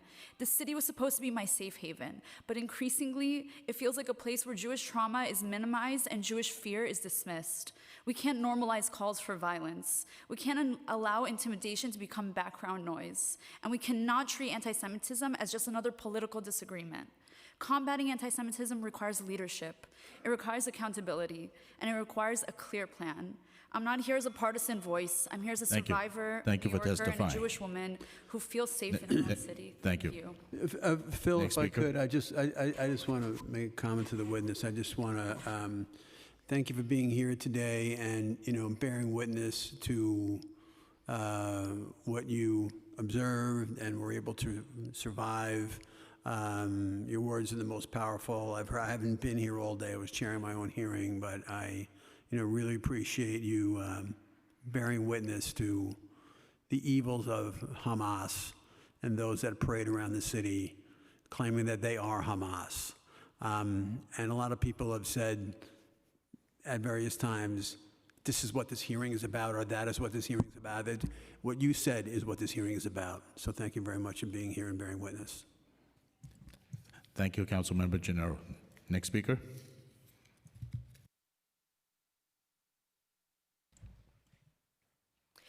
Good evening, council members. My name is Tasneem Mawad, and I'm a community organizer for Malika Safety Center, a Queens-based anti-violence nonprofit. I'm testifying today regarding Intro 388, which would finally provide a proper hotline for reporting incidents of bias and hate. In our grassroots work with the North African community in Astoria, we've seen a sharp rise in Islamophobia. Mothers in our immigrant women's programs share countless stories of racial slurs, employment discrimination, and physical attacks simply for having an accent or wearing a hijab. While families are concerned with rising violence, incidents go unreported because community members don't trust the system or can't access it, which isn't random and impacts the well-being of our streets, businesses, schools, and mosques. Growing up in a mainly white neighborhood, I was harassed, called a terrorist, a dirty sand bitch, got told I caused 9/11 and to go back to my country as someone born and raised in New York. And not only was I subjected to hate crimes myself, the mosque my own father founded was too. In 2022, the Islamic Crescent, a symbol of our faith that once stood tall and proud in front of the mosque, was lit on fire by a white supremacist. And now as Muslims, we are forced to live with the fear of not only our places of worship getting set on fire, but now our own selves, families, and community members too. No hotline existed back then, but one that can truly be accessible can now. To ensure this bill truly protects communities, I urge the Council to adopt the following amendment: the addition of anti-Muslim hate as a distinct reporting category. I also urge the Council to explicitly require compliance with NYC's language access law so the hotline is accessible in Bengali, Arabic, Urdu, and French for non-native Muslim New Yorkers to ensure equitable reporting and implementation. From a data perspective, this would allow us to understand the rising Okay, thank you for your scale of testimony. the challenge facing our community and Thank you. advocate for effective solutions. Thank you for your time. Okay. Next speaker. Good afternoon. My name is Isa Abraham. I'm the program coordinator at Melika, an anti-violence nonprofit in Queens. We've worked with the communities most vulnerable to hate-based and gender-based violence across the city for over 10 years to empower them with safety resources, self-defense, bystander intervention trainings to protect and advocate for themselves and their loved ones. I urge the Council to amend Intro 388, meaningfully include Islamophobia as a distinct category, and I urge against Intro 175A that put resources towards video cameras and policed buffer zones. Let's instead invest in programs that meet people's material needs, promote social well-being, and build cross-cultural understanding and interfaith dialogue, such as our Islamophobia and anti-Semitism joint trainings, which we conduct with Jewish social justice organizations, addressing hate at the root. You've been asking for solutions. We have them. Are you listening? In facilitating self-defense and safety trainings in houses of worship, schools, shelters, low-income housing, and immigrant neighborhoods, we've seen an increase in reports of physical and verbal hate-based attacks. Women of color, specifically women wearing hijab, are consistently targeted on the street, in their workplaces, and on public transportation, but these incidents go unreported because, frankly, many don't feel the city takes anti-Muslim bias and other forms of bias, such as anti-Blackness, seriously. How can we expect to ask our communities to trust a system with a deep legacy of state and police violence against them? Or did we forget Win Rosario? Or did we forget targeting of mosques after 9/11? Start by adding Muslim hate, anti-Muslim hate, as a distinct reporting category. But we've also seen increased retaliation for speaking against hate-based bias. Specifically in my work with public school youth, I've seen students suspended for expressing their rights to a safe school environment. Muslim and other minority students have been violated, stripped of their rights, subject to intimidation, while this same school system fails to protect them from racist harassment, Islamophobic admin, and physical attacks. Thank you for speaking. Next speaker. Thank you for taking the time and staying here, members of the council. And I reiterate what the panelists down there said. I think somebody, even a survivor of Nova, the Jewish community, we want peace among the Palestinians and Israelis. We want to get along with Muslims. We really do want to build bridges. We would welcome that. I'm a lifelong New Yorker. I'm a son of Holocaust survivors and victims of communist Hungary. I have here, tough to see, it's a picture of a little child, a kindergarten child, together with policemen with submachine guns and riot gear in front of the Ramaz School on 85th Street in Manhattan, in front of the Congregation Kilat Jeshurun, a synagogue. And the question is, my wife shows this to people, and they say, oh, he's giving cookies to the policeman. And people say, oh, how cute. My wife goes, what's wrong with this? And that's the thing. Why does a kindergarten kid have to be guarded by policemen with submachine guns? Something is very, very wrong. We feel some of the hatred in the room as well, some of the palpable hatred. On February 1st, Bret Stephens spoke at the 92nd Street Y, a Jewish Y uptown, and there was a protest outside. And I'll just play a couple of seconds for you of that. Wait, hello, please, you cannot do that. Okay. Thank you. This woman was saying, you genociders, screw you, that kind of thing. It was hateful, intimidating, horribly and threatening. So we need this legislation approved, and we support it. And thank you, members of the Thank you for council. testifying. You may submit your testimony to the council. It includes the video. Thank you. I would like to call the next panel of speakers. Jock Meckman, Colin Buckingham, Maury Brown, Ken Campbell, Capel, Rustin Barber, Eleanor Gross, Raul Rivers, Jeannie Berkman, Jasper Nathaniel in the Zoom, and Alex Malesia also in Zoom. And I'll start with Jasper in the Zoom. Jasper? Unmute. Hi, can you hear me? Okay, great, thank you. I'm a Jewish New Yorker.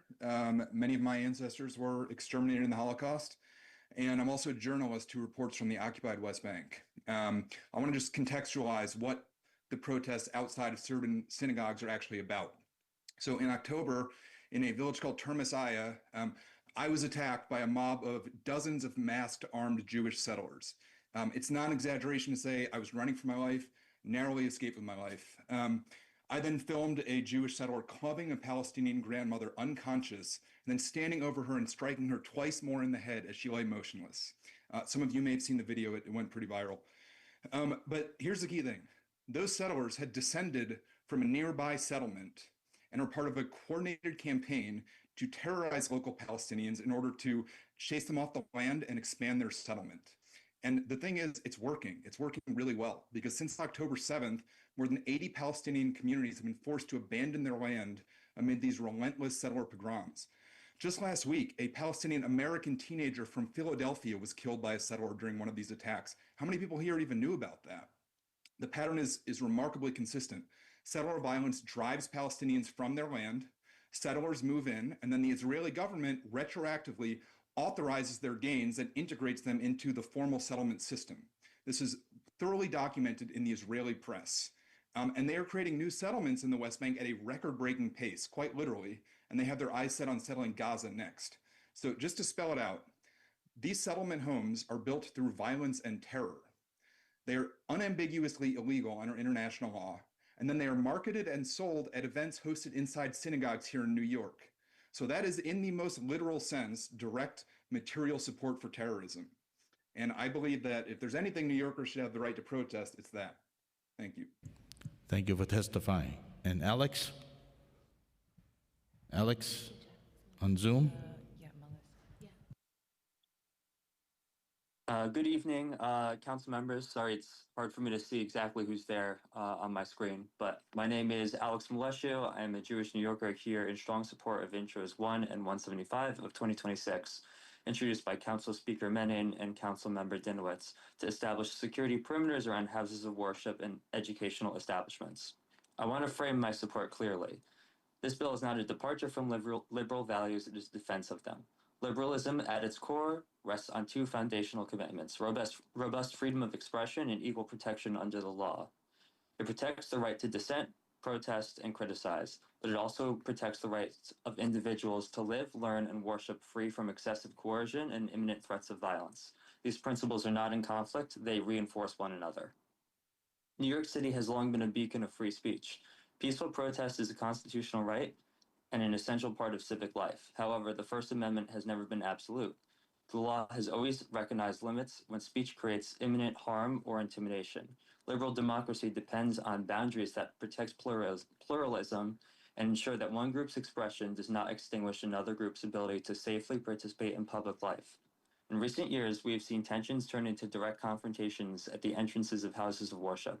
Families attending services have faced aggressive demonstrations at extremely close range. Regardless of real or perceived viewpoints held by congregants or protesters, it is reasonable to demand that belligerent parties should not convene within striking distance of their targets.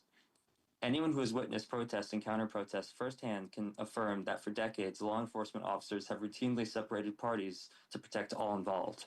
This bill does not ban protest, it does not silence dissent, and it does not discriminate based on viewpoint. Instead, it applies a classic time, place, and manner approach that allows protests to continue while establishing a modest and contextual perimeter to reduce the risk of danger or intimidation at vulnerable points of egress.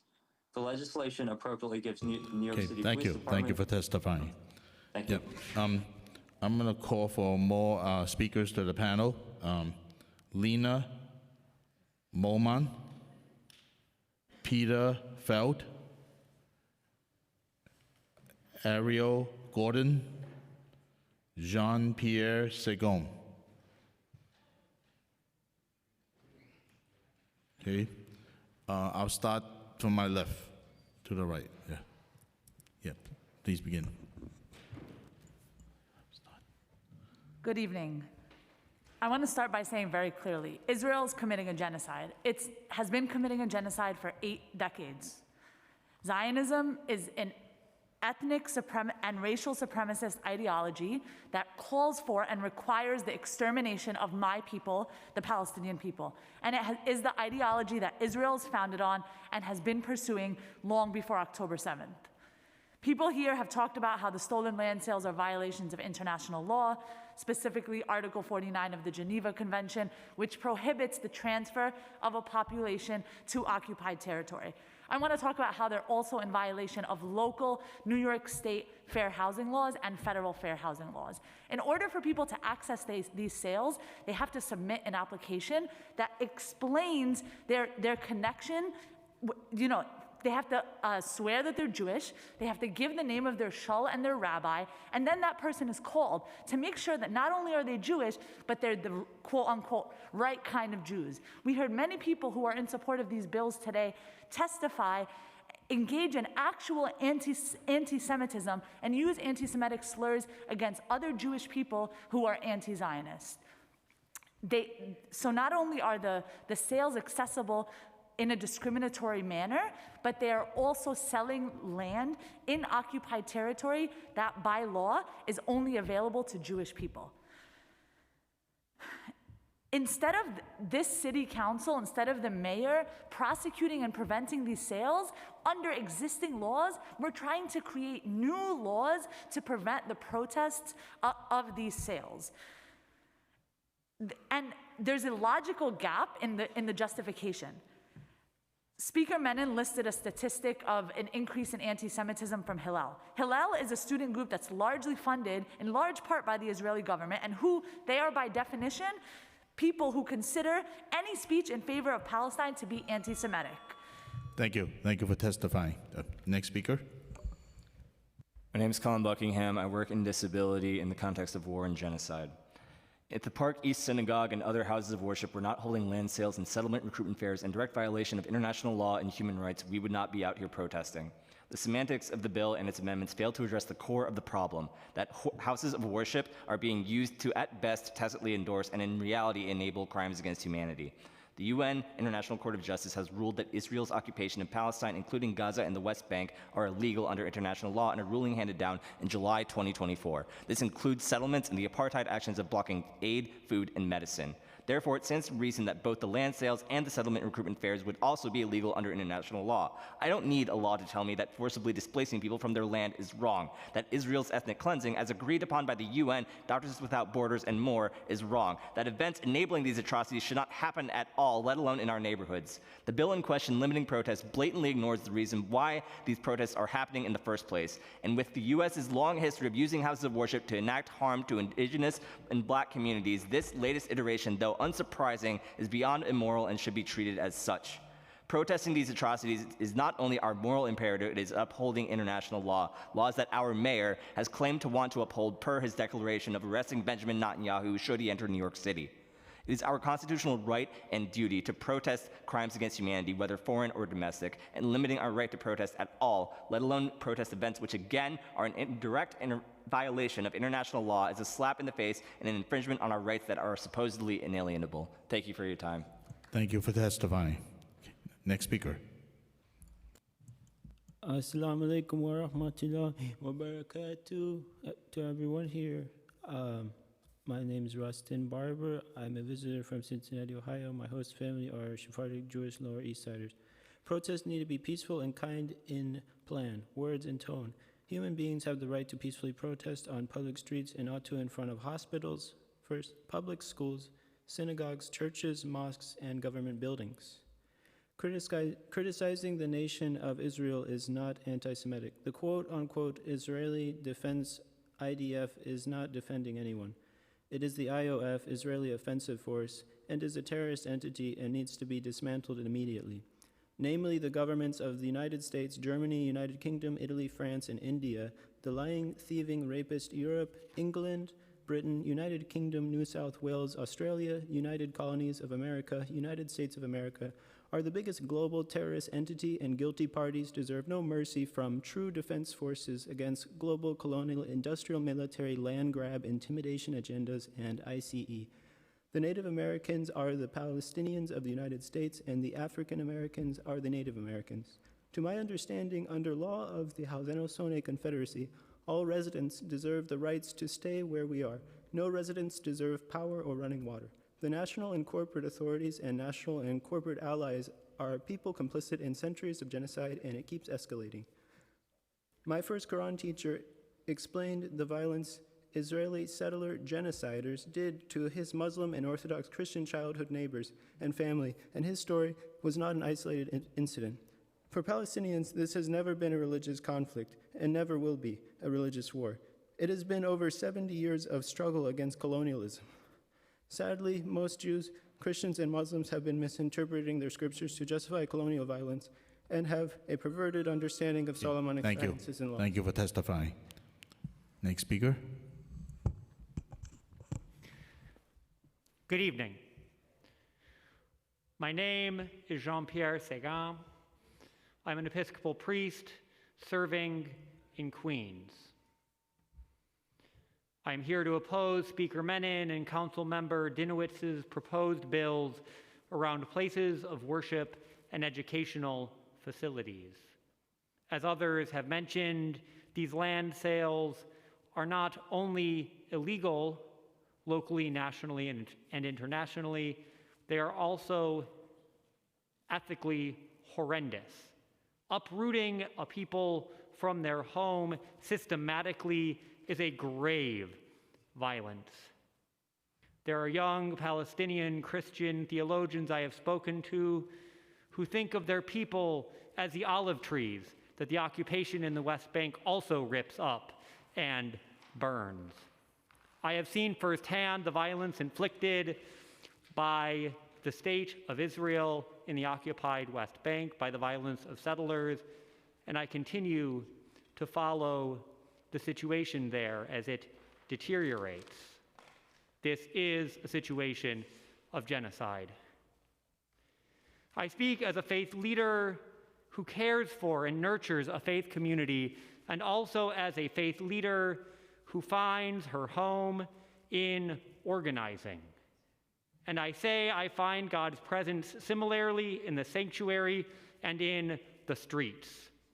The streets and the sanctuary are both sacrosanct.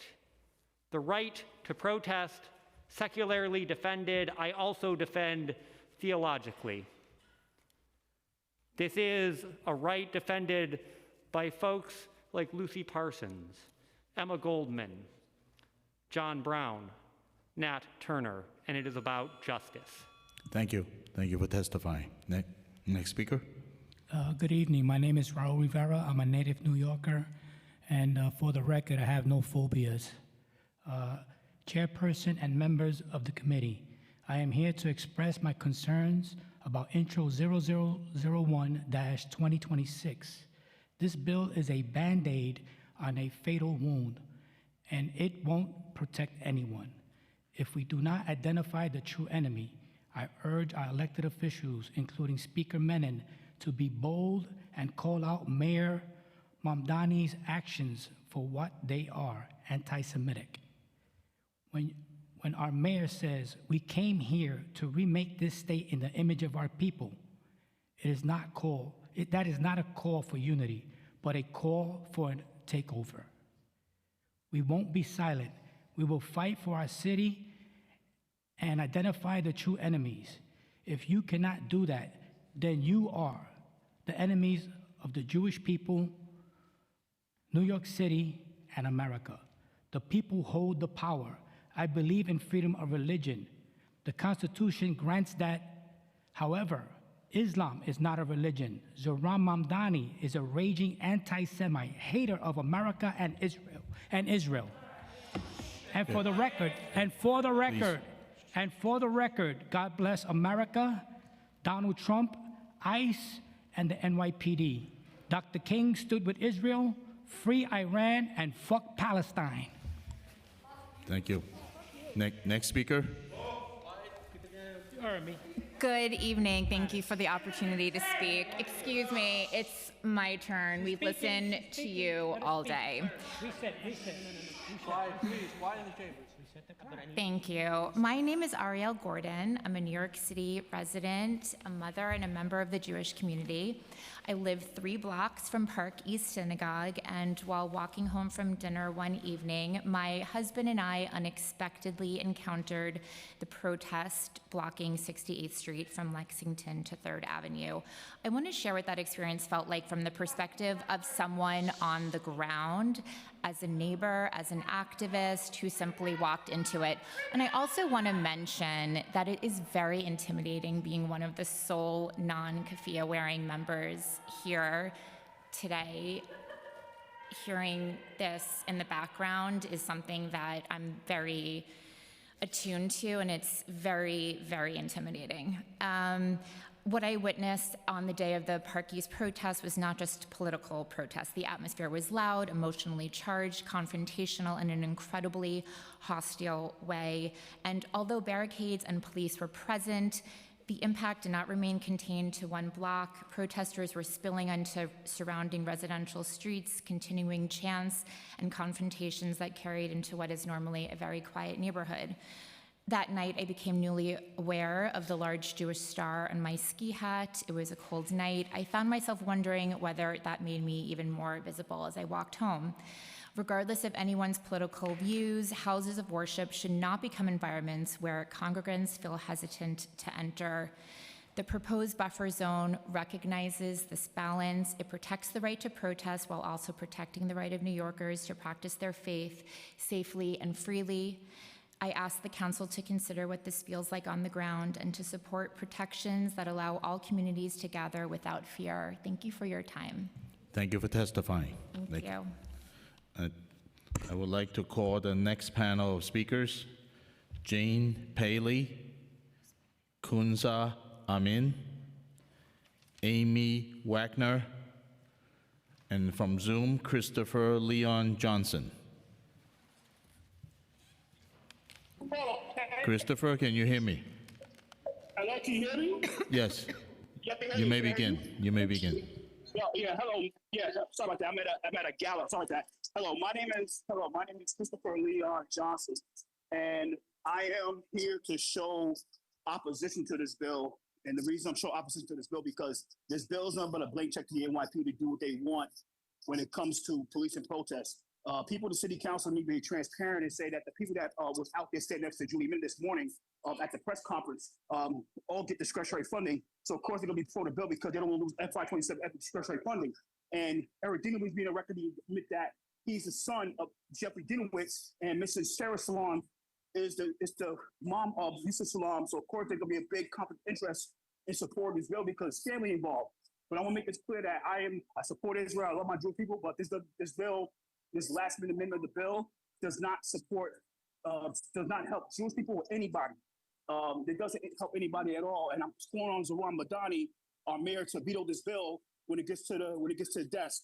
And when it gets vetoed, it dies. And I'll make that clear. Like I said, I support freedom of speech, and I understand we need to be protected, the Jews and the Muslims and everybody be protected. But this bill is a waste. It's one of the biggest watered down bills of 2026. And I support Julie Min. I wanted to succeed, but she messed up. She messed up in the end. But that's all I gotta say. And God bless you. And I'm against these bills, and I hope these bills die in the city council. I'm not for this bill. If it had a number on this bill, I would support the bill 100%. But there's no number. It's like giving a blank check to NYPD to do what they want to do, and does not help anybody at all. This is nothing but pay to play. What's going to happen in the future if this bill get passed? If the bill will get passed by the city council, it's going to be pay to play. But I got called Madani, our mayor, to veto this bill and let it die. I'm for free speech, but this is a disastrous bill. So thank you so much, and sorry about that. Thank you. Thank you. Your time Thank you for expired. testifying. I would like to start from my left. You may begin. Hello, council members. My name is Kunsa Amin, and I'm here as a member of the Crown Heights Tenant Union, as well as the Union of Pinnacle Tenants, both autonomous tenant unions by and for tenants and our struggles. Speaking on behalf of the CHTU's Palestine Solidarity Working Group today, and with the backing of our larger union, we wholeheartedly reject any version of the establishment of so-called buffer zones or any limits on our right to protest near places of worship and educational institutions.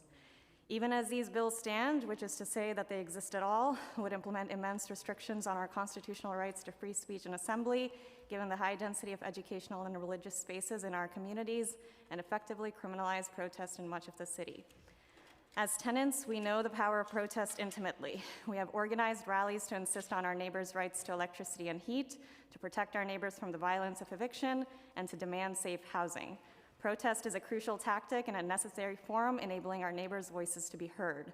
The two proposed bills seek to undermine our collective power and consequently allow for the perpetuation of violence and theft from our communities. We reject this. Under the guise of combating hate and anti-Semitism, when violent behavior near places of worship is already prohibited by law, these bills further endanger our neighborhoods. Laws like these have time and time again led to the over-policing and brutalization of our neighbors, particularly our long-term Black and brown neighbors.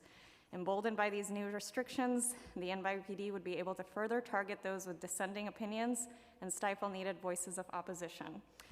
Moreover, the establishment of any kind of buffer zone or any kind of amorphous protest control at educational institutions and places of worship would constitute direct attack on the growing movement for international solidarity with Palestine. These have been key sites of protest and organizing against the ongoing genocide. In addition, sales of stolen Palestinian land are often conducted at synagogues.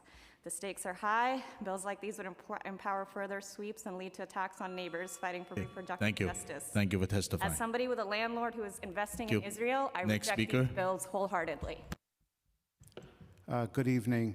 My name is Benjamin. I'm from Brooklyn, New York, and I'm here to testify in 100% support of the two bills. We're not talking about what's going on in the Middle East. We're not talking about what's going on in Gaza. We're not talking about what's going on in Israel. We are in a New York local law. Local law means that Jewish people and any group of people have a right to peacefully gather in a church, a synagogue, or a mosque without having their lives threatened. Now, there's been discussions about Jewish people possibly selling so-called fake Palestinian land. I am a Zionist Jew. I am a proud New York Zionist Jew. I do not believe that the Palestinians have legitimate claim to any part of Eretz Israel, because long before the Palestinians existed and long before the Christians existed, King David lived in the Jewish sacred land in 1000 BCE, thousands of years before Muhammad was created and thousands of years before Jesus lived on this planet. So the Jewish people have a better claim to the Holy Land than any Palestinian, Muslim, or Christian. Therefore, Jews have a right to sell any land in any country at any time in their houses of worship because they're not violating any federal law. No state law or no federal law is being violated by any Jew selling any land in Israel, England, Great Britain, or New York, nor is any New York state law. So I challenge any of the critics here to cite in the Code of Federal Regulations that prohibits Jewish people, Christians or Muslims, from selling Jewish land in a mosque, a synagogue, or a church. So I would hope that this council remember that we're speaking about local laws protecting religious people in houses of worship. That's it. We're not concerned about what's going on overseas because that's not the jurisdiction of Thank city you for council. testifying. I missed your name. Can you repeat your name again? It's Benjamin or Brian Magden from Brooklyn. Brian Mac. Thank you. Thank you. Next speaker. Good evening, Council. My name is Dr. Jane Paley. I urge you to reject Council Speaker Menin's unconstitutional bill that would task the New York City Police Commissioner to create and enforce buffer zones around all places of religious worship, and Councilmember Dinowitz's similar bill for all educational institutions. That includes healthcare, training hospitals. I am a native Jewish New Yorker, a psychologist, and a parent from a family that includes Holocaust refugees and survivors of pogroms, people that did not survive those incidents. I grew up in the late 60s and 70s in a New York City that was infused with the liberation and anti-war movements of that time. My formative understanding of what it meant to be a Jewish adult that I learned in Hebrew school included the right and the responsibility to protest injustice and speak up for human rights. I was taught that questioning and dissent are essential Jewish values, critical for a healthy, ethical society. I learned that all institutions, even the most seemingly altruistic, are vulnerable to corruption, racism, and greed, and that we as citizens are required to remain vigilant and hold them accountable. Protest is an immediate form of communication that transmits information and airs truths that otherwise remain hidden. The highly restrictive buffer zones that would effectively block much of our city from protests at the discretion of the NYPD are proposed at a moment when an authoritarian government is wielding anti-Semitism as a bludgeon to silence free speech, creating exceptional protection for some Jews and exceptional criminalization of Palestinians and those who advocate Thank you for testifying. Palestinian rights. Next speaker. Good evening. My name is Amy Wagner. I am the founder and co-director of the Yaya Network, Youth Activists, Youth Allies. I'm here to speak in opposition to this package of bills, especially Intro 1A and 175A. Activism in and around schools and houses of worship have been powerful catalysts for social change. Think of the ACT UP actions at St. Patrick's Cathedral at the height of the AIDS crisis, the anti-war and anti-apartheid actions on campuses across the country throughout the years. If this bill is passed, it would stifle these activities. The Yaya Network is an organizing hub for youth ages 15 to 19. Over the years, our young people have been repeatedly confronted outside of schools by school administrators, school safety agents, and NYPD, and told that there was no right to free speech on our public sidewalks near schools. When told to move, one of our young people was arrested for not moving fast enough. As a result of our lawsuit, Yaya Network v. NYPD, the right to protest on public sidewalks in front of schools was reaffirmed and codified. And since then, we have made these court documents available to other organizations and the public who wish to exercise their First Amendment rights in public spaces near schools. I'm going to skip a bunch of this. Students are already trying to learn in schools where there are more police than in the entire Seattle and San Francisco police departments combined. Their communities are heavily over-policed as well. Police perimeters around schools will not create safety. It will only further criminalize our young people. Even if these bills pass, they will most certainly be vetoed by our mayor and could never stand up to a court challenge. I therefore urge you to set them aside and focus instead on ways to truly combat racism, anti-Semitism, and hate. Thank you. At this point, I want to do a room check. If there's anyone in the room that who signed up to speak and who believe that we missed you, please fill out a slip, and then I'll call you. Thank you.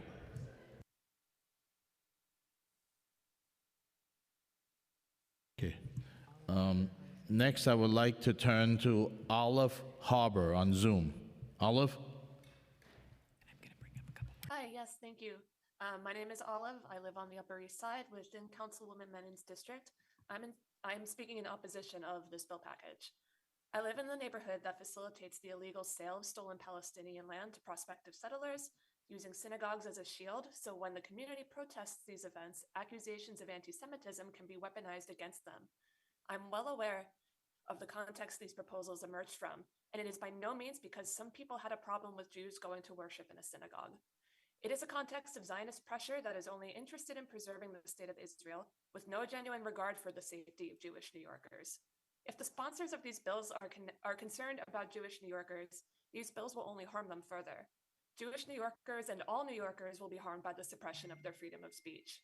Places of worship and educational facilities are everywhere in the city, and this bill will effectively criminalize dissent and protesting.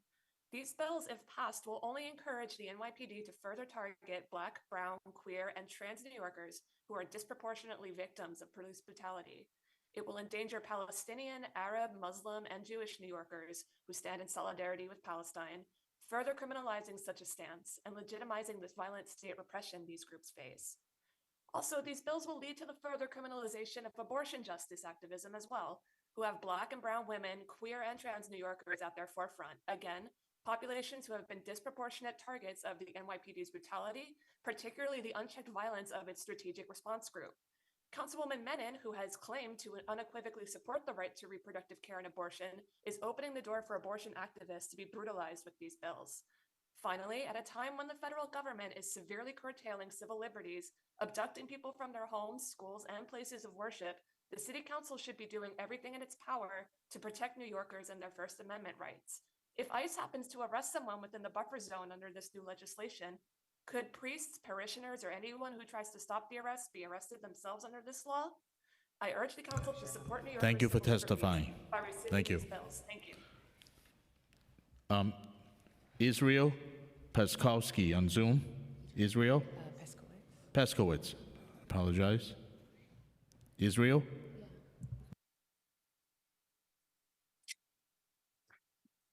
The co-host unmuted me. Yes, you may begin. I'm not Israel, but I'm happy to make my statement. Can I give you my name? Yeah, sure. Please do.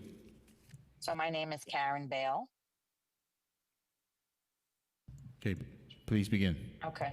Thank you. Thank you all. I am here today because something has gone deeply wrong in our culture. It's showing up at the doors of our houses of worship. This is not just about Jews. It's about hatred towards anyone becoming acceptable. And we have to be honest about how it's showing itself right now. Jewish New Yorkers are being harassed at synagogues in the United States because of events happening in Israel. And that should alarm every one of us. Why are American Jews being blamed, confronted, and intimidated for geopolitical decisions that they do not make and do not control? We keep hearing the same argument that opposition to this bill is about international law and land policy. But if that were truly the concern, then protests would be directed at governments, courts, or institutions, not at synagogues, not at families that are walking in with their children, and certainly not at Jews who have never lived in Israel, never voted there, and have no authority on what land is sold or bought.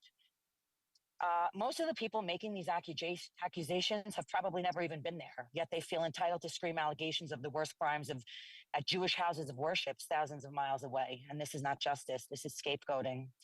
It's also not a First Amendment issue. That protects speech. It doesn't require us or tolerate intimidation and harassment at the doors of sacred spaces. Proximity matters, and that is why the city already recognizes zones.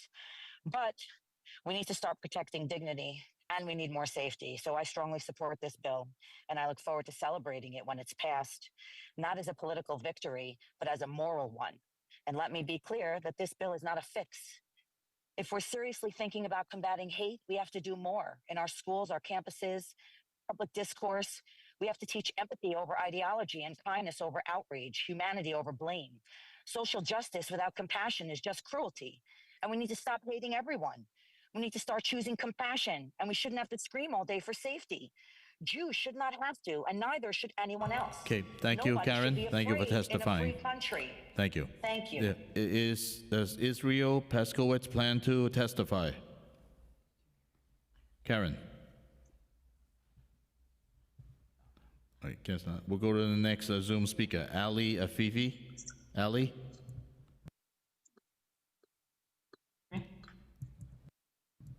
You may begin. Okay, thank you so much. Really appreciate your time. As a proud New Yorker and yet another descendant of both Holocaust survivors and victims, I first want to say for the record that from the river to the sea has been a phrase used by the ruling Israeli Likud party for 50 years, and that intifada simply means shaking off. The Warsaw Ghetto Uprising during the Holocaust was an intifada. It does not in and of itself mean anything about violence toward Jewish people. Lastly, as a Jew, Jewish houses of worship would face no opposition if they weren't used to lobby American funding for Israeli war crimes and facilitate land sales in Israel. To act like they have nothing to do with one another is as disingenuous as it gets. Scattered chants are not an excuse to provide cover for international law violations and to strip away our rights. And people accusing you of genocide shouldn't upset you more than the genocide itself. If you're appalled by chants and intimidated by kafeyas, imagine how angry you'd feel after decades of people burning your farms and attacking your kids and elders with sledgehammers. With that said, I reject these bills for failing to target the root cause of the question protests, which is using synagogues as shields to sell stolen Palestinian land, abusing anti-Semitism to silence and criminalize anyone who rejects Zionist violence, and screaming bloody murder over protests and words, but doing nothing about the material violence that's being protested. The insidious, ahistorical, and deadly conflation of protest against reprehensible Zionist actions with a hatred for all Jewish people will only guarantee the ongoing slaughter and subjugation of Palestinians while increasing hatred for Jews. And this has been the playbook of the Zionist lobby for half a century or more. These dynamics reflect New York City's excruciating complicity in Israeli apartheid. Thank you. Thank you for illegal- testifying. Thank you. Shiri Gibson, you may begin.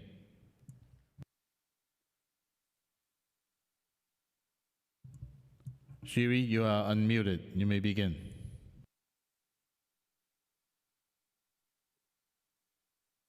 We'll go back. Sorry. Roll- Thank you. Please begin. Good evening. Good evening, all council members of the Committee to Combat Hate. My name is Cherie Gibson. I'm a proud New York City public school parent and a public education advocate.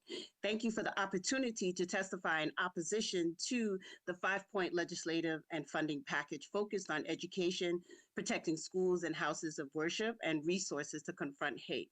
I want to start by saying I appreciate the council's intention to take on hate in our city. That work matters, but I am deeply concerned that anti-Black and anti-immigrant hate are not named anywhere in this package. I'm choosing to believe that was an oversight, not intentional, but in this moment, those omissions send a harmful message. We cannot fall into what I call the oppression Olympics or the hierarchy of pain that's being pushed nationally. Instead, I ask that the council build on and strengthen existing laws and community work rather than creating new ones that could cause harm. Most importantly, let's protect people, not just buildings. My written testimony has responses to some of the other bills in the package. My comments now are in response specifically to Intro 001 and Intro 0175. I have to ask, when has a buffer zone ever stopped hate? I save you time, never. Through history, it has never been police actions that changed hearts or minds. It's always been truth, education, and love. These bills would take power away from school and faith communities, the very people who know what safety means for them. They prioritize property and distance over people. Real safety happens when communities are engaged, informed, and connected. As a Black Christian woman, mother, I know harassment intimately, unfortunately, from these many identities. So I do not take what others have shared about their real fears lightly. However, the majority of the harassment that I face comes from police and men. So tell Thank me, you. how does Thank the you for buffer zone testifying. protect me at church and schools from the agents who will define the Thank you, protection? Sherry. Okay. Yes. Israel Peskowitz, you're back online. Are you there? Hear me? Israel. Hello? Yes, you may begin. First, before I begin, I'd just like to comment on the irony of how quite a few people testifying earlier today called themselves free speech activists. Israel, please direct your comments at the committee, not at the audience. To silence others. Please. All right. I am here live from Kew Garden Hills. I am standing right in front of the synagogue that was protested at.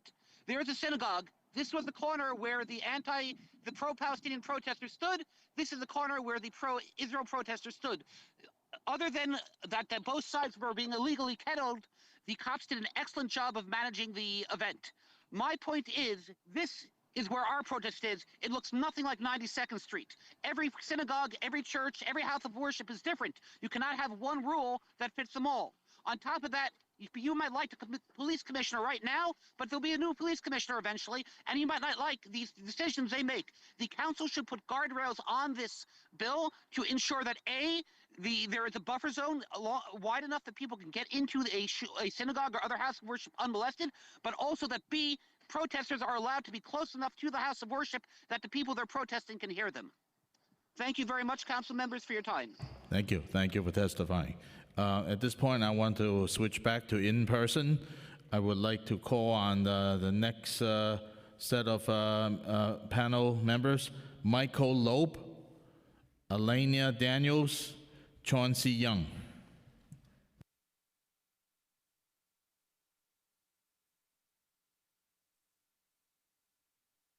And I'll start from the left to the right. Good evening. I'm Elena Daniels, Executive Director of Transformative Schools. TFS creates spaces where our children are safe enough to learn. Moving towards opening a full-day middle school, we've operated a pilot after-school program where students ages 9 to 15 from every borough have learned for 3 years. My trans students wear hijabs and kippah, t-shirts and dresses, and lots of friendship bracelets. They're joyful and silly, and they're really hungry for a snack. My trans students are also afraid of the bullies in their classrooms and in the White House, afraid of losing their health care, and afraid of a shooting at our after school because Moms for Liberty posted about us on Twitter. They're also afraid of our school board members, Community Education Council too. Backed by billionaires, Place NYC has spent years building power in the district, across the city, in this room, by pushing policies that deepen school segregation, attacking Black parent leaders, putting Jewish kids in danger by weaponizing false accusations of anti-Semitism, and demonizing students who write op-eds against spending billions of our tax dollars on weapons to kill Palestinians. 2 years ago, they also tried to ban books and passed a resolution attacking trans kids. We've been organizing since then, and I'm going to skip a bunch, and after 18 months of dancing hot to go in the Macarena, 18 months of being called slurs, we won. We also brought over 10,000 people to rallies in Union Square. Leading these actions has reinforced time and time again that state actors disproportionately punish Black and brown, trans and queer, disabled and immigrant New Yorkers. At CEC2 meeting after meeting, council labeled us intimidating and threatened us with arrest because we danced, blew bubbles, and ate cupcakes. One time, they even threatened to arrest me for killing a cockroach. While I think that everyone in this room can agree that we want all New Yorkers to feel safe, those of us who oppose these bills know that spending our tax dollars to empower rank-and-file armed guards to decide who is intimidating will not make New York. Next speaker. Makes sense that I'm one of the last speakers because if there were no ethno-religious, nationalist, supremacist events, there would be no protest outside of religious houses of worship. So there really is no need for this legislation. And also, appropriately, ethno-religious supremacist is not a protected group among the 25 that were listed. My name is Michael Alon Loeb. I'm here as an educator, a Jew, an anti-supremacist, a Brooklynite, and a frequent participant in public protests to offer testimony against the proposed legislation. It's unnecessary given existing protections and will be used to shield nationalist bigots and target unpopular speech, particularly in solidarity with Palestinians. I choose to use my time this morning establishing my standing. I'm the son of a Jewish refugee from Nazi Germany whose life was destroyed by anti-Semitism and eventually committed suicide based on that. I grew up going to Zionist summer camps, visited Israel 4 times before the end of high school. Upon graduation in 1991, I lived in Palestine as a Zionist volunteer for 10 months. I've not returned since 1992, and I will not until Palestine is free. I'm a lifelong educator, having served in New York City public schools for 15 years. Most recently was a professor at Brooklyn College. Over the past 15 years, I've participated in many protests, including at an illegitimate land sale at a synagogue in Brooklyn, at the Park East Synagogue in Manhattan, weekly vigils across from a public elementary school in my neighborhood. And I have had many encounters with undisciplined, overpaid, over-equipped, and often politicized NYPD protest suppression agents who take it personal. And I have had many verbal and 2 physical confrontations with some of the supremacist bigots in this room. Thank you. Who called me a for capo, testifying. Sonder Commando, had my yarmulke ripped off by them. Those are anti-Semitic. Next speaker. Good evening, council members. My name is Chauncey Young. I'm a Highbridge Bronx parent and resident, and I'm the director of the New Settlement Parent Action Committee. In a few minutes, I'm going to bike back to the Bronx when this is all done. For nearly 30 years, PAC has organized for educational justice and immigrant rights. We stand here today alongside many organizations to urge council to reject 1A, 22, and 327. There's been a long history of protest in schools and religious institutions in New York City and across the nation to address injustice. The largest civil rights demonstration in the United States remains the 1964 school boycott, Freedom Day, organized to end segregation in New York City public schools, with nearly 500,000 students boycotting school. On this subject, we still have a lot of work to do. As of today, New York City remains the most segregated public school system in the United States, 72 years after Board versus Brown of Education ruling of 1954. We agree that every student congregant deserves to feel safe. However, safety is not found in buffer zones or expanded NYPD presence. For many of our families, including our brown, black, and immigrant families, more policing does not equal more safety. It equals more fear. These bills risk chilling free speech and creating a climate of repression that mirrors the very oppressive federal policies that we are being championed by the current Trump administration. We clearly saw pro-Palestine college students, activists targeted for deportation. By prioritizing enforcement over engagement, these bills move us closer to a surveillance state in places where our children should need to feel the most free. Anti-Semitism, Islamophobia, it is undeniably true that Jewish, Muslim, and immigrant families have faced a rise in hate-motivated attacks. New York City is hurting and divided, but we cannot police our way out of prejudice. Instead of investing in barriers and policing, we call on council to invest in community building. We need culturally responsive and implicit bias training for all school staff and city employees. Thank you. Thank you for testifying. I'll share Thank the you. rest. Yes. I appreciate you. Yes. At this point, I want to thank everyone in the room for signing up to speak. It's we had over 239 speakers today, and that's more than 8 hours of testimony. Thank you for waiting. At this point, we have several Zoom speakers on Zoom. I would like to call on Maun Soyedola, Smitha Vargas Milich, Amina Ali, Yehuda Miller, Ariel Weinshanker, Joseph Akiba Van Leeuwen, and Kat Green. We'll call the last batch of Zoom speakers after this. Maun, are you there? Yes. Yes, Thank you may begin. My name is Maung Saidullah, and I'm here representing the Muslim Community Network. First, we are thankful to the Council for updating the Intro 388 to explicitly include the Islamophobia and anti-Muslim hate, and for strengthening language access provision. That inclusions matter. Naming harm is how we make communities visible in policy and in data. This is an important step toward equity. As this bill moves forward, our focus now is implementation. A hotline is only as strong as its accessibility and community trust. No New Yorker should need to speak English to report a hate incident. We encourage the Commission to ensure that language access is not symbolic, but fully operational with trained staff, culturally competent outreach, and real-time availability in at least the city's top languages. We also urge ongoing engagement with impacted communities to ensure reporting is safe, confidential, and trusted. Many immigrants and visibly Muslim New Yorkers are hesitant to report due to fear of misunderstanding of the government system. Outreach must be proactive, not reactive. Data transparency will be key. Clear quarterly reporting on anti-Muslim incidents alongside other categories will allow the Council and communities to respond quickly to the trend.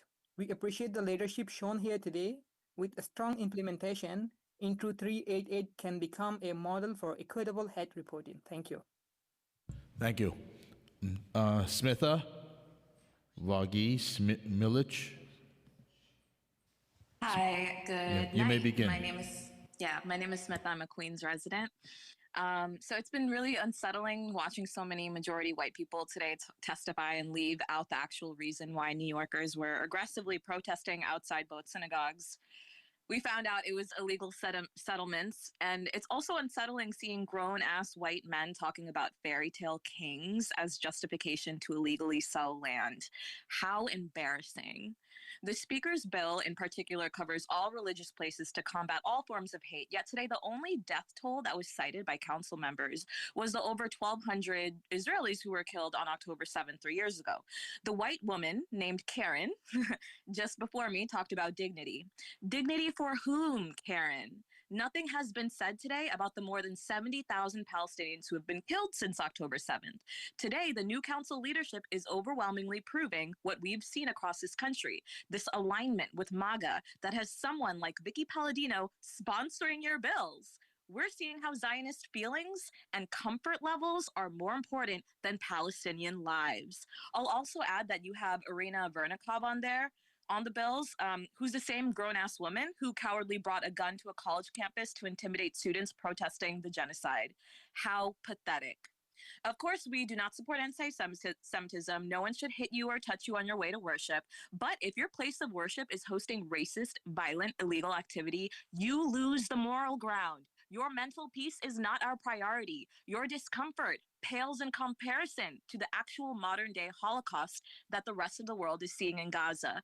Israel is embedded with far-right genocidal psychopaths. Netanyahu's a literal war criminal. You want to make Jews feel safer? Stand with New Yorkers, New York Jews, and otherwise, and so much of the rest of the world when we demand Israel to stop committing an illegal occupation and genocide in the name of Judaism. Thank you. Thank you for testifying. Amina Ali. Amina. You may begin. You may begin. Good evening, council persons and constituents of this body. My name is Dr. Amina Ali, and I'm proudly born and raised in the People's Republic of Brooklyn. I am a mother, a grandmother, a proud Gulf War veteran, and the founder of the Federation of International Gender and Human Rights. I am here today to speak in strong support of the proposed Islamophobia-specific amendments, including 2022, 2026, and to urge this commission to recognize that combating hate requires not only solidarity in language, but competency in who is important and what is seen as a priority. I want to begin with a moment that illustrates the policy gap we are here to close. On the very day that a local mosque was subjected to hate attacks, a member of the Interfaith Center of New York, an institution that represents the moral architect of interreligious cooperation, accepted an award from MCC during the Muslim American Heritage Month, yet did not speak a single word in defense of the Muslim community under assault. That silence is not a personal failure, it's a structural failure. It reveals what happens when institutions are committed to interfaith proximity, but yet have not developed the literacy, training, and the accountability to confront Islamophobia in real time. Interfaith presence without Islamophobia competency produces symbolic inclusion, but operational absence. Because the data is clear, anti-Muslim hate is not episodic, it's systemic, racial, and increasing, it restricts civic participation, limits access to employment and education, and reshapes how Muslim New Yorkers move through public space. When institutions are designed to stand in moral solidarity, yet are not equipped to name and interrupt said harm, the burden falls back onto the very communities that are already targeted. The City Council has already established a 5-point framework to combat anti-Semitism. The Islamophobic proposals does not compete with that model.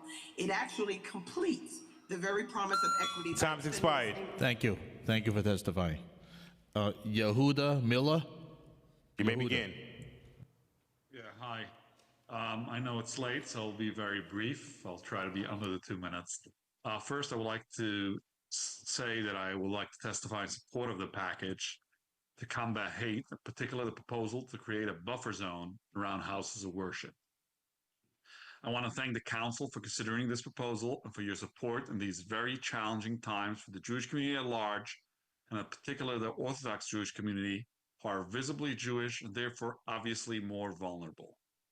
I'd also like to point out, specifically with regard to places of worship and their safety, that throughout history, houses of worship have often been among the first places attacked when hate and bias rises, whether as a precursor to heinous acts of hate or through more subtle forms of targeting such as discriminatory laws.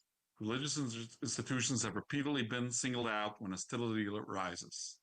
That history is precisely why the federal government back in 2000, with historic, anonymous, bipartisan support, and with no objection and on consent, both the House and Senate passed the Religious Land Use Institutionalized Persons Act, known as RLUIPA, to address the targeting of religious institutions through land use regulations. The need for that law reflected recognition that places of worship are uniquely vulnerable to discrimination and interference. And unfortunately, we continue to see that when hate rises in the communities, targeting of places of worship remain a common practice. When hate rises, history teaches us that places of worship are targeted. I support any measure taken to protect them. Thank you for standing up for the safety and dignity of all New Yorkers, including the religious community. Thank you. Thank you. Ariel Weinschenker. Ariel? You may begin. You won't let me speak. They won't let me speak. I'm here. Can you hear me? Can you hear me? Yes, yes, please begin. What today's discussion has divulged into over the past 4 hours of people in masks repeating historical stereotypes is an example of the very real need for the City Council to step in to combat hate. Voluminous, innovative, urgent action needs to be taken immediately. I have been inside of an actively protested synagogue that does not engage, nor does it support land sales or whatever other accusations are being used to validate hateful behavior, often being called protesting. While I only moved to New York City about a decade ago, my grandfather was born at a public hospital in Lower Manhattan in the early 1900s and grew up in Manhattan with his immigrant parents like his wife. It was this community that gave him the foundation to achieve the American dream, enable him to go to college, have a quality career, and raise children and children of their own to have freedom to choose their own futures. I wouldn't find out until years later that he and his wife would lay the foundation of customs forever tying me to the Lower East Side's vibrant Jewish life of the last century. It was the combination of this local Jewish community and access to New York City programs that provided that led to his accomplishments. Regardless about how you feel about the people or beliefs of the people in the building, we all have the right for the freedom of religion. I am glad that my grandfather isn't alive to witness this conversation, although I doubt he would be surprised to see the impact of social media rotting the brains of so many people into believing warped ideas about people who appear to be different from them. The visible and palpable growth of hate over the past 10 years supporting terrorists has been disgusting to experience, and I've even seen it going to the grocery store in Lower Manhattan. This isn't about freedom of speech. It is about hate, and it's about religious freedom. New York City is typically a role model for the country in terms of how to properly treat people. Please take advantage of this and lead. I demand that this madness ceases and New York City leads the nation in codifying strong legislation, ensuring that hate speech stops being protected. Time is expired. Thank you for testifying. Joseph Akiba Van Lunen. You may begin. Hello, my name is Joseph. I'm a fourth generation Holocaust survivor. My late grandfather was born into a beautiful house in Scheveningen, Netherlands. And after that home was seized by the Nazi occupiers, it became the office of a Dutch real estate company after the war. See, during and after the Holocaust, the homes of dead and displaced Jews became the property of white Gentiles. And today, the synagogues where Dutch Jews like my great-grandparents used to pray are now museums. And seeing the remnants of Jewish culture in Europe felt like walking around in my own graveyard. That's why I'm frankly sickened to see my neighbors following in the footsteps of this history through the sale of stolen homes belonging to Palestinians, homes whose living owners are survivors of the barbaric and un-Jewish system of Israeli apartheid. It directly violates the meaning of never again. This is not a religious activity, it is ethnic cleansing, and whether it's planned in a government chamber, a business backroom, or a synagogue, it is a crime against humanity. What's shameful is that rather than responding to this blatant violation of the law and human rights, the committee has completely ignored it. What 1A proposes is to make people like myself into human shields for an apartheid regime and mission whose connections to the United States and New York City governments are, by the admissions of testifiers, purely secular, political, and financial. Just like how orgs such as the ADL do in refusing to condemn Nazi salutes, but persecuting college students whose families are victims of the Gaza genocide. This legislation privileges Zionist organizations with preferential use of potentially lethal force while leaving working-class Jews in collective responsibility for the actions of the multi-ethnic and interfaith cartel looting Palestinian land. And it's absolutely appalling that our tax dollars are being wasted on what the NYPD itself is basically calling a lawsuit factory. If the council is serious about combating hate, start by addressing the criminal financing of ethnic cleansing taking place in New York City. Thank you for testifying. Rather than attacking Thank you. those braver than yourselves who Thank you. protest against it. Kat Green. Kat, you may begin. There we go. Good evening. My name is Kat Green, and I'm the founder of Endora, a nonprofit that provides security consultation to human rights organizations. My work began with protecting abortion facilities and expanded cross-movement to support any organization that's targeted by hate groups due to the significant overlap in players that target vulnerable communities. I'm here to express my opposition to the proposed buffer zone bills around places of worship and educational facilities. These bills target free speech and the right to protest, but perhaps more importantly, they do not provide any novel protection to the organizations they claim to support and may put them at greater risk. Places of worship are already protected by both the FACE Act and hate crime laws, and historically, inhibiting free speech around dissenting opinions contributes to conspiratorial thinking and promotes violent rhetoric and actions against marginalized communities. And as we've seen in the case of the Freedom of Access to Clinic Entrances Act being disproportionately applied to inhibit free speech and freedom of the press in Minneapolis, any legislation passed to protect an institution needs to be looked at critically in how it can be misused to provide cover for authoritarian motives. In fact, existing frozen zones in New York have actually facilitated the harassment of people trying to access reproductive health care. These proposals accelerate the escalating national criminalization of dissent and would compound the abuse of existing legislation, which on a national scale is now being weaponized to prosecute protesters and journalists.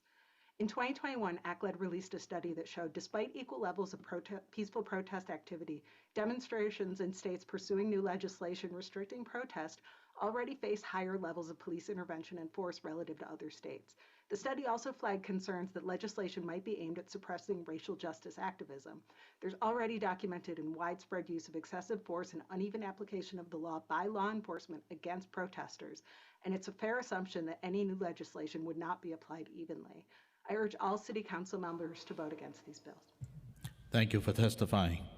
The next panel of speakers in Zoom, Catherine Wolf, Shannon O'Neill Fonesca, Shira Kadim, Cindy Gorn, RNXXXX, and then Jean O. Catherine, you may begin. Yes. Thank you. Catherine Wolf. The KKK do not gather at the door of the First Corinthian Baptist Church to scream, "Kill blacks." If they did, black New Yorkers would get a buffer zone. No gangs yell, "Arabs out of Mecca," at the door of the Islamic Cultural Center. If they did, Muslim New Yorkers would get a buffer zone.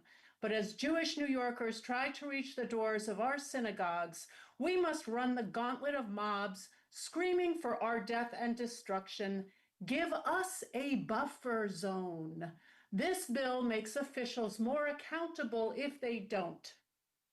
Jews are not just a minority in this world, we are a micro-minority. That our safety and our dignity are up for debate in New York City is disgusting. Only hypocrites and bigots will vote no. But pro-Palestinian rallies have another problem. They are anti-Black. Mr. Simon Deng gave testimony today. Mr. Deng is a living victim of the Arab slave trade. There's been zero reckoning with the horrific Palestinian Arab racist enslavement of Black Africans.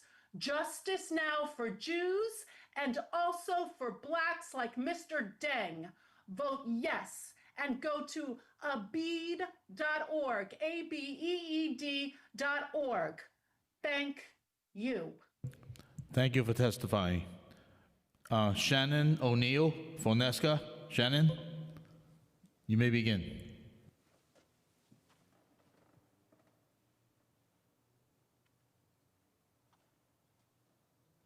Shannon? And thank you for the opportunity to speak. My name is Shannon O'Neill Fonseca. I'm a Latina organizer with the Healing Center Schools Working Group and the Parent Action Committee. Councilmember Manning, I live in the Upper East Side in District 5, and I'm speaking today as your constituent in opposition to this legislation. As an education organizer, I work alongside families navigating racial and institutional harm every day. I stand firmly against anti-Blackness, anti-Semitism, Islamophobia, xenophobia, and all forms of bigotry. Student safety is non-negotiable. However, safety cannot just mean more enforcement. Real safety protects rights and ensures that in responding to harm, we are not actually causing more harm. We already have laws that address harassment, violence, and intimidation. Harmful conduct is already prosecutable. The question is not whether hate should be taken seriously. It absolutely should. The question is whether expanding enforcement authority is the right response. I also continue to hear that these bills are not intended to cause harm, but intent does not determine impact. Policies are experienced through enforcement. And enforcement in this city has historically fallen disproportionately on Black, Brown, and immigrant communities. This is not my opinion. It's well documented in NYPD enforcement records, and this is a reality that can't just be ignored. When discretion expands, disparities expand. If safety is truly the priority here, then we invest in our communities and in our schools. We invest in healing-centered and restorative practices. We invest in mental health supports, and we invest in real community accountability, not broader police authority. For these reasons, I urge you to oppose this legislation. Thank you for your time. Thank you for testifying. The next speaker, Shira Kadem. Shira?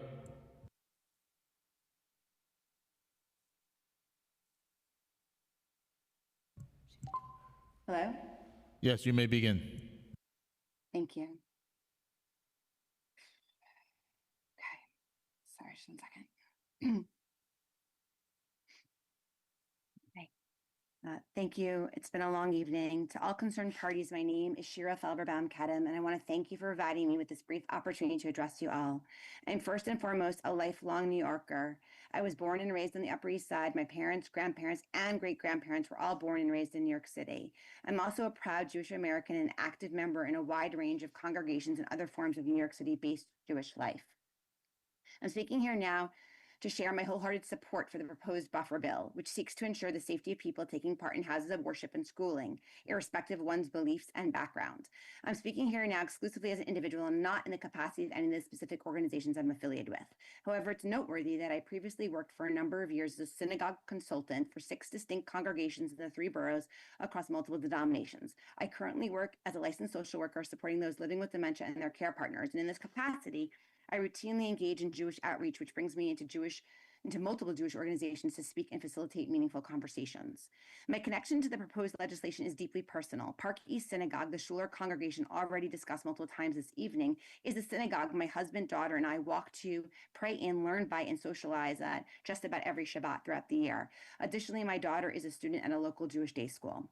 Presumably, those participating in this convening understand that the U.S. government is predicated on the essential nature of various checks and balances. The proposed buffer legislation package seeks to address the absence of a practical scaffolding that ensures the safety and well-being of all religiously minded New Yorkers. The genesis of these bills seems to be predicated largely on the threatening circumstances that unfolded on the evening in question. Okay, a yet to be highlighted aspect of that night at Park East Synagogue is that the building happens to have multiple entrances, one of which is literally adjacent to a police precinct, yet the response from the police... His time is expired. Thank you for speaking. Thank you. Shira Kadem? Shira? Oh, that was Shira. Okay, Cindy, go on. You may begin. You may begin. Thank you, City Council, and thank you to the participants. I'll be brief because I'm trying to put the children to bed. It's surely been a long day. I'm speaking here today as a parent and as a healthcare provider, but I mostly wanted to draw attention to a school in Gaza. Without Borders School is a school that was established a year and a half ago to serve primarily orphans of the genocide in Gaza. The children there receive meals, they receive speech therapy, they receive all types of education, and they are receiving this education in tents. They've been forced to close several times, and this is all because of the genocidal violence that's been occurring at the hands of the state of Israel and the United States. I'm not here to debate hate, because hate is an emotion and a feeling. I'm not interested in talking about hate with a body that was established in a country that is the epitome of genocidal white supremacy itself. We are sitting here on this land because of the actions of colonizers, so it's no surprise that our city council members are supporting genocide elsewhere.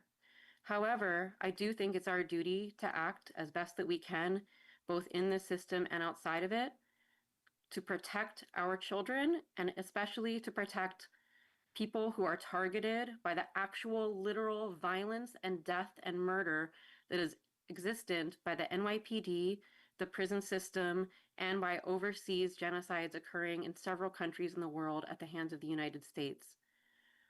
When I talk to my children, I don't talk to them about hating other people. I talk to them about struggling for those who deserve to live. I do not tell my children, don't hate other people. I tell them, don't harm other people. Lift people up who are in struggle, and always root for people who need protection from Thank you. forces. Thank you for testifying. Power. Thank you. At this point, I want to, Gino. Is Gino online?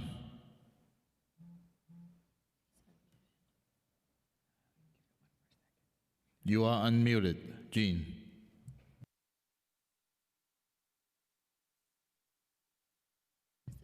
Okay. All right, I'll ask Gene to submit your testimony online. Right now, I would like to do a final check of the room. Please raise your hand if you sign up to speak and we missed you. Anybody? No. Okay, being the no speakers, I'm going to ask one more time in Zoom. Please raise your hand in Zoom if you sign up to speak and we missed you. Nope. All right, being that no other speakers, this hearing is adjourned. Thank you all for coming. Get home safe. Thank you.